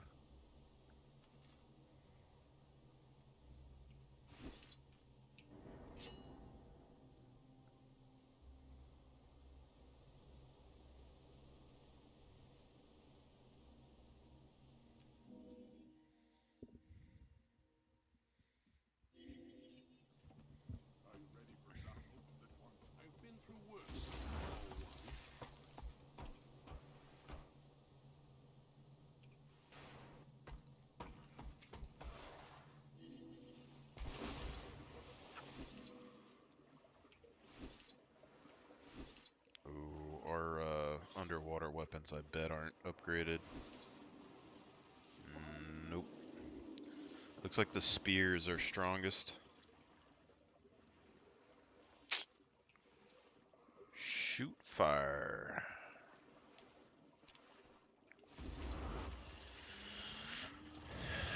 It's gonna make this a little harder.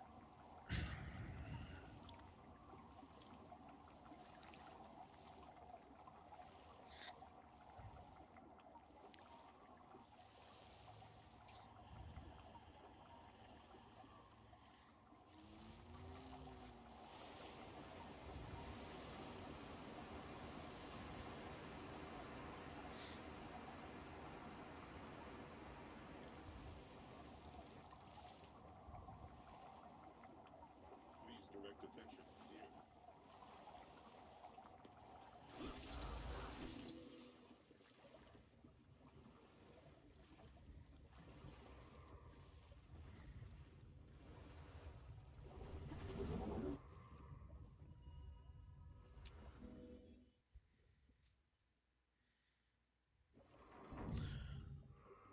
My thing is, like, they could have the Temple of Abaddon here as, like, a reminder to people, or as, like, foreshadowing. That's the thing. Which it is, I have no idea.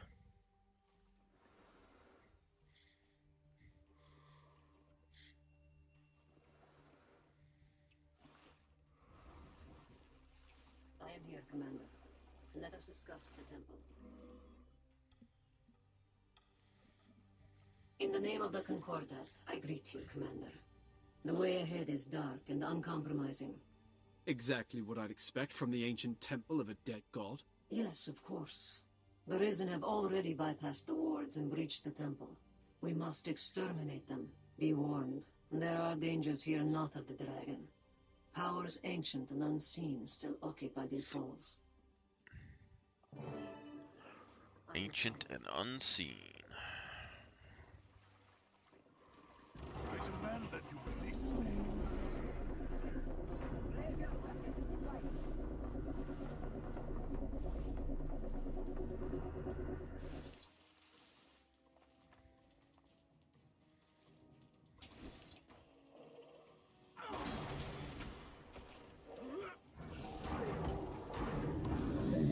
Together we have no equal.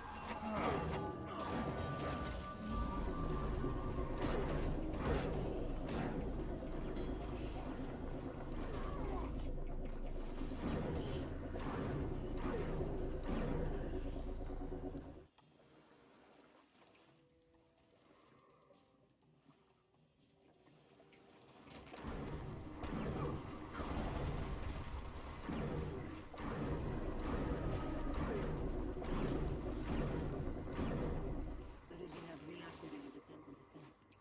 It may slow us down. However, they did find the altar. We can do the same.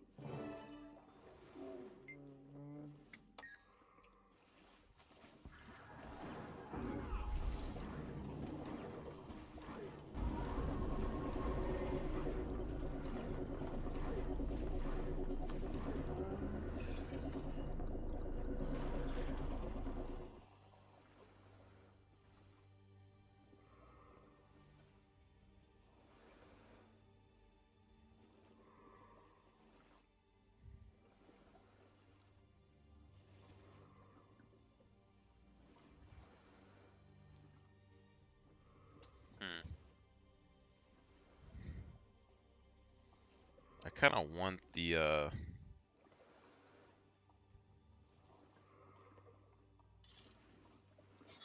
other thing, but whatever. I wanted, like, the one that doesn't change your power or whatever.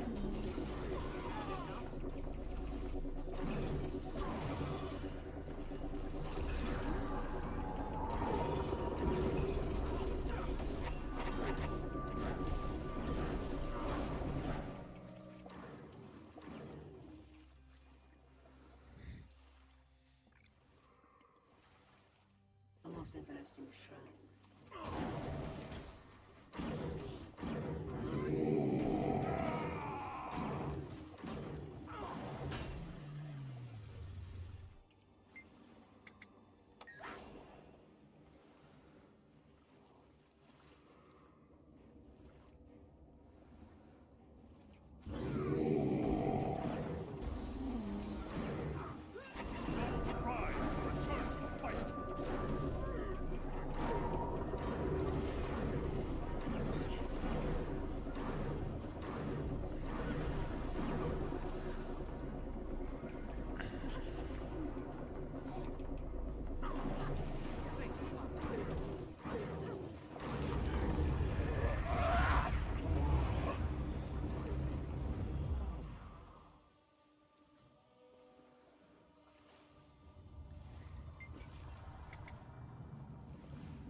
essence. See if it can be placed somewhere useful. The currents shift. The ocean's flow changes. These shrines and orbs must be how we gain entry.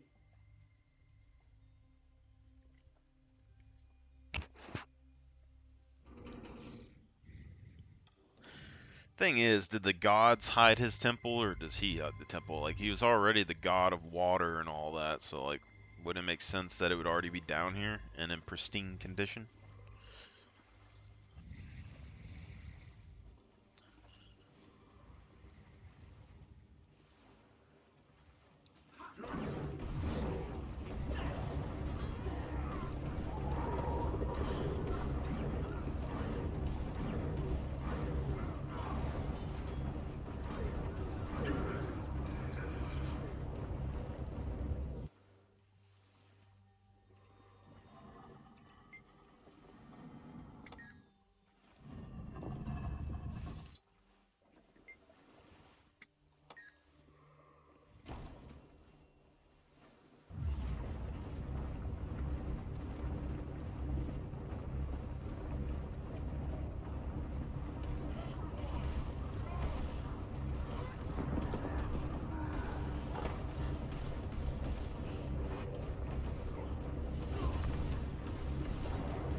My question is this considered a demon skill? And is 20% damage reduction worth it? I mean, if we're going full power, thinking about this now, I mean, condition transferring could be good if we invoke torment would transfer conditions, so we get, or 3 conditions, so we could put stacks of torment on the enemies.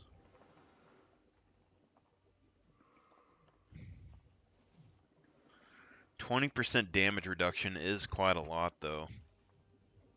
But to do that, we have to use this. Oh, that is a tough one. But damaging conditions you apply last longer. But, I mean, right now we're a power build, so I don't think it matters.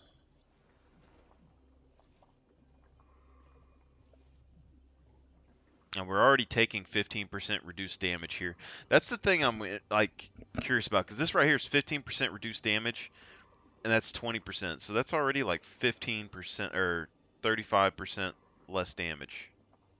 And then you're getting 33% less damage here. So that's, 70% less damage.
It's a 20% damage bonus.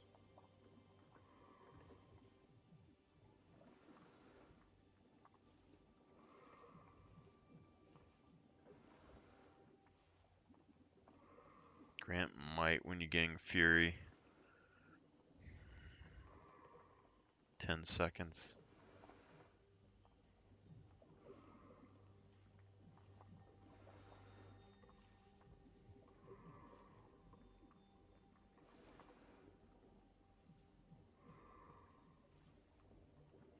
Fury when you disable a foe.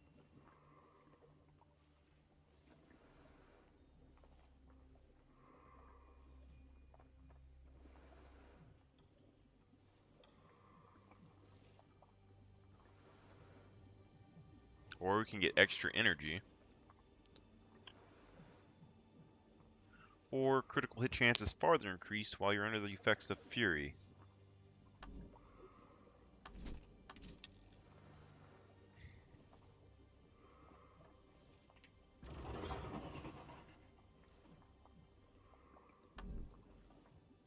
And Fury gives us 25% crit chance. This would basically give us 50. It would basically put us at 100 almost. If we do that. But if we do this, we get barrier and AoE weakness when we go to the dwarf stance, which would be nice, as well as AoE damage. And then with Shiro, we get AoE quickness, which we're getting 2 seconds base, and then you get 5 targets, so potentially 7 seconds of quickness here. We call the assassin, which completely gets rid of the need to use phase traversal unless you're going 1v1.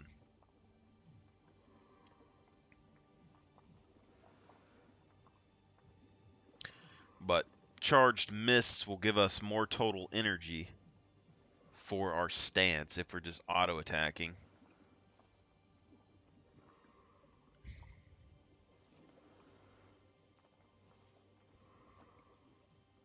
That's probably, this is probably the best for total DPS, but this, because when we go to, we get 5 seconds when we invoke a legend, and then we're getting Fury when we disable a foe, but we don't have anything that disables a foe besides the Shiro ult, unless taunts count. Let's look at Retribution real quick. Endurance recovery, block projectiles, when you use a healing skill. Reduce strike damage to you from foes beyond the threshold by 10%. Resolution when you use an elite skill, which with Demon Stance or something this would work really good with. Um, protection when you are disabled, gain might when you break out of a stun. So you can do, I mean, this would be pretty decent. Resolution after you dodge. Strike damage to weakened foes. Disabling foe applies weakness. Strike damage taken is reduced by a percentage while you have resolution, so you get 10% damage reduction. All damage dealt is increased by 10%, and you gain might when you strike foes. Resolution granted to you lasts longer. So this one you can get 10% damage reduction. You can get a bunch of resolution.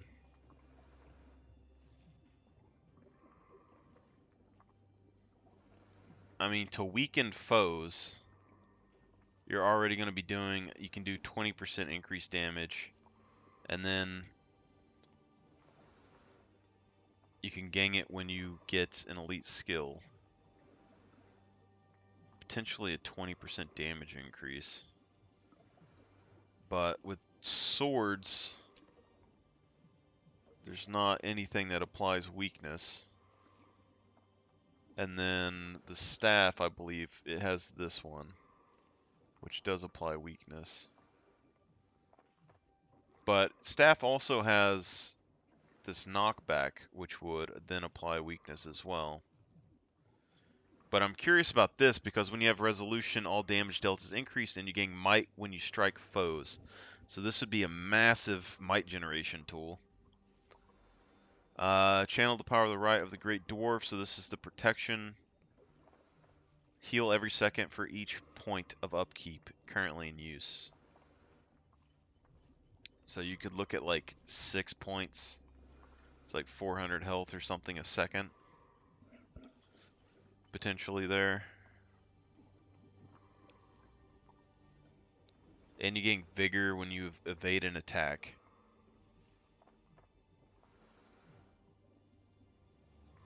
And you get increased endurance recovery. That is a really tough call, because this one, you're going to get a bunch of quickness, or I can get 100% crit chance.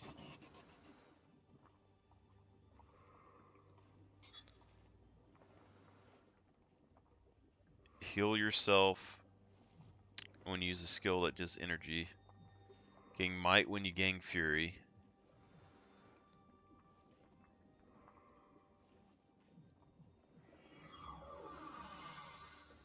Get 10% damage increase. Fury when you disable a foe. You can get damage increase by 10% there. And Fury when you invoke a legend. Dodge roll heals, removes a condition, healing power, protection. Lasts longer if you heal another ally than yourself. This question is, do we want to take all of these traits that I don't get a benefit for damage-wise to get the 15% damage reduction? So now I'm starting to think that we should go Invocation, and then we should go Retribution. And then with this, we can go... Rolling Mist is going to give us the 100% crit chance, which I think probably is going to be better than just using Call of the Assassin, even though it is giving us a bunch of vulnerability for free, which is another... It's a bunch of quickness and a bunch of healing, and it has AoE damage. Compared to this, I mean, we're going to already have about like 70% crit chance. So this is probably more total damage. This one's more defense. Fury when you disable a foe. Boons to nearby allies, I don't think matters. Gain might when you gain fury. Could be good. But this one, heal yourself and gain swiftness when you use a skill that uses energy. That's probably decent. Damage increase by 10%. While your health is above the threshold, strike damage is increased. Gain stability, heal yourself when you break out of stuns. So these could be good if we did the Weaver, or not the Weaver, the Tempest Runes, like we did on our Warrior. So you'd be basically healing for about 2,000 every time you broke out of a stun, and then the Revenant always has access to a stun break, So the dwarf has the ult, and then Shiro has the Repositing Shadows, which lets you break out of stuns, which would then heal you for 2,000, which would be pretty good. But if we do Rising Tide, we end up getting 10% damage bonus. Then we get a 20% damage bonus. And then we'll get 30% damage bonus with the Fury. And then we will have, potentially, we could get 100% crit with a 30% damage bonus, or we could just stick with the quickness here. I think we try the crit first. And then we're getting increased in recovery. Resolution when you use an elite skill could be decent. I don't think it's necessarily worth it. But we could also do a 10% damage reduction. Vigor when we evade an attack is just going to help us dodge more.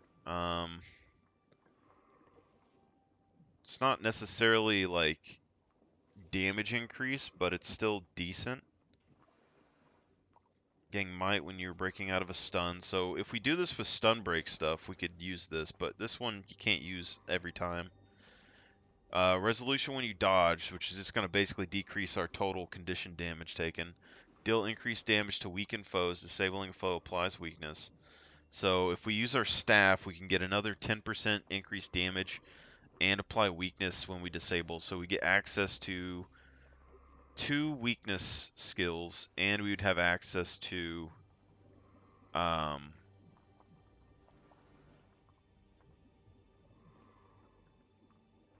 some 10% more damage. But we could also take resolution. Strike damage taken is reduced by a percentage while you have resolution. So we get 10% damage decrease here. We could potentially take 20% damage decrease from ranged attacks past 360. So anything past our melee range, we would take 20% less damage from. Or we can get this 10% increased damage. But again, this is only, I mean, well, I guess Shiro's ult would also be considered weakness. So that would give us 10% with Shiro's ult. Yeah, I think that's probably using a light skill gives you resolution. You get 10% damage reduction when we take resolution. While you have resolution, all damage dealt is increased, and you gain might when you strike foes. It's just defense, heal every second for each point of upkeep. So this one's another 10%, and we gain might when we damage foes. But we only get the damage increase if we have resolution. We only get resolution when activating an elite skill, and that's for 6 seconds. So I don't think we have anything else that's giving us resolution.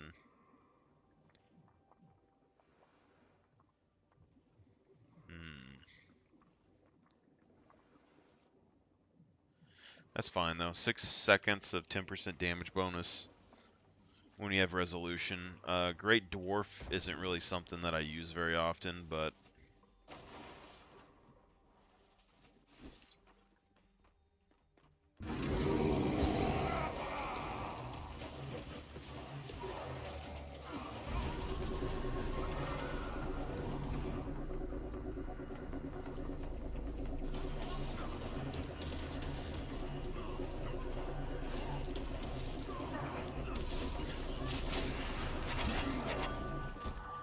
see, the thing with, like, the Revenant stuff is,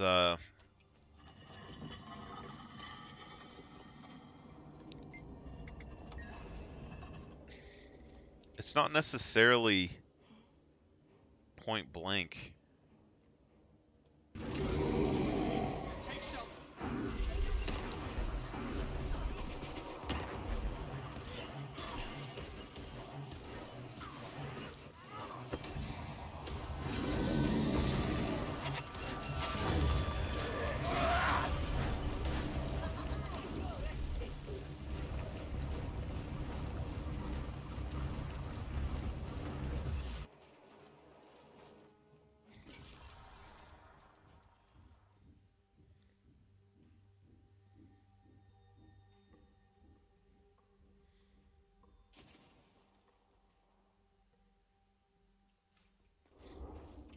Oh yeah, we forgot about the juice.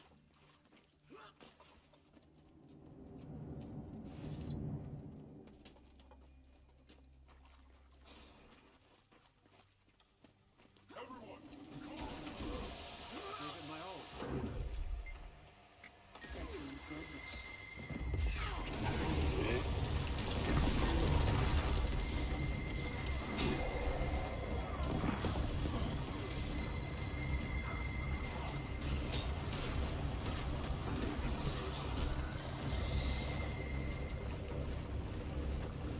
You only gain might when you gain resolution. That's the thing.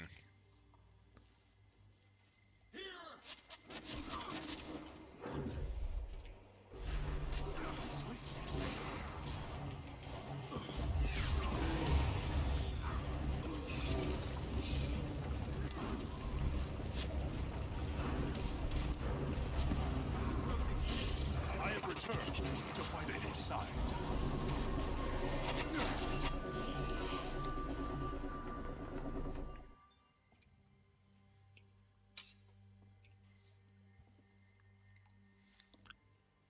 This gives quickness. I mean, God, more auto attacks versus less.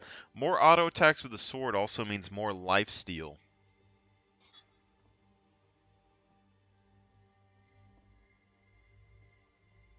And then this barrier's inflicting weakness, which would give us the 10% damage increase when we swap to dwarf without using the elite skill.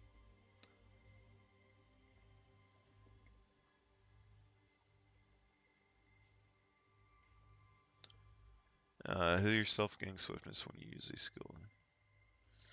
That versus like additional fury. In fury when we evoke a legend for 5 seconds, and then we're getting fury when you disable a foe for 8 seconds.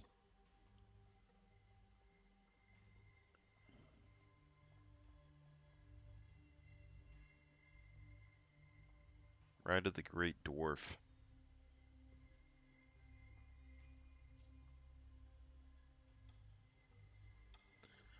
Gain might when you grant yourself fury. While you have resolution, all damage dealt is increased. You gain might when you strike a foe. Resolution granted you lasts longer, so this is just the damage bonus. As long as we're striking foes, we're gaining might.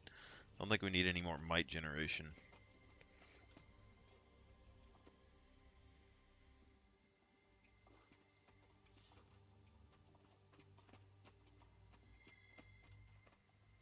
Lord Abaddon, keeper of the ancient Aqua.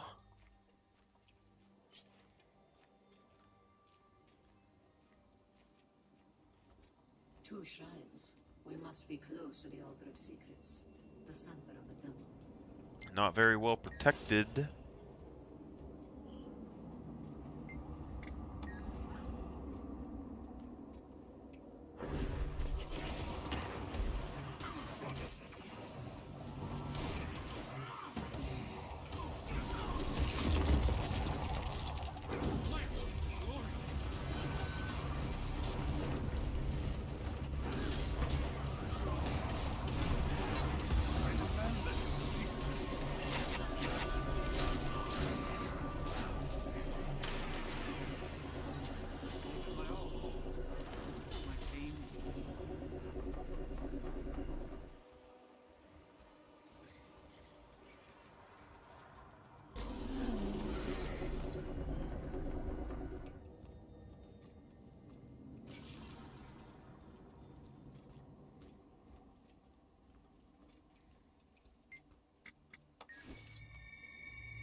Now we gotta consider what's the best for us to use on each part. So with Shiro, when we swap to Shiro, if we go to swords, we can heal when we are attacking with that. But if we go to staff, we can heal with the staff. Staff, we can also... I think we start the fight off with staff and Deldmore stance. This will give us total defense and healing. And then we could like deactivate the Vengeful Hammers, go into a defensive formation, maybe swap to Shiro, then swap to swords after we've gained some health. Might be a way to do it, but it's weird because we're not getting the extra energy here, and we could, but yeah, right now we're going to be pushing about 50% crit chance.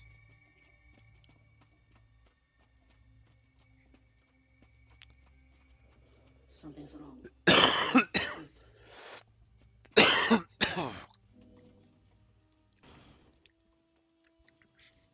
Intruders, you trespass on the dragon's lands.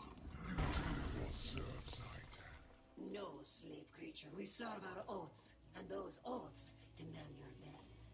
So be it. To death and beyond. To death and beyond.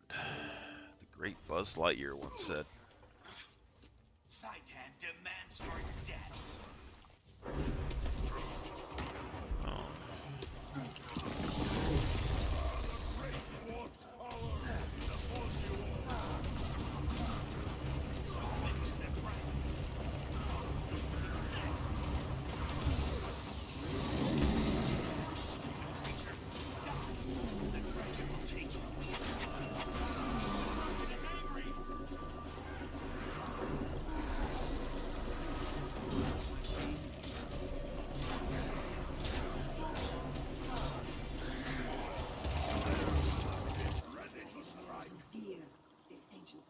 Will not withstand the sun. Escape quickly before we are buried forever. Abaddon! God of secrets, but not architecture.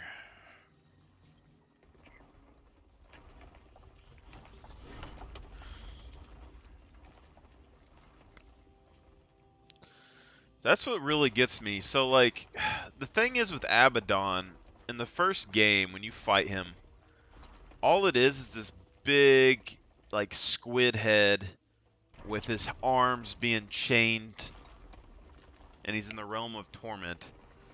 But why did he fully turn into this monster? You know?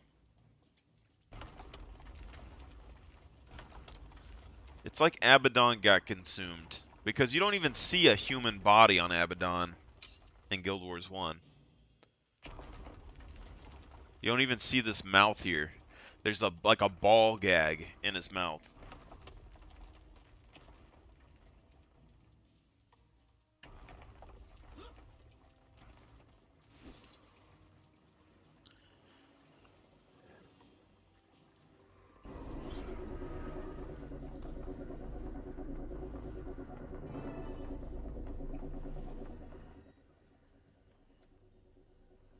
Well fought and well won.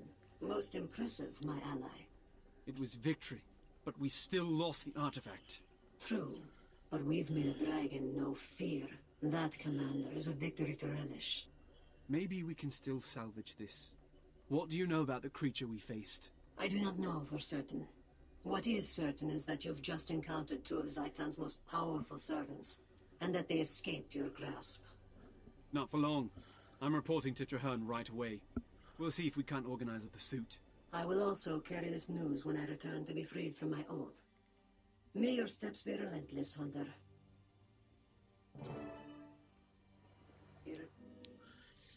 Me.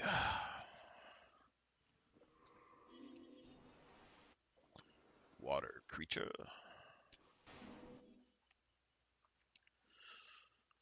Ba-da-dum, ba-da-da-da-da-dum. I put a piece of chocolate in a glass of milk the other day, and the chocolate's still like perfectly fine. I filled up the glass of milk like 3 times. The chocolate piece is still there.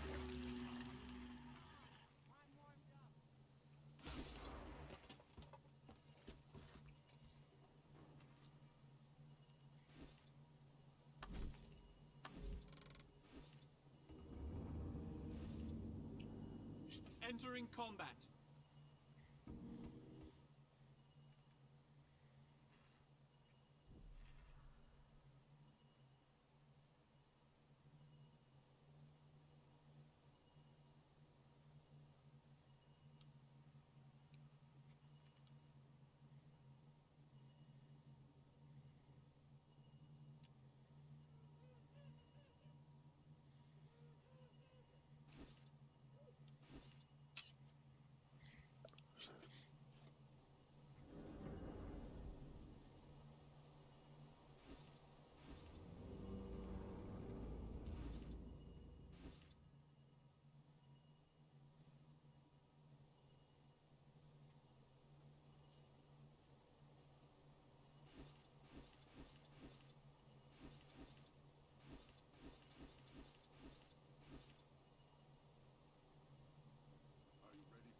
I don't know. I like the other staff, but I think it makes more sense melee that this is here, you know?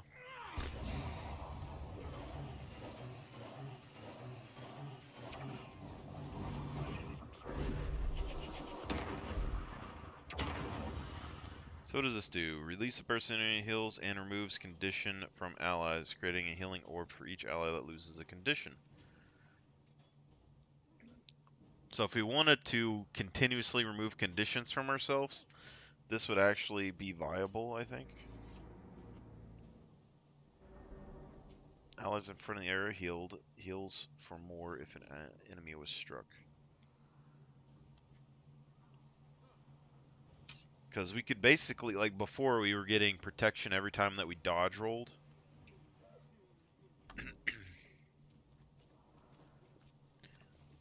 And then we had like, we can remove a condition every time that we swap legends.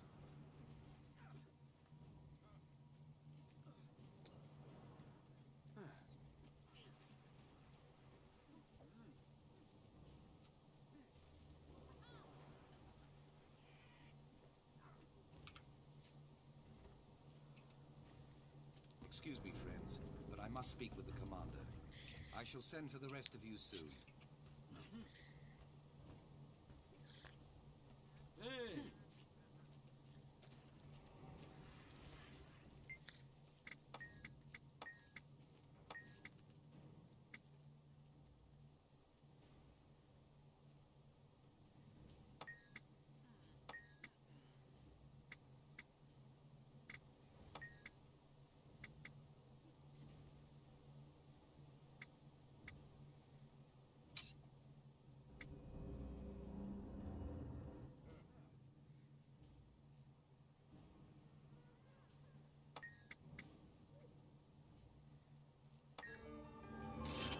Direct approach it is.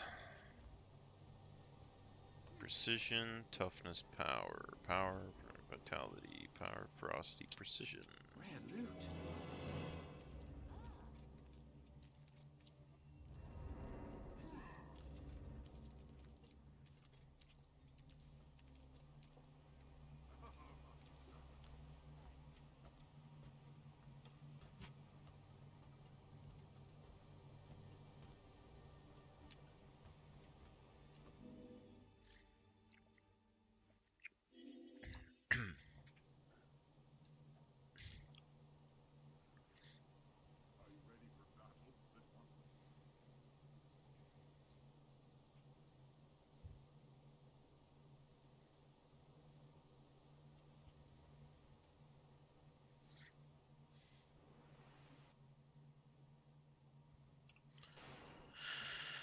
We must ride.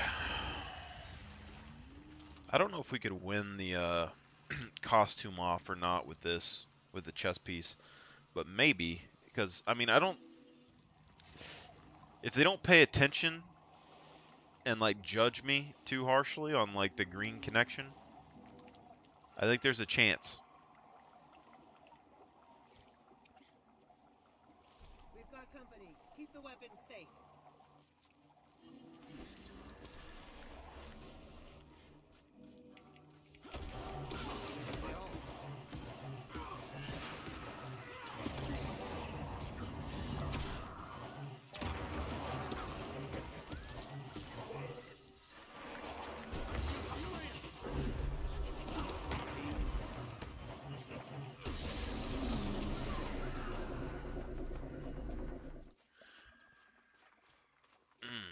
Because this also is, like, it does AoE damage.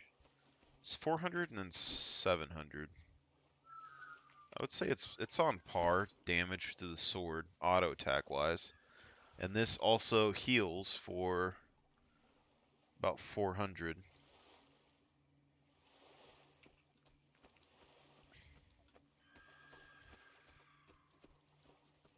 Yeah, so the Revenant basically has a glaive. They just have to add this to the Warriors thing, and you'll be good.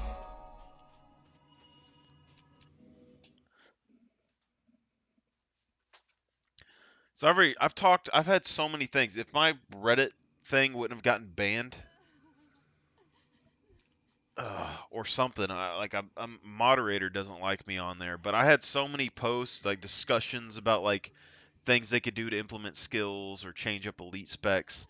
If they because they're gonna run out of elite specs at some point, or it's gonna get absurdly like out there. Like the gun sword was already a stretch, you know.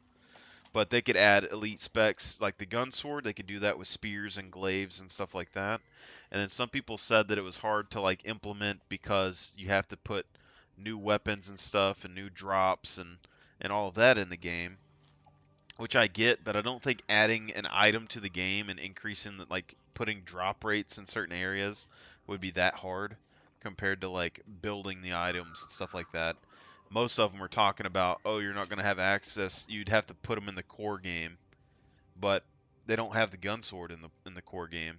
You know, the elite specs aren't in the core game, so I don't think they necessarily would have to. The eye, it sees me. It sees all.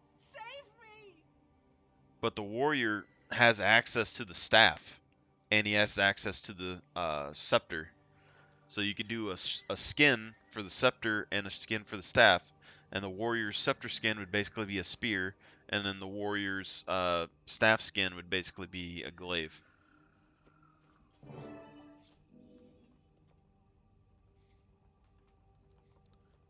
We're ready to begin, Commander.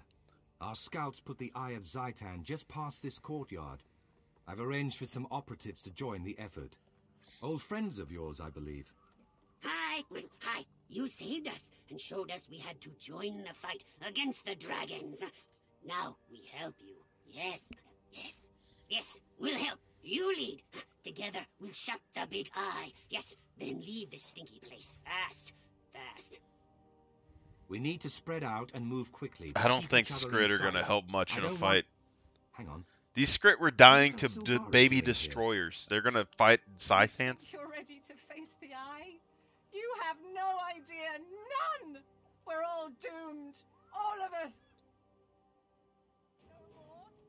No, the plant lady. Alright, so we're going to use staff with Deldamore, and then we're going to use swords with Shiro. That's going to be the game plan, I think.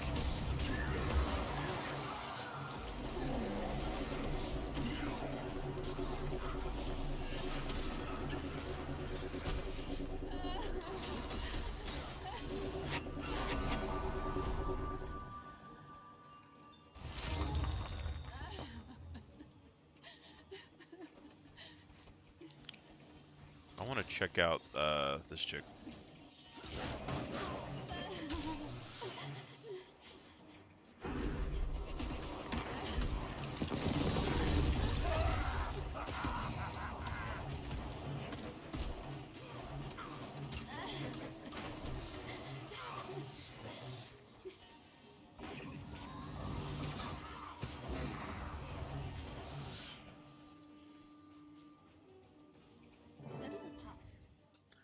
Dude, this is a hell of a Savari story. The eye, it sees me. It sees into my mind, into my dream. There's no escape. Be calm. We're here to help. We won't let the eye anywhere near you. But the eye is everywhere. It goes where it will, when it will. It looks, Zaitan sees. We can still save her. We can take her back to Fort Trinity as soon as our mission is complete. Like hell, we're taking her back to Fort Trinity. You stick her on a boat somewhere. You have no idea. None. We're all doomed. All of us.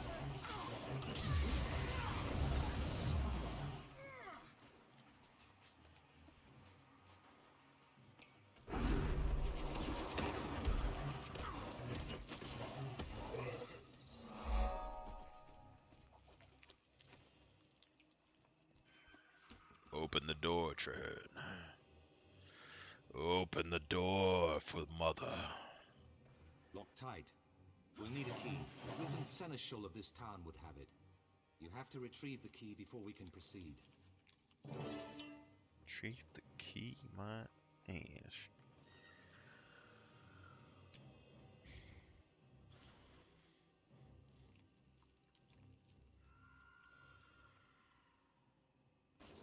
I almost feel like I need a glowy weapon for this. But I almost think that this green one goes with it better, if that makes sense.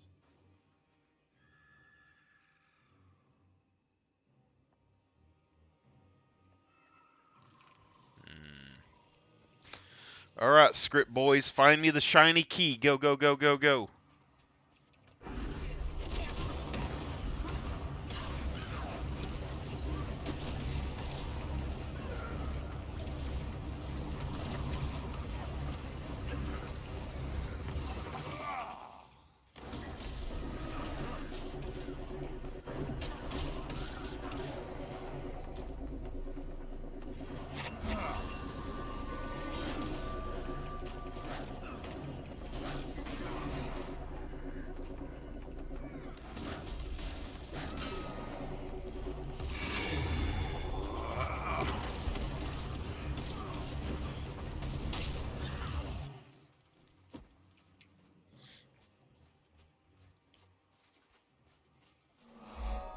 Well, well, well.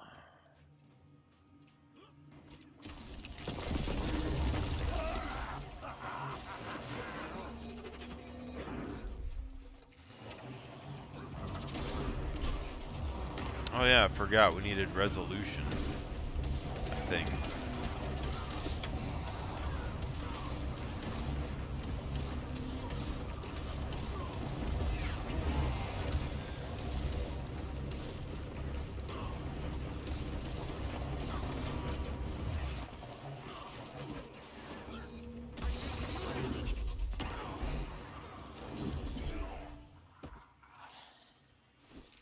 I need to look at this real quick. Because we had resolution when used an elite skill.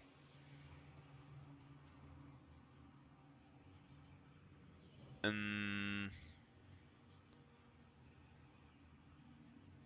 increase strike damage to weaken foes. So we have to use an elite skill to get the resolution. Alright.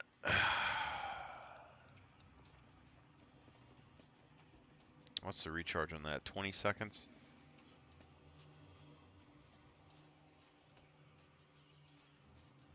It's the only way we're getting resolution, is it?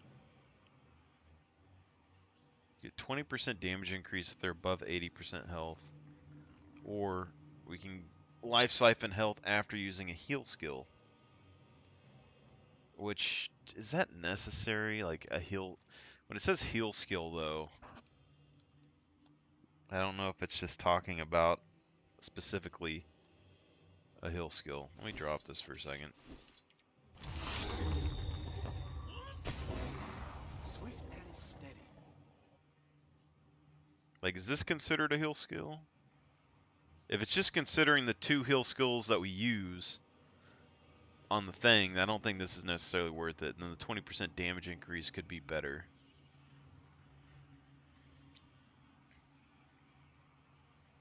Grants you more power, less condition damage. Or you get 1 stack of battle scars while in combat. So we get 1 stack while in combat, grant fury to yourself and nearby allies each interval. I mean, this...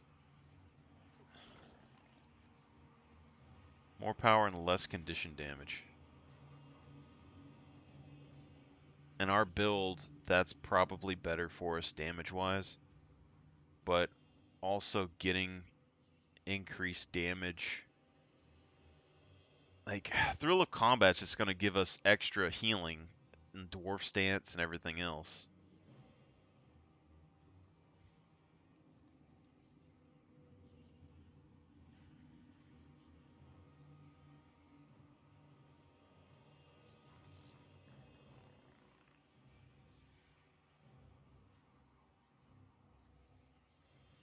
%20 increased damage while below 50% health.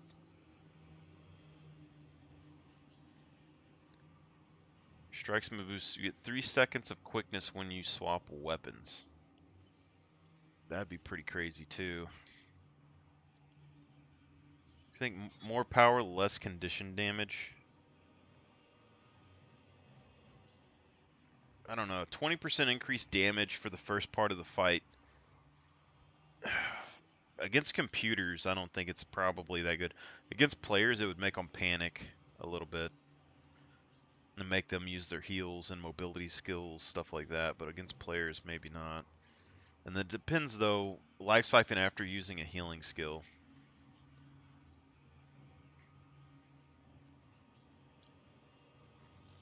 More power, less condition damage. God.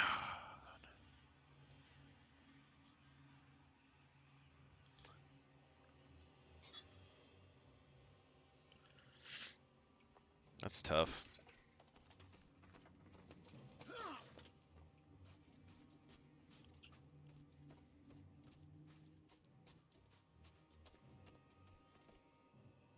Legendary stance skill.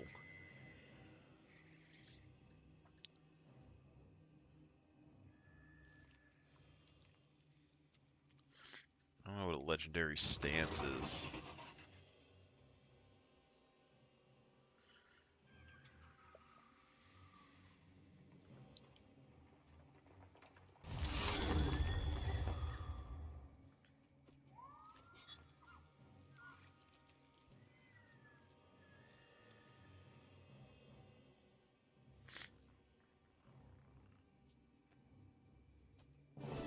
The gate is also sealed magically. This will take time. Protect me while I work. Watch those tentacles up on the ridge. They're gonna slam us hard. Tentacles are gonna slam us hard. That's what I like to hear, Traherne.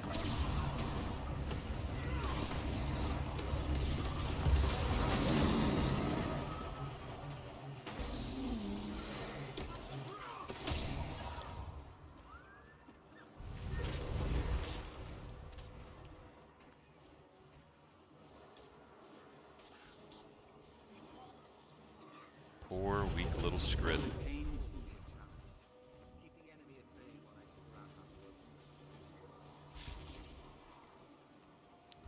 Do I need to go kill the things, I guess?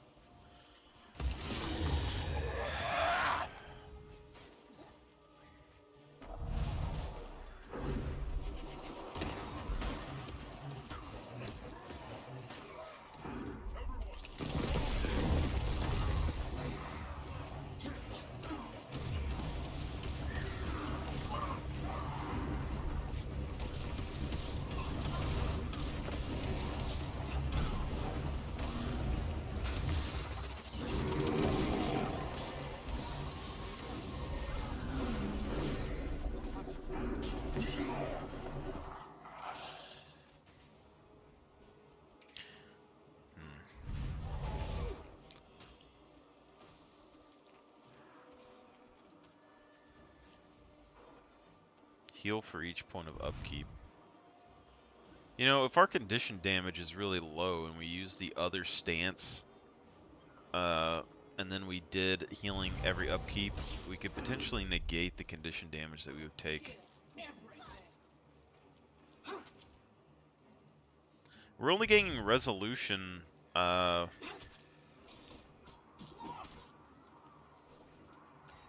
we use an elite skill.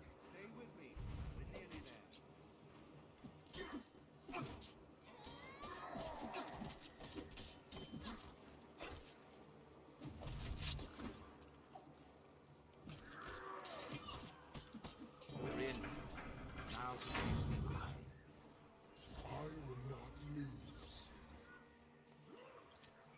Oh, you're gonna lose today, sir.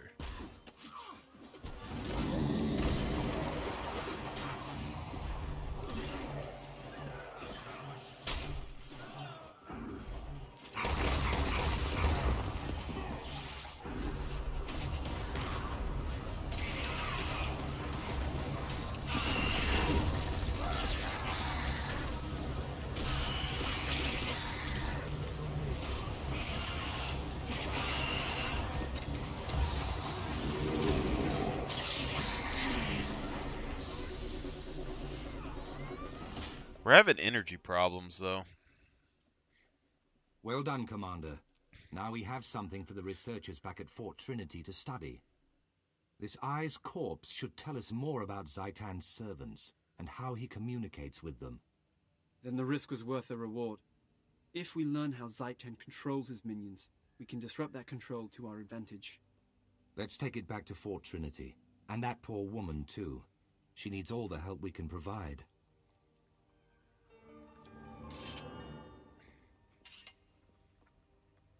A sword.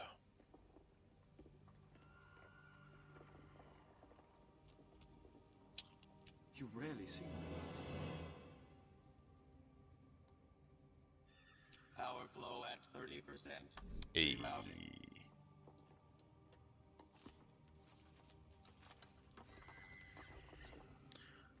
Do we already have this one, or did we just get a new one? That's my question. See, we're having issues with our power when we change stances now. Like, we get additional vulnerability, we're getting additional weakness here, and the quickness is great. I like the quickness, but the crit hits would be really good, but we're running out of energy super fast as soon as we swap over stances. So I think maybe we need the extra energy.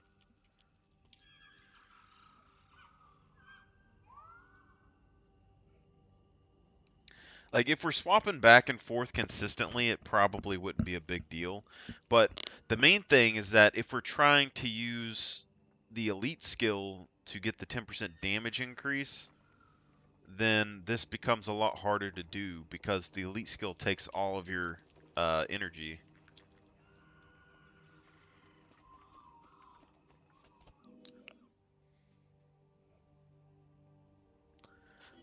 And the quickness is nice, but we can probably get like a quickness ruin at some point.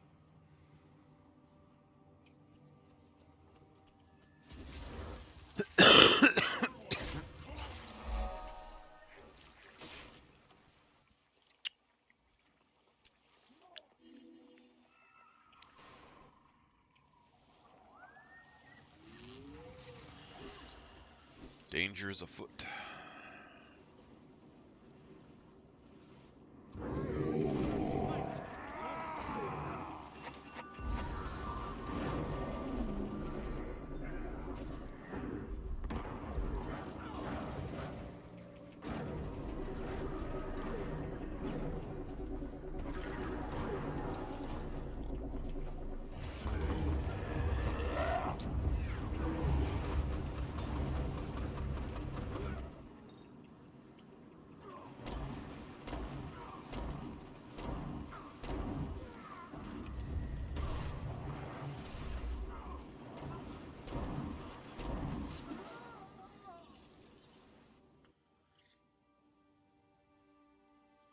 See, damage-wise, it's there. I like having a balance between, like, defense, damage, and healing, but that's just me.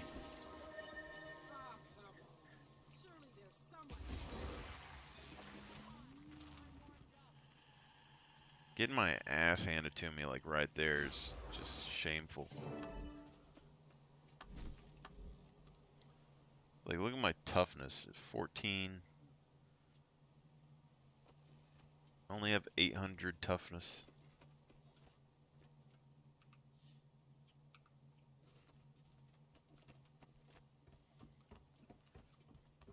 I think we do like a 3-second crit and a, like, I don't know, 3-second crit with a 3-second quickness sigil on the sword. And then we could do maybe 3-second crit or 3-second quickness or vulnerability on the staff.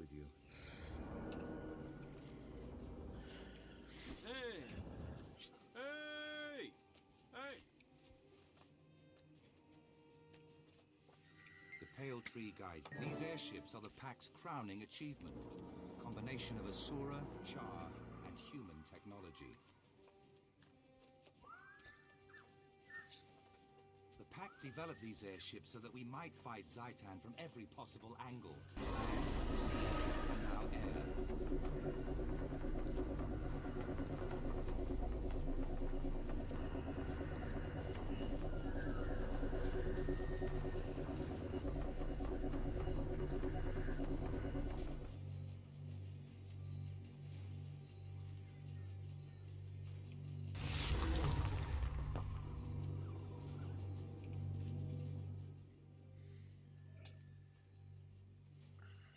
Commander, may I present Professor Gore, who pioneered the theory of elder dragons consuming magic, and Scholar Vivian, a top expert on the Risen.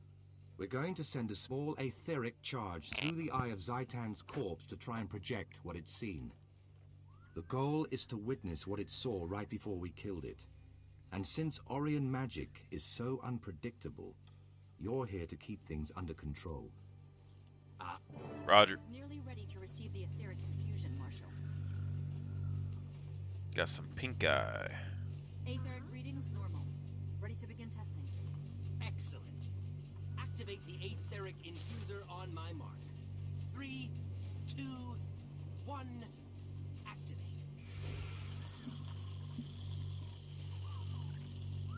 All readings are within acceptable parameters. Subject is stable, it's working. Confirmed. The projector beam is now ready for firing. Commander, if you'll do the honors.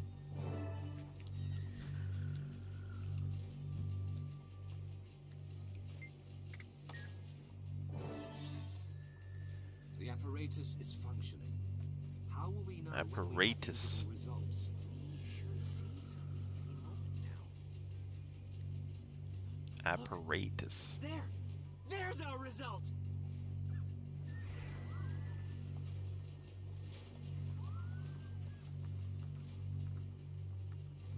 It's working. We're seeing the last sights the eye saw before it died. Soldiers! Where are they marching to? The apparatus.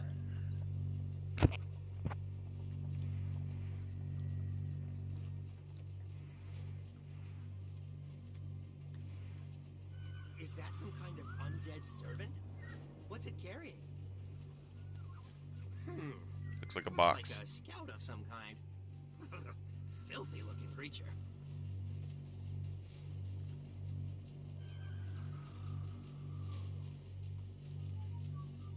Does this mean we're tapping into Zaitan's brain?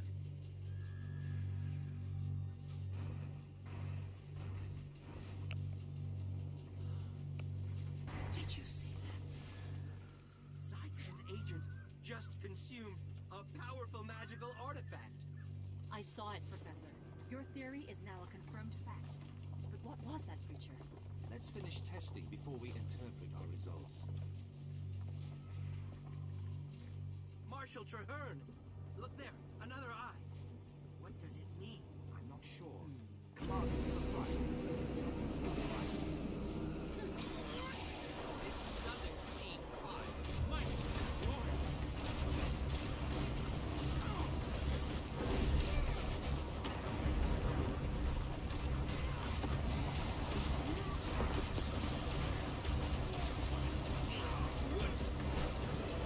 By all six gods. What was that? That roar and that other eye, it looked at us, through us. And Zaitan must see what it sees. We're not done yet, nor are we out of danger. Commander, to me. See, Well done. the other build was getting like 35% damage reduction, and then it was getting protection, which is 33%, and then with the Great Dwarf, you're getting an additional 20%. So that's already like almost 100% damage reduction if it adds together, you know? What's on your mind?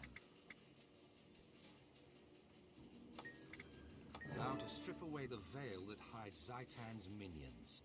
Stand ready. There's no way to know how many we'll face, but we cannot risk taking any along with us. Die by my hand!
is this going on? I thought it applied weakness guaranteed. I need to look at that. I sense no more of the Risen. I think we're clear. Our findings deserve serious scrutiny, but I'd like to hear your initial reactions. I think we now have conclusive proof that the dragon sees through these eyes. The readings, the ebb and flow of magical energy, it all fits.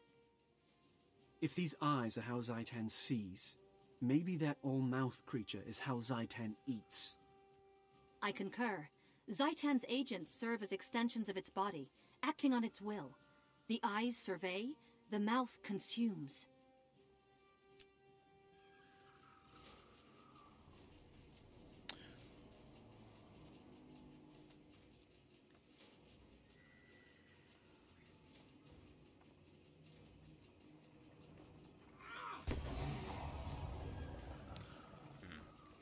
Maybe I just didn't hit him.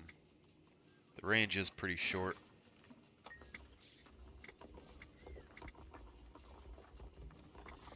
Attack the mouth directly, cut off the mouth's food supply.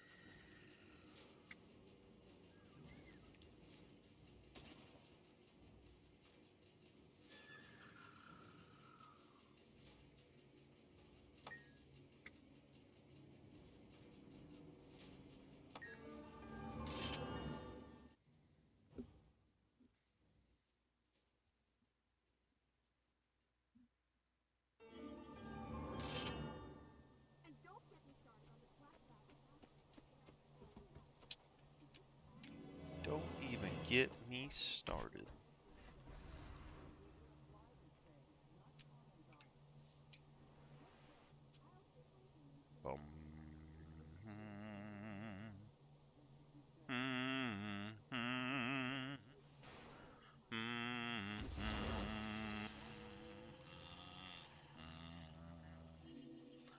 Na na na na na na na na. Wah wah wah wah wah wow. Well, well, well, well.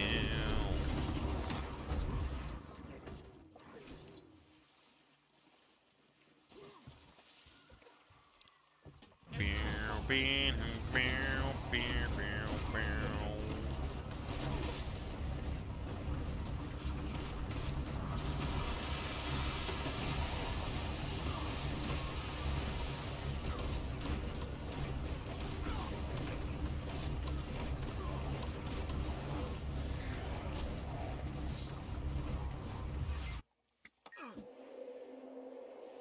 I got the power.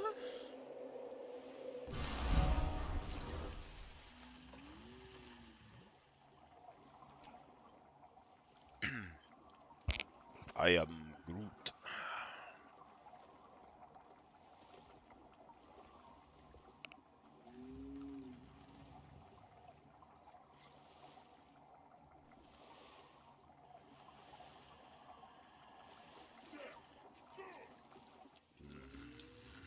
Death.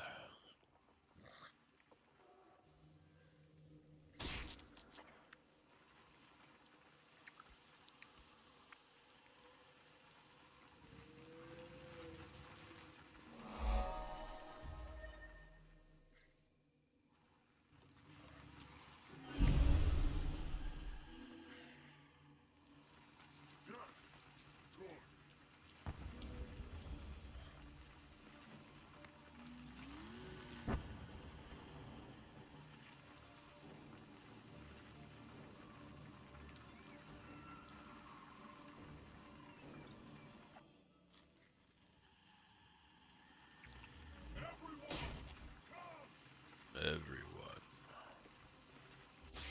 What is that? It's like a lion cannon. I can go up here and get this waypoint real quick.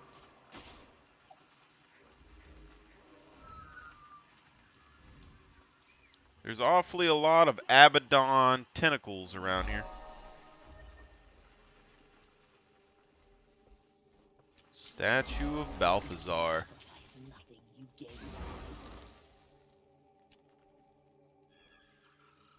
Power, toughness, ferocity.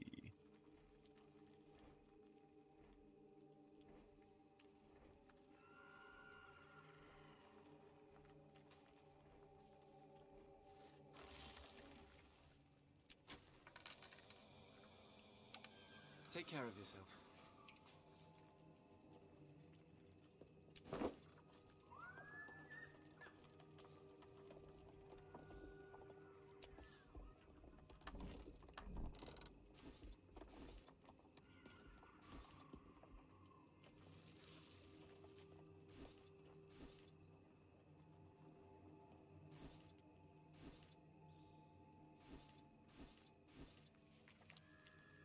Need something plant-like.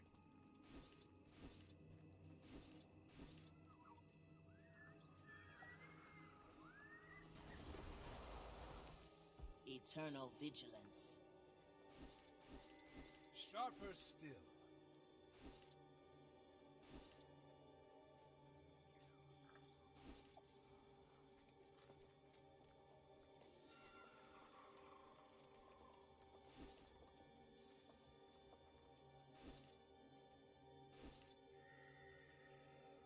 Sharper still.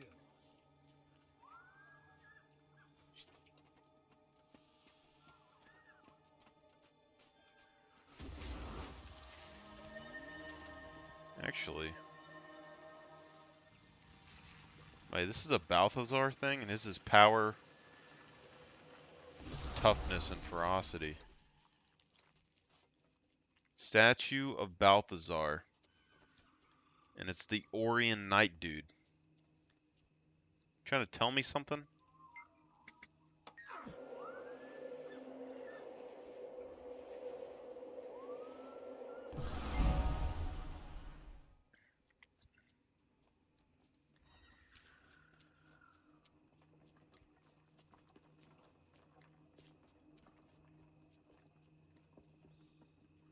A scene-worn sculpture of the god of war, Balthazar.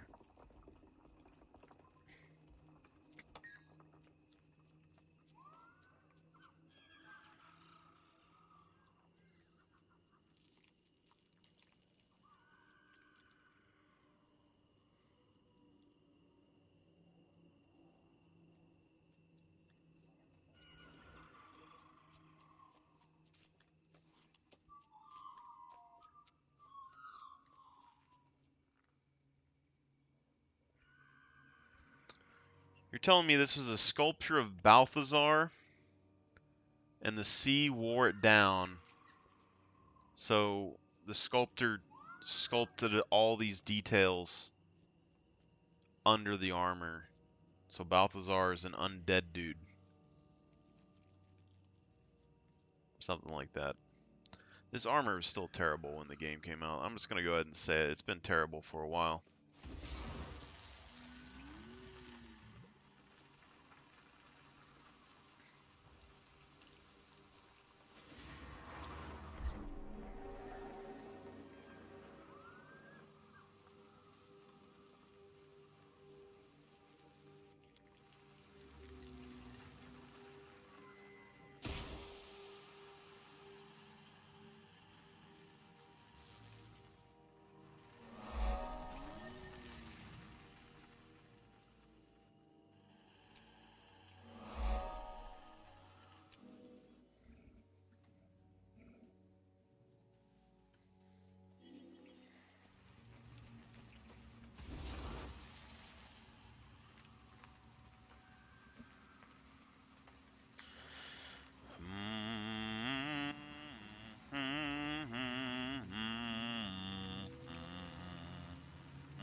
Bum ba-dum ba-dum bum bum bing dum bum.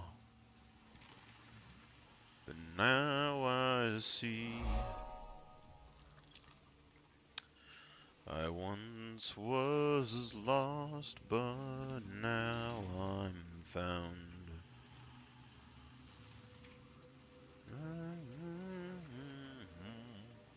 Yes, yes, set the shelf right here. I'll wait safely inside. Champion experimental golem shell.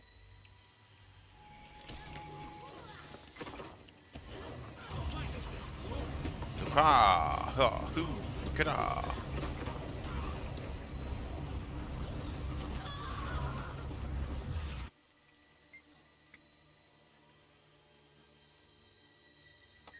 Interesting. Interesting.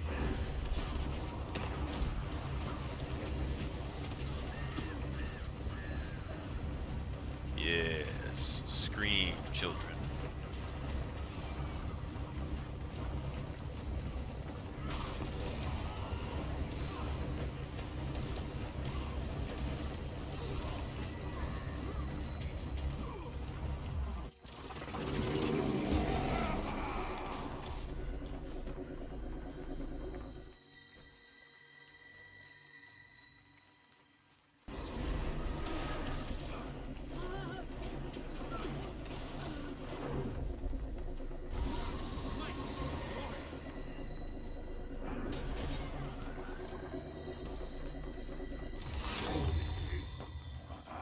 Hunger for battle.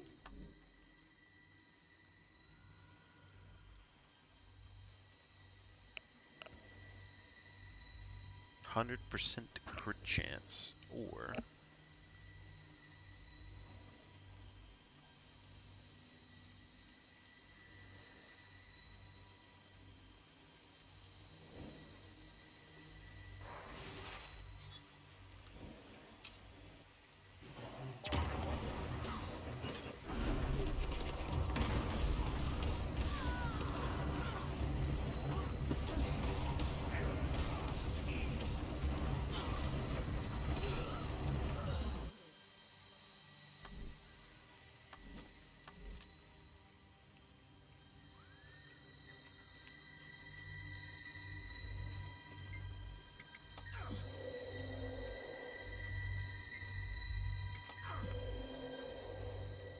God, it's bright.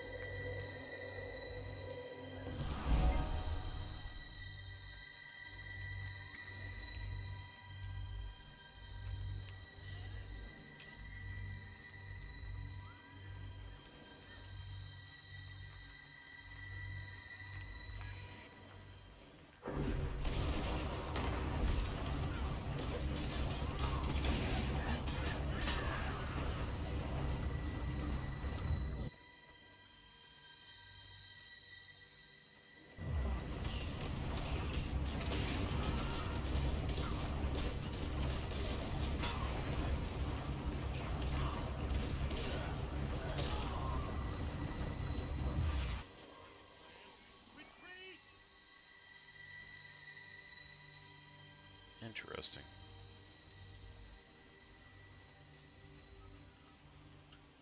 Earth elementals. I wonder if this has something to do with Melandru.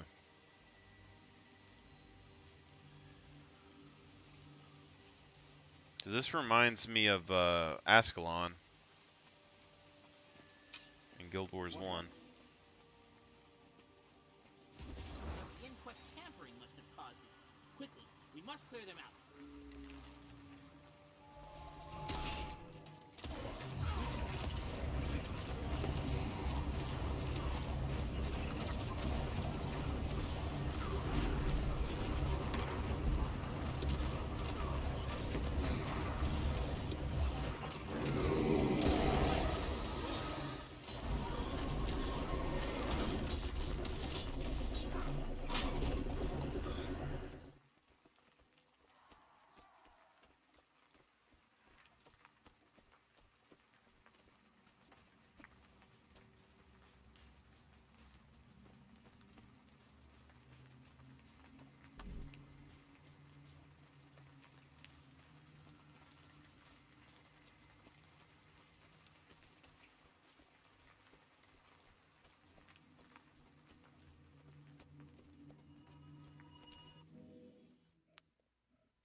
Welcome to the party. Ready to go? Strixel, our demolitionist, is waiting to meet you inside the tower ruins. Strixel. Strixel the demolitionist.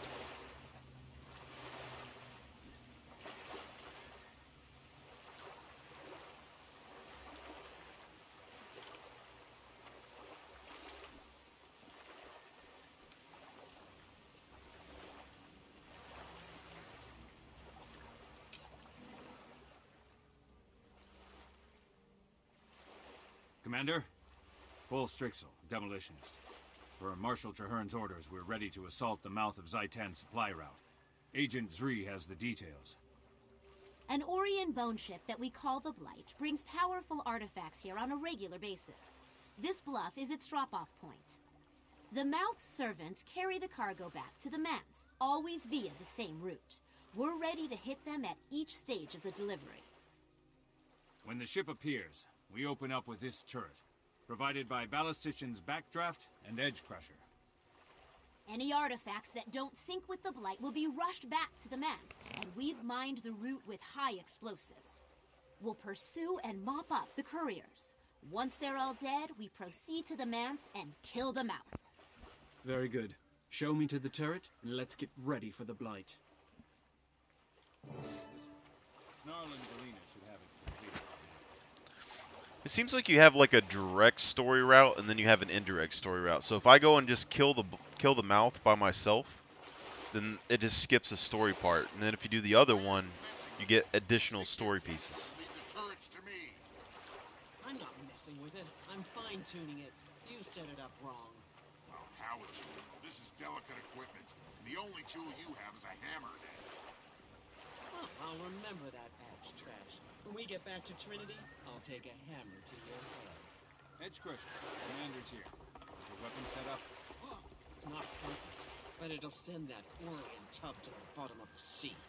Time to test that theory. Here comes the Blight now. All yours, Commander. Let her rip. Yeah, let the dude with no experience using this weapon do it. Let's see, we got a fire, burn foes at target location, protective shelter. What?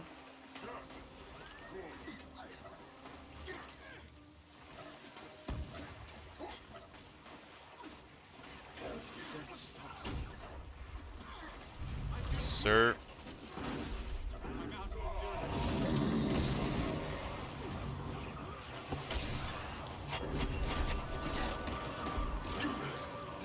None of y'all seem to be protecting me, nor does this seem to be killing the ship.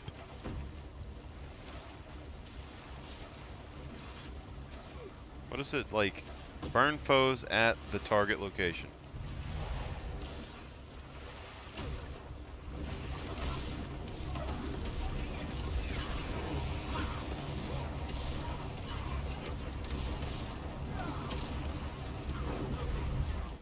I have returned to fight at your side.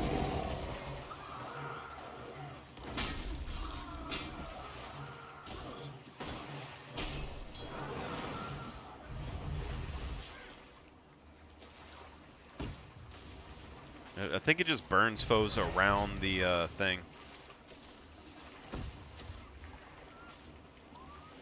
Yeah, protective shelter.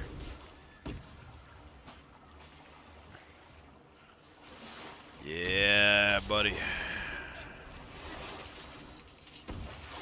It's not nearly as good as the catapults from the Lion's place, but oh crap.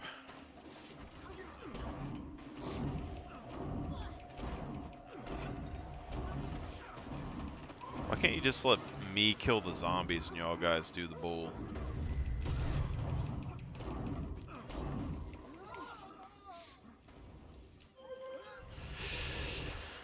Some beer.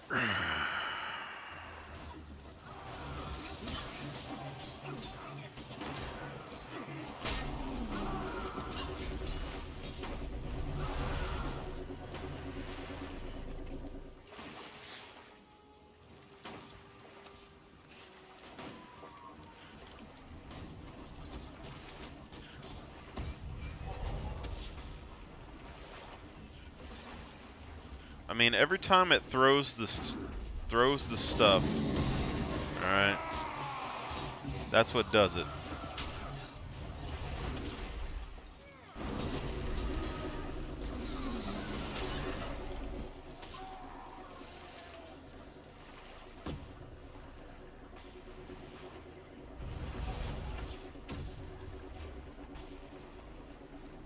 Here's the captain's quarters.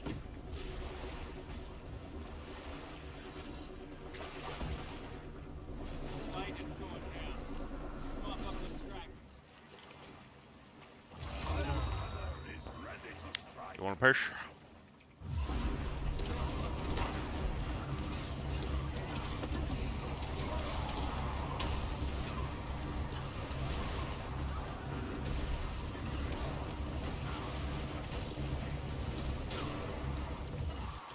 Guaranteed that's what they're trying to do with the Revenants. They're testing the glaive. Live things. Did we get them all at least? Negative. We have movement in the water. Looks like the couriers have cargo and are in motion. Once they hit those charges we planted, they'll go boom and never reach the mouth. One way to make sure. Come on, let's cut Zaitan's delivery boys to pieces.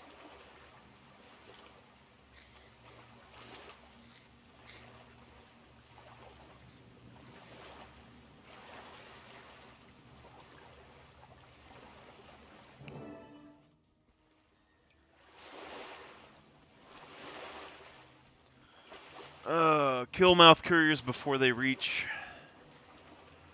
Alright. Did you see that mine explode? Taught me well. Buried pack mine. Oh.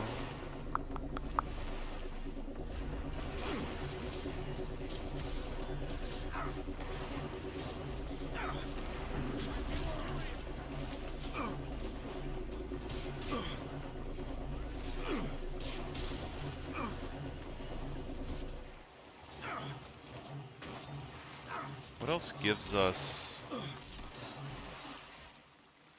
Fury when we invoke a legend, Fury when you disable a foe? Alright, so if I don't invoke a legend or disable a foe, I need to do this. But I should have 100% crit chance with that activated though.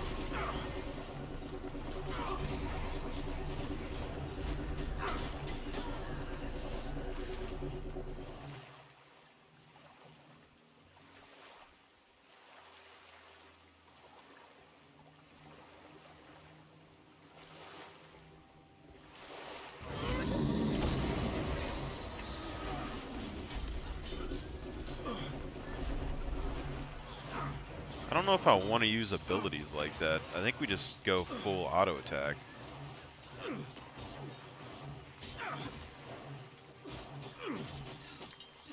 Oh yeah, we were wanting to test and see.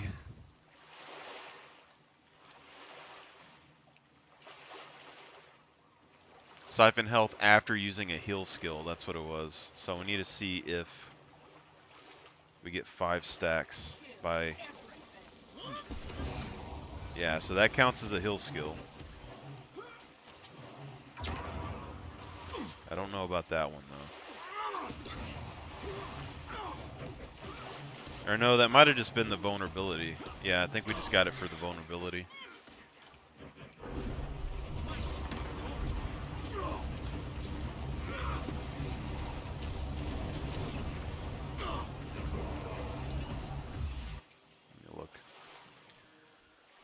Increased strike damage to foes with health below the threshold. I don't know if it's worth it for us to give it up.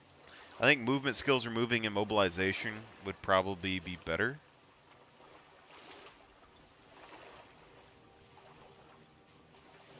Increased strike damage to foes. I mean, 20% is pretty good, but...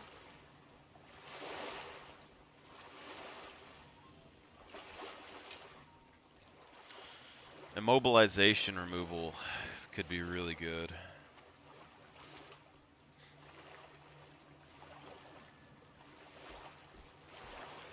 It's 20%, but it's only to 80% health.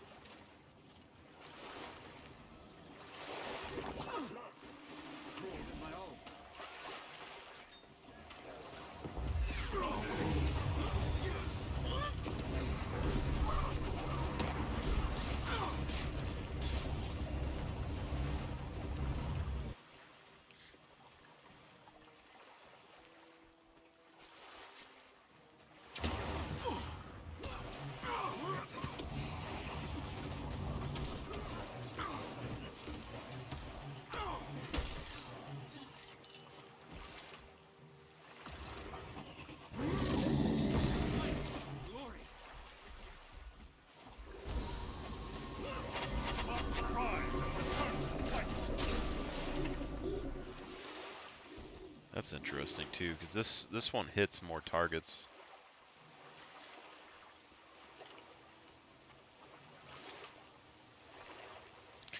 God, I'm so split on like whether to use the staff with the. I want to use it with the dwarf stance because it has defensive abilities that I could also heal using vengeful hammers with, as well as having more AoE damage in total. But with the Shiro stance, you can hit enemies twice, which means you hit twice with the 3 skill. You know?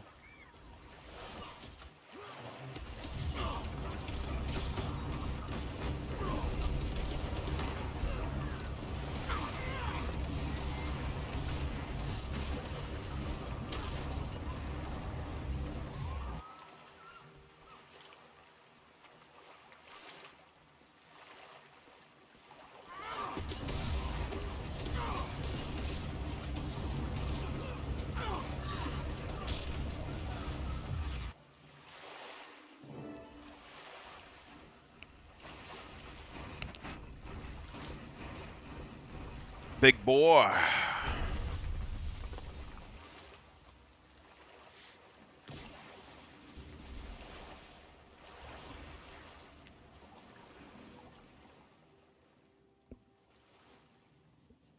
It's the Flesh, insects flesh, who attacked my flesh. ship and stole my property. Skeleton. You've chosen a terrible time to be heroes. We're here to deliver a message to Zaitan, and it requires your corpse. Let's hear you say that after I devour you and all you possess. Your magic won't replace the items you stole, but it will please the dragon. Come and get me, bellyface. If you do swallow me, I'll make sure to stick in your throat. Belly face.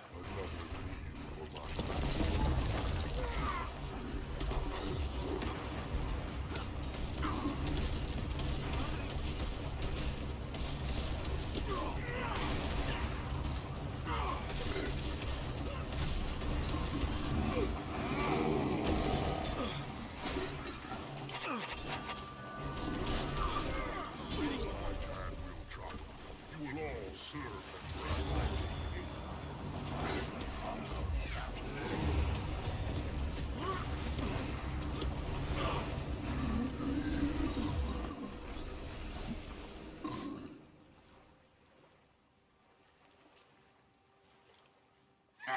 Did you hear that? That's the sound of a cranky dragon who ain't getting fed today. Yeah, but when do we get to carve chunks off the dragon itself? I'm tired of all these squishy minions. They don't even bleed right. I actually agree with you. That doesn't feel right.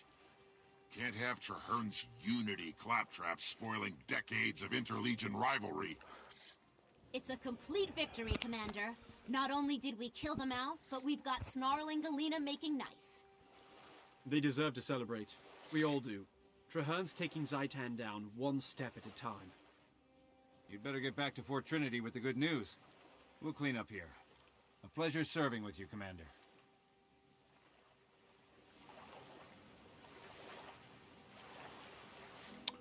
I never do that mission, but it's actually easier to kill the mouth that way, apparently.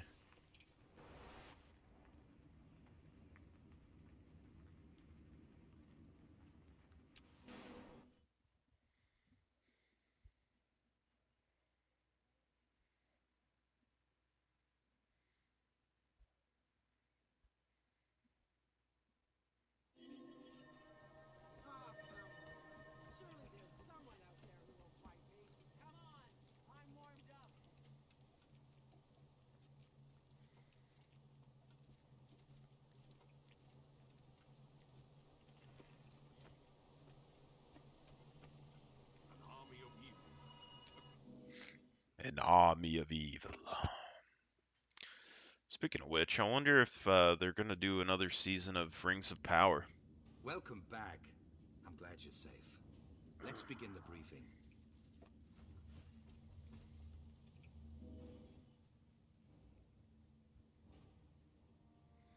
Welcome, friends and allies. We've just defeated a powerful mouth of Zaitan, effectively cutting off one of the dragon's major supply lines. Now, We have to press our advantage. Reducing Zaitan's food supply was a good start. It's time to stem the flow of reinforcements. Reinforcements? You mean... He means dead bodies. Zaitan's minions on the mainland are gathering and shipping corpses to ore in massive numbers. Precisely. Our next move is to confront Zaitan in ore. Before we strike, we need to weaken its position as much as possible. A sound strategy. Starve the enemy and cripple its army before we invade. You learn fast, Marshal. I have to be, General. Now, the Commander and I need to confer and choose the best course of action. Yeah, let's not add the, Vigil Tactician into this. What's on your mind? I'm pretty sure we're doing a ferocity on this character, but...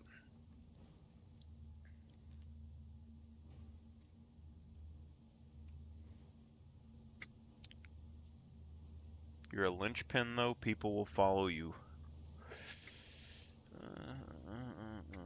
Stopped it. That's hard.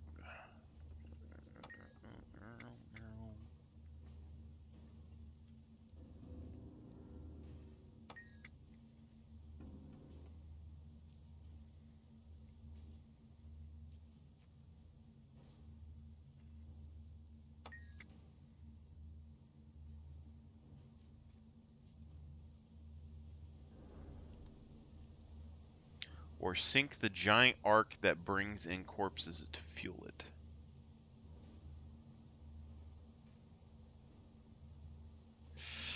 I think on our other character we did the Assurary, which I think is where the ghost form of the Lissa's priestess was. And we were saying that it was kind of evil looking with sharp teeth and stuff and like branchy shoulders. So I think we need to do the other one and see what the other storyline is.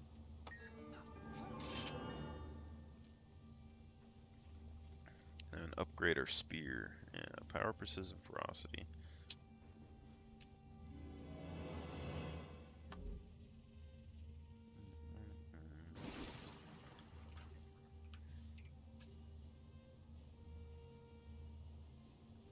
Power flow at 30%.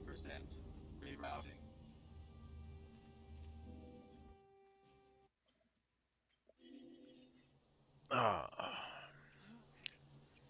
Even though they don't let me post anything on Reddit on my account anymore, I'm still on my Lissa roll. Okay. I had a whole post about racials having an effect in the game still to cover up some classes' weaknesses. But I couldn't post it. But I still think something's up with Lissa. I found too much information on her for there not to be something in the game about it.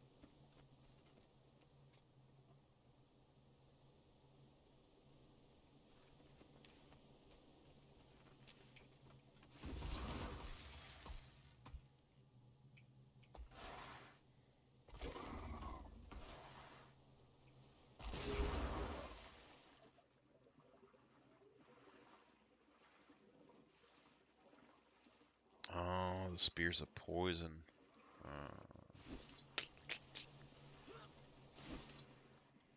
We gonna ride in these submarines, man? Oh, don't.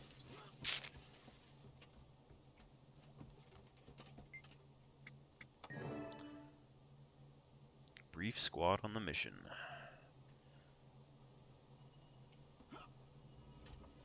We're gonna go in dangerous territory. We may not survive. We're gonna get in this here submarine and get attacked by a giant undead whale.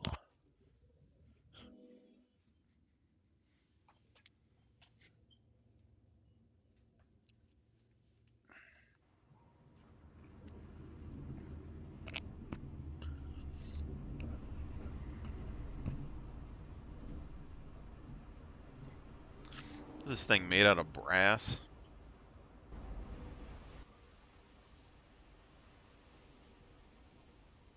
It's amazing how fast we traveled while completely submerged. Look how far we came. Now the hard work begins, though. That's right. I expect heavy resistance, but we need to push deep into the Ark's main hold. That's where Maeva comes in. I'm ready. I have plenty of Ascalonian ghost fire. It'll spark a conflagration to consume the Ark and everything in it. Remarkable stuff, Ghostfire. Ascalonian It's unrelenting and Ghostfire. it burns underwater. When we're done, there won't be any bodies left for Zaitan to reanimate. Hats off to the Char. They took their most implacable enemy's most dangerous weapon and made it their own, and then they gave it to us. A demonstration that we need to work together to defeat Zaitan. Commander, it's your mission. Lead on. I kind of get that, but on the other hand, in the storyline, we would have stopped the Ascalonian ghost from existing in Ascalon, so would the Ghostfire stop existing at that point as well?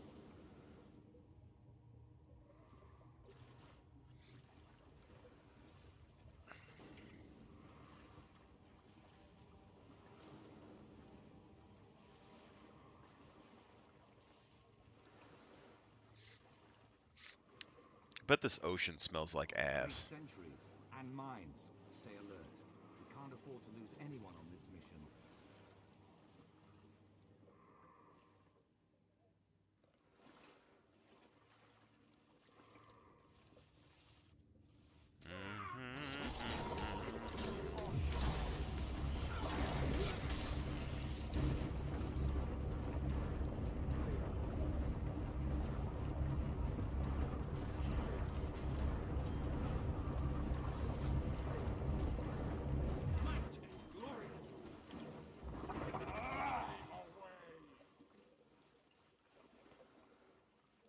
Looks like an entry point to me, fellas. Hello, sir.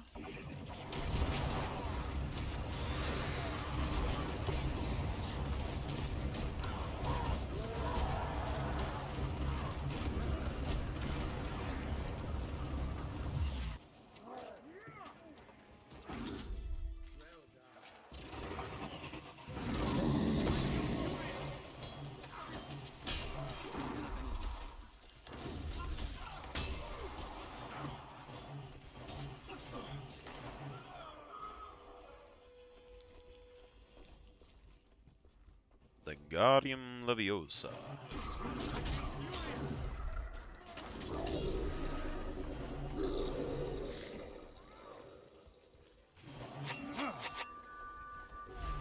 What the hell?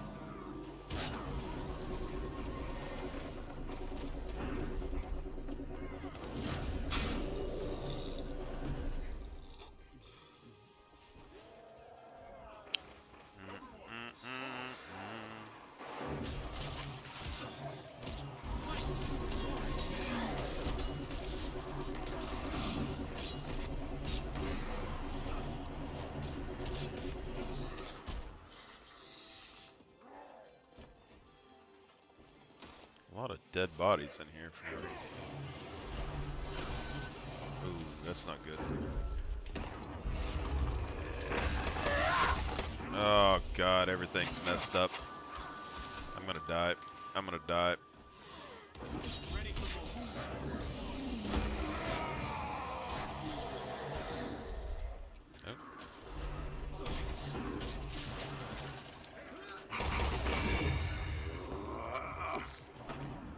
Need to get my staff out.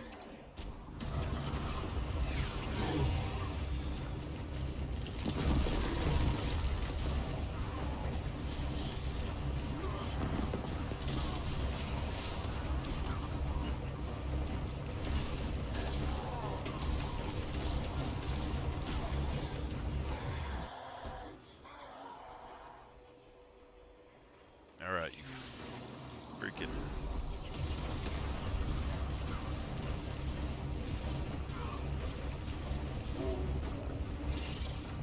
Ark's hold. Is it talking like a prison cell inside of the boat?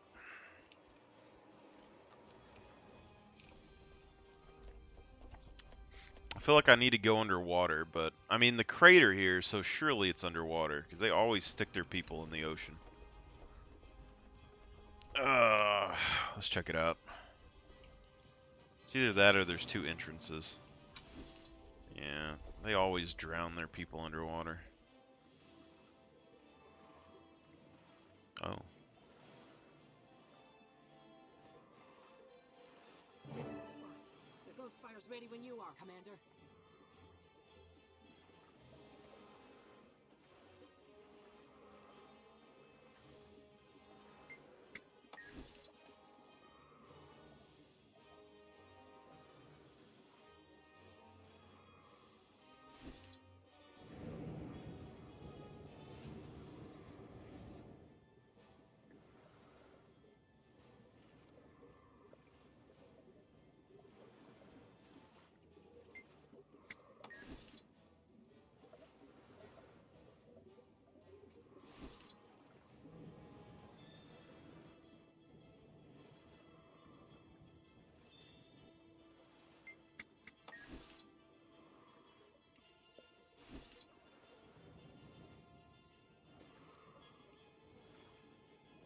How many charges are we supposed to use?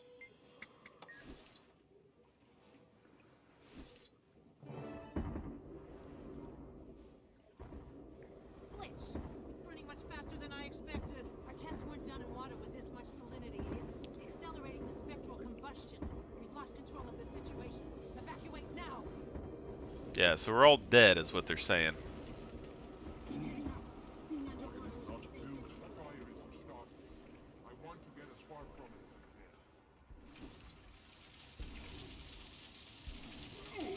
We just have a full ship on fire, you know, ghost fire, no big deal. Just swim right through it.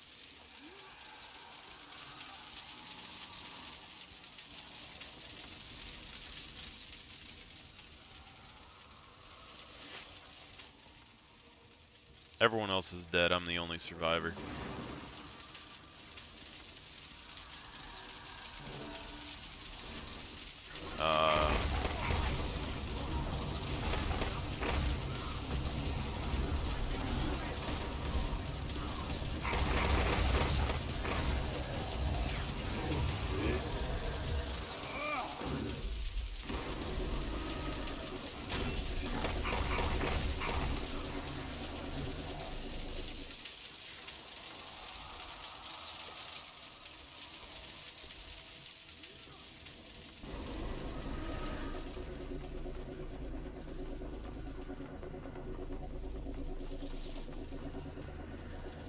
I just want to see what's up here.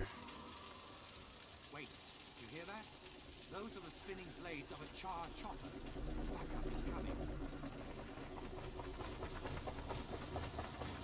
Why would you run up to the top of the boat instead of just jumping back in the water where the submarine is, though? We saw those ghostly flames and came as fast as we could. Bit ahead of schedule, wasn't it? A bit. Turns out Ghostfire works a little too well in these conditions. Thanks for the sharp eye and the quick save. Yes, excellent work. We didn't just deprive Zaitan of a shipload of soldiers, we destroyed the ship itself. That's right. This tub is done making deliveries to ore. The Dragon will just have to make do with its existing shamblers. Congratulations. Now we need to get you out of here, fast. I'm aboard if you're coming. After you, Commander. This success has me thinking. When we return, I wish to discuss a few other areas of the Pack's mission that could use your help.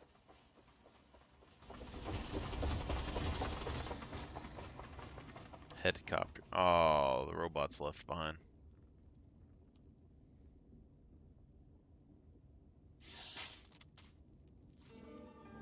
There was an airship there too. That's weird.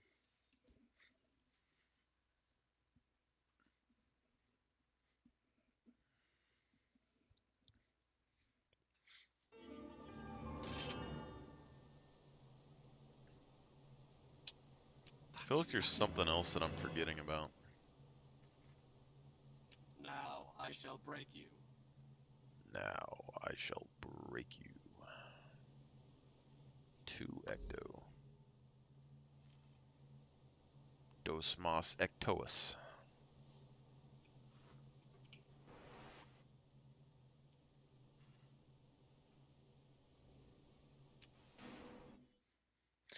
I feel like there was something else I was thinking about and I just completely... Oh! The Ghosts of Ascalon. I mean, we get rid of them for the char, right? But wouldn't it be cool if you were able to do like an Aragorn thing from Lord of the Rings and you like summon the Ghost Army and attack Or with it? Be kind of dope.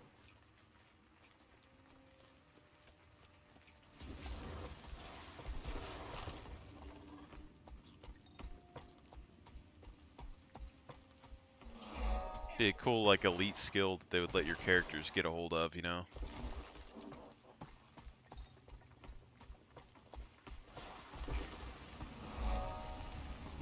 Looks like they finally run out of bodies.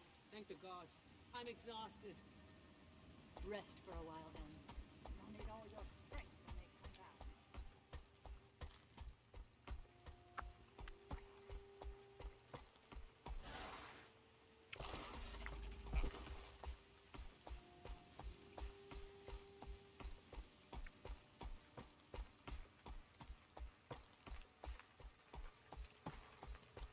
Yeah, I got those orbs of power up there, and then there's that one on the ground that was there for earlier, so that means there's an additional god from an orb, like an orb god thing. Let me rephrase that. Up there is where they revive all the undead bodies. Those big glowing orbs or magical power, I'm assuming is... You okay, Pope? Assuming is like dedicated from one of the gods, but there's one of those orbs that is on the ground that you can commune with to gain a skill point. So we should probably count those at some point and just see if there's an extra one.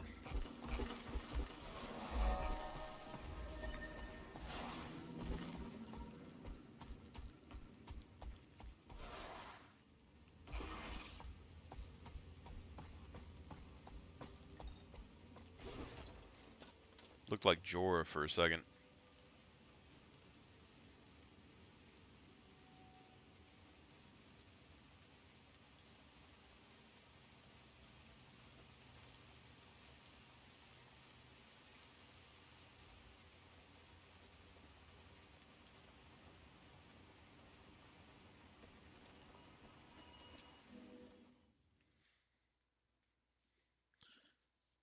Father.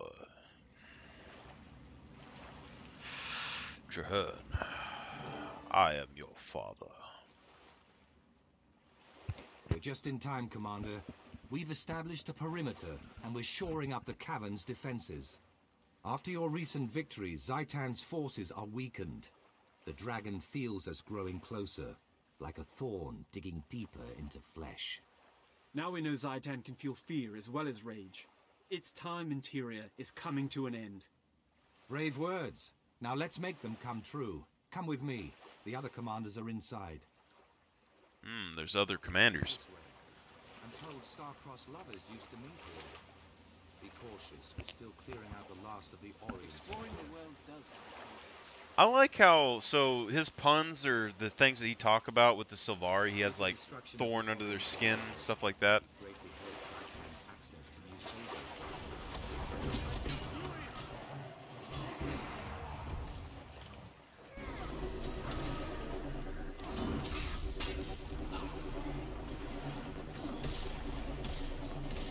Since this character has like a 100% Sylvari playgroup, it's kind of interesting. Defensible command post. Only two ways in: this passage and the seaway.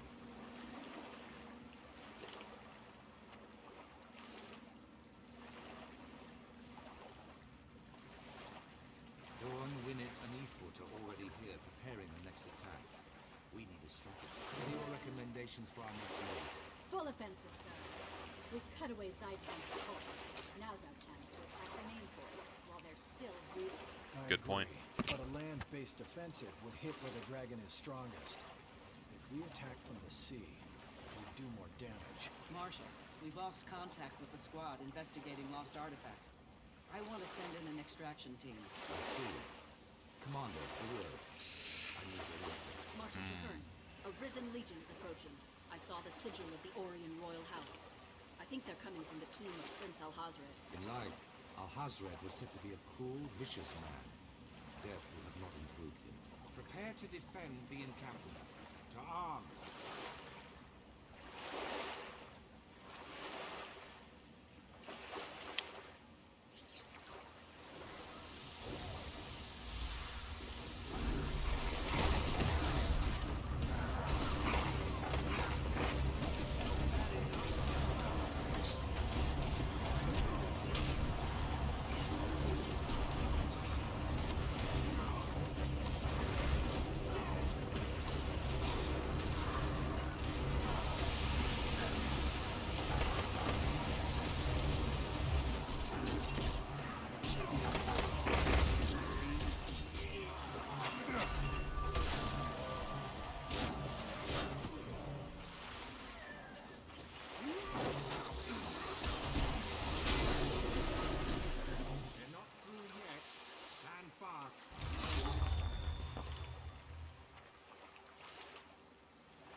Mallory, no.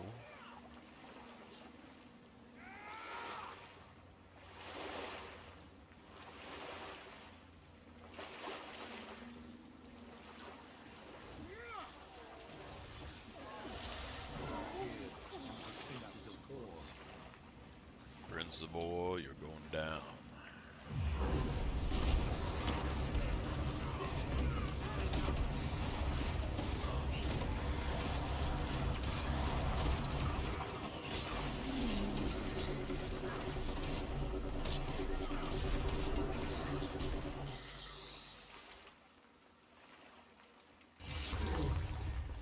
Know what cannot be known.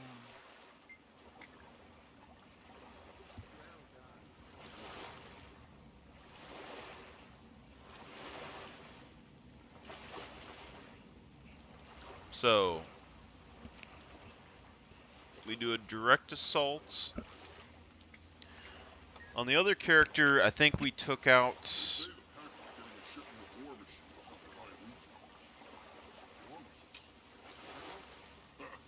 Legion tanks make catapults of toys. Fight to the last.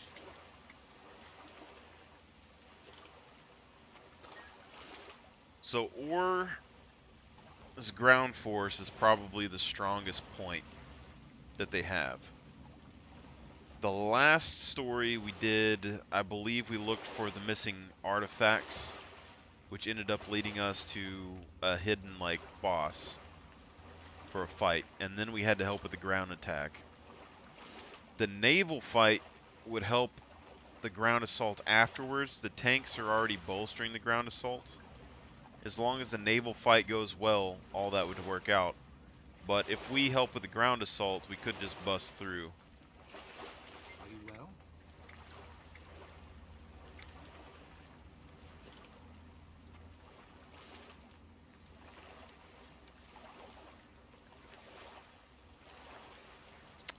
The Navy is an important thing, though. If we take out their Navy, it's basically useless. Because he would have no way to get any corpses in, and he would have no way to attack any settlements on the coast. Then again, the Navy is Zaitan. They say that his ground force is his most powerful, but every time that he's ever beaten anything, it's always been with his Navy. I'm going right up the middle. We're going right up the middle. Threshold achieved. Threshold achieved.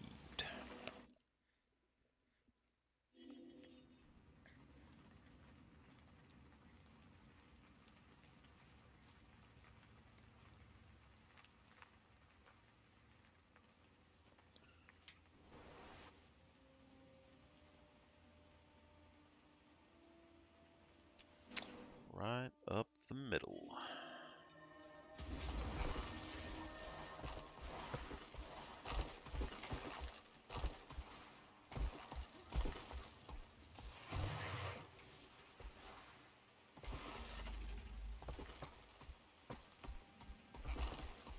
Ba-da-ba-ba-ba.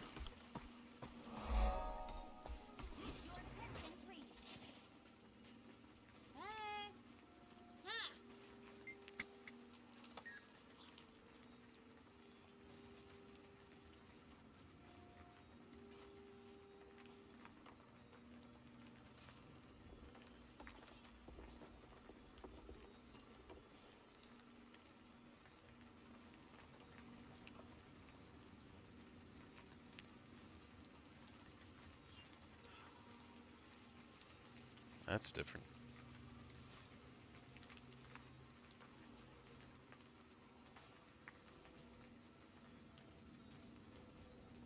Not a terrible pair of legs.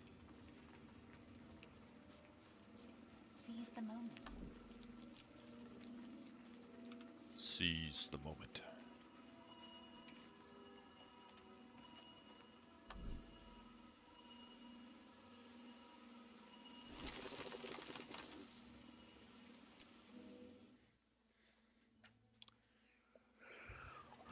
Oh, I wasted the tonic. If you're looking for Tegwin, follow the path along the outside of the wall.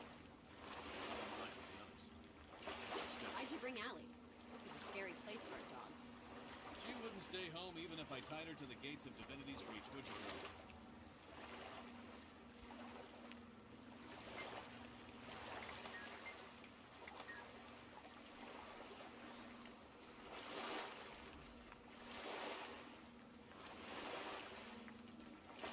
Duty calls. I am answering.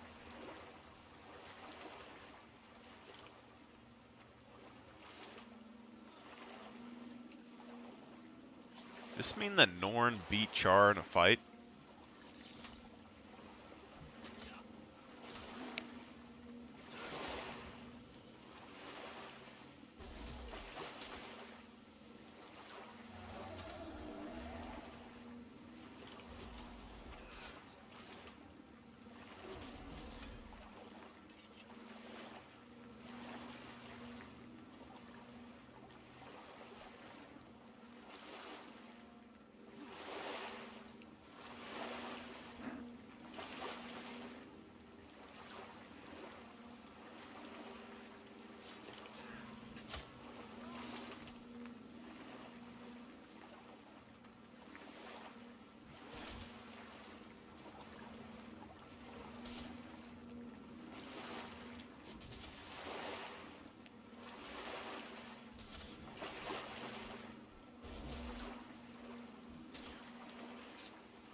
Maybe not.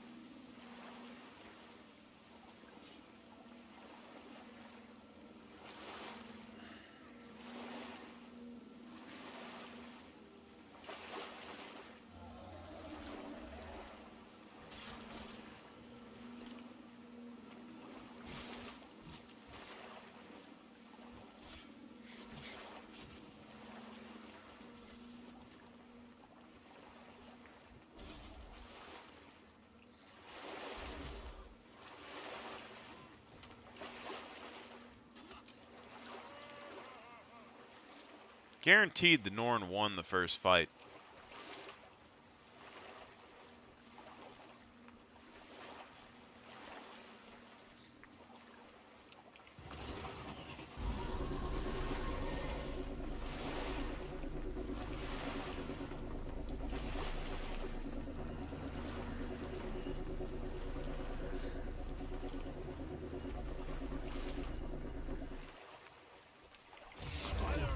Officer on site.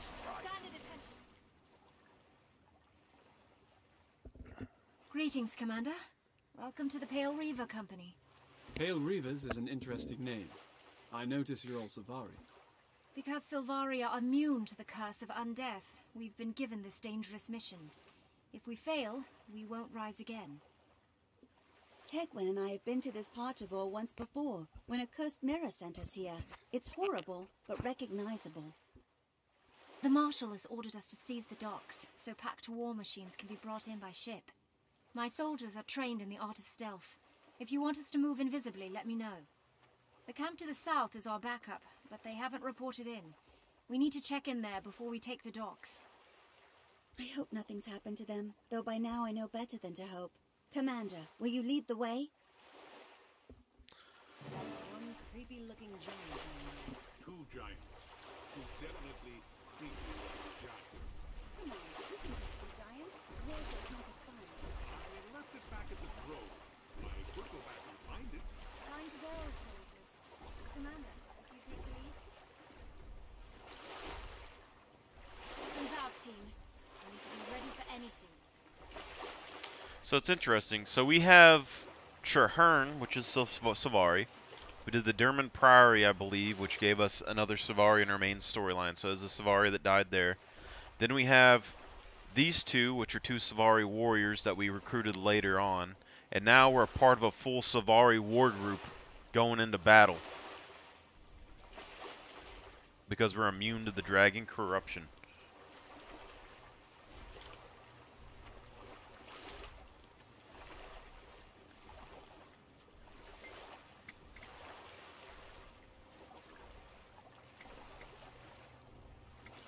Going in hot.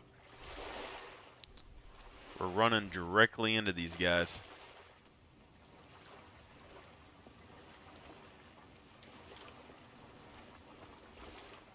I guess we have to run all the way around the other side, or we just go through the camp.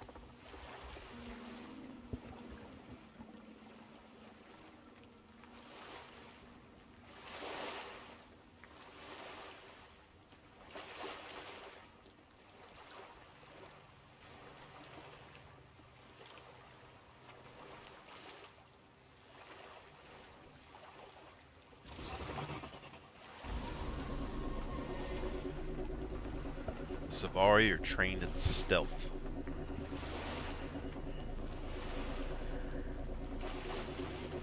So we have natural inbuilt camouflage.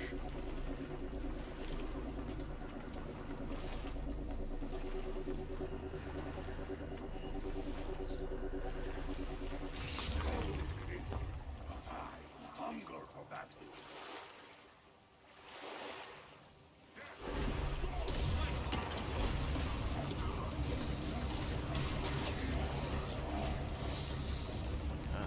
Dang, these guys are professionals.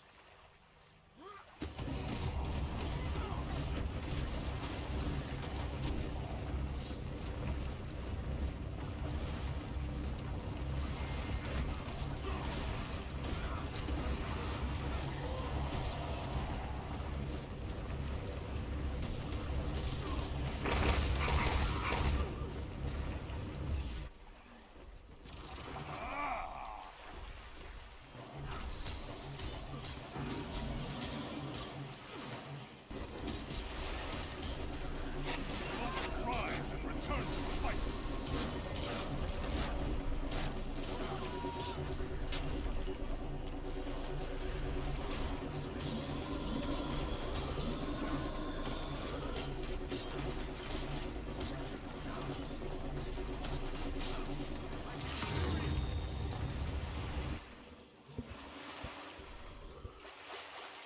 My Safari brethren are professional soldiers.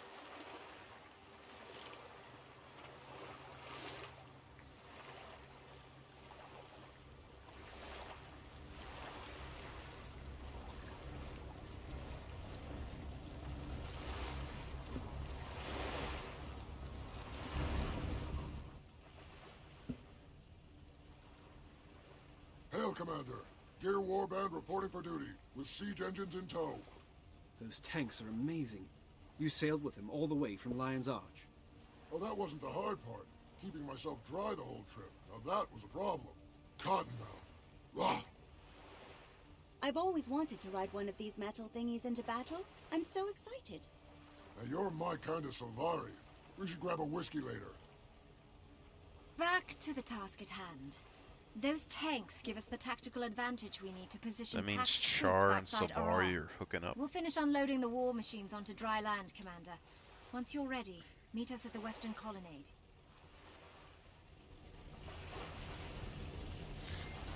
It's okay, pup. I'm sorry.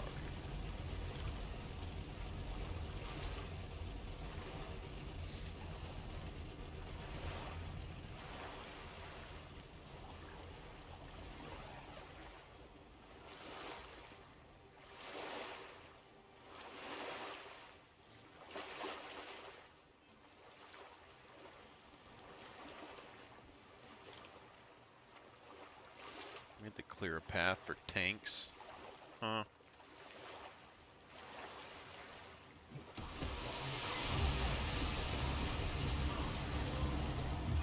They're doing projectile reflection.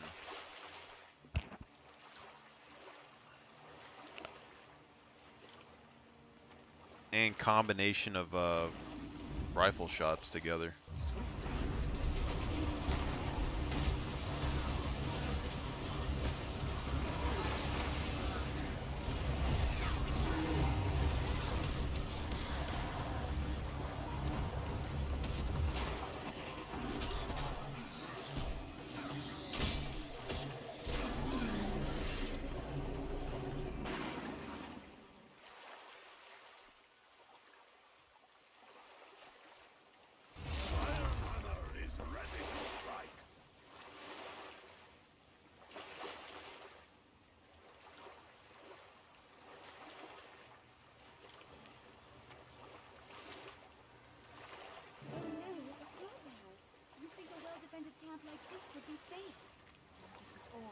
Nothing is safe.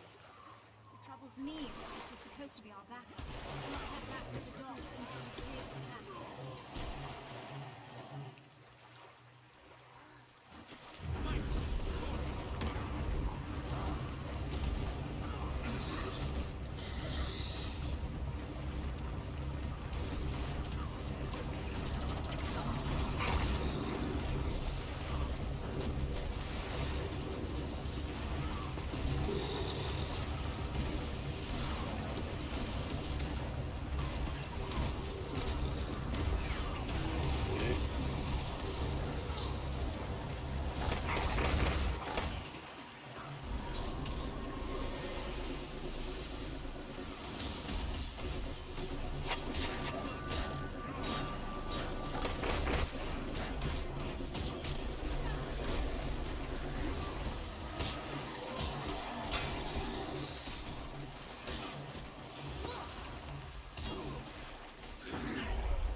Oh, you like it up here, pup?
The only problem that I have with the events is like after you're level 80, you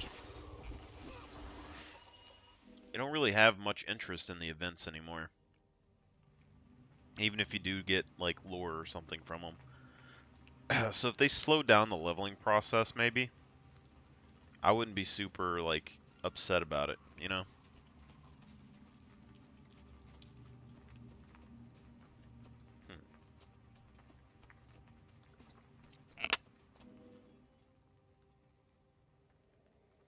You're just a weird All set, puppy Commander. dog. The Pale Reavers have scouted ahead, and Ballistic Gear Grind's tank column is ready to roll. Just trying. Good. Marshal Traherne needs these tanks. We'll make sure he gets them, and we'll put them to use along the way. Be advised, we expect serious resistance. The Reavers will be there to support you along the route. My squad will airdrop in at the target and prep the site for you. In the meantime, Gear Grind and her warband are standing by. Excellent. It's good to have you with us, Tactician. An operation this complicated needs people who can both plan and execute. Thank you, Commander. I'll see you at the temple. Good luck.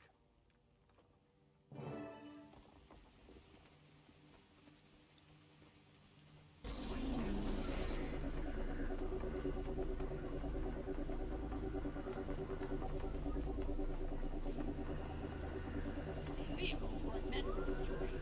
Who are these enemies? Ah, this ordnance puts down the Risen even faster than it erases ghosts. Destroys them permanently, too. Yeah, but ghosts swoop away with hardly any residue. Risen or gunky, clogs the machinery. The finest war machines of the legions won't be stopped by gunk, soldier. Get back to work.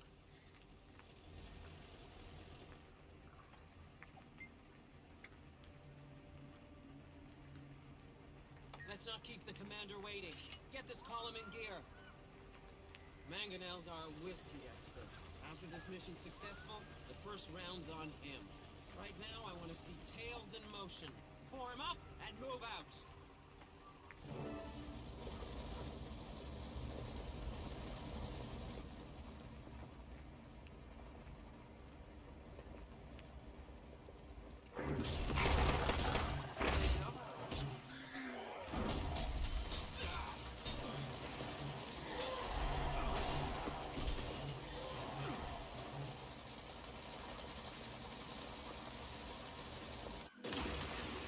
Multiple contacts. Dig in! I'll get the tank repaired. Just clear those mines. Just get an additional 20 power, so if you're getting 20 stacks of might, like 400 power.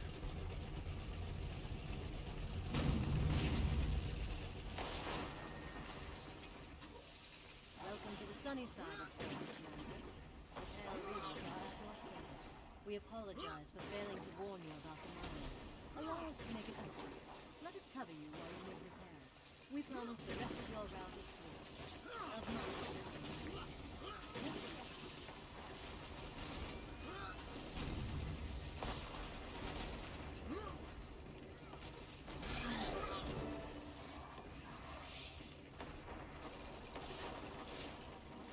Wow, these super powerful tanks are one's already taken down. Mines clear? Good. I've got the lead tank operational. Let's move out.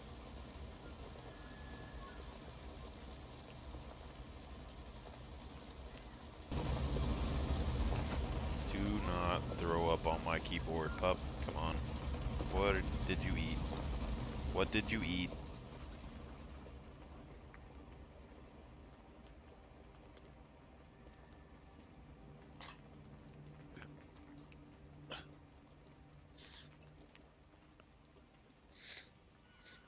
You okay?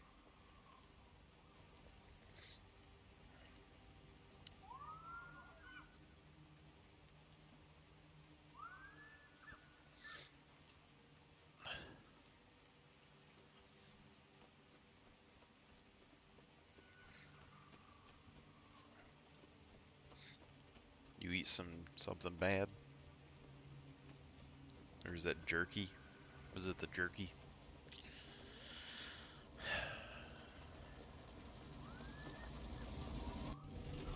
Last chance to inspect the equipment.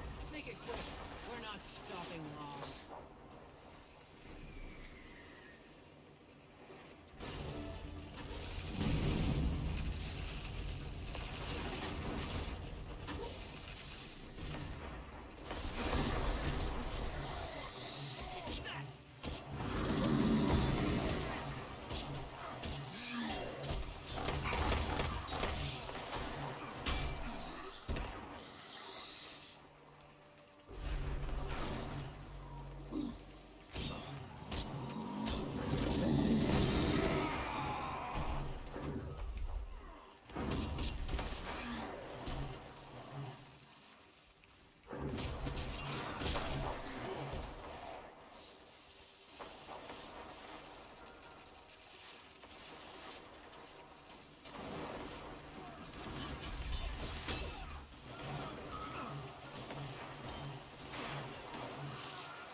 cost 30. This costs 15.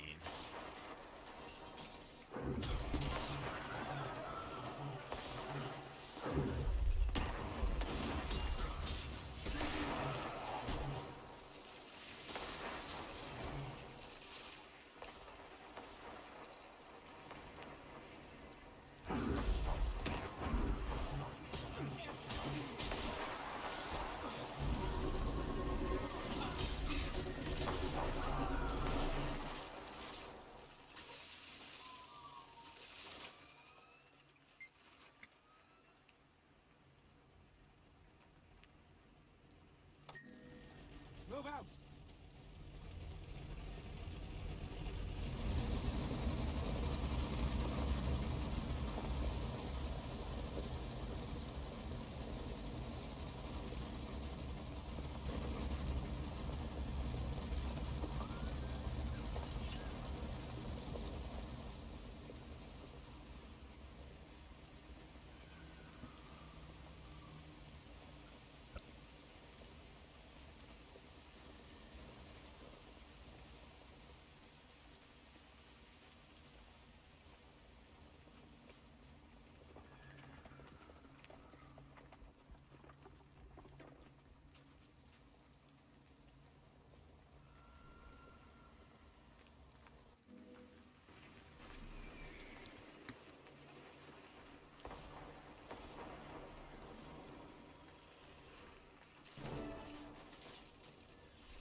Hey, it's the commander.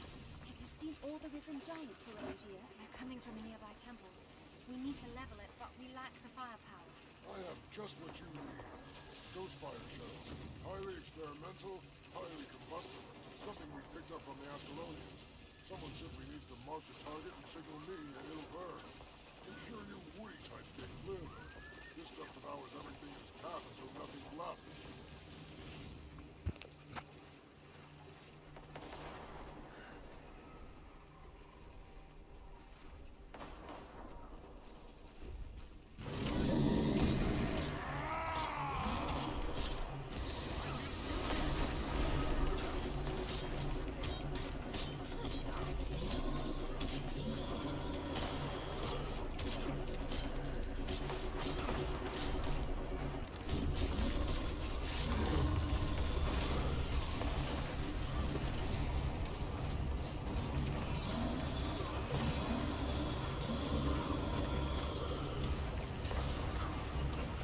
Let's see if I can unlock an achievement doing this.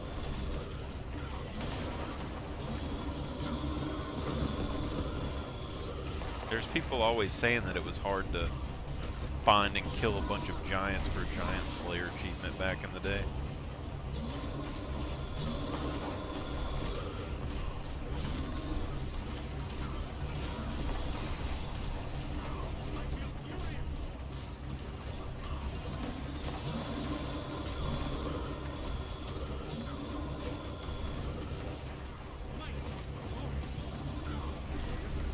Looks like you can go the easy way or the hard way.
Doesn't seem to be going anywhere.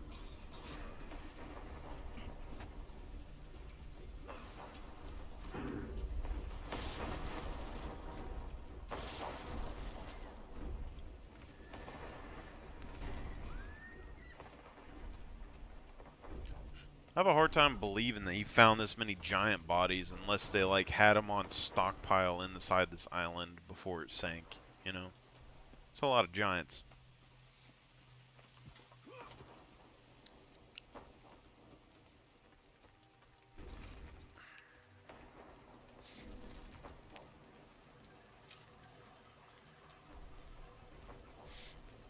Undead Melandrew. I think that's Melandrew. There's two statues. That might be Undead Lissa.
Too many Savari have died in my playthrough.